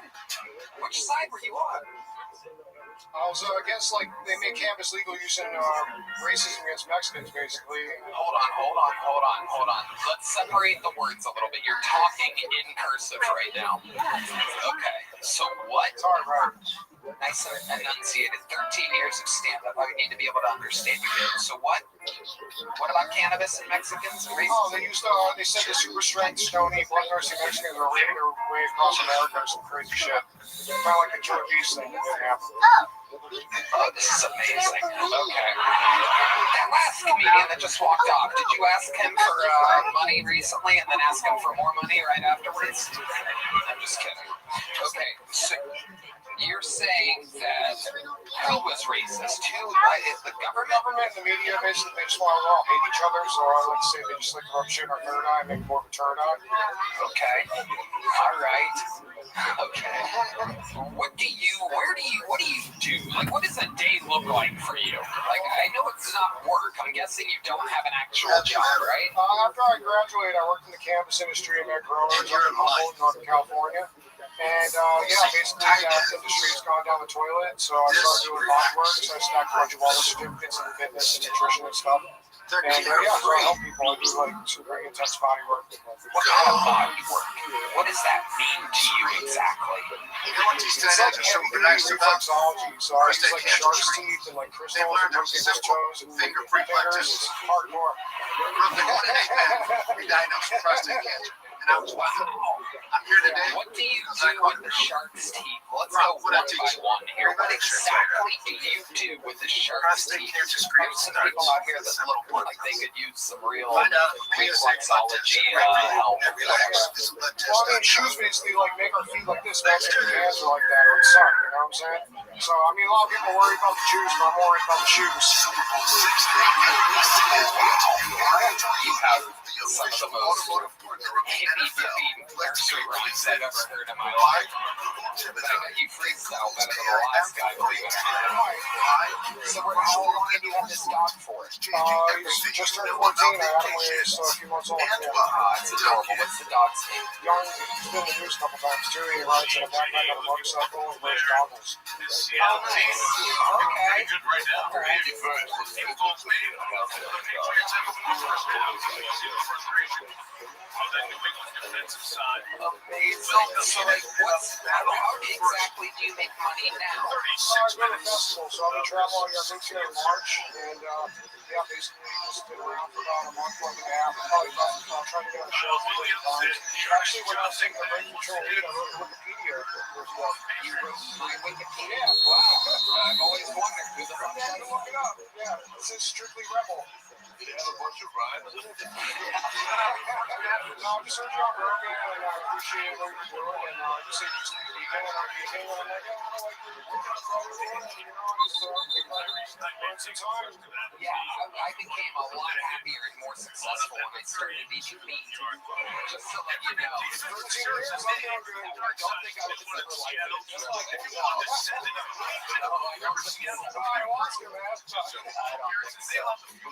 What is the drug of choice nowadays, Jason? I do this thing called hot beds, and it's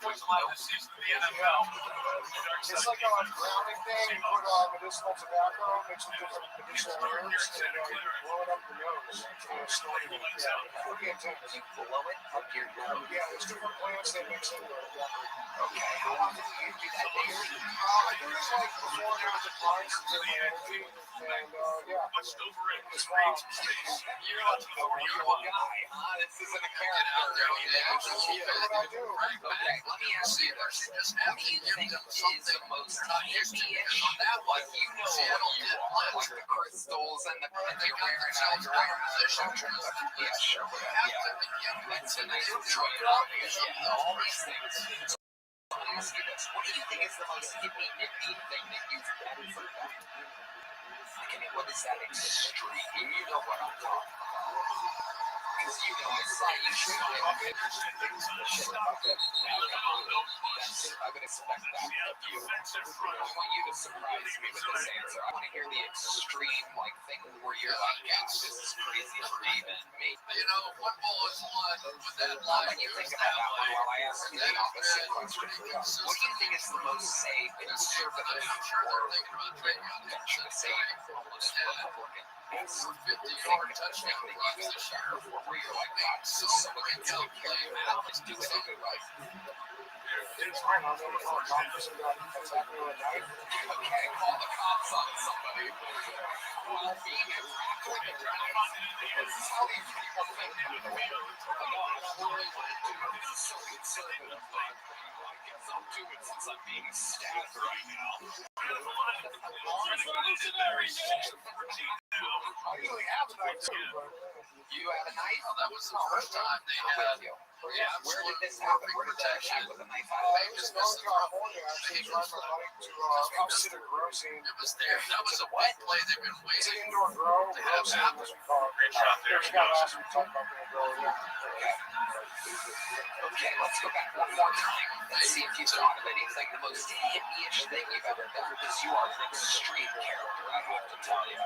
We've never really had anything quite like you on here. Like, your dog is so at peace and asleep right now. It's like you have him on the same tranquilizers the Longhorns give Devo before a big football game. You ever seen this mascot? I fucking love it. And it all makes sense, by the way.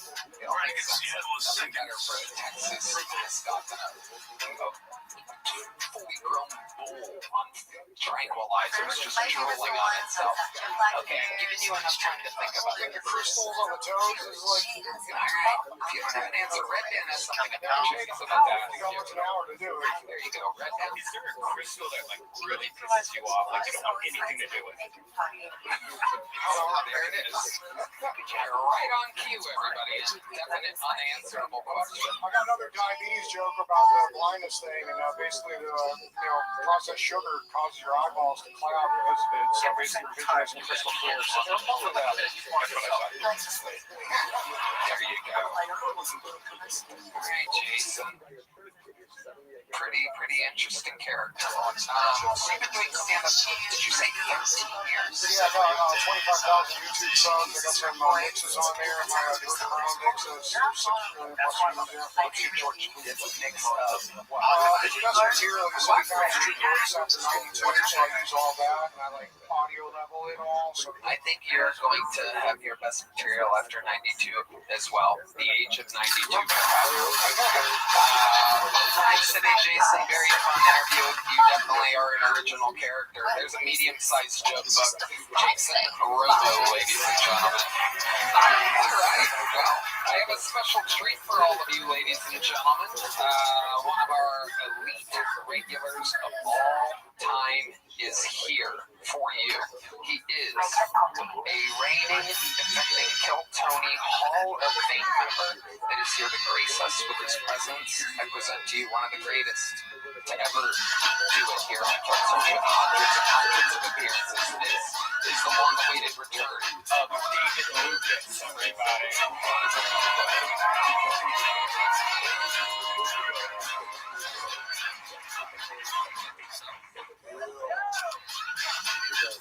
BLM say there's no such thing as black on black crime. Well, what I want to know is who was that nigga who broke into my house last night? He wasn't white. Trump said that Tylenol is making kids retarded. I do believe it. Because the last few pictures I had of sex with all had retarded kids. They never let you know their kids are retarded. They just put them in the back of the house. You got to hear that.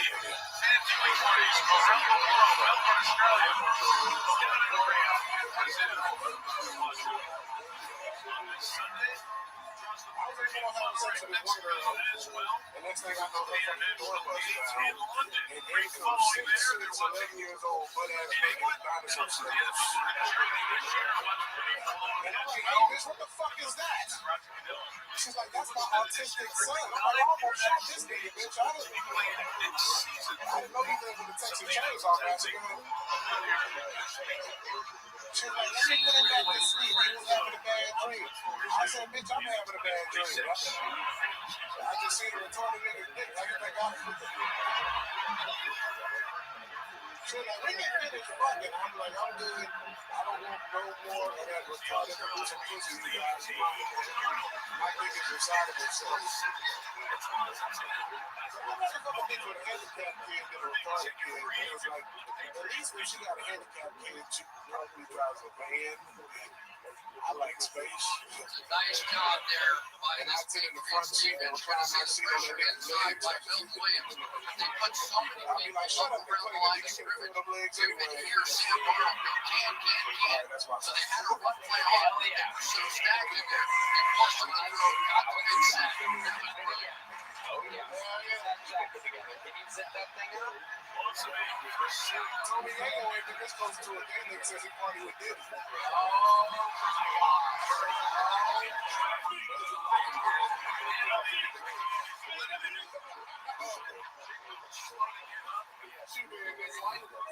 Slide Stallone. Have you ever been to a Diddy party?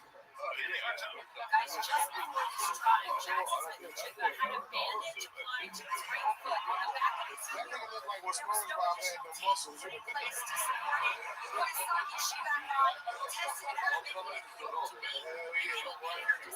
nigga teach what power play. I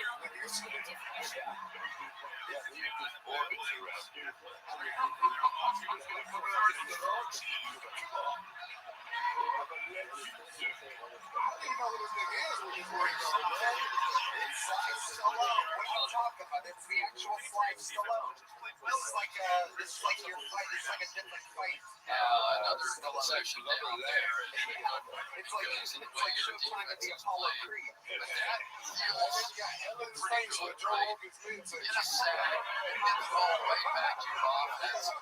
Ellen Rogan body ass nigga. So we'll be there on the offensive side. Take some shots down the field. That nigga look like a poisonous snake. He's fucking tongue out before he walked out here to check the temperature in the room.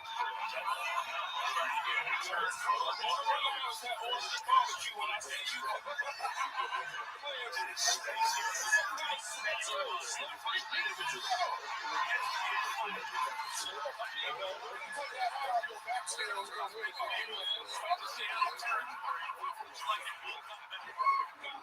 look like a retired racehorse, nigga. What size is that shirt, though, buddy? What is that, a 5X? 6X? You look like Scooby-Doo, nigga. You got that one.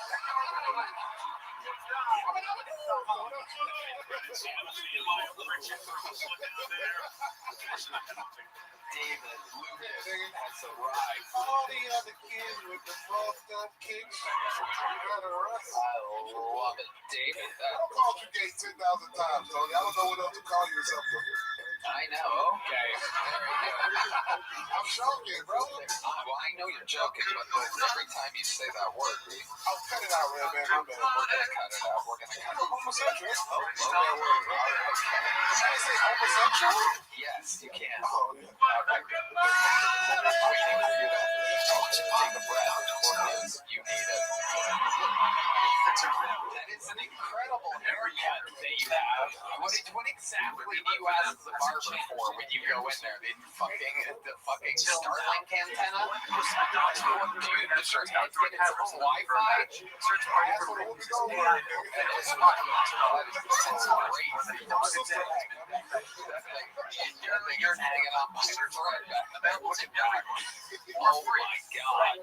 Join the neighborhood at Rick.com. You are something else. So David, what's been going on in life? Man, touring on the Philip McKenna Tommy tour, you know what I'm saying, bro? We're a lot of stuff. 2026 is looking real exciting, dog. You know what I'm saying? Kill Tony for it. They don't even know how to do it. 2026 is what David sees when he stands on a scale. Ow, ow. 2026 is how many you up texts you got in your phone. You up, like a nigga about to come through with him. Yeah. You up, Tony? I got the eggs. I know you got the meat. That's what the trainer at your gym tells you. You're like, yeah, I'm up. Cholesterol's up. Blood pressure's up. Weight's up. Everything's up. I love it, David. Well, you're one of the best fucking regulars in the show's history. You did it again. So much fun always. Like a wrecking ball. And that's just the way he's shaped. Great, David. Look at his hair. Waves goodbye. I think he gave me the middle finger there at the end. All right, back to the bucket we go, ladies and gentlemen. Your next bucket full is Ben Dalkey. Ben Dalkey, everyone. Here we go.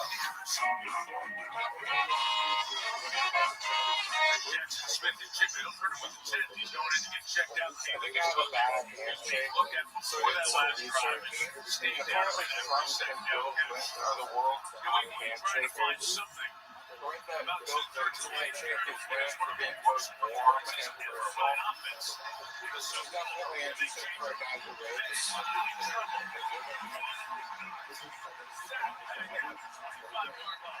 Whereas Trump's handshake is more of a dominant empowerment, the handshake that makes people go, oh yeah, this guy rapes. Those match. And I've been told my handshake is both smooth and pliable. A handshake that makes everybody go, oh yeah, this guy's gonna get raped. For some reason, people think I rape. But I'm not showing up to rape with force. I can only rape with drugs. I'm skinny arms. But I read that your legs are about twice as strong as your arms, so maybe I just try raping with my legs instead. Cincinnati left for a racetrack 4 years ago.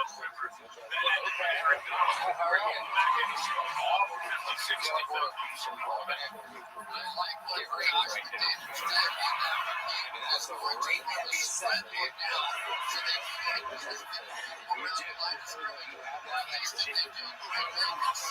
you been on this show before? One time, yeah. Tell them like sitting here and just the how long have you been on stand-up comedy? 2.5 years. And how old are you? 22. 22. Okay, so you started young. 6 of the last 7 drives, 3-0. Pretty good. You can see how rushed Drake May is. This is a relatively easy throw. And he's going to jump out of the way. He saw it coming from the other direction. And they just can't complete those passes. He's getting pushed off his mark. Timing has just not been there all night. And it has How many do you think that? I'm always intrigued by how people survive for 30,000. 30,000? And you were in the military? It's from my This one's a first down. You inherited money from your grandparents? Yeah. Okay, got it. So you got 30 grand. What's your living situation like? Living in an apartment. By yourself? Yeah. Wow. 1 bedroom? Yeah. Okay. Very good. That's amazing. So how do you spend most of your time, Ben, when you're not doing stand-up at night? What else? Jurassic Park.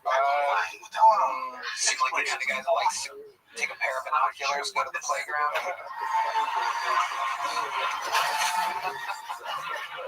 What do you do, Ben? Play a lot of games. Yeah. What kind of games? You ever played Death Stranding? I've never played anything that you've played, without a doubt. But I guess the answer is, what is it, Death Stranding? And that's a video game? Okay. What is that just online? It's on the TV screens, yes. No, it's a very long game. It's a very slow game. Same price for 5 Yeah. I'm not done with it yet. So the senior video game correspondent, the do nothing over here. So Ben, what do you think is the most interesting thing about your entire life? You're 22 years old. There must be some fun fact about you, something that happened to you before, your family trauma story, or something interesting about you. It's party time. I did recently start getting pussy. Oh my God! There you go. You got getting pussy, ladies and gentlemen. So what is this transition like for you? You're getting pussy. Did they Oh, did you see a smile about this? Did you see a getting pussy? Smile again? So you're transitioning, you're getting a pussy is what you're saying, is that right? That's what everyone thinks. Exactly. Okay, so how did you start getting pussy? Ben, take us through this. You can get pussy. This is proof that anybody can get pussy. Take us through it, Ben. Because it was completely an accident. Yeah. Unlike the rapings that you're used to, which are very purposeful rapings. So let's talk about the accidental pussy. I started banging an open micer. How does that happen? Take us through it. So you perform, she comes up to you and goes, I think you're really funny, and I hope you don't rape me. She said that she wanted to bully me. And then I was like, that doesn't sound fun to me. So not letting her bully me. Okay, and then what happened? Exactly what happened. Right, but what does that mean? You're bullying you. What is that? What did she say about you? What is bullying to her? She said I looked like a school shooter. Well, we all thought that, but like, there must be layers to it, right? Was there more? For some reason, she's attracted to that. And then what? You took her from your place? Yeah. Yeah, that's right, Mike. When Jackson Chico went into the medical tent, independent special Let's talk about it. How did you find having sex? long exam before Here we go. We're getting there. Bed, one second at a time. Every time you say something, just pretend like I know, and then what happened after that, and then it's going to be a good interview. When I go like this, just say that means, and then what happened? Okay, go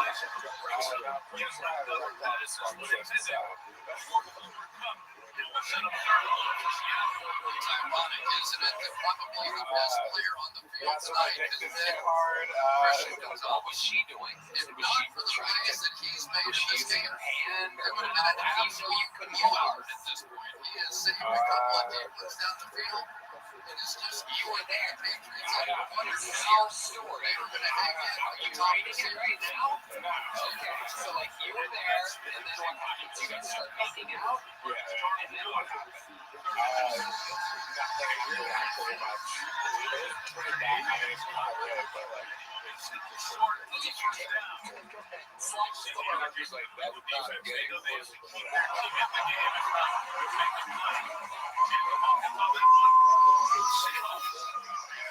Yeah, and without Jackson Smith and Jigga in the game, she literally just never get back to my pressure. Once they try and win this thing on the defensive side, maybe a sack fumble, maybe a tip pass, something, get your team back in the game. It's just not coming out. Sometimes they'll get disruption too.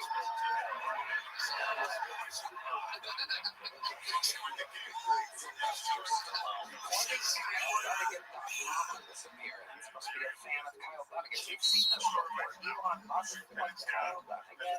Bill Maher, the great Bill Maher, but Kyle Dunnigan, a lot of these big stars come on here. There's players are so good that they cause who's on a sold out tour right now all around the country. Okay, so did you try to hook up with this girl again after this one experience? Yeah. So eventually, I was able to fuck her, yeah. how were you able to fuck her?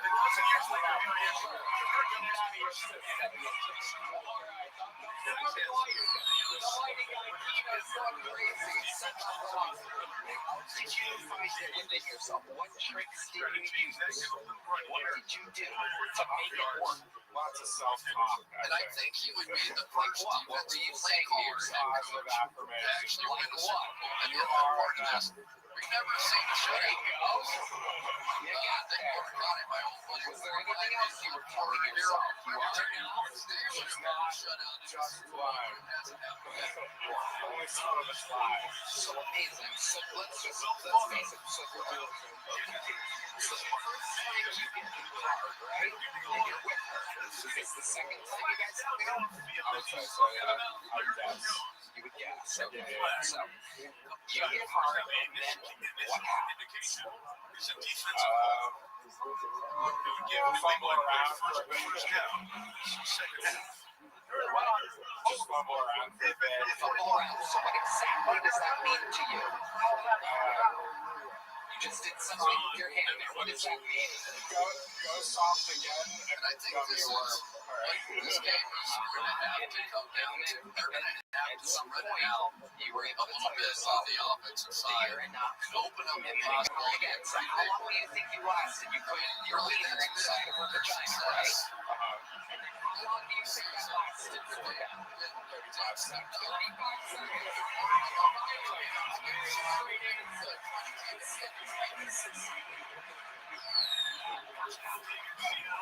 So at 35 seconds, you feel it starting to happen, and you pull out.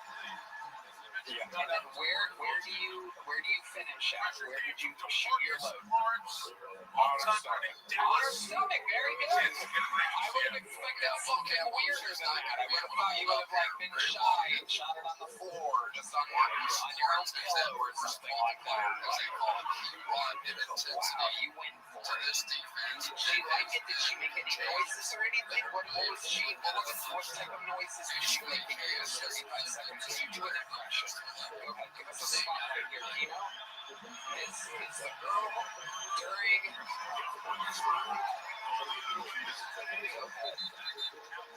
Sideline is interesting. Guys, Marcus Lawrence's wife Sasha is here tonight. 37 weeks pregnant with their sixth child. She also brought her daughter along.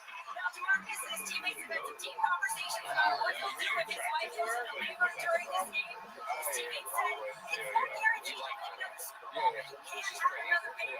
If she does, he's been doing this regularly since when the first year was not once a week, every day. She's still here.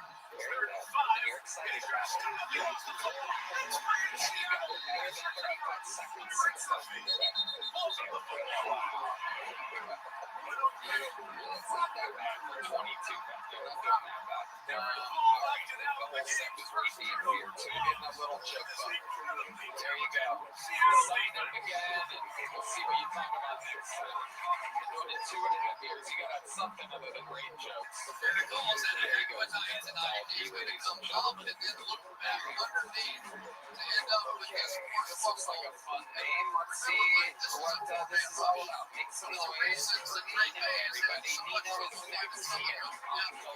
They can't block the guys in a four-man rush. And if you can't do that, there's almost no chance. This is, I know people are going to say not enough time, that's all I can say. This has been one of the most essential worker I have ever seen in the National Football. Okay, cool. This defensive fucking assholes as good as I have seen. We have the groceries for a living. Without me, Westlake and BK was gone, right? And I think it's for all the living brothers when I say this. If you live in an apartment complex, do not order groceries online, okay? That is for homeowners only. Because every time I go to a shitty apartment complex, you're on the 12th floor, your elevator don't work, and you don't tip. Speaking of no tips, if you're Indian, I'm not talking about Native Americans. I'm talking about extra dog. Don't order groceries online, okay? Kashmir, I swear, next time you order with me, dude, I'm gonna rub your chicken masala all over my nuts and give you some real spice. Alright, that's my time, guys. Thank you. Hey there. You've been on this show before? Yes, sir. Welcome back. Thank you. That went pretty well, huh? Yeah, shit. Was that your best set on the show so far? Yeah, it was. Very good. I love it. So, delivering groceries, how long have you been on stand-up? Gonna be 4 years in May. 4 years. Where are you originally from? I'm from SoCal. Okay. Santa Ana, Orange County. Okay, you're getting specific. This classic Jeff has stories very how long have you been in Austin? Almost about 4 years, too. So I started here doing stand-up as well. And you've been delivering groceries that whole time? About 2.5 years. All right. So a lot goes on in the grocery delivery business. I'd imagine when the elevators work, it's not that bad, right? Okay. Sometimes the elevators don't work. Yeah, so we gotta use the stairs. People in apartments for some reason want to order the heaviest shit too. Cases of water, dog food, dumb shit. Can you generate a report for how much water? What do you do when you're not doing stand-ups and delivering groceries? Well, I'm not on the spectrum, but I collect toy cars. Yeah, like Hot Wheels, 1/8 scale toys, trailers, replicas. You guys want to see the smallest toy car in the world? Yeah. So then you're retail So this is called a Micro Mini. Tony, open it up. I want you to open it up. It's really, grab it by the front wheels and open it up. That's like a Micro Mini. Yeah. Pick up the front. The smallest toy car in the world. Wow, that's amazing. That is indeed a very small car. There it is. Yeah, it's so small. There you go. I'm going to put it there. Okay, so that's a small car. I love it. You must get all the pussy. I'm single ladies. They know. Has a woman ever flirted with you while you're delivering groceries? No, not really. A lot of my customers are old people, so they'll make me like cookies, give me candies, stuff like that. So it's not really like hot and sexy. What do you do for fun around Austin? Let's see. I like to go bar hopping sometimes. I hooked up with my first girl a couple weeks ago. Because grandma likes to golf. Oh, wow. So how old the ballpark was this lady? She was probably, no lie, probably like 65. Wow. Where'd you find her at? Shout out to Deborah with an H. Wow. She literally told me that. She was like, my name's Deborah with an H. I was like, all right, cool. So where'd you meet this one? I met her at the airport bar here in Austin. Yeah. So I I was on my way for one of my friend's weddings in California, and before my flight, I was like, oh, I'll have a drink. So I was at the bar. I saw she was sitting by herself. I saw she had a fat ass, so, oh shit, alright, cool. So I made my way next to her, we started talking. Next thing you know, I got her information. She was like, yeah, we would come back. And I was like, alright, cool. I hit her up. We went to some, I think she was staying out in Pflugerville, I want to say. That's where they live. That's where sick ass 65-year-olds live. So she took me to this local brewery. You see him there?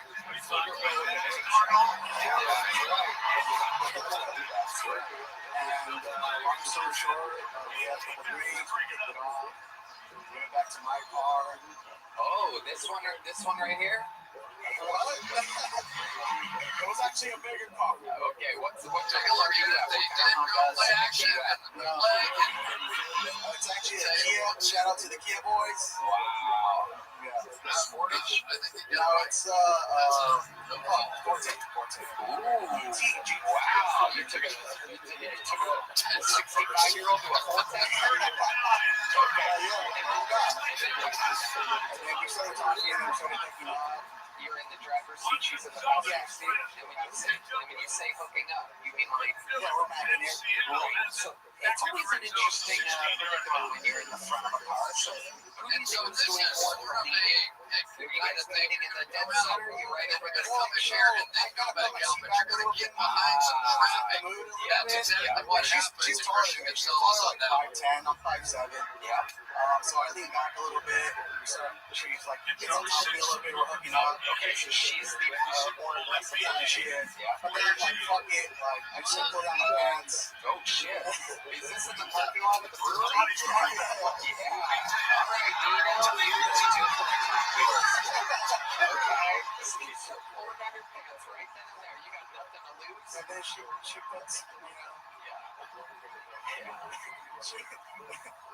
she puts my dick in her hand, starts jacking off, and she starts getting me sloppy talking, dude. The best way I could describe it is like, fellas, It's not much you remember can do when you were a kid, you were in the jacuzzi, play the one and you game put here. your dick inside the jet? Such a and then take a position. That's exactly how it felt, dude. Just hot, sloppy, the play. it was the best. Officially the damn head. Yeah, that's amazing. You got sloppy toppy from an oldie goldie. You so fucking. Bro, if you're seeing this, call me. I miss you. So she finished you up right there in the parking lot? Yeah, I try not to cut quick. That probably lasted about 4 minutes. There you go. According to a lot of the people that went on to make sure you're a professional porn star, so 4.5 minutes is a real humdinger. That's incredible, dude. Absolutely amazing. So then what happened? After she finishes you off, do you just drop her off? No, so she wanted to make out with me, but I got kind of grossed out because she just swallowed my thumb. You're damn right. And I was kind of like, oh no, bitch, back up. Right. But I still made out there, fucking. Do it for seconds. Do it for seconds. You a crazy motherfucker. I would like you to find Christ, sucker. I don't know what you want. Oh shit! Wow, big fan, dude. You look good, man. You look good. It's one of Deborah's favorite actors. And you fuck Deborah too, dude? I mean, a long time ago. Oh shit. He met this famous homophobe on this show. After you made out with a girl after coming in her mouth, he's gone. I can't take this no more. Hell yeah. All right, Dino. Well, you did okay. You talked about your actual job. It was pretty decent. So you're getting a big job. Congratulations, Dino. There you go. All right. And today we're turning them into legs and delivering them. Oh, you want the car back? Wow, What a cheap fuck you are. This looks okay, cool. I mean, what the hell's the point? The car holders are what am I going to do about it? I'm going to throw it in the crowd after the show. Okay, ladies and gentlemen, like I said, this is a section-packed show we have here tonight. We have another one of the greatest regulars in the show's history ready right now. He is the newest regular on the show. He is known as the Dark Storm of Atlanta. Ladies and gentlemen, make some noise for the great and powerful Dedrick Phillips, everybody.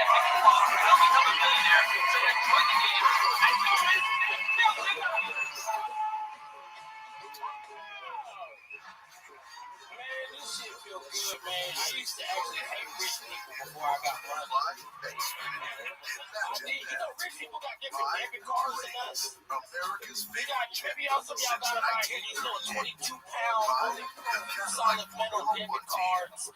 They got a vibranium from Wakanda. Y'all see these motherfuckers? And then me, the thing is, my debit card, that shit, if I throw it up in the air, it's gonna flip before it hit the ground. If somebody open the door, that shit will go right back to the top. Sometimes if I'm high enough for that stuff, for my debit card. You know, rich people got heavy debit cards so they can break out cocaine better. Meanwhile, I just roll my blunts on my debit card. They be rolling in front about me. But it's cool though, because like now that I got famous success, I get to talk to people that like so I can talk to Tony. I was like, yo, what should I look out for? Tony was like, stay out of the comments on Reddit. They're mean and racist. They say things I wouldn't say. If Tony would say I wouldn't pick it, but it was that when he told me I just had to appreciate it. That I wanted to laugh in his face because he don't know me like that.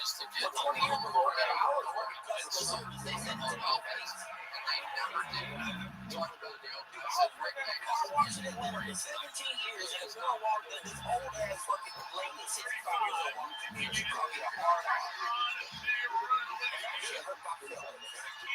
Because I wasn't even being one at the time. To the side. I had a strict day and see yearly activity. I don't even like the side. You guys selling crack racket when you walked up. I was just a TV I got that car wash. Helping him out, saying, The situation after where a big chick came around car wash 10 years before. And then she showed up the price tired 10 years later. Like it's everywhere else in the fucking world, right? Because today's price is not yesterday's price, but not to this racist ass bitch. She wrote to me, she said, you niggas are always raising price. And I was like, actually, man, we even in the neighborhood.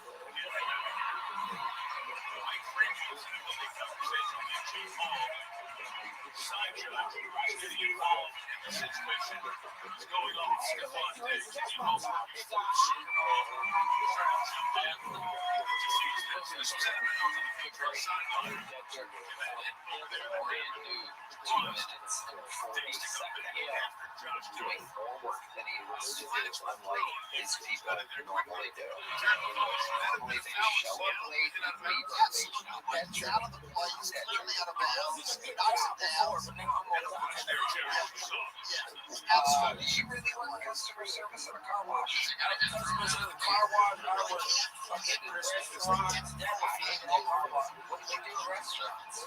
Serve tables, serve beer. I used to believe in people. Right? Before I worked customer service, if somebody died on the news, like 8 people died, my whole family would come together and pray for their family. And then I served one shift, and like 6 people died. I was like, ooh. You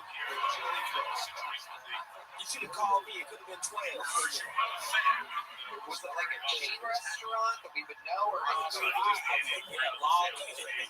Logan's Roadhouse, Texas Roadhouse. I hate all them bitches, bro. They fired the fuck out of me because I fought somebody. Yeah, one lady, St. Patty's Day weekend, I worked at Logan's Roadhouse in Savannah, Georgia, where they had like the biggest like St. Patty's Day parade. A lady short pictures bigger than my head. And then I beat up her husband. Because I'm sure you can't hit women that good. I wanted to really take it out that night with his ass. They got mad at me for it. Now we're gonna go, wow. She poured mashed potatoes on your head. Did she warn you? Was it no? She was all about sucking up the niggas here. I shouldn't have been there. What is the reason? When she gets up, so she got her steak, and then she was like, because she wanted free steak, and I was like, hey, I can't do that for you. I'm a server here. It's like, that's what the rules are in the zone tonight. If you want to get steak, someone gonna throw food on the ground. That is true. What's the update on your big amazing bitch? Yeah.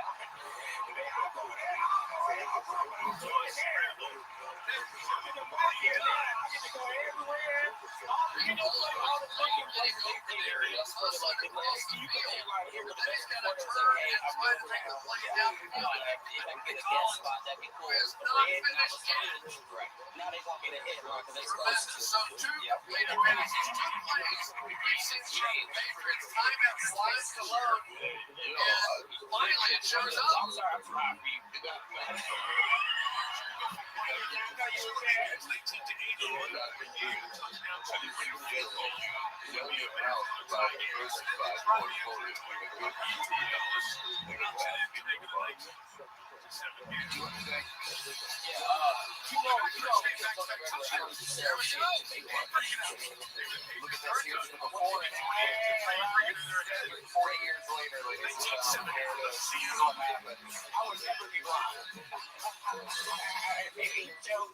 Has anyone in your family ever had diabetes?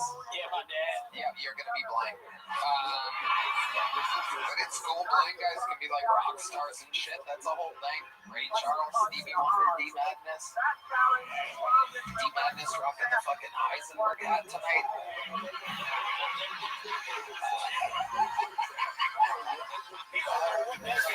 He's seen a lot of stuff. Yeah, he hasn't seen shit. You ever heard Breaking Bad?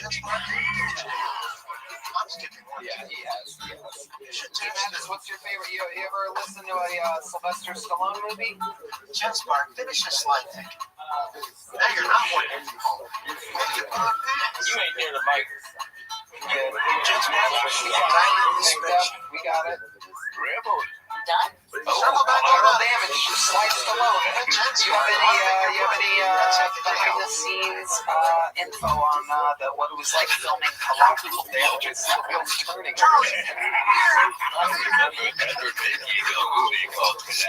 I made so many movies. You're right. Rambo 1, Rambo 2, Rambo 3, Rambo. I got Rambo 2 every Taliban is Rambo 3. So it's a fact. I give a young kid a crack with the I think he hijacked the plane years later. You ever see Rambo 3? I do, sir. Perfect. Dedrick, another unbelievable set. I mean, you are just a fucking freaking you.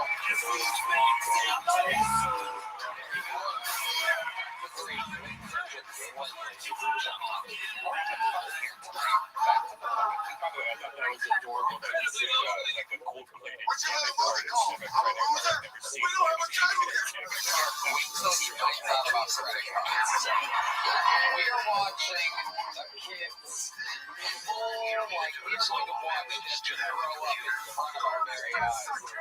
Some people got debit cards, some people have heavy debit cards. Like he has no idea what credit even is.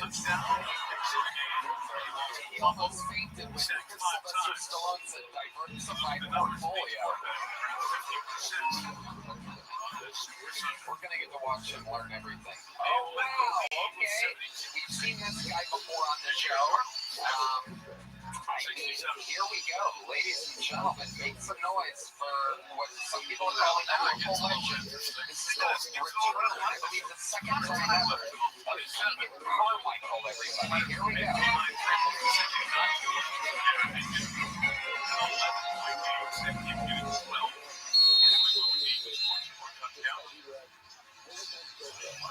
shift the pressure back. Now the pressure's on Seattle to not turn it over and keep this momentum going. Strikes out, shines around the 10. I know who the 10 girl is. Tell her to throw the ball. Well, the one reason this team is still in contention here has been the night of Christian Gonzalez. He has had to make some tough one-on-one plays against some of the fastest and some of the best receivers in the National Football League. He has been up to form all night long. Just basically keeping his team Burrito restaurant because burritos roll. Free delivery if you live downhill. Only competitors, a can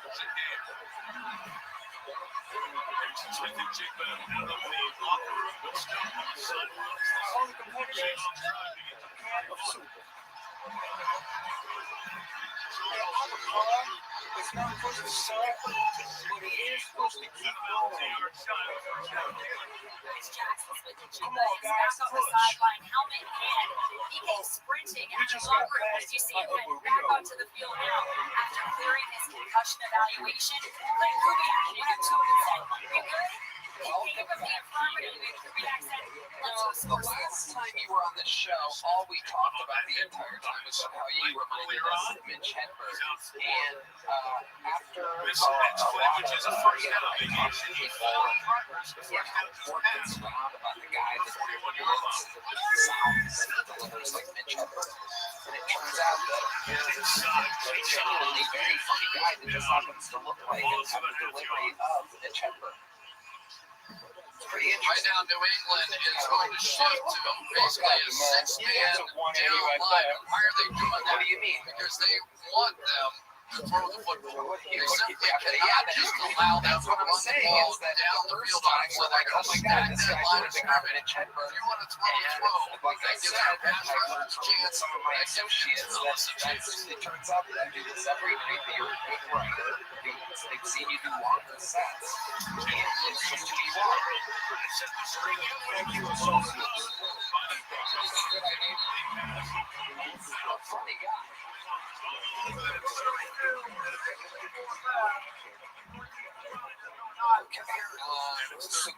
That had a little flash of the Denver day right there in it too. So they're bringing everybody here. Arnold steps back in the club fake is how Denver got in trouble last week. He did throw it forward though. But you can tell the momentum now is shifting because there's so much pressure on the offense to not turn it over. Everywhere was a sperm whale.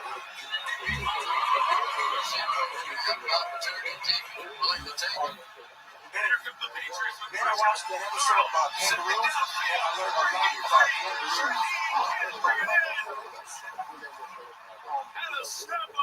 But the mama kangaroo put the baby in her pouch. The daddy kangaroo kept the baby in his sack. That was an opportunity to end it right there. And you got one of the fastest players in football, and he's open. Just could not catch up to that one. How do you make a Lions with a chance? That's what the world really wants to know. Davis's marble hands, he was sprinting away. That's why I see you. I see you out there. You just see him like out on the streets, right? This bike, you look a mask on your life. How do you do it? I pulled it there. Got to stay away. That makes more sense. You gotta catch that ball. And you're the punt returner. You gotta catch that ball because you know what's gonna happen. Coach Sarkisian this week. You remember Smith Rams hung shoot, and part of it is Dixon kicks that very tough to catch ball. I got it, but this is professional football. You're the punt returner. You gotta catch the ball. Where was first doctor company? I told him, like, I shot my shot. I said, hey, we need someone on special teams. I'm your guy.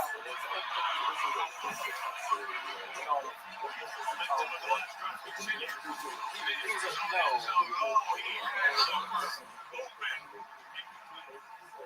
It's almost unbelievable. I know you're standing in your own end zone. This is wide open. And as you can get. Can you imagine if they hit that one and it breaks them out somewhere around the he's just wide open. They blow the coverage. There's nobody there. It's a very good question. You don't see that mobile. You kind of sway a lot. You sway. It's my comfort presence. Oh my goodness gracious! You know about this. I never would have guessed this. No, on a serious note, that really did happen. And that may be Drake May's best play of the night right there. He saw that blitz coming. He's standing in his own end zone, got it out quickly. Let's go. Now he's starting to read this thing. Okay, Keegan, what else? Keegan, what else is going on? Anything else interesting? I just had it. We know about this. We talked about this last time. Nothing wrong with the good stuff, man. On the right spot, last time I was on, I said I was a father to a man. And everyone was like, missed opportunity. That one's almost got Peter caught there. That was up for grabs for everybody. But when you get in this situation, my man's name you got to is go for it. But that one was because he not what you performs suggest. when the heat is on.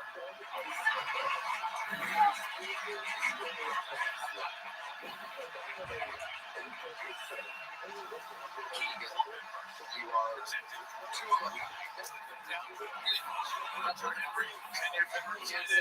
Here's a big joke, buddy. I like your style. He's signing up. And he goes.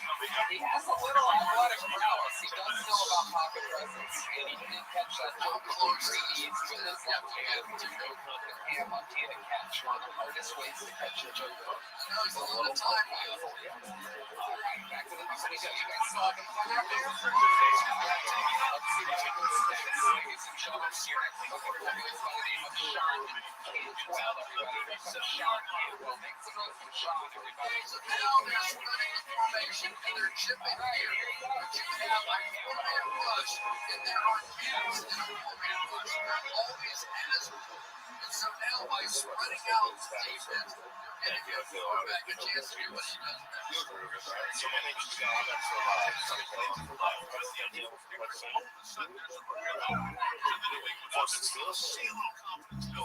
He's reading the defense now. He's seeing the blitz off the right side. He knows he's hot. He's got to throw it to the other way. These are the couple of best plays that he's had so far this game.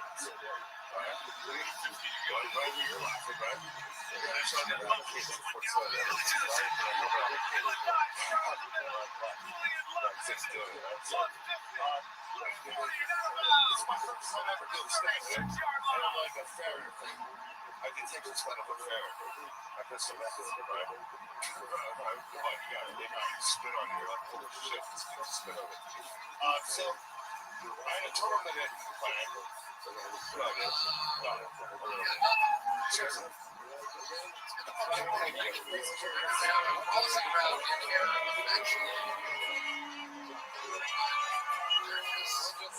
No way that ball was going to be completed. What the fuck did you just do? Sean really wasn't that close to desperation time yet. You just have to put it in the boils. How long have you wanted to do it? About 3 weeks. About 3 weeks. It became a passion of yours. And this is your first time ever attempting it. Yes. What made you want to do it on this show in front of this many people? Because it's got something to say. You gotta say it's fun or the best. Okay. I mean, that's very nice. Okay, Pat, it's a shot. You are the final boxer, so let's just slow it down. How are you? 47. What do you do for work? What kind of entrepreneurial stuff have you done? It's one of those plays that's even run so well, and I think when you have a defense like this, you really can't compare now the other team. But it really is so bad at the start of this game when there was no offense. They're all You saw that got this offense, that got this team. This is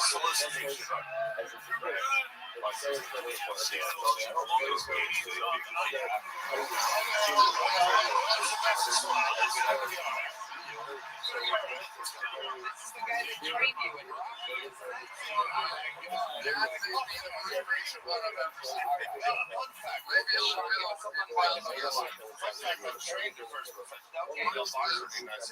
You really did?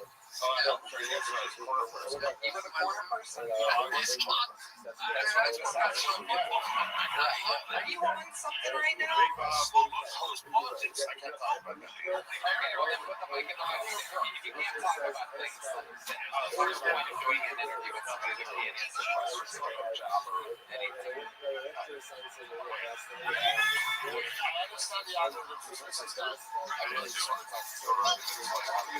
There you go, everybody. Wow. There you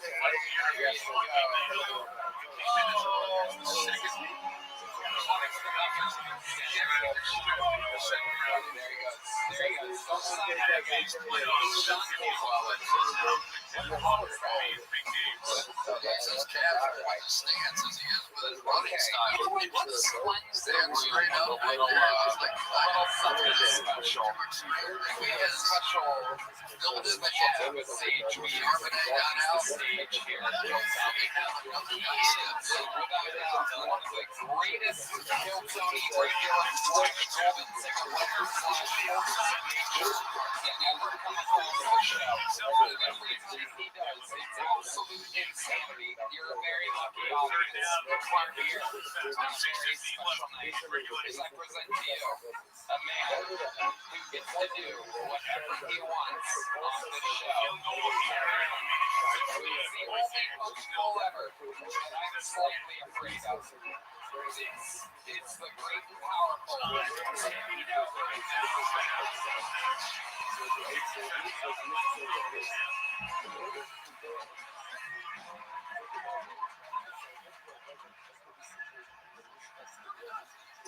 So fucking this emo. Relax.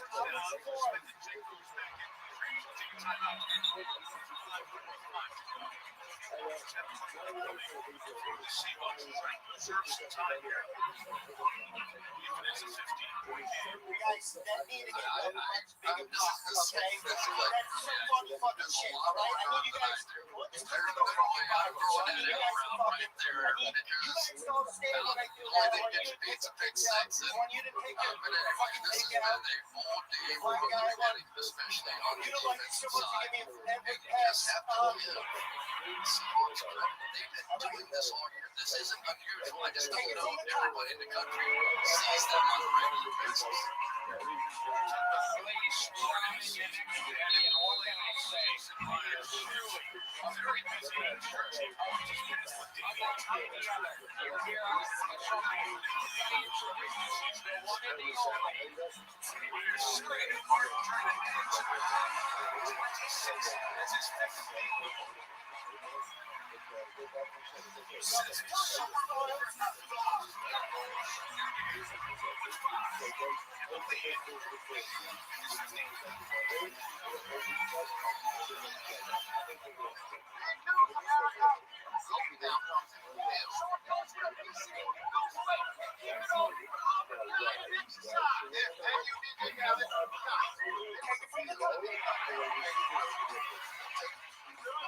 Sometimes in this world, you are graded upon appearance unlike any other.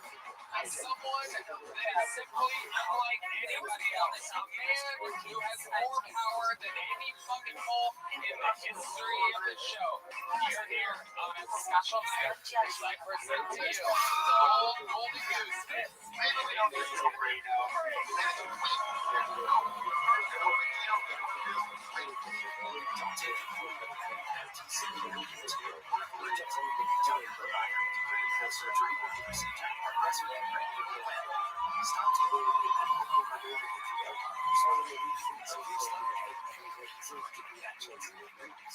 So, how about that Edward pass?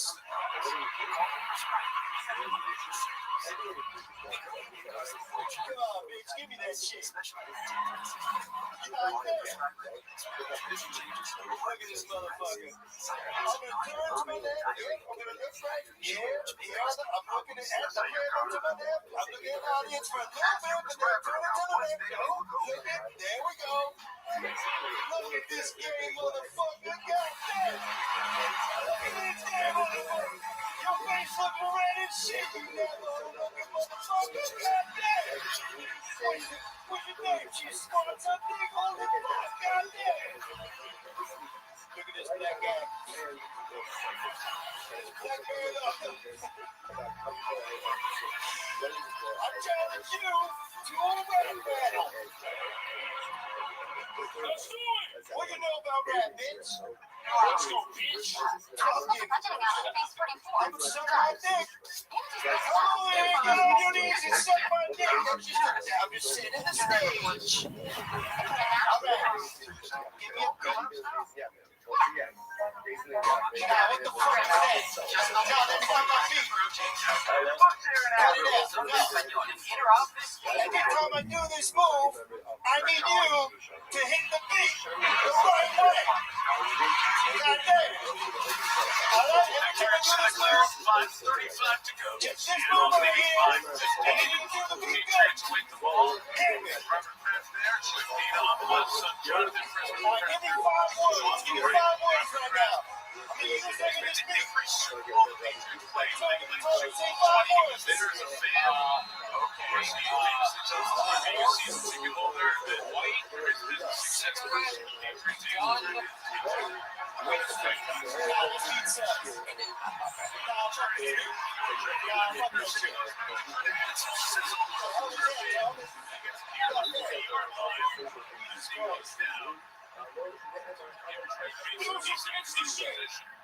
You want to see some gangster shit? I'm going to say the N word in 3, 2, 1.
was helping her so good that she was like, God damn, I want you to be my son. Hit me. She came. Any other questions? Did you do it normally, or were you in this older black man character that you were able to do now? I can do it normally. Yeah, I'd never do it. She's a saint, Colin, and did it for sure.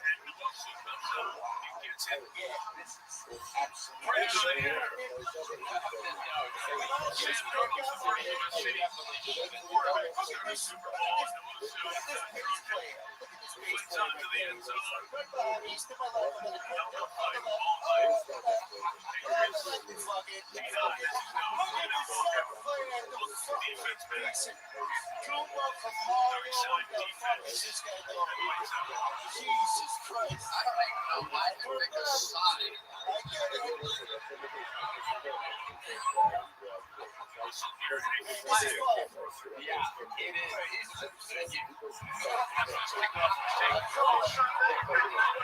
Man, you're so fucking fat, you broke the fourth wall, you piece of shit. What are you doing?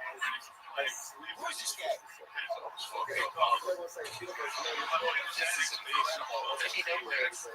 Somehow, absolutely not knowing which way to face tonight. I definitely don't.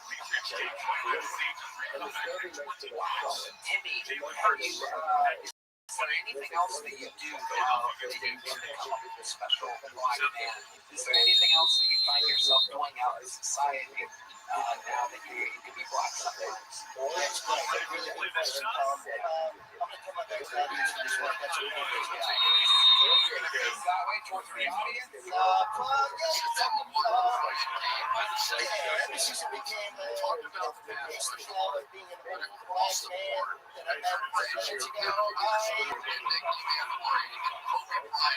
just for less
Fuck these glasses. Who needs them? No, I need them.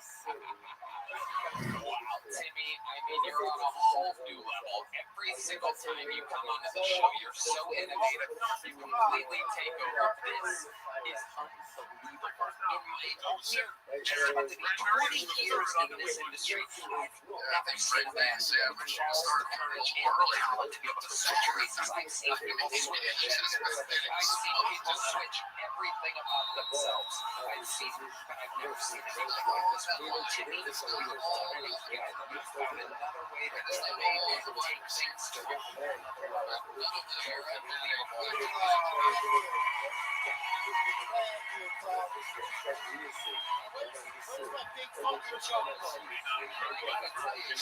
You're showing amazing skills, and trying to be a ventriloquist because there's times where you're talking and your lips are moving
Like, when I was young, recreating control was 10%, 5, that was kind of 15 work. Where's he going to take it? Didn't have to change any details to kick off rules on the move. Have you never seen one of the regulations in full history? The Thomas Morstead onside kicks. Second half, steal the empty. That far, safe. There you go. It's like you got a lot there. Patrick, what do you do for work? I used to do insurance, but since I moved out here, the rest of my San Francisco Bay Area. Levi Stadium in session. 70,823. Here's Sam Blair. Any crazy things what's happening on DoorDash? I've only been doing it for about 3 weeks. Where college will go, the onside kick has traveled 10 yards. For the offense, you got it. Seattle blow. Their last timeout. That means your special teams sucks. Check out about enunciating and so you're not understand the one wrong. Jeremy Springer's the New England special teams coach. Jay Farmall, 36 years old. 6 years old. Made it to the game. He's been around Denver back in his play against the Colts. Since the preseason, it's a good one. Looks simply multi-generational. It's tough to follow Timmy.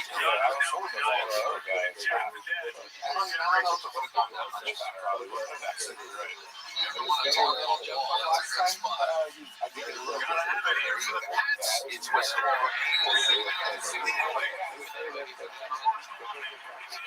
Real fast series. The Seahawks have corners. 45 should be the last fucking goal of the night. Make some noise for one of our very own. This is one. Make sure you check out Logan the Live at HeidiRegina.com. Get this episode brought to you by Startspace. This is actually one of our very own team members around here. Make some noise for a brand new minute from Dusty Carter, everybody.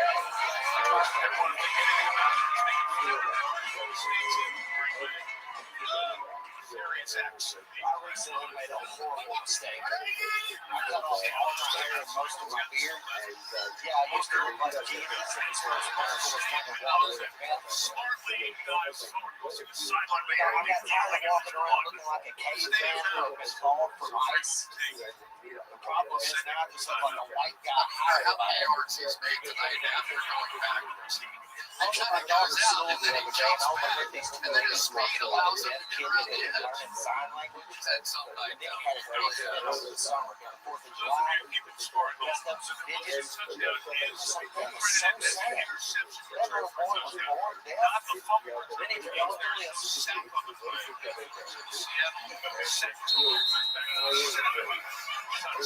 okay for the rest of y'all to laugh. You know, if he was here, he wouldn't have hurt you. What time to look for New England to take?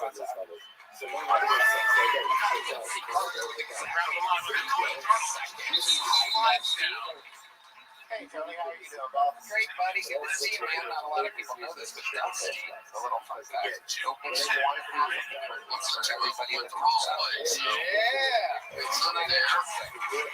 It's like some inside showbiz stuff. There's two guys right on the other side of those two. One of them is Dusty, and then there's another guy. And then when I say the person's name, they wait one second for the band to start playing, and then they start. Heritage Radio Conversation. Dusty also puts together the table every Sunday night. Yeah. It used to take 2 hours, and it took an hour and a half. I believe they now got it all the way down to 58 minutes. 48 minutes, ladies and gentlemen. Would you guys like to put together a LED table?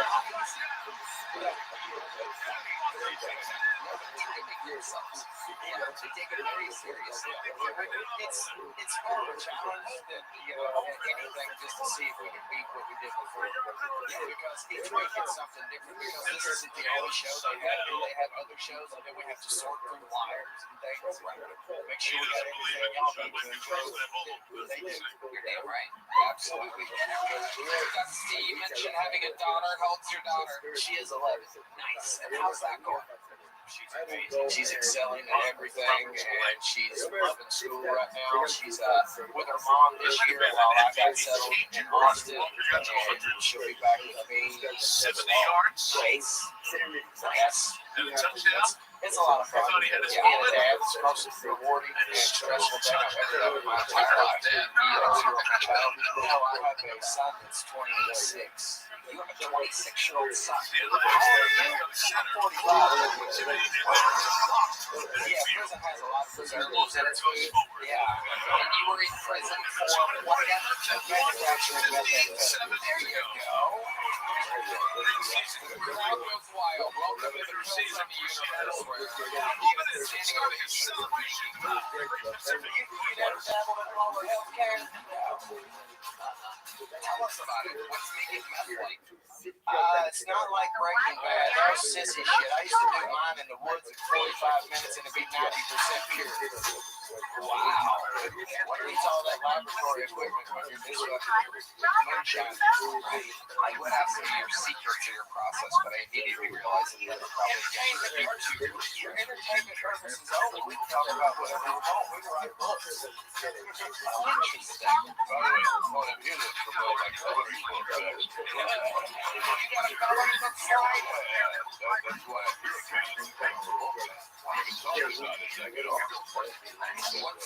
What's your coloring book?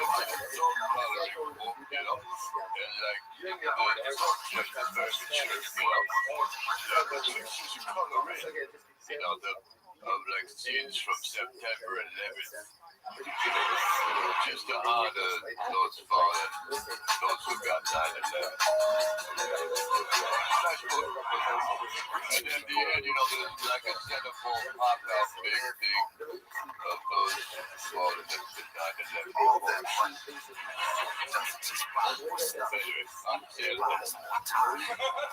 IsleFunAgain.com. That's the only place to buy the coloring books. Dusty, great appearance, fun times. You're a likable guy. There's a lot of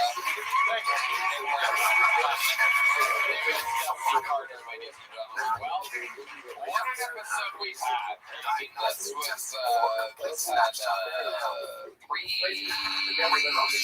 regulars and a golden ticket winner. There were a couple great old characters, and now there's only one way to end an episode like this, and that's with the man with the most appearances ever in this show's history, the most interviews, the Hall of Famer, the Memphis Strangler, the Vanilla Gorilla, the magazine monster, the elevator Exceller, the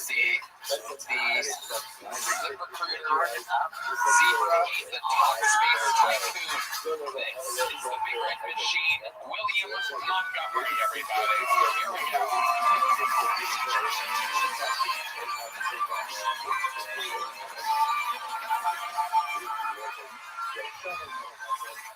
Quick housekeeping announcement. There's an Astro van parked out front and filled with guys in turbans reciting prayers, like frantically reciting prayers.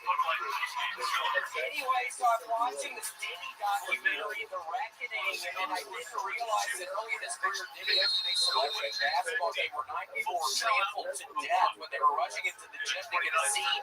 Apparently they thought it was an Aphex Twin concert. Just me or the Taliban gotten too woke? I've always wanted to go to a mafioso Christmas party and be like, hey, wait, this mistletoe has a tiny little microphone hanging down. A teenager wants to be a lion tamer jumped in the lion enclosure in a Brazilian zoo. If he had not been using all of the lions, it would have gone pretty well. Okay, that's what I thought. The man who's done it. Nobody has reference like Graceland on Jeopardy. So nice to be here. I'm excited. I started back on the red machine yesterday. And Tony Mayo, I got to say, man, one of your buddies up there is super high in the greenery. He's been asleep this whole time. Mustache on his fucking ass with that Sharpie. He doesn't get mad when he wakes up. He's in my back when he wakes up. That is possible. What is Yeah.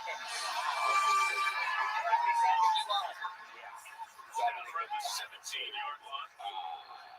I love it. William, you're back on a row machine. You've been doing your puzzles. You're making puzzles. Yes, I almost finished with the one that's still working. So I ended up taking a break last week. It was a good break. I got out of the meeting with the puzzles, but I'm back at it tonight, tomorrow. What kind of cakes are on this puzzle? Oh my God. I mean, they all have blue icing, which makes it super fucking difficult. Some of them also have red icing. Some of them also little purple icing. There's just all kinds of all of them have blue icing, which makes it really fun. It's a really good puzzle.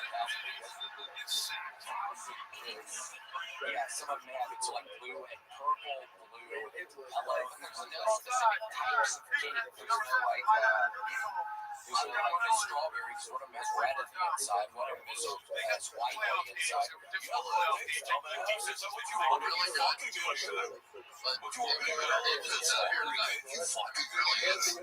It's been consistent. You really has been decent. That fucking Defense, like nobody has been able to break this strawberry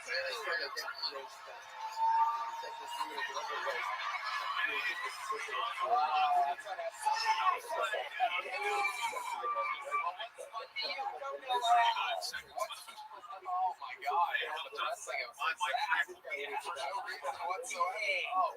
All right. So what are you having fun with lately? What are you passionate about?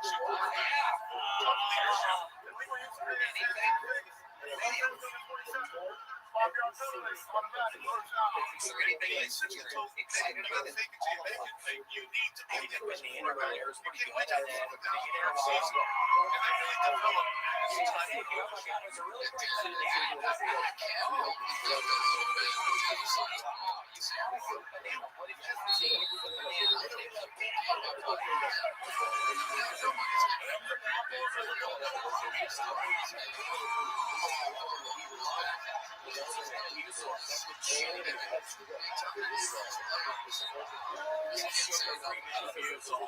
Sugar-free Metamucil. What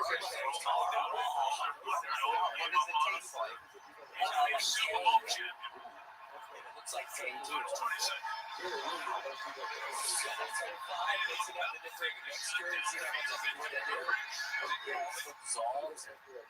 And the Metamucil makes you feel better? Really? Yeah, sure. I'm a superstar in the coaching ranks. Right there, everybody seems to want one of those. Coaches that can last something a year as a superintendent coach. Just one season. What were you doing?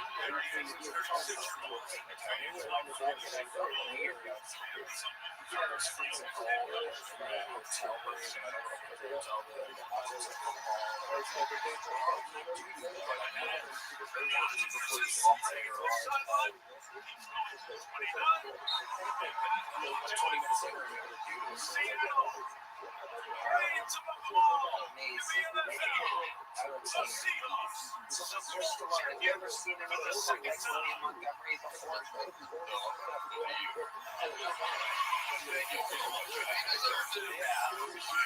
Well, we are at the end of the show. Do you have any favorite songs from solo projects? Take it all in.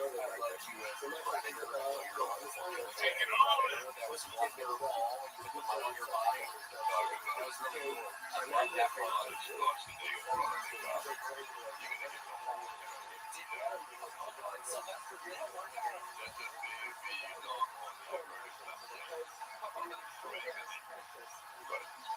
Sylvester, did that one guy actually shoot it with his gun at the training room? I think you can run. It's very disrespectful. You're thinking Arnold Schwarzenegger. You shouldn't hear like a fucking idiot, dumbass. I was in there to interact with your fucking ass this entire night. That played his whole career and never stood as far as his career. So it's a lesson, you know, I think not on the scene.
Two Super Bowl titles, two different teams. Wasn't the MVP of the Super Bowl? Holiday season. There you go. Holiday season, everyone. One of the most William Montgomery, everybody. Real funny debut of the great San Diego, everybody. Podcast out.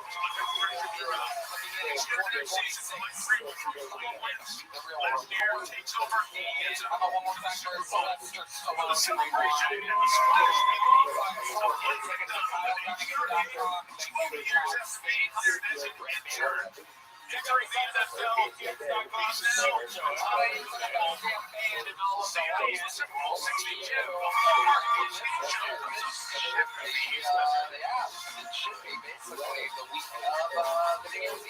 So we'll see what the movies center this week for our biggest live show ever in Austin, Texas. Very, very exciting stuff.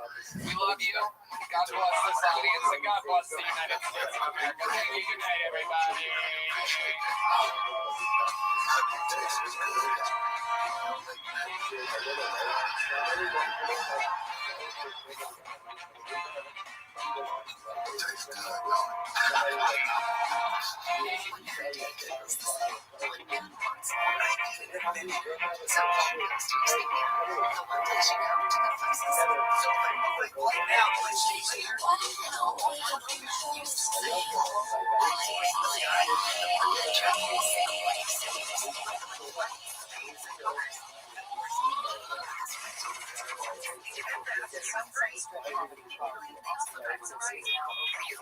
Check out Redman's Secret Show every Thursday. Go to sunsetstripatx.com for tickets.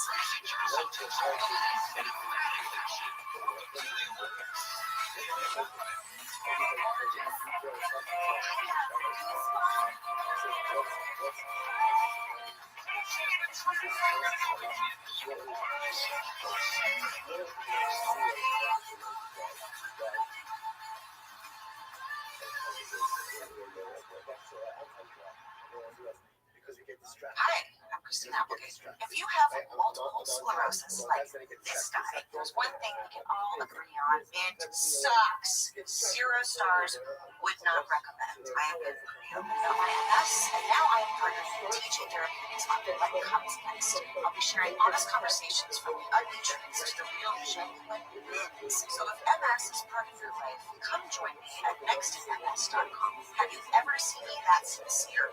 No. We have problems toxic politics can't fix. They're just miles from San Jose made up that and is real life. He's delivering results. The safest big city in America. Every month,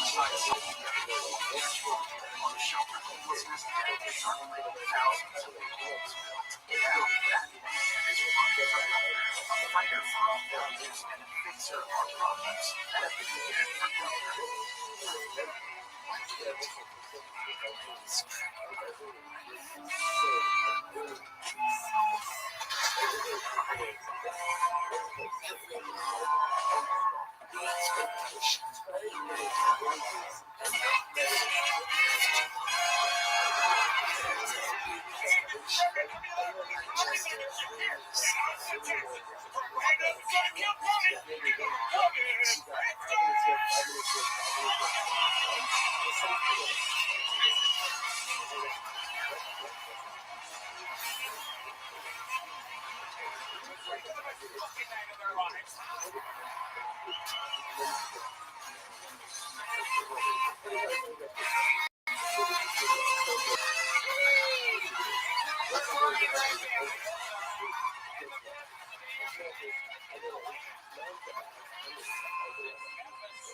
Is brought to you by Prospect. Throw a hand for Raul Vallejo, Fernando Castillo, Carlos Sosa, Michael Gonzalez. That's where you would clap.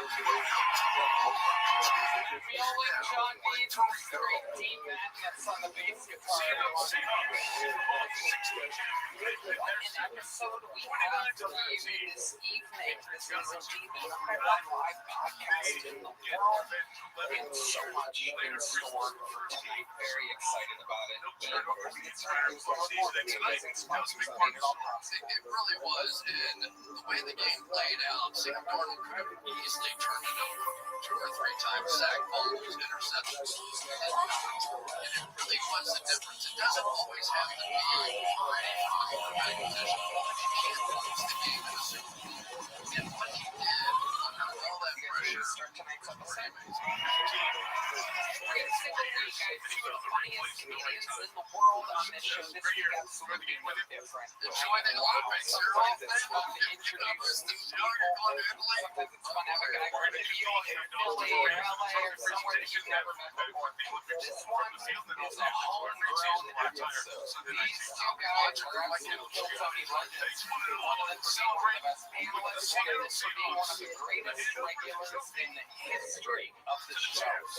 Both of these men, well, one of them looks like an American and the other one doesn't. The one that doesn't look like an American is an American. And the one that doesn't look, the one that looks like an American is actually from the land of Estonia. Ladies and gentlemen, tonight's guests are Ari Reddy and Asana Moss.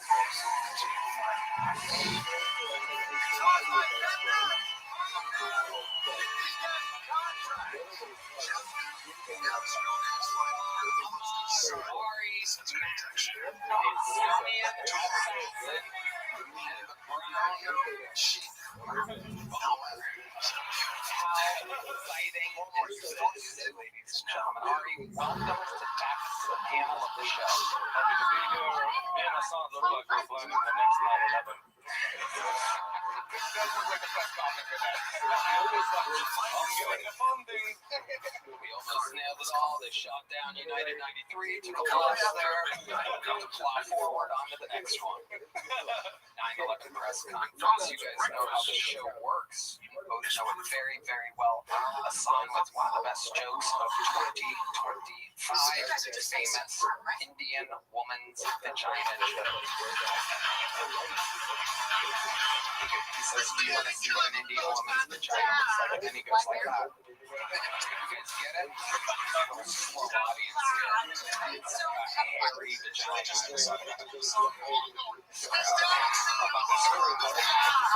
Might be some locals trying to fucking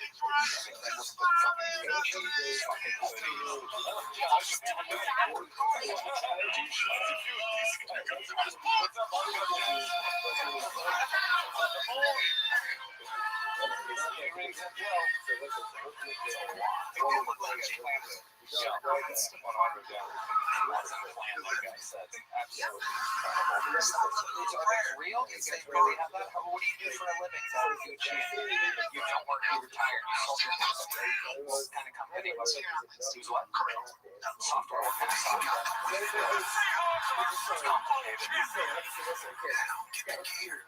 The Seattle Seahawks have won the Super Bowl. That's what you guys are information.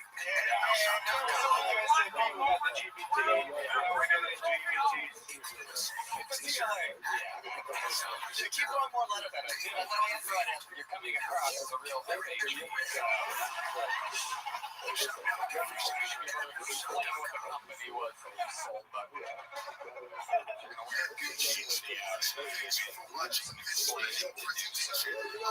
Well, welcome to the show, everyone. You guys know how it works. Over 250 human beings signed up for tonight's show. Very excited to get pulled up. They get 60 seconds uninterrupted. You know, their times up in here, the sound of kitten.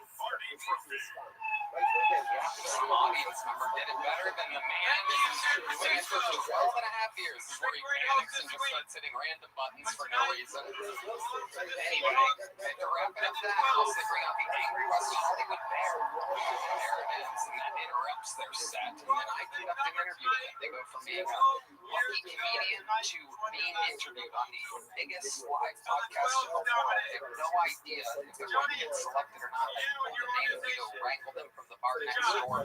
And in the meanwhile, while that first bucket full finds out that he or she is indeed about to have the opportunity of a lifetime, I have a golden ticket winner who's going to show you supposedly how it's done with a brand new 60 seconds.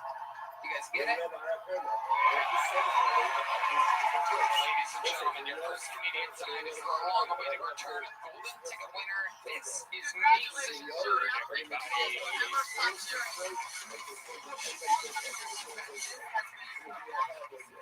I was walking late at night, and I saw these two women walking down the street, and one of them looked at her friend and said, "Oh my God, that guy is so creepy." But the other lady looked at her friend and said, "It's not like he can catch us anyways."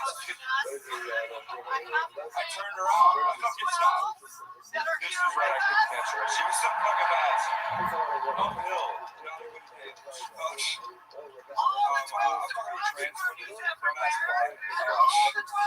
She asked me, Mason, do you believe in transfer? Do you think they're real? And I was like, I do transfer the same exact way I think God.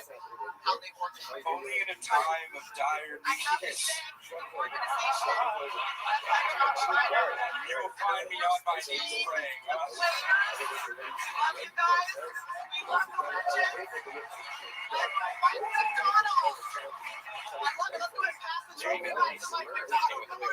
Is there something else? I'll do a quick one. Okay. I think abortion should be legal. All right. But every time you get one, you get a teardrop tattoo on your face.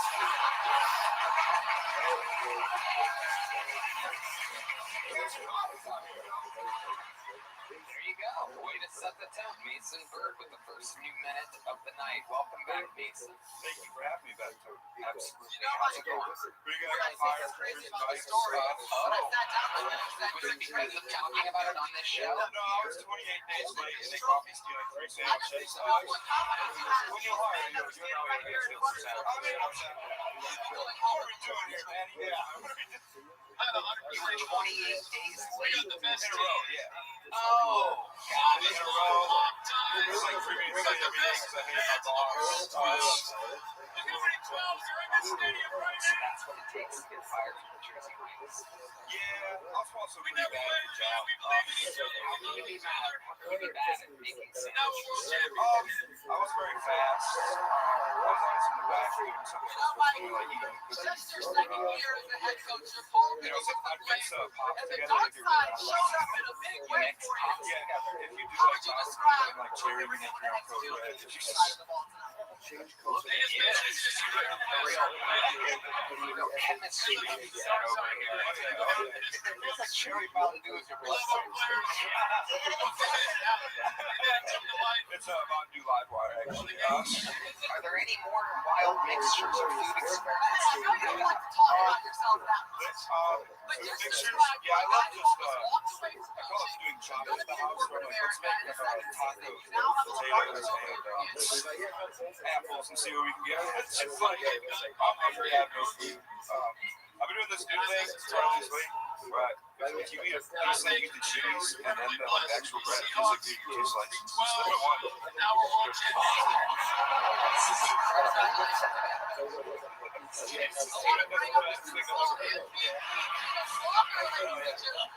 You said that's the 2 most disgusting ingredients from Moscow that I go never heard of.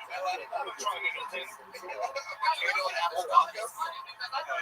So you put those in a taco shell, or you're using the potato as the shell? I should do that. It's a good idea, dude. I should flat it and fry it. Make it a tortilla. I do that guy ideas. I have some. I was really, I came home a little bit tipsy the other night, and I made myself a sandwich from the middle of the night. You would love this, right, man? This was so you. This is the most you thing I think I've done all year. I had a sandwich, and the only side looked at my fridge. Congratulations, one of those yogurt. There was like a little yogurt there. And I opened the yogurt, and I had a sandwich, but I forgot to grab a spit. So I Dipping the sandwich straight into the yogurt. Ate it before they dipped it.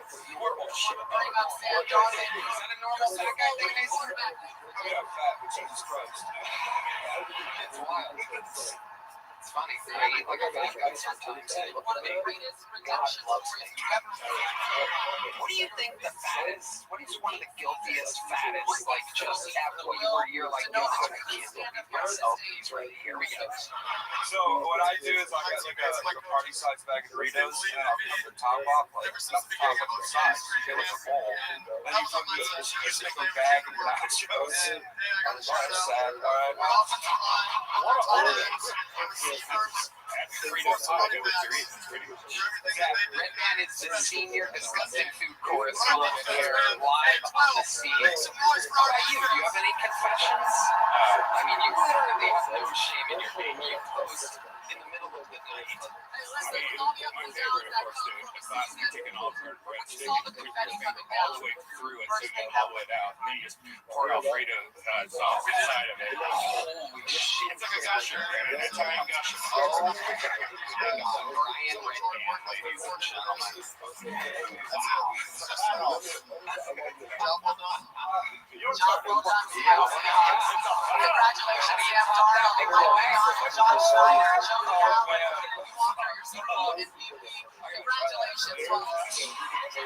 He's hard as a rock right now. For those of you just listening to the podcast, he has a blatant erection at the thought of a hollowed out Olive Garden breadstick filled with Alfredo sauce.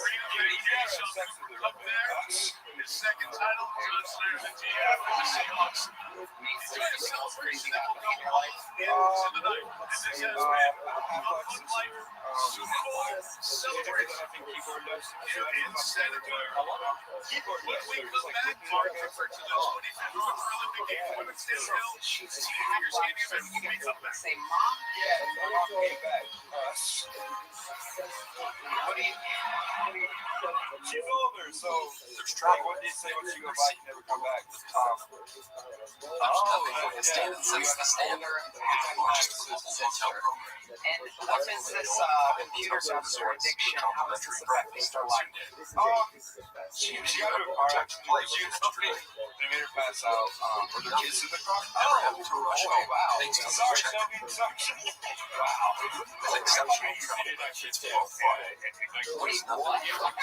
Wow, our senior cop Nick Carter. I can tell you from the Midwest too because of this. They can't talk, but this guy looks like a keyboard player with Myers. And he's like 4 people with it. My friend did it while he was driving. He got and pulled the emergency brake and he crashed the car and he blamed me for going toward the train. Wow. Absolutely amazing. Have you ever taken a breadstick, emptied it, computer cluster in it, and then inhaled food all together? Because we do hit locked out levels of bigotry. Mason, you have a solid minute. Anything else for Mason, guys? I love that.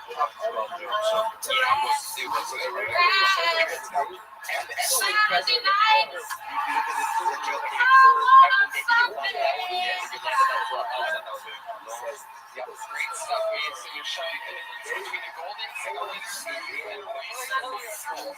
this is the part of the show where we go to the bucket, everybody. The hollowed out bread and butter of the show, if you will. The bucket. This is where we meet people. Anything can happen. It could be the future. It could be an insane person. Ladies and gentlemen, your first bucket full of the night goes by the name of Luke Aaron, everyone.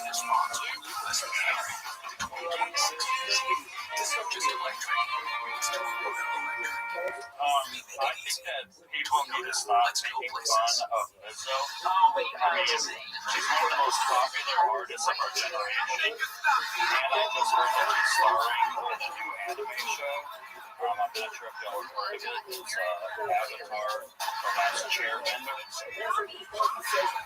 I think it's funny that people use the same word of the thing that turns them on also as an insult. Like, a girl will be like, I need some dick right now. And then she'll also be like, that guy's being such a dick.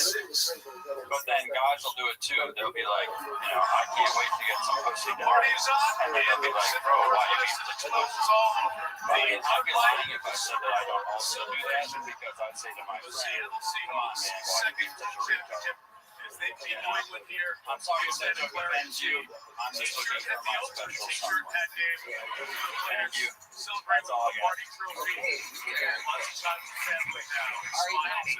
Like number one was how long ago that's not? There's one other game before they lost that game. 4 months. Number one was just one. Everybody watches stuff all the time, and everyone's done this when they start stand-up. On this legendary February ultimate peak day, if you will, transition from Super Bowl 60 to Game 2 of the 2022 Move it over. Olympic Games. Right now, huge Sunday debuts.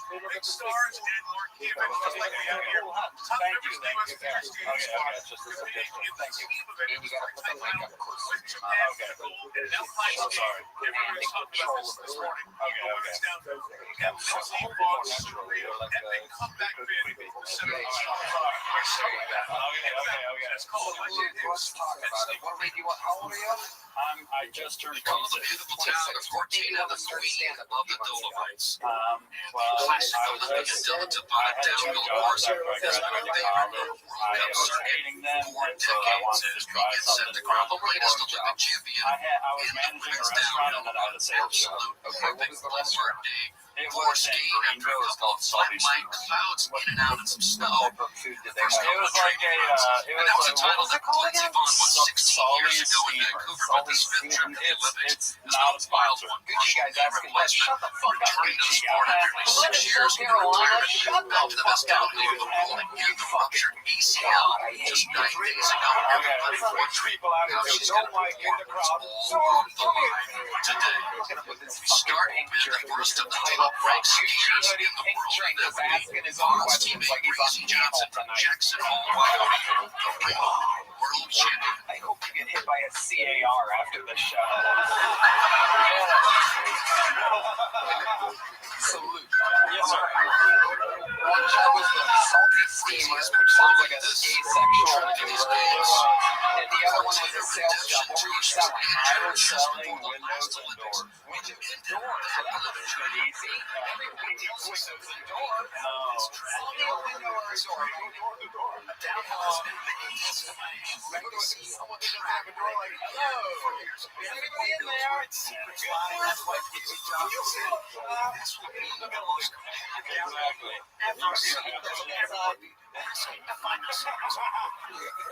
So how she did windows and doors? You could door to door. Was it a fun? No, it was even worse. It was like I was the kind of person that's like standing when you're about to go into a store and like trying to get your attention. That's favorite, by the way. You show it's cutie patooties like you. That's the worst insult I've ever had. So let's hear it. Let's say a guy like Hassan is walking up to, where would you be, Lowe's or something like that? Assuming he didn't have a heart. Be careful, okay, dude. It's a good one. His biggest relation tonight. Quick on his feet. Seriously. After the crash, he essentially came over and folded the doors. Of course, he'll have to take down. Okay. So I'd be like, hey, how old is your home?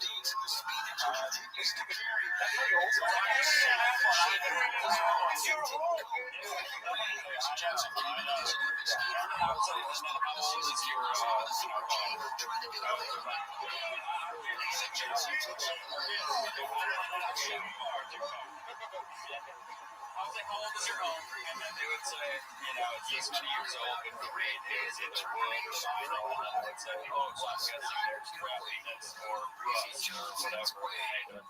It's a comedy. I hate it. That's what I'm trying to get you. He's 26 to just start this. What guy's within your 2 months of flying standing story loving guys? What surprises you about this industry? The people at home. I'm surprised how many people are trying it that so far out into the lead. Right? She knows it was good, but how good will it be? I know, but it's good. Your window's not enough mirror. lights have been activated, ladies and gentlemen. Sonic activated the lights. That means that the lighting and sound guy in the back found that hilarious.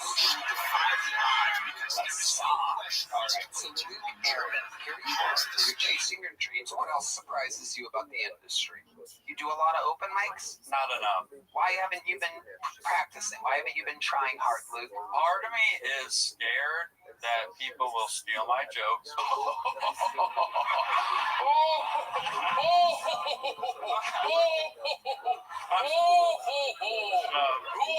Christmas is around the corner. I know. I'm better at writing them than delivering them, to be honest. But I mean, I just wanted to get a job doing something that I actually enjoy, and so that's why I'm here. But I know I need practice. I should hit more open mics. I've just been working a lot. Yeah. Working at what? A guy just the other week said he works at, what should I say it? Will I get in trouble? I don't know. I don't know what you're about to say. I work at a Jersey Mike's hotel and resort type deal. A hotel and resort here in Austin. Here in Austin. Okay. And are you having fun doing that? It's a job. Pays the bills. I don't love it. It's not my dream. What's your love life like, Luke? I actually have a girlfriend, and we just did our 3-month anniversary. 3-month anniversary. There's grown men cracking up at that. So what is the? You've got yourself in a trap, buddy. If you have her counting on the 27th or whatever being a special day every month. I figured that if I turned 37 and I'm still I'm trying to become a comedian, then that might be like a red flag. But 26, you still got some you got some wiggle room. What does this have to do with your? Well, I didn't hear what you said. How did you know? So you said that you just celebrated. So you just answered a random question. Yeah. It's been 11 years. This isn't working out. Well, that's why I did it. Okay, so Luke, I hear them sleigh bells. All right, so Luke, you said that you just celebrated your 3-month anniversary. Yes. How did you know it was your 3-month anniversary? What date does that land on? Oh, the 29th. Okay, so I was close, by the way. So how did that start?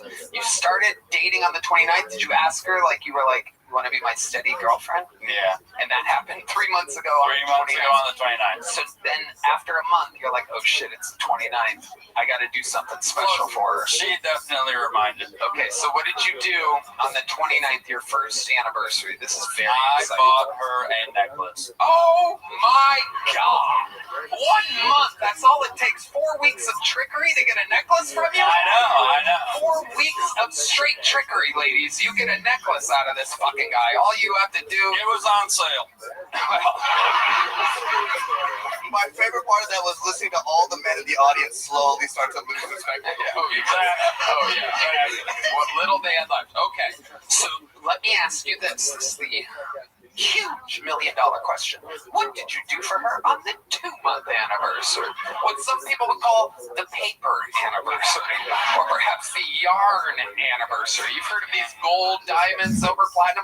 This would be the yarn anniversary, the 2-month. Normally it is a string of yarn. What did you do on the 2-month anniversary? Argued. Hell yes. Looks like that necklace wasn't on sale quite enough. Okay. Do you bring your girlfriend to the open mics too? No. You're scared they're gonna steal her? Okay. Here's the $1 billion question. The world wants to know, Luke. The 3-month anniversary just passed a couple days ago. What did you do on the 3-month? There's this cool Texan guy come on, Luke. We're rooting for you, buddy. This guy's rooting for you right now. What did you do for her on the 3-month anniversary, a.k.a. the oxygen anniversary? Argued. Really? Is this true? I don't remember. What did we do on the 3-month anniversary? We probably went for a walk. Wow. I don't know. Okay. What have you guys argued about the most? Just tell the truth. This is the vulnerable, compelling part of the interview. That's what makes this show different.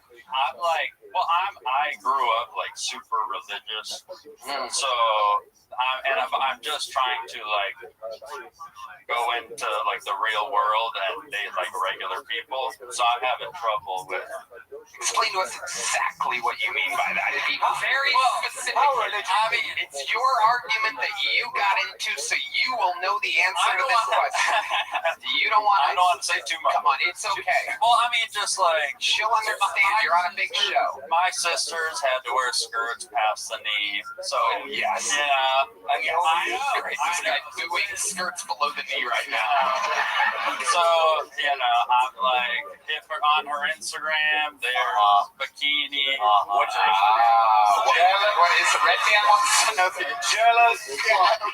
Everybody's secret shot, there's a whole bunch of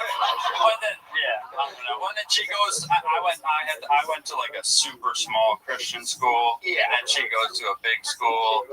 Lot of anyway. What did that lady say?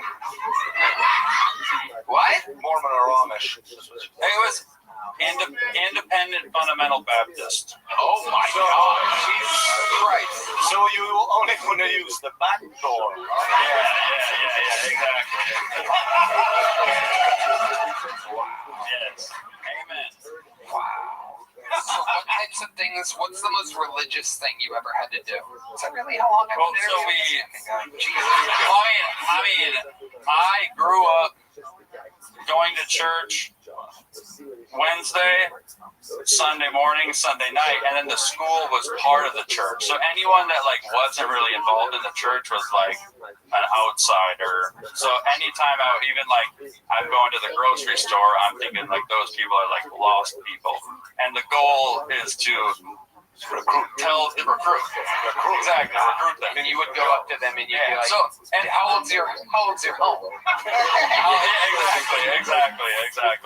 Yeah. How old's your church? Wow, that is crazy, Luke. So what do your parents think about you dating for 3 months what you seem to think is a straight up hooker? Exactly. Actually, I am a whore. By the way, that exactly you just said is what's going to get you in trouble. I know. That's going to be the part right there. But it was funny. Everyone enjoyed it. I know. 4-month anniversary. No, 4-month anniversary. But we'll see. Actually, they met her. I brought her home with me for a wedding. Oh, what did you wear? Not enough. Wow. Look at that. But well, Luke, a very compelling interview. Welcome to the art form of stand-up comedy. Here's a little joke book. You're 4 months in. Sign up again, Luke. Congratulations. Old lucky Luke getting up 4 months into his youthful career. Barely practices. Oh my God. That sound can only mean one thing. Make some noise for the lovely Heidi, everybody. Brilliant, smart, beautiful, charismatic, tits. Who loves tits? There you go. Hello again, our dear friends. The holidays are in full swing, and so are the creatures out there trying to steal your data and personal information. This is the busiest season for online shopping, so hackers are putting in overtime, but there's a simple and easy way to protect your data and sensitive information. ExpressVPN. ExpressVPN is an app that hides your IP address and reroutes your online activity through secure encrypted servers. Their best in-class encryption ensures that your online activity remains invisible to data brokers and keeps hackers from getting a hold of your sensitive data, even on unsecured public Wi-Fi. It's a digital fortress that'll keep even Santa's spy network out of your business. Right now, ExpressVPN is offering 3 different plans, allowing you to customize your VPN experience. If you just want the VPN that is rated #1 by the experts at The Verge and CNET, no problem. ExpressVPN's basic plan starts as low as $3.49 a month. That's less than 12 cents a day. Protect your online data for cheap so you can spend your money on gifts and eggnog. Right, man? Tony, I love ExpressVPN. I use it when we travel, so I know my precious data is safe. Good job. True eggnog lover, Red Man. So if you want to get ExpressVPN at its lowest price ever, plus 4 extra months of service, go to expressvpn.com/KillTony. That's a price as low as $3.49 a month, plus 4 extra months of service by going to expressvpn.com/KillTony. Hello and good day, my friends. This podcast is sponsored by Shopify. Guys, 2026 is the year you launch your business. It's the year you transform into an entrepreneur, founder, and boss. One powerful move puts your future firmly in your hands, starting a business with Shopify. Maybe you've got an idea that you can't shake, craft everyone tells you to sell, a story you've already designed in your head. With Shopify, 2026 is when you finally make it happen. Shopify gives you everything you need to sell online and in person. It's why millions of entrepreneurs have already made this leap, from household names to first-time business owners just getting started. Hell, if it's good enough for Mattel, Gymshark, and Red Band. Tony, I love Shopify. It's the best e-commerce platform, hands down. Shopify gives you all the tools to easily build your dream store. Choose from hundreds of beautiful templates that you can customize to match your brand. Setup is fast, and Shopify's built-in AI tools that write product descriptions and headlines and help you edit product photos. That's right, Red Band. I was listening to every word you said. In 2026, stop waiting and start selling with Shopify. Sign up for your $1 per month trial and start selling today at shopify.com/KillTony. Go to shopify.com/KillTony. That's shopify.com/KillTony. Hear your first this new year with Shopify by your side. All right, your next bucket pull, ladies and gentlemen. We've seen him before. It's been a while. Make some noise for Charles Adams Jr., everybody.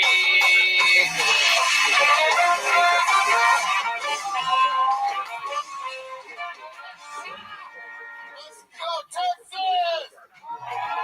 Texas! Get him! Yeah, they fucked up my parlay, though. I kind of had to win it. All right. Yeah, man. My brother's getting married next week to a woman,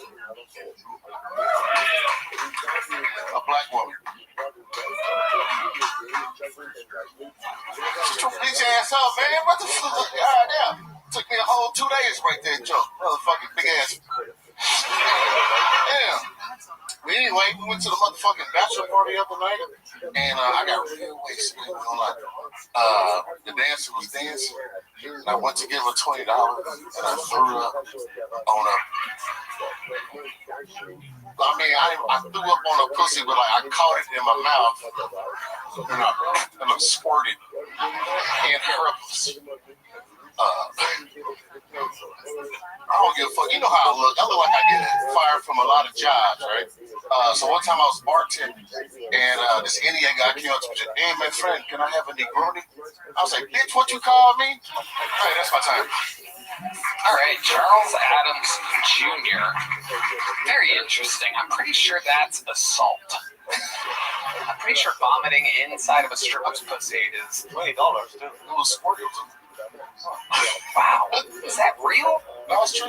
What did she do?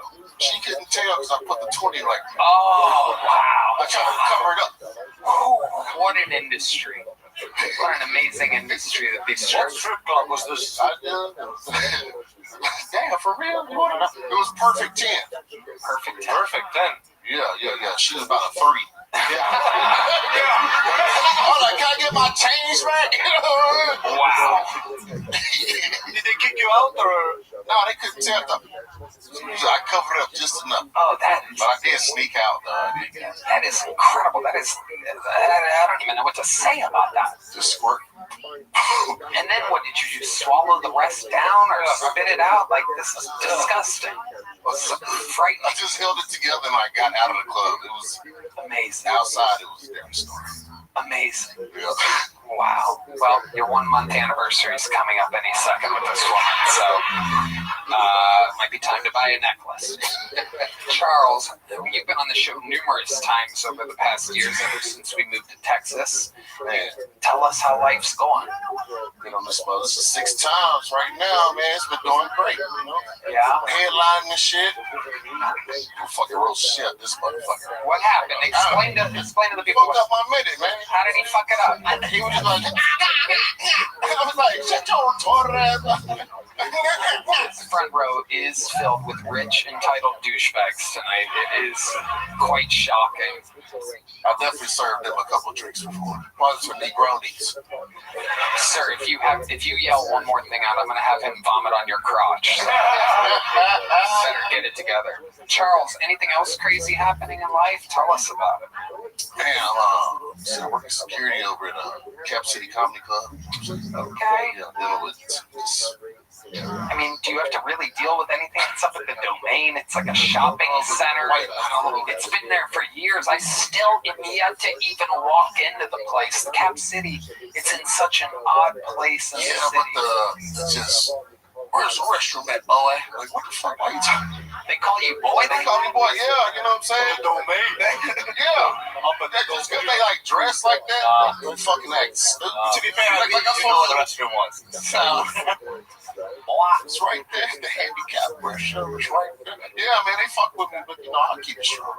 I still get paid. I still help them out. Are you married? Guys who wear t-shirts that say sportswear are never too sporty, are they?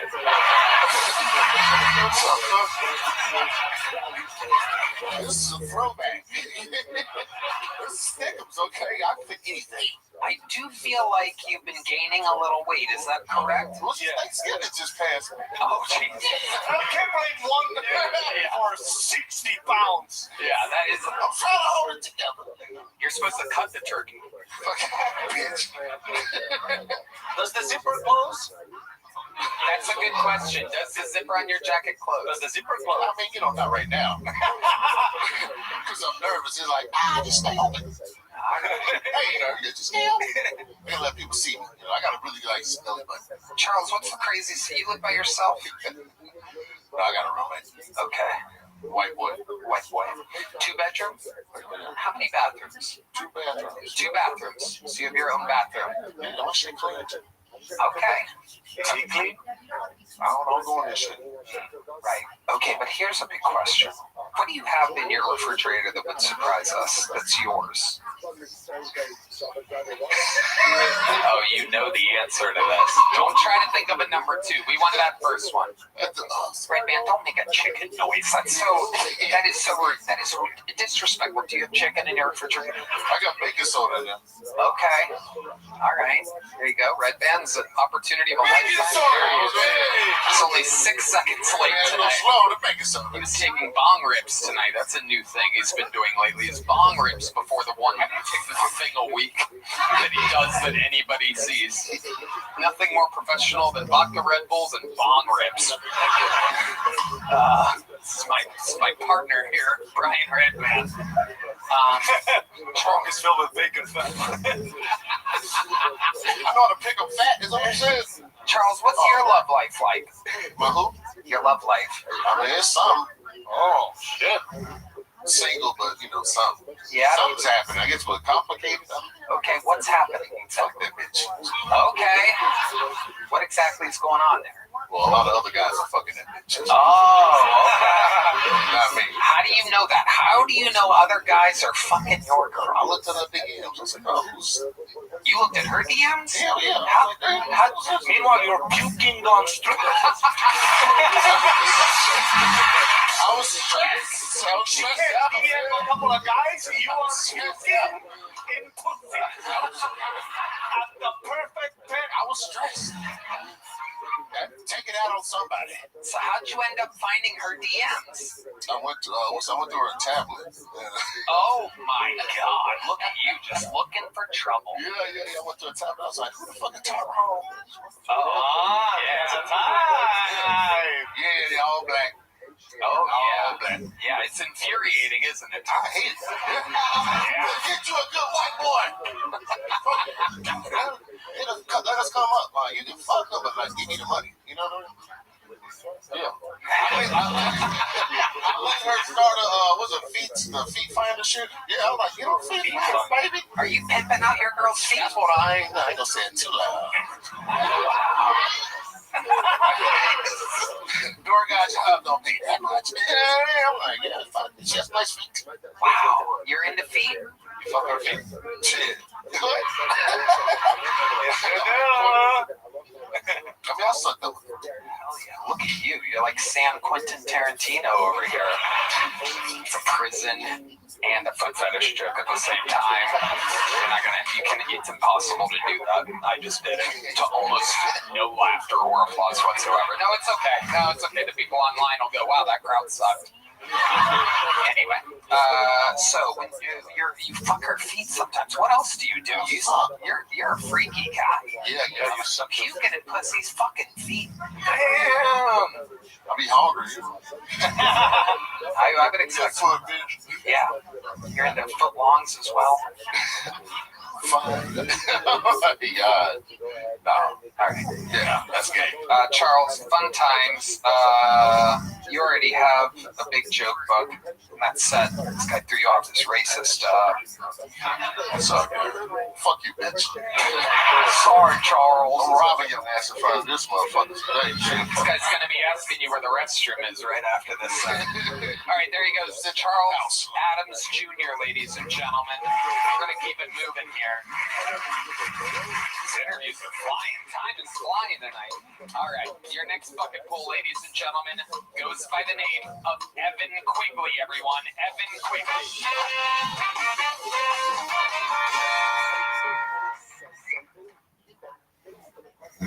I'm trying to undo my circumcision. They stole it. It's gone. I think I still have enough left for a 2.5 or 3 skin. I think that is the N word for vaginas. Queef would be the L word. I love eating pussy. It's like a board game, or a game I never get bored of. Specifically, it's like Battleship, you know? C6? Nothing? Cool, your turn.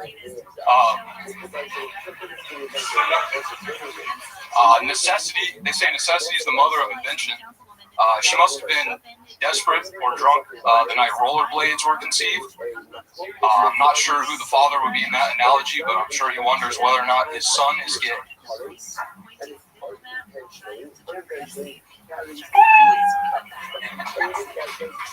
Okay, Evan Quigley. Welcome, Evan. How long you been on stand-up, buddy? 2 years. I got a DUI in the middle of it, so I wasn't allowed in bars for open mics. So you weren't allowed in bars? Yeah, I had to wear an ankle monitor that will cut in my sweat for alcohol. It's crazy. You don't have to drink at the bar. No, but if someone spilled a beer or something, I'm back. You kill somebody? Hold on. Yeah, wait, DUI. It was DUI. Just a regular old DUI here in the great state of Texas? No, in the great state of Florida. Oh, so in Florida have DUIs? Yeah, Jack. DUI capital. So, was it your first DUI? Yes. And on your first DUI, they put a strap on your ankle that could sense alcohol. Technology's crazy, man. We're in the future. How fucked up were you? I totaled my car on some train tracks. So you were next to the car when they arrived, all fucked up. Yeah, I called cops on myself actually. I was worried about the train. I was like, what if I get a terrorist charge or something for blowing up a shit supply chains? Wow. Okay. It was dumb. I want to get a tip of that call. Yeah. I don't want to be a terrorist or nothing. Exactly. Wow. Our senior terrorist correspondent in Santa You usually have to wait till the train is there to crash into it. So that's very right. Yeah, I'll be proactive. So I find this so interesting. I've never heard of a alcohol detecting ankle bracelet before. That's what it was? It was on your ankle? Yeah, and I live in a residential neighborhood, a lot of families, and I got into fitness because I couldn't drink. So I was worried about the judgment of the ankle monitor, and I would put another sock under my sock and do when I'm running, leg lifts at the stop sign, so people think I'm stuck in the 80s. I'm like a rapist. I have no idea what you just said. I'll never be able to make that out exactly. Even if you repeated it 1,000 times, I don't think it would ever actually make sense. Ankle monitors are kind of cool. It was fun. They gotta put people people would just point at me and say ankle monitor. Yeah. So how long did you have to wear it for? A full year. A full year. You couldn't drink. Yeah. And you were afraid that someone would spill alcohol on your ankle, so you didn't even practice comedy. I wrote. You wrote. Okay. All right. What do you do for work, Evan? I'm an arborist. I look at trees for people. I don't do anything with the trees. I just tell them that it's sick and they pay me. It's kind of a good gig. Oh, like a sick tree. What is a sick tree? It's a tree with yellow leaves. You kind of thought about that, huh? Didn't you? It can be sick. Are you confusing sick trees with fall? Yeah, exactly. This guy's walking around with a bunch of sick trees. A lot of sick trees in September. Have you noticed this? Business is booming. We need to take all these down. Evan, do you make good money doing that? Pretty good for like right out of college. How old are you? I'm 20. About to turn 25, 24. 25. You're 24. I am currently. Very easy question. When do you turn 25? Just out of curiosity, since you said you're about to turn 25 like a 5-year-old does when they're about to turn 6. I'm curious now. Same thing with the guy that has a 3-month anniversary. How soon until your actual birthday? It's in January 2nd. Wow, it is right around the corner. Do you have any big plans for this big birthday of yours? No DUI this year. Are you drinking again since everything's off? A little bit. I've metered it. You've metered it? Yeah, metered it. What do you mean by metered it? I don't let myself go crazy, you know. Like once I start wanting to sing Pearl Jam, I stop. There you go. That's a good joke. That's better than everything you did in your set. I would make that one of your jokes. I will. Okay, there you go. Do you ever talk about wearing an ankle monitor for a year? The leg lift thing, but I don't do that one much. It's, not great. I want to portray myself as a rapist. Where are you getting rapist from? You said this twice now, and it feels like you're confessing something. Yeah. No one's saying rapist. Even with his job, he was like, I don't do anything with the trees. I just see if they turn yellow or not. I don't touch them or rub up against them or stare at them from across the board for a while and then approach slowly. So weak. Yeah. You got bark, but do you have bite? What do you say we branch out of here? I'm an honorable rapist. Also a suggestion in comedy. I understand that hats can be like a comfort zone for somebody, but yeah, if you put your hat really low, people can't see your eyes, and your eyes are the window to the soul. And it's really hard to relate. Sometimes guys will put the hat really low. It's kind of sits. It's better. Do you always wear a hat? Is that like always? Yeah. Maybe put it a little higher. I like the fact that you're a rapist. Yes. Oh, there it is. It's very clear. All of a sudden, it's very clear. Evan, what else do? You have any special skills or hobbies or talents or anything like that? You seem like the kind of guy that knows how to jump rope really well or something. I wish. I try to sing. I've been trying to get out to do karaoke more and see if here we go. It's a talent. It's not. Yeah, no, it's not. What else? What's in your pocket? Front pocket. Heavy pocket. Oh, that's my joke book. Okay. Nobody saw that. Nobody wants to see it. This is my hobby. Whatever. What else? There must be something else. You collect anything? Are you a fan of anything at all? I'm a fan of a lot of music. I like Rush. Oh, the band Rush a lot. Okay. Trying to get into movies. I watched Jackie Brown recently. Oh, you just watched that for the first time? Yeah. Amazing. It's the only movie D. Madness likes, he just said. Hell yeah. Have you seen it? Hey! Here we go. D. Madness just said, it's about time.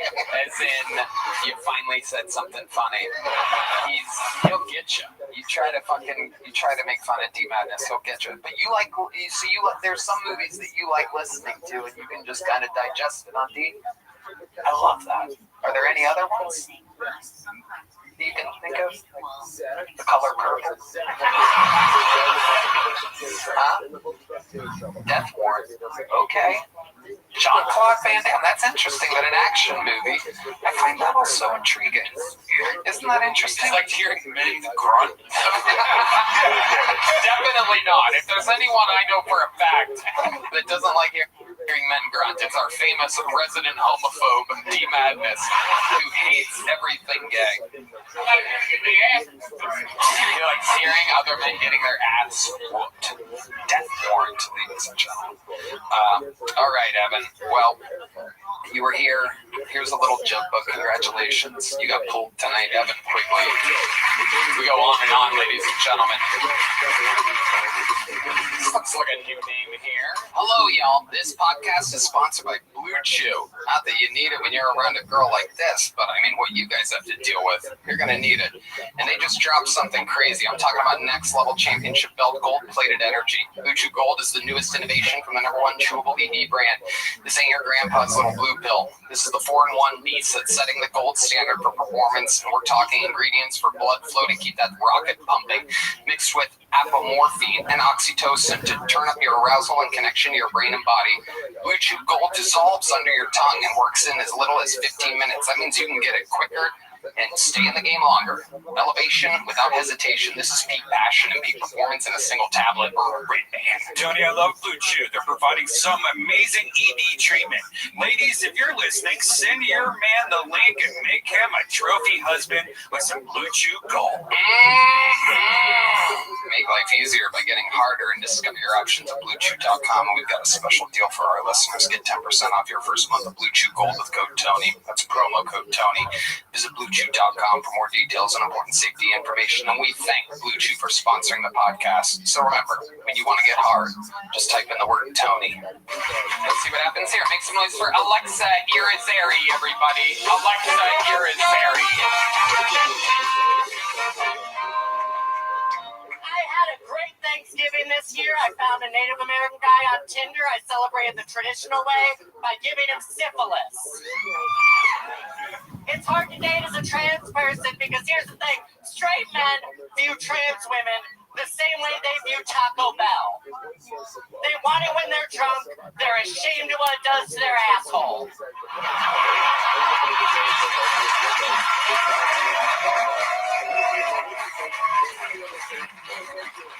Dude, I love fucking with straight guys because sometimes they don't realize I'm trans. You know the name for those type of people? Retarded. So sometimes they'll come up to me and they'll be like, yo, can I buy you a drink? And I look them dead in the eyes and I'm just like, no, man, I fucking gay. Hey, man, we ain't done that bad shit on this show, right?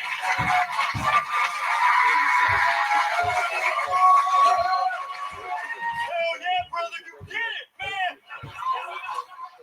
it sucks. I can't turn that voice off. Oh, like, yeah, that's the sound that comes out when I orgasm. Thank you, guys. Holy shit. Alexa Irizarry. Showing the boys and the girls how to do it. Yes.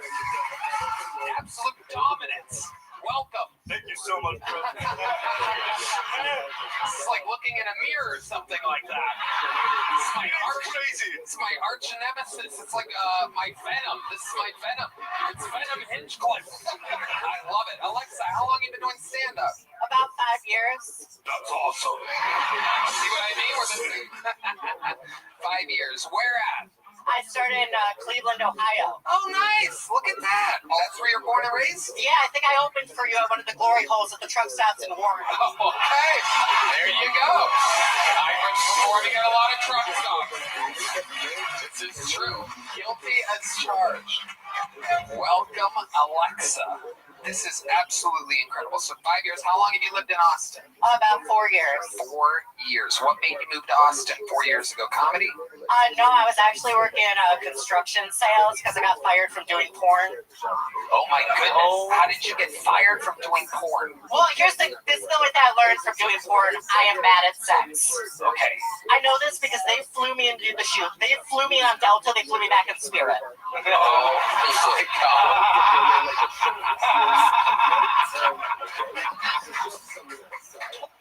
This is amazing. So you only did it once? No, I shot for the company is called Ruby. It used to be called She-Male Strokers. You probably know what it is. But by that tracksuit, no, that's all I'm saying. But no, it used to be called She-Male Strokers, but I thought the name was offensive. Again, there goes resident homophobe D Madness. I've seen enough of this shit. D Madness was like, how many people are doing a set? This bitch.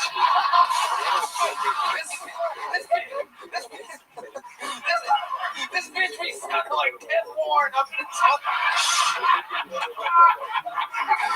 Jump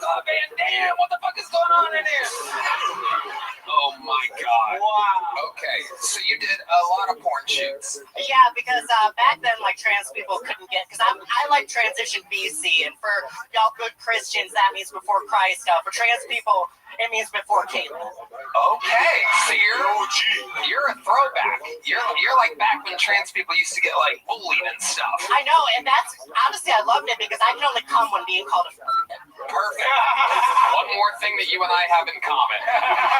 Absolutely amazing. This is incredible. I've met my match here today. So, Caitlyn, you're on a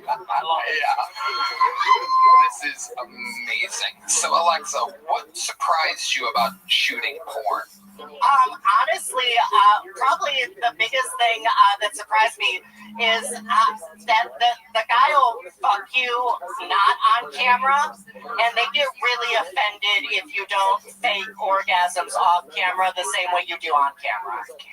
So, like, when you say fake orgasms, you mean like moaning? Because I don't like sex. Explain what you mean by that.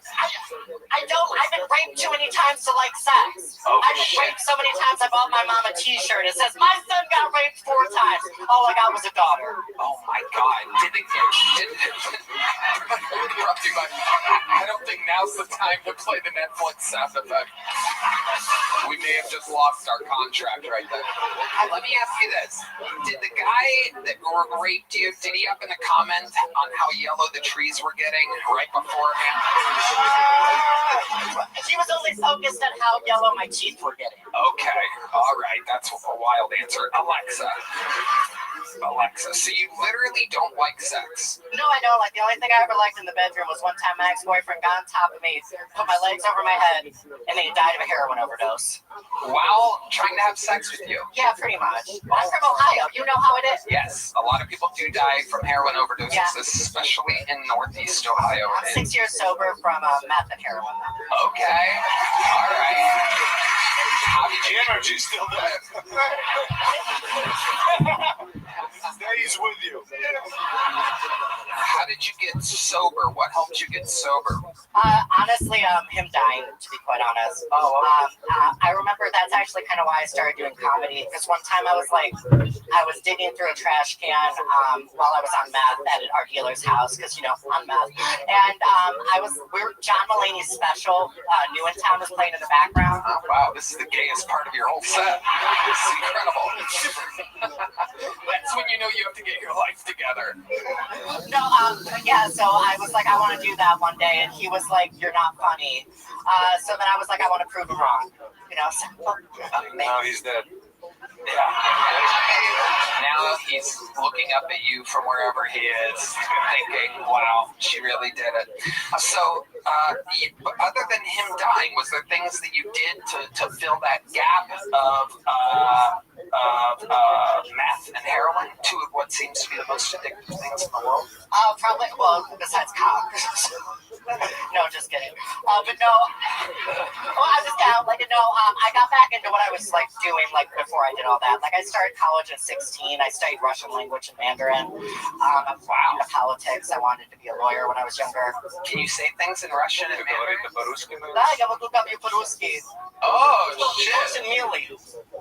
shit. Shit, looks like someone's gonna have a pierogi in his ass later. You're about to get a little potato filling up there, huh? Oh my goodness. Multiple languages, good at comedy. It's almost like you have the brain of a...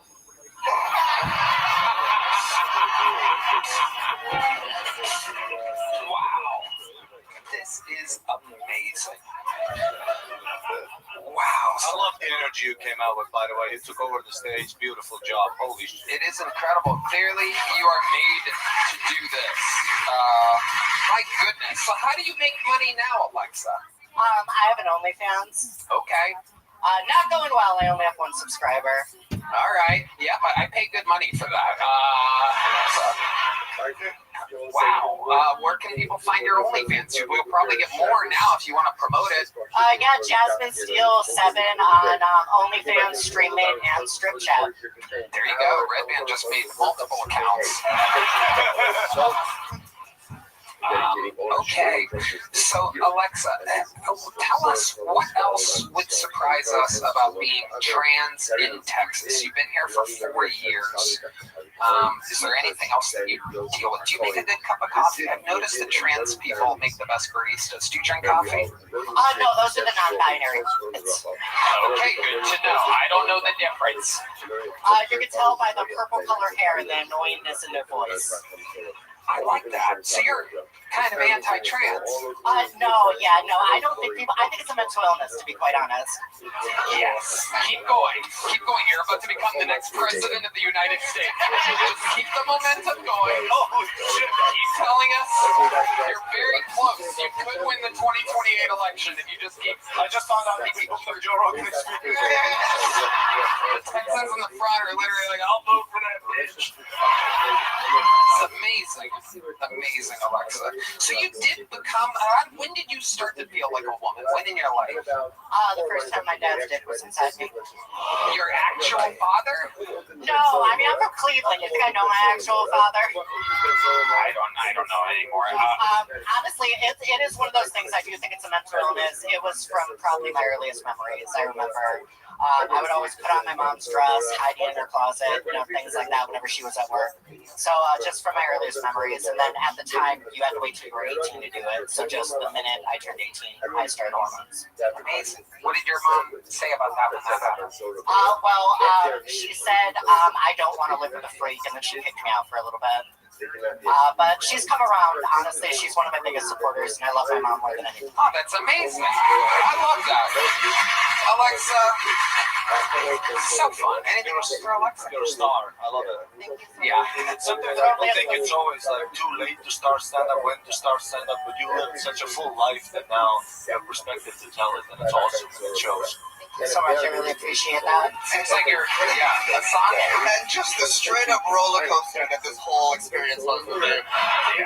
From the set being like that, fucking I got raped, I'm off heroin, but the guy died inside of me, you could be president, and my dad raped me. I'm like, just amazing, just shitting on people with purple in the hair, and you have purple in your hair. There's a touch of purple back there. It's a little bit back there. You are a pure entertainer, so funny, so haram. I love it. Hell yeah. Alexa, sign up again, pretty please. Let's see if you can catch this joke. Oh shit! Got it! Unbelievable! She catches like a man, ladies and gentlemen. How about one more time for the Kill Tony debut of Alexa Irizarry, everybody. Isn't that something? Well, we have momentum, ladies and gentlemen, and your next comedian is one of the newest, most prolific regulars in the show's entire history. Ladies and gentlemen, I present to you the Dark Storm of Atlanta. This is Dedrick Flynn.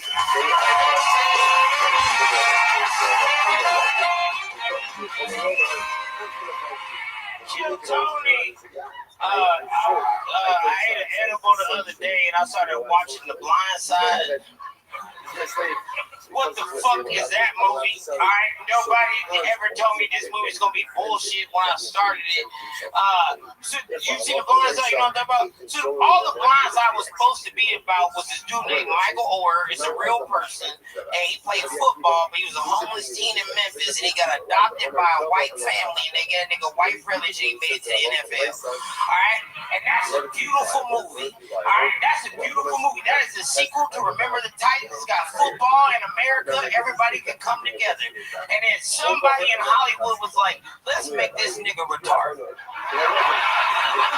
I don't even like using that word. Alright? I don't even like using that word. They made that nigga retarded. They made it for no reason. Let me tell you, the first scene where he get adopted by Sandra Bullock, right? He get adopted by Sandra Bullock, she walk him into the house, they walk him up the stairs, and they walk him into a bedroom, and he goes, what's that?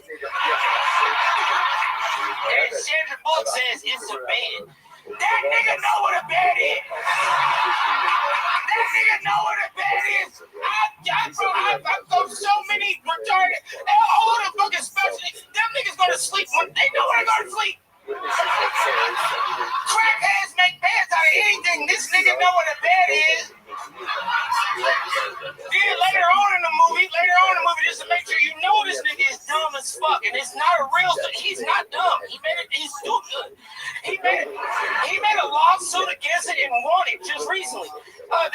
This is where they fucking did. They said, hey, Sandra Bullock, your new son that you brought to this private school to play football. We gave him these tests to see where he's at. They said you got a 0 in math, 0 in science, 0 in social studies, 0 in everything. But don't worry, he scored 100% in protective instincts.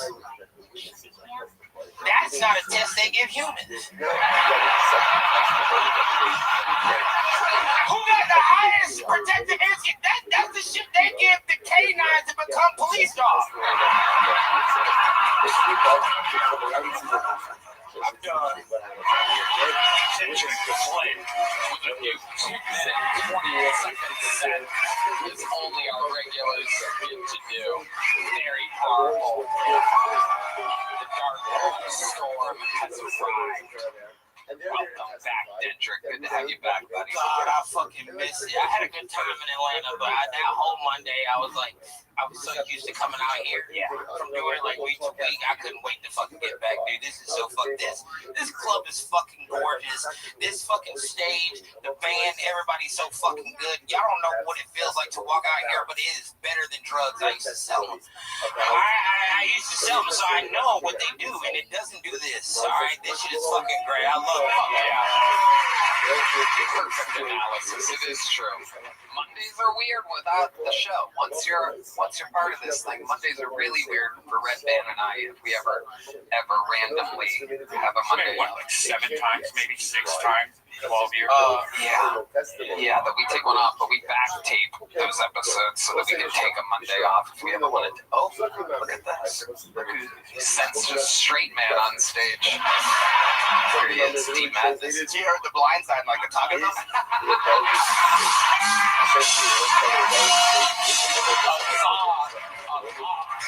Oh, my God.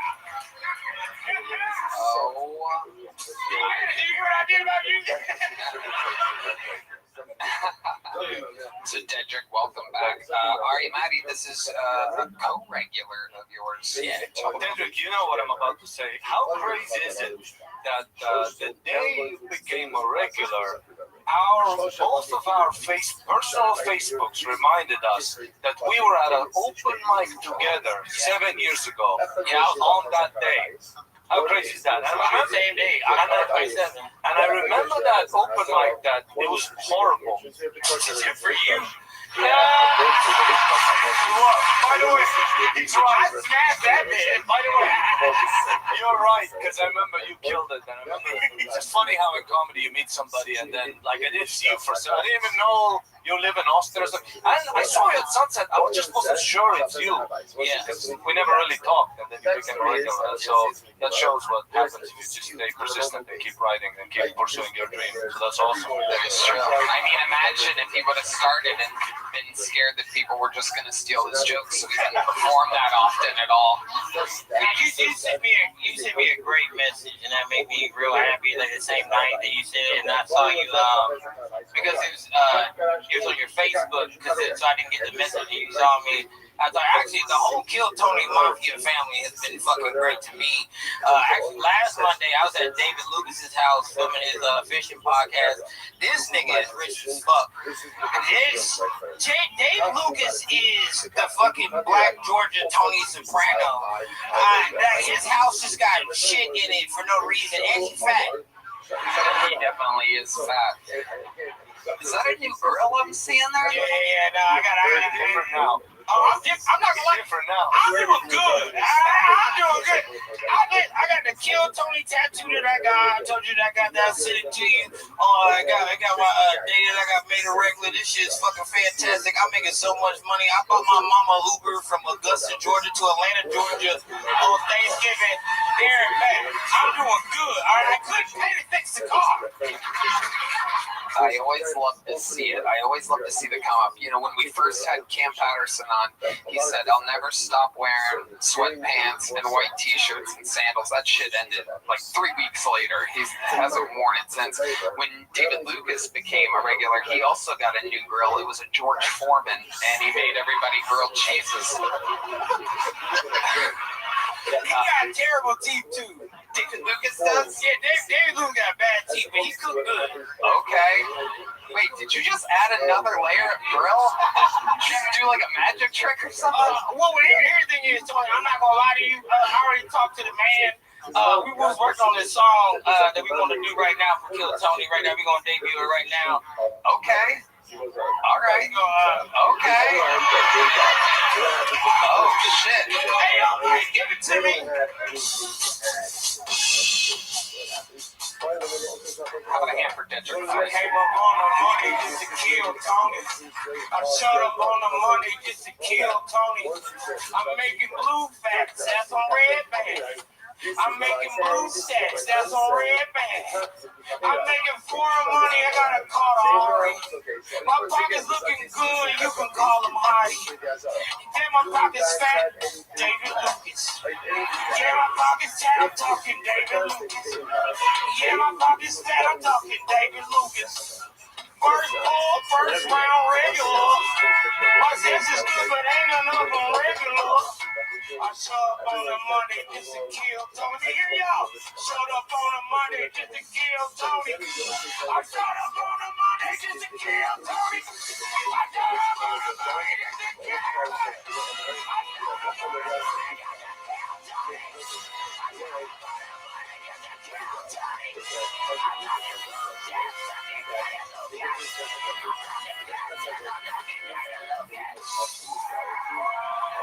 Wow. That's amazing. I'm so glad you did a song. I thought you were going to rob everybody for a second. No, I'm doing good now, Tony. Y'all niggas is lying online. I love it. They trying to slander me. Cut the mic. There you go. When I got this tattoo, they tried to say, why would you do that? I said, nigga, if your bank account look like Heidi, you would feel like just like me, nigga. Oh my gosh. I love it. Dedrick, you are absolutely killing it. Ari, what do you think about this guy? They do love grills in Atlanta. Yeah, you went with me. Atlanta is the only place where I've seen a sign that says grills on happy hour. You know, grills was a decision that you just walk past and see a sign and you're like, I'll be like that. There's a lot of white people in here. These gold teeth are called grills.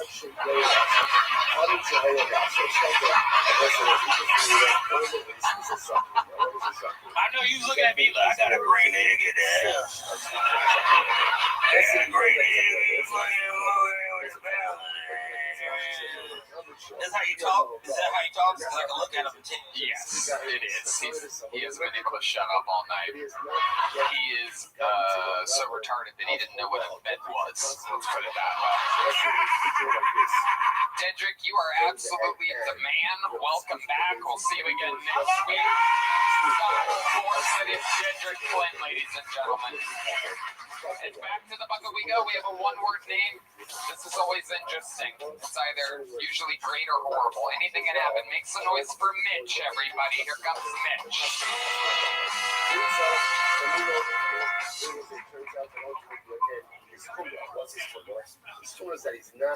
Alright, one more time for Mitch, everybody. As y'all can tell, I'm used to pulling out. So yeah, my name's Mitch. It's like bitch, but with an M. That's my nickname all throughout school. And then finally, I moved out of my dad's house. Yeah. He taught me that my nickname was a hand-me-down from my mom, right? But it's cool because my mom taught me that my nickname, or that my dick is a hand-me-down from my dad. Because it's small. Yeah, my bad. Just a little nervous. We got this though, boys and girls.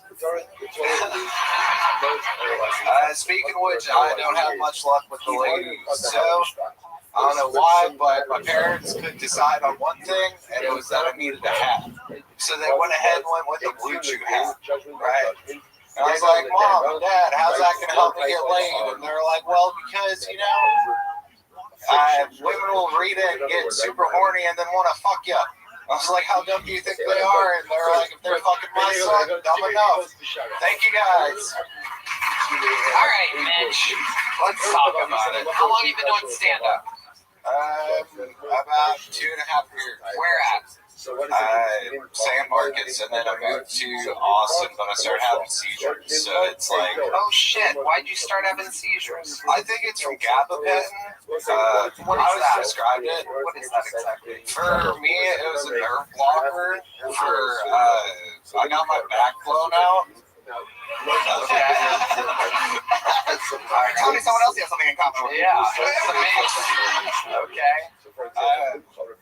How did you blow out your back? Arguably from the army. But I didn't. It wasn't while I was in the thing, so it was a little bit afterwards. It just kind of happened. But it was a herniated disc, and that was most likely from the army. And then it pinched my sciatica nerve. So then that's like a nerve that goes all the way down your leg. Yep. So like I can't feel half my toes. Right now? Yeah, at all. Since 2023. Since 2023, and that's how long you've been on this medicine? Yeah, and then I stopped taking it in July Of this year? 28th birthday. Yes. So I made it past 27. Okay. God, a lot of grown men celebrating their weird birthdays in this episode. Well, 27 Club. Okay. If it can happen to them, it can happen to me. Oh, shit. The most innocent human on the stage, Matt Mueling, every once in a while strikes. He has no mercy for people that have a lot of seizures. Yeah, you don't get into the 27 Club by being a random bag.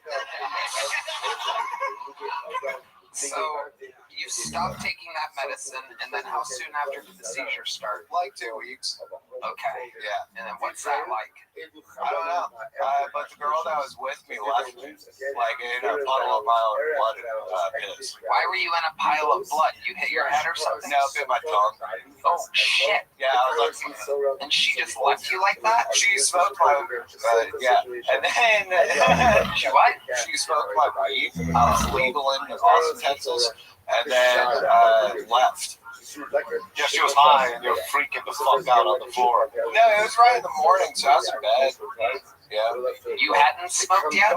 No, I was asleep, and then I guess the sun tripped me. When you say that it's legal in Austin, you just mean regular weed you're making in gym?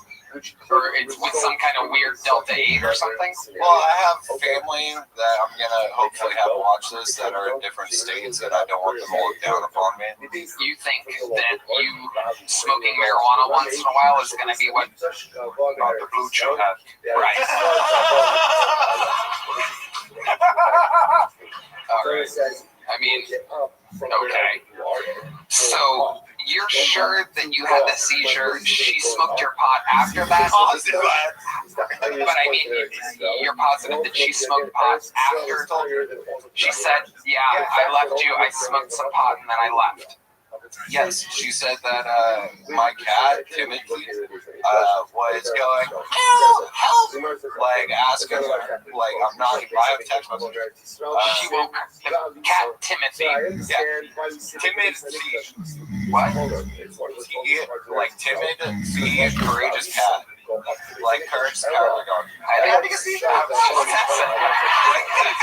Crazy. Are you having a seizure right now? I smell burnt toast. Okay. All right. Okay. Let's just skip this. What did you do in the army? I was a forward observer at 13 Fox. What exactly does that mean? Fire support specialist. So, like, I would get grid coordinates for field artillery, and then send it to the field artillery so they would shoot it. No, this was back in 2016 to 2020. Does me sitting here give you some sort of PTSD? All of it. Amazing. What do you do now, Mitch? How do you survive? I have VA disability. I'm actually looking for a job right now, but it's hard because I can't drive for until the end of this month. Why? Oh, because of seizures. Yeah. Have you figured it out? When's the last time you had your last seizure? 3 months ago. Okay, and what exactly happens? Is there something that like tends to give you a seizure? Yeah, it's always whenever I'm waking up. Interesting. And how many do you think you've had? Four. Yeah. Do you always bite your tongue and leave a mess? Yeah. Wow. How long do they last? Anywhere between from what I'm told, a minute to 3 minutes. Okay. Yeah. But I think it's from guy to pet. Doctors don't.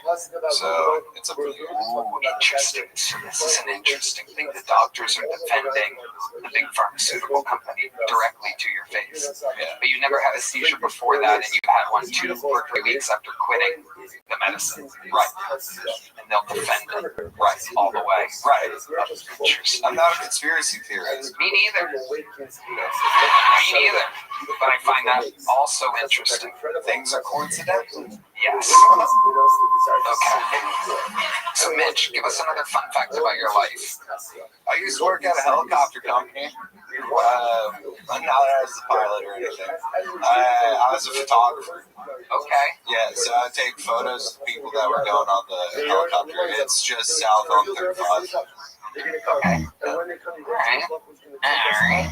What's your love life like now, Mitch? Single? Okay.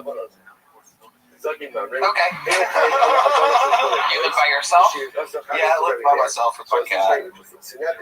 Your cat, Timothy the third, or whatever the fuck. Timothy, courageous cat. How long have you had this cat? 3.5 years. I got him whenever my back got blown out.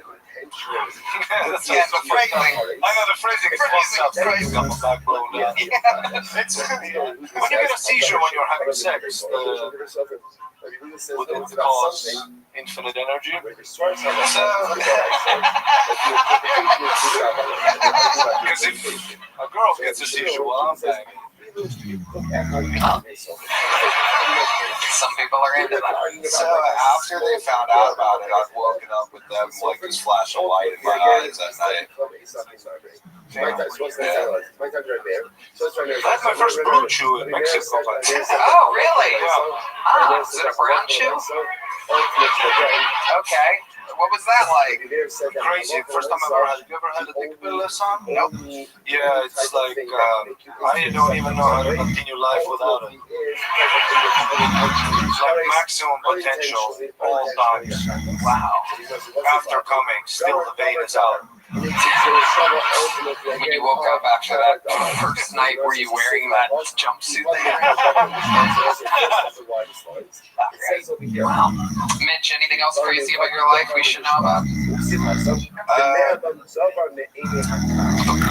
I really like the Lime scooters, and I've been getting back into religion and feeling like everything happens for a reason. I feel like the seizures were a good thing that happened low-key because it taught me how to get out more and how to be more productive using the things around me and not be anxious. I like that. Good answer.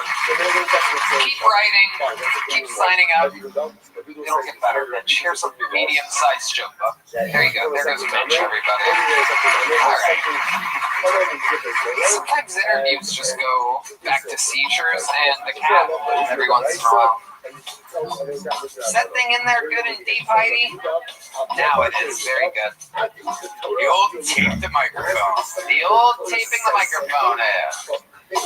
Just how it all started in the beginning. 12.5 years ago, we were taping our microphones together, and now look, back at our roots. One of the biggest shows in the world. And we have red duct tape. That's how you know we made it. Back when we first started, we just had regular old black duct tape. Okay. You guys still having fun out there? Back to the bucket we go. Ladies and gentlemen, make some noise for Sancho Pancho Villa. Sancho Villa. A lot of people can't tell by looking at me, but I am a veteran. I used to let the crowd guess what branch I was in, but with every guess, my feelings kept getting hurt more and more. So I'll just tell y'all, I actually served 6 years in high school JROTC. I'm just kidding. I was only in high school for 4 years. No, I should also mention, after high school, I went and served in the Marine Corps for 4 years. Let's go, hoorah. Yeah. I was 5'3" when I went in, and then I came out at 5'1". So I lost 2 inches where it really mattered. There's a lot of disadvantages to being short, but some advantages to being short in the Marines. For instance, when I would walk through fields with tall grass, I didn't have to worry about snipers anymore. I would, however, have to keep my eyes peeled in the sky for like hawks or other large birds. Crazy story, a hawk actually tried to pick me up one time. It got like 1.5 feet off the ground before dropping me. I guess Mother Nature was like, too much cholesterol. Thank you, I'm Sancho Pancho Villa. Sancho Pancho Villa, I gotta tell you, dude, you are one of the most adorable things I've ever seen in my entire life. I didn't know that Big Potatoes could do comedy. This is absolutely adorable. How old are you? 31. 31 years old. Have you ever accidentally, you look like you would accidentally like roll down a hill or something like that. Do you roll? You're ball shaped. Yeah, whenever ice is over in Texas, I gotta be careful. It's like very easy for me to be top heavy. You have to be scared of 2 kinds of ice. That's incredible.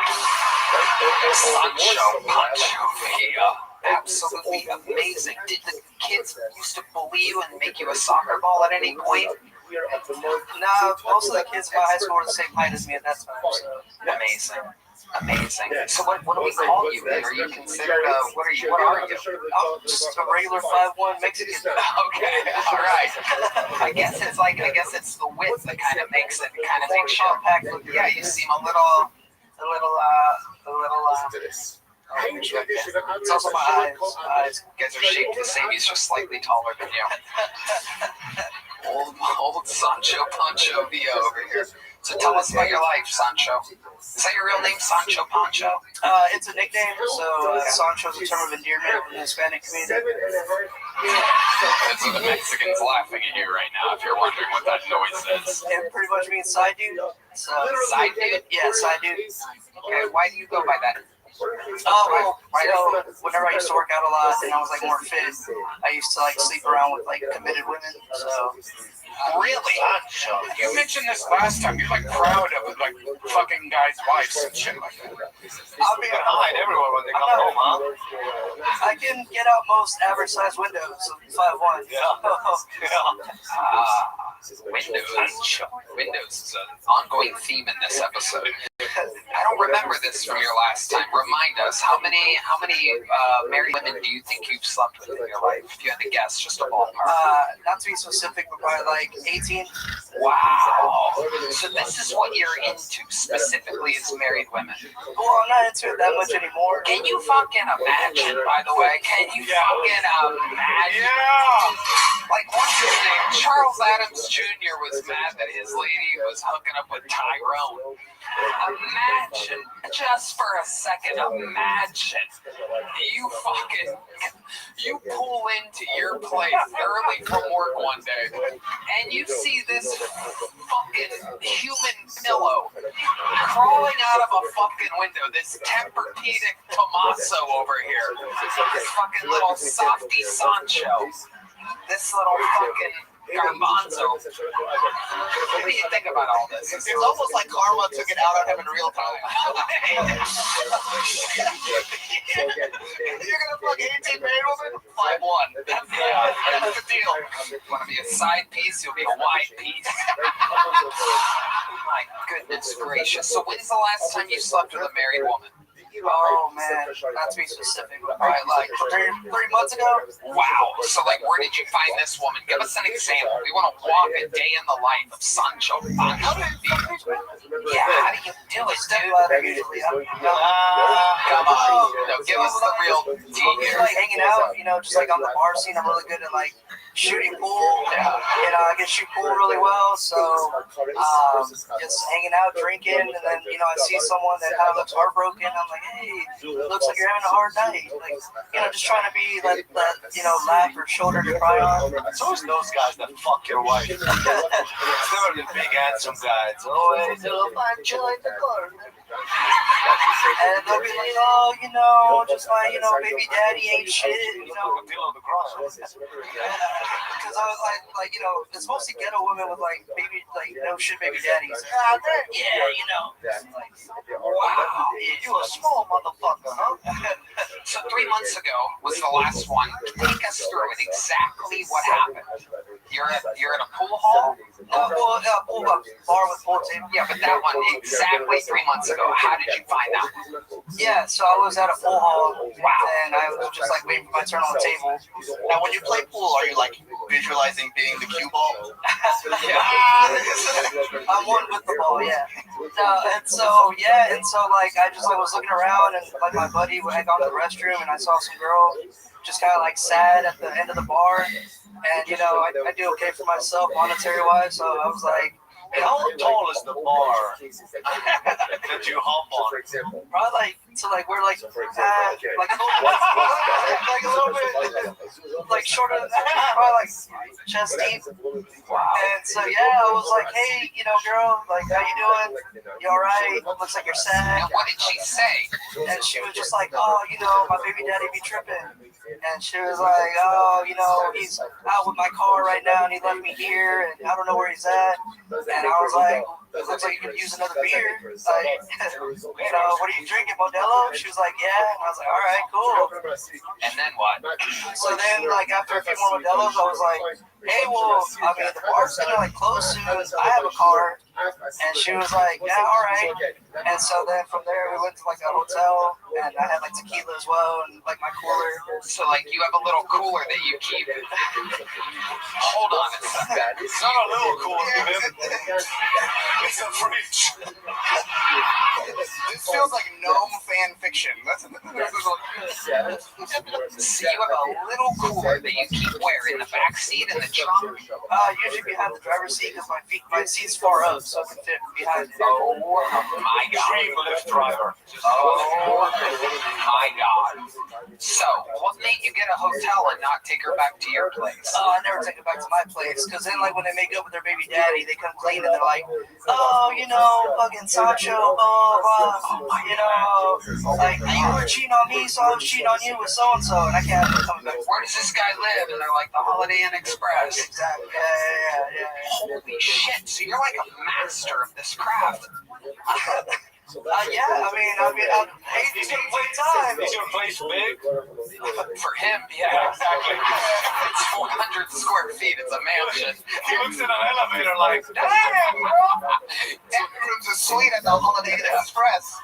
Yeah. My personal bed's a full size, but I still have to do a few rolls to get out. Hell yeah, absolutely. How small are you? Let me stand next to you. Yeah, let's see exactly.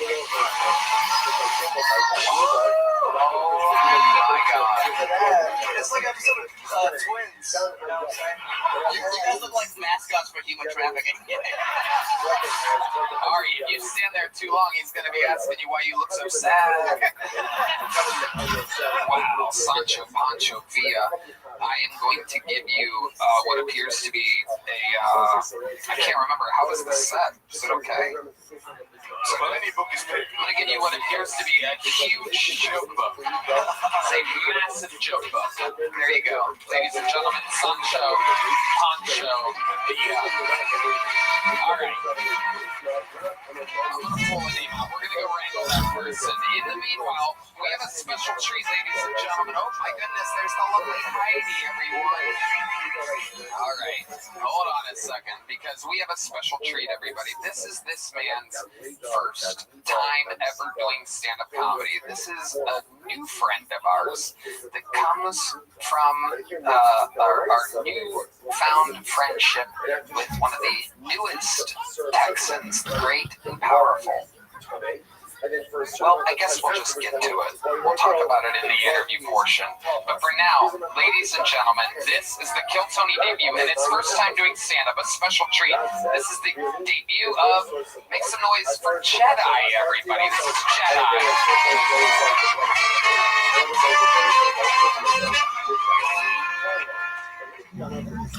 How are you guys doing?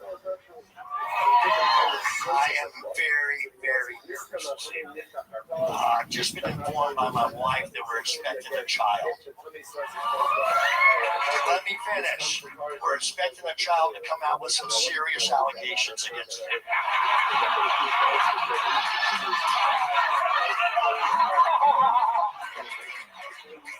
And I think this child has a pretty strong case.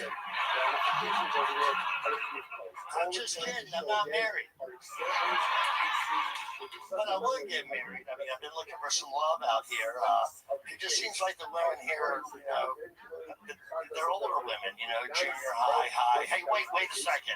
I wasn't going to tell those jokes, but I actually am looking for a woman. I'm looking for a woman, you know, she has to, you know, listen, because I talk a lot. She also has to mix it up in the bedroom a little bit, you know, maybe start on her back, maybe move to her stomach, maybe her knees, you know, we'll see. Wow. But if I can leave you with one thing, it's just that not all middle-aged single men without children are pedophiles, because a lot of us are. Thank you so much. Take it away, Red Man. Jedi, specializing in pedophilia jokes, ladies and gentlemen. Gambling it all pedophile jokes tonight for his debut set. So Jedi, first of all, how about one more time for Jedi, everybody? Why don't you tell these fine people, Jedi, what you do for work? I work with the wonderful Mr. Woody Harrelson. Love you, brother. The great Woody Harrelson, who just so happens to be a newfound fan of Kill Tony and one of the coolest people in the world. And you've been his stand-in. So when they're setting cameras and doing everything that they have to do for Woody Harrelson, he doesn't have to be there for that. You get to just be there. Yeah, that's me. 25 years we've been hanging out together. He's basically family to me. Yeah, I love him so much. Solid, super solid cat. So, Jedi, what made you want to start stand-up here tonight? You know, I just kind of like, you need to go get on Kill Tony. I mean, I do this every day on the set with cameras in front of me. But for 25 years, I've heard you need to do stand-up. You know, not funny when somebody can tell jokes, but I mean, I don't know. I'm here. What great. I love it. What made you commit to purely pedophile jokes here tonight? Divorce. I'm not. No, I just on set when they said, "Hey, we got to get on Kill Tony." I had some people help me write some stuff. You know, it's like, is it okay for other people to write jokes? I mean, I've done that for comics, so I just went with it. Yeah, fuck it, right? It is true, and Jedi is the life of the party when everyone's hanging out. And I'm telling you, Woody and his whole crew knows how to have a lot of fun. There's an unbelievable amount of creative energy and marijuana and tequila, and it turns into a lot of fun every time we hang out. And you're always the life of the party. We never hear a pedophile joke that. It's the first time I'm finding out about your. It's a joke, dude. No, I know. I love kids. I have 4 nieces. I love them to death. They're great. I bet you do, Jedi. Hey, Jedi, just for some information, the legal age of consent in Estonia is 14. Is it really? And you legally have to say that in a tracksuit. So Jedi, tell us what's something crazy that you've seen out there. You know, while filming, it's got to be a crazy job. It sounds like a show that hasn't been made yet, like stand-in. It's like a fun fact. Part of the crew is McConaughey's stand-in, and you are like buddies. You guys hang out, and you kind of look like Woody, and he kind of looks like McConaughey. Well, Henry is incredible. We make a lot of jokes about these guys all the time. It's like we're doing our own show with these cats, you know what I mean?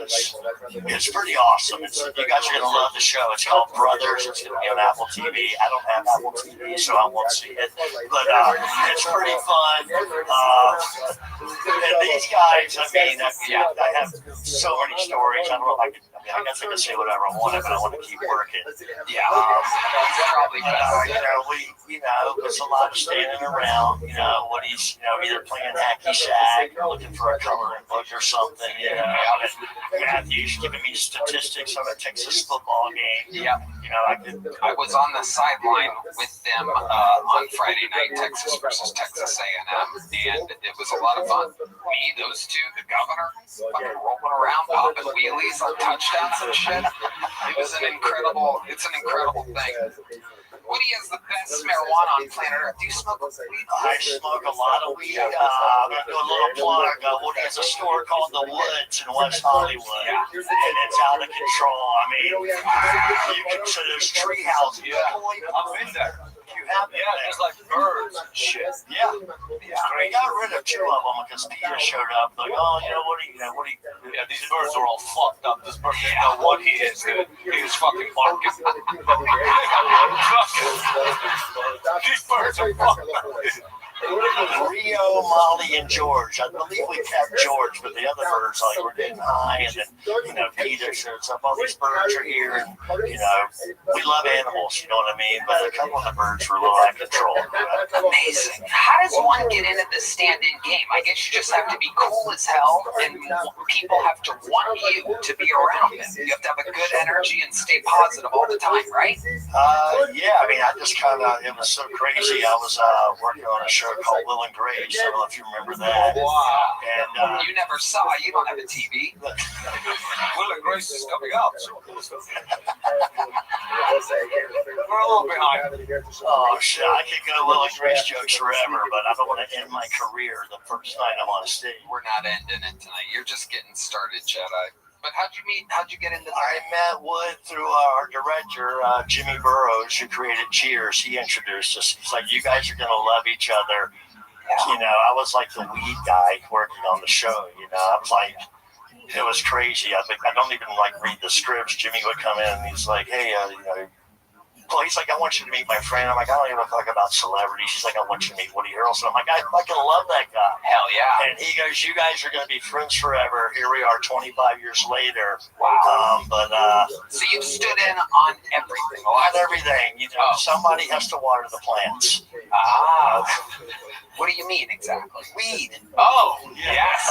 Got it. True Detective. Did you do that one? I didn't do True Detective. Weed. It is ridiculous weed, by the way. I have been lucky enough to smoke with all the big smokers, right? Snoop is a buddy, worked with him on and off for the last 15 years. All of them. I smoked Woody Harrelson's weed recently, and I had to go for a walk. Like a legit walk. In fact, I did again on Friday night. We ended up gravitating from the sideline up to McConaughey's suite.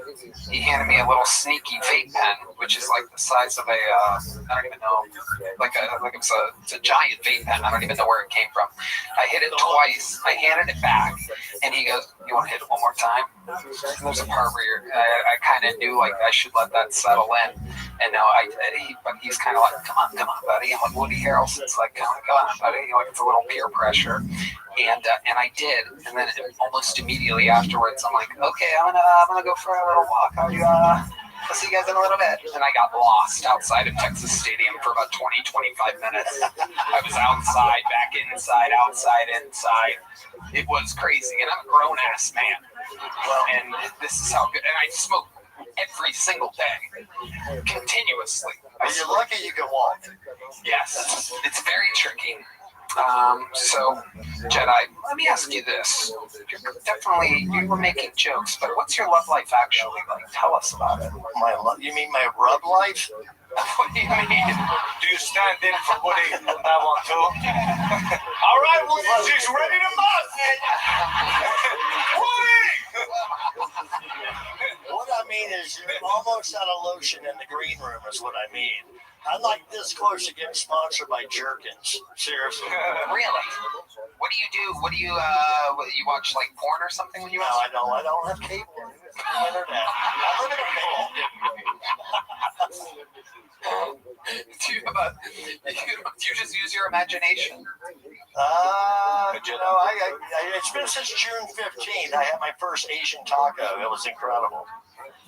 Wait, what do you mean? I mean, I slept with an Asian woman. Oh my goodness. Why was that more gross than when you were talking about pedophilia? Dude, that was Asian taco.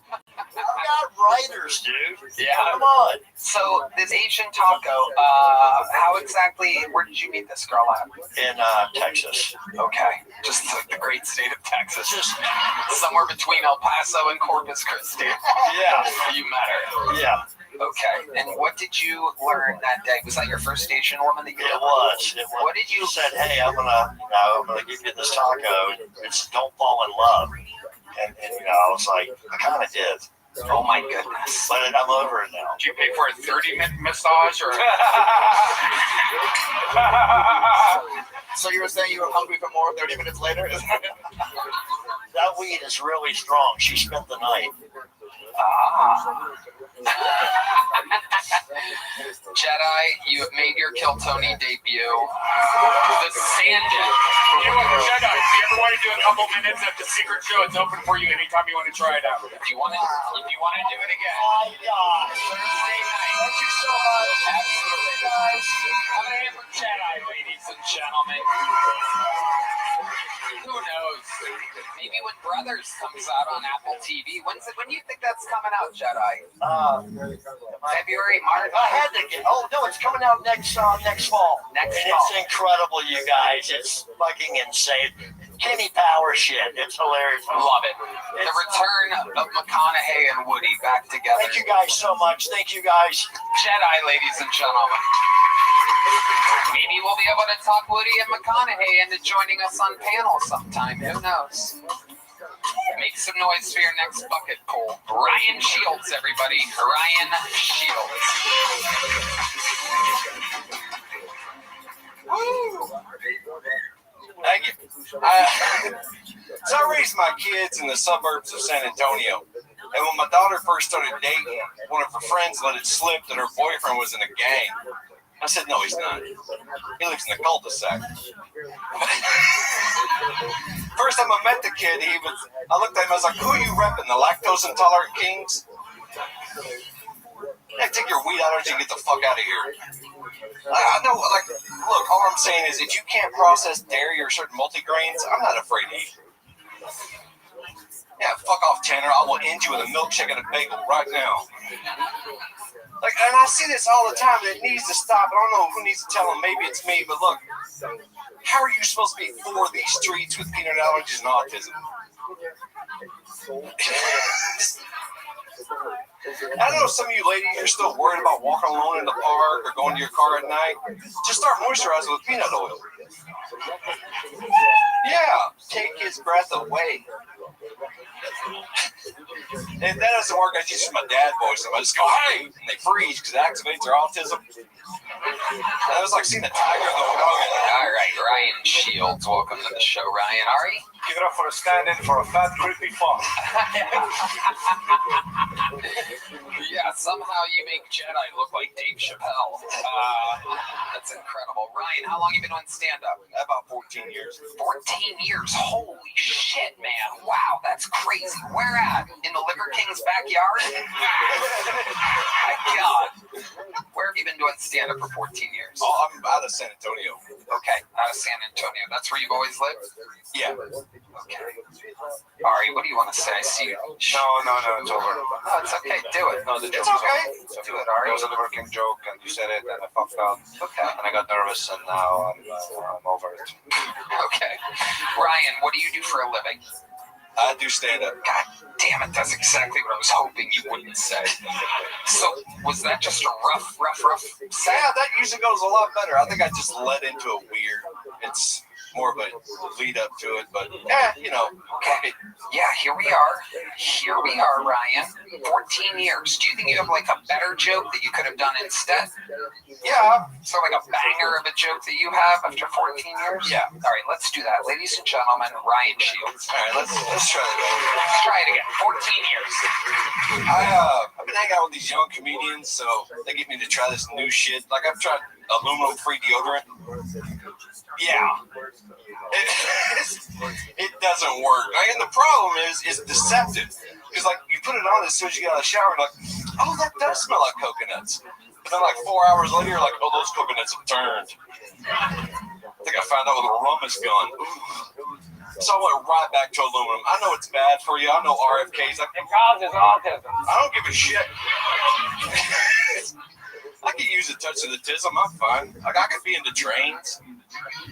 Yeah, it's better than the other trains I've been a part of. Look, I was an engineer on that train. All right, don't think something weird. Like that's where you want to be. You want to be an engineer on those trains. You do not want to be a caboose because you're pushing a lot of loads in front of you. All right, Ryan, let's talk about it. How much money are you making a year doing stand-up? A year? Yeah. About 50 grand. Okay, and you love it. You love what you do. You would never do anything else. Nothing else. So, do you have any like side hustles or anything like that? Oh, I do a podcast. I do I act a little bit. What have you acted in? There's a little show on Paramount Plus called Landman. Okay, you've been on Landman. Yeah. Okay. For 37 fucking seconds, but I'm in it, so I'm counting it. Okay. Yep. Well, you have a little cheering section over there of what appears to be mentally ill hillbillies.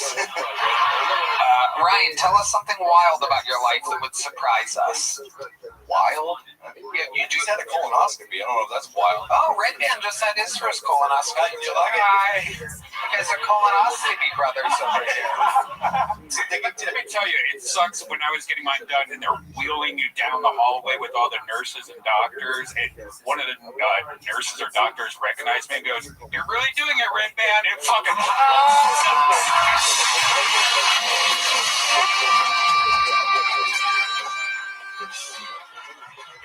Are you serious? I'm fucking serious. That's so funny. You're really doing it, Red Man. That is so fucking funny. What came out of your ass? That's why JRE asked, like, do you go to like a special private doctor instead of Right. That's amazing. What did he say? Does he go to a special doctor? I guess he's like, none of your business. Oh, yeah, that makes sense. But isn't it like you can't eat a few days before, right? 24 hours, yeah. It's cool because you actually I would have loved to have seen that reality show. Holy shit. It's one of the most difficult things Red Man has ever done in his film. Red Man was like the old lady in Requiem for a Dream. Like the kitchen's just like, hello, Red Man. Come on over. The cupboards are like shaking. Just cereal boxes spilling themselves onto the floor. No! The bread that you just get dumped in liquid. This was floating all the garden breadsticks in the air. Just Alfredo sauce pouring out of the kitchen sink. No! Oh, that's amazing. How did you make it through that 24 hours time? It really sucks. It was our buddy's birthday party, Matt. And, I had this great idea, like, I can drink tonight. Let's get wasted tonight. And then I thought I could eat in the morning, and I read when I got home you couldn't. So I had a hangover. I couldn't eat anything. I was actually I chewed stuff and just spit it out in the trash can. Jesus Christ! That's the fattest thing. I've never had this thing I've ever heard in my fucking life. I've never heard anyone microdose food before. That's crazy.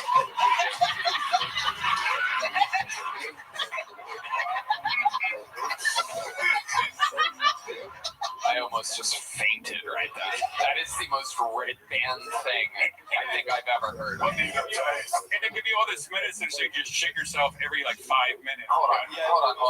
Let's go back. What type of food were you chewing and then spitting out? I had leftovers from the place. It was like a steak. And you're just chewing it, drinking the juice, and then I made a peanut butter jelly sandwich and spit it out. That's about it. Yeah. Oh, and ice. I had a lot of ice. You swallowed the ice. Oh, wow. God. Oh, it's so funny.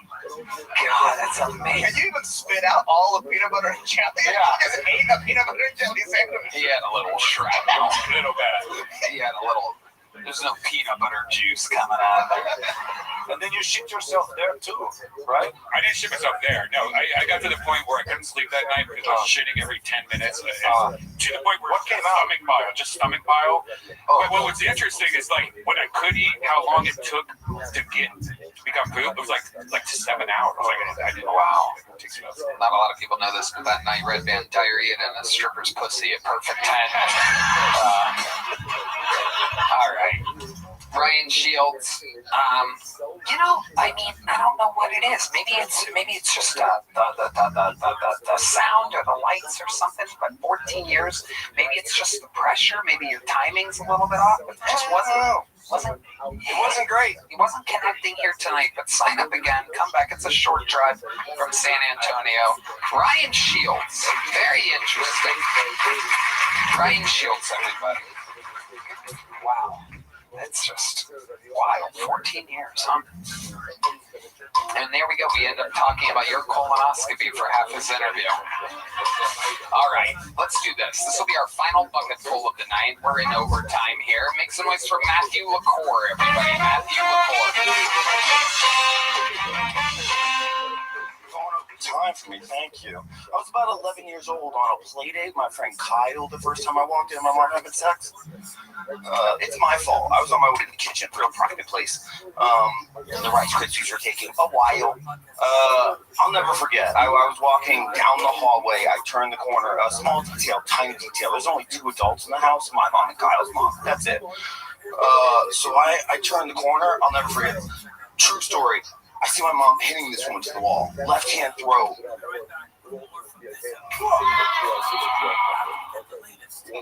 Yeah, just plug it in there. Now that there's tape there, you can't even see where to put her down. Yeah, just give him that one. Yeah, put that down. There you go. Matthew LaCour, everybody. Continue. My bad, guys. Goddamn. Keep going. So I turn the corner. And she's pinning this woman to the wall. Left hand throw, right hand thigh. I fucking freeze, right? Before I can run back to the room, she grabs her other ass, she picks her up and pins her to the. She pushes her pelvis forward. I don't know why, but I'm so proud that my mom's a top. Does that make sense? Like, I never told Kyle, but I didn't feel a sense of superiority. Like, kids at school would be like, my dad will beat up your dad. My mom will fuck your mom, dog. What are we talking about? What the fuck are we talking about? Am I not a 90s kid? Shit, step right bottom. That shit works. All right, we got there. Matthew LaCour, welcome. Matthew LaCour. Okay. Welcome, Matthew. Is this your first time on the show? Second time. I used to have long hair, but I shaved it so I can do slurs again. What kind of slurs are you doing? Why does the hair stop? You're like, It was too hippie. People thought I was definitely no. Okay, Matthew, how long have you been on stand-up? I say like 4 to 5 years, but I didn't start taking it seriously until I moved to Austin. When was that? About a year. About a year ago. Yeah. Wow, that's amazing. Short time, somehow 8 times funnier than a guy that's been doing it 14 years. What do you do for work, Matthew? I actually work in Cap City. I'm a door guy. Okay, all right. So that's the second employee from Cap City tonight. How do you like working up there at the Domain? That's cool. I'm just trying to do everything that I can to get as close as I can to comedy, honestly.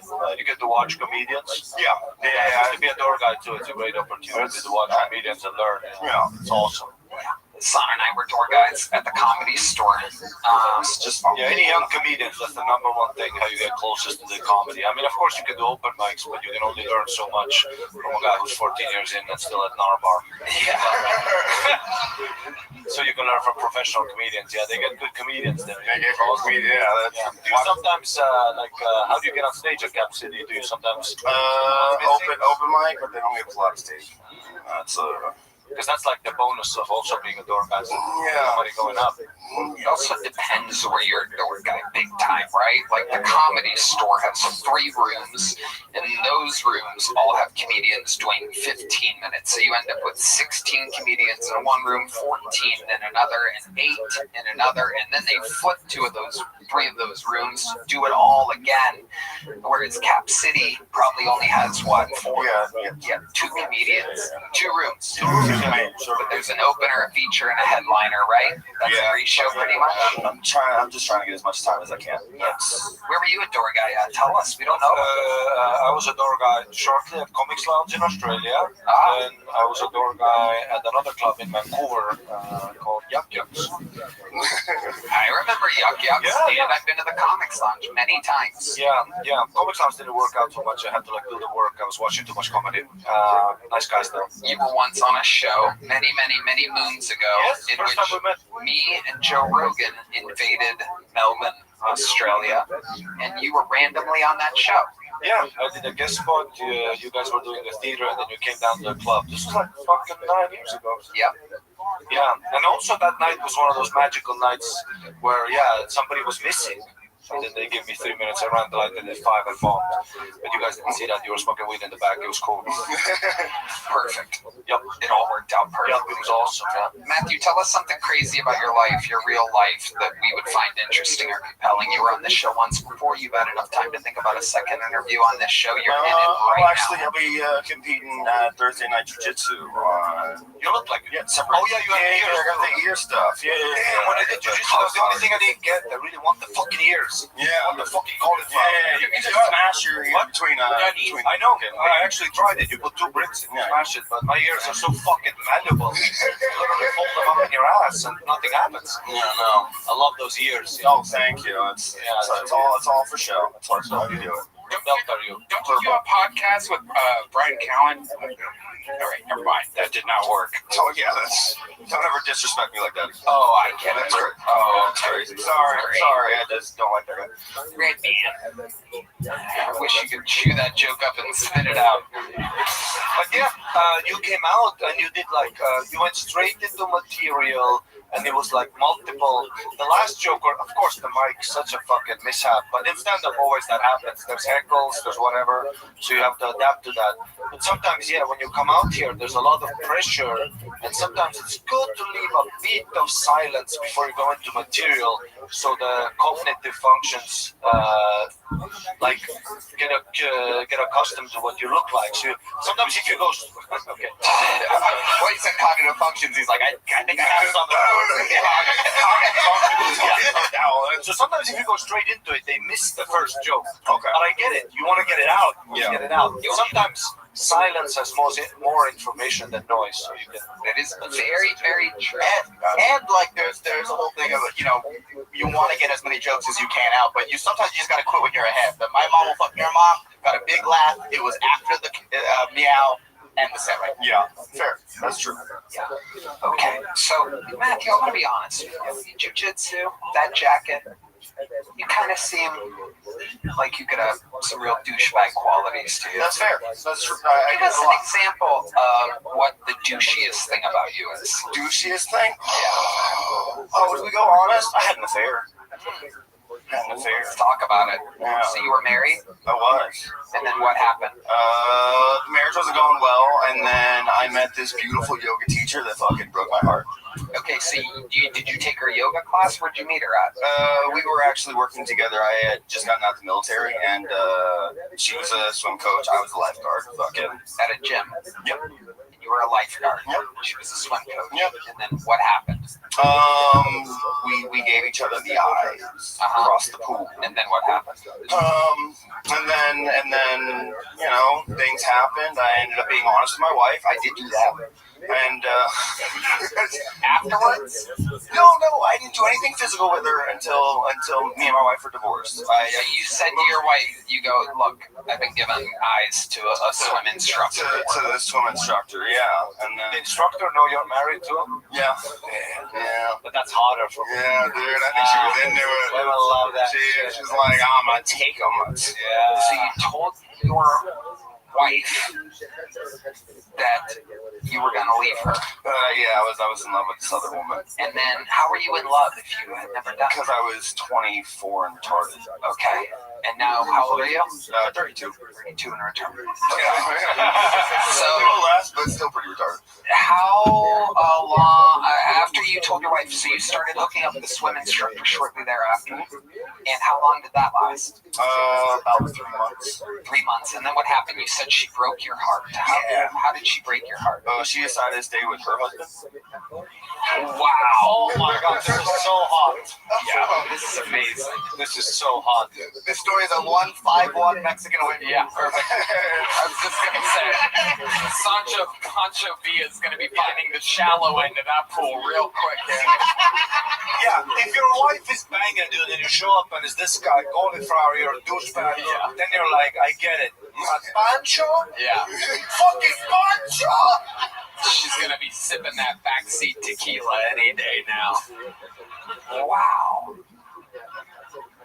And then, like, what? Now you have no wife, no new love? No. I'm with somebody in a stable relationship. Yeah. Do you regret leaving your wife at the time for her? Do you think? Yeah, I regret the way I handled it. I was just, 24. Yeah, I was 24 and stupid. I wish I would have handled it incredibly differently. Did you save anybody's lives as a lifeguard? I helped some silly kids that didn't know how to swim. Fun fact, not a lot of people know this. The world's worst lifeguard of all time, D. Madness, ladies and gentlemen. Not only is he blind, but he also definitely can't swim. Is that right, D? Oh, he's always full of surprises, this fucking guy. Of course he can swim. You swim a lot, D? Okay, very good. The pussy? No, Matthew, you're not allowed to make jokes at D. Madness. Shut your motherfucking mouth, motherfucker. I will find you. Now, I will feel you. Were you swimming or did someone put you in a bathtub? Oh, Hassan, how dare you? D-Man is about to beat you to death with a bass guitar. Damn right. All right, Matthew. Fun times, buddy. Here you go. Here's a medium chip. Congratulations, Matthew LaCour. On to the finale of the night, ladies and gentlemen. With Ari Maddie here, Dedrick in the middle. There's only one way to end a show like this, and that is with our Hulk Hogan, if you will, our Hall of Famer with the most appearances, the most interviews, a living member of the Kiltony Hall of Fame. Ladies and gentlemen, this is the Memphis Strangler, the Big Red Machine, the Vanilla Gorilla. This is William Montgomery.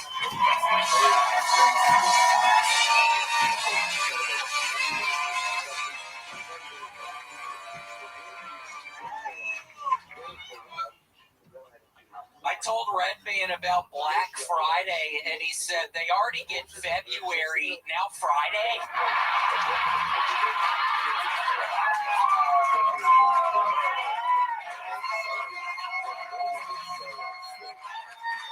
I feel like the results of my polygraph tests are gaslighting me. The other day I watched a David Lynch film dubbed in Portuguese, and it finally all makes sense. A doctor ran some tests on Kim Kardashian and concluded that she has low brain activity. A few years ago, that same doctor ran some tests on LeBron James and concluded that he is black. Okay, that's my time. Thank you. William Lights Out Montgomery, the fighting pride of Memphis, Tennessee. And here he is with a brand new look. I love it. You ain't even Yotes freezing outside. You are adorable outside. Very nice. I'm very bald. I don't know if people. It's always very. It gets in my head a lot when I have to lean down and grab a napkin or something when I'm on stage, and I lean over and I'm always like, wait, hold on, am I going bald or something? Not a lot of people know this. That's what an Indian woman's vagina looks like. We do look like a photo negative of each other.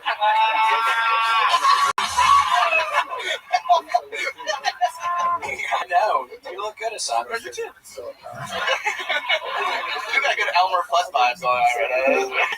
Thank you. Yeah, I bought a bunch of these hats on. Yo, on a tear toting. I grew up with this habit. I got some other in the mail, and I actually caught the FedEx, the bitch that works for FedEx.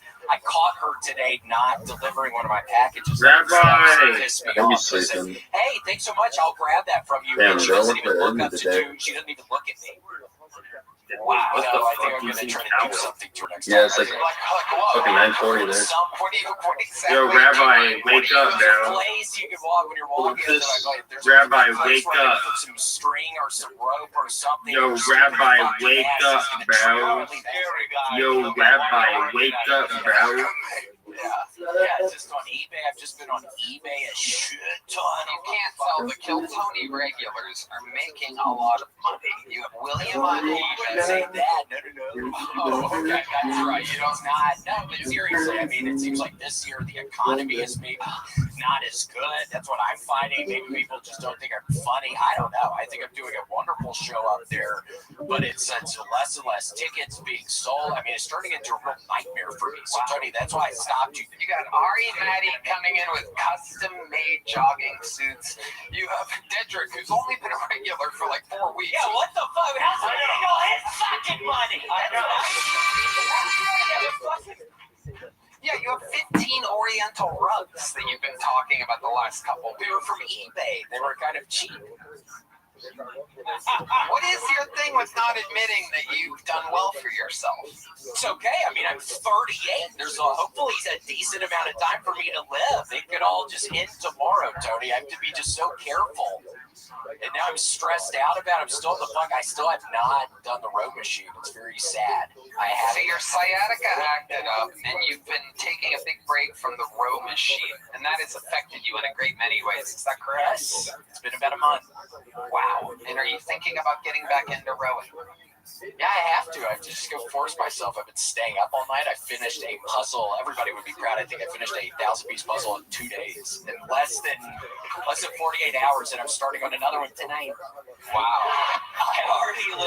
I went through. I have a method now. I get all the pieces up. I get piles of them, and I get them separated into the colors. While I'm also looking for the edge pieces. Oh wow! Somehow you are way scarier than the jiu-jitsu guy. Yeah. A guy doing puzzles. So you organize the colors while also looking for the edge piece. That is amazing. I've never heard of an approach of doing puzzles like this. What was the last puzzle you did? What would people expect to see on the puzzle that William Montgomery did? Oh my gosh! Talking about the last one, the one I just finished. Yeah. What's on that puzzle? The one I literally. Yeah. Let's hear about it. It's the one you just did. Puzzle.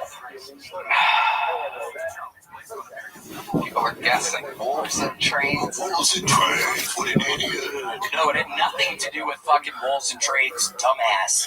Wolves and trains. You think I'm doing a fucking puzzle with wolves and trains? No, this puzzle was an open fucking refrigerator, Tony. I worked on a fucking watermelon for a while last night. Whoa!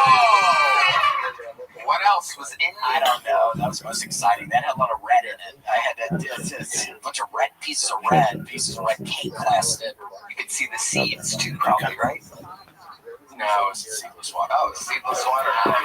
It's a texture. I was looking for the specific red texture with that red. Interesting. Yeah, it's almost like a dark pink. Yeah, it was like a dark pink color. So there was just an open refrigerator with just a watermelon in it? A cut open watermelon? That's the whole puzzle? There was also a gallon of milk today! Oh, a gallon of milk! Wow.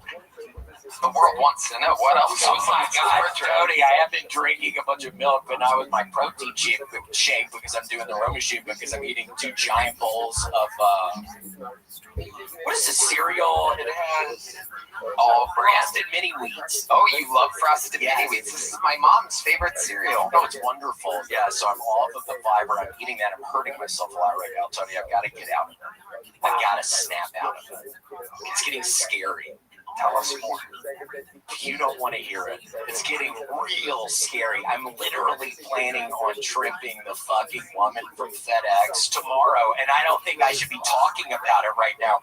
We have a nice-looking police officer, some nice guy over there. I don't think I need to be talking about this. The police love us. They'll cover for you. Yeah, I'm gonna get her fucking ass tomorrow. I have something real heavy coming tomorrow. Yeah, something very heavy. Just keep ordering heavy on everything.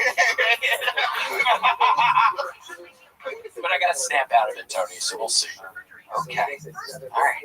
And what are you gonna do if this FedEx woman is carrying that box to your place, sees the string, and steps over the string? Exactly. What's your plan then?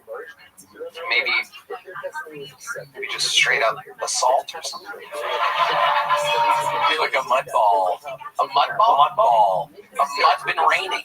A mud ball. Yeah, mud ball. You're gonna accumulate some rocks in it. I've never even heard of That's the most light trap. Oh, a mud ball. A mud ball. Yeah, oh my gosh, back in Memphis, my buddies and I, one of my friends lived on this very dark street, and the cars would go very fast, and after it would rain, we would all be on the side, and we would honk these fucking just things of mud and rocks, and we would slam into the glass windows, and we would all go run and hide, and it was very exciting. I did that a lot growing up.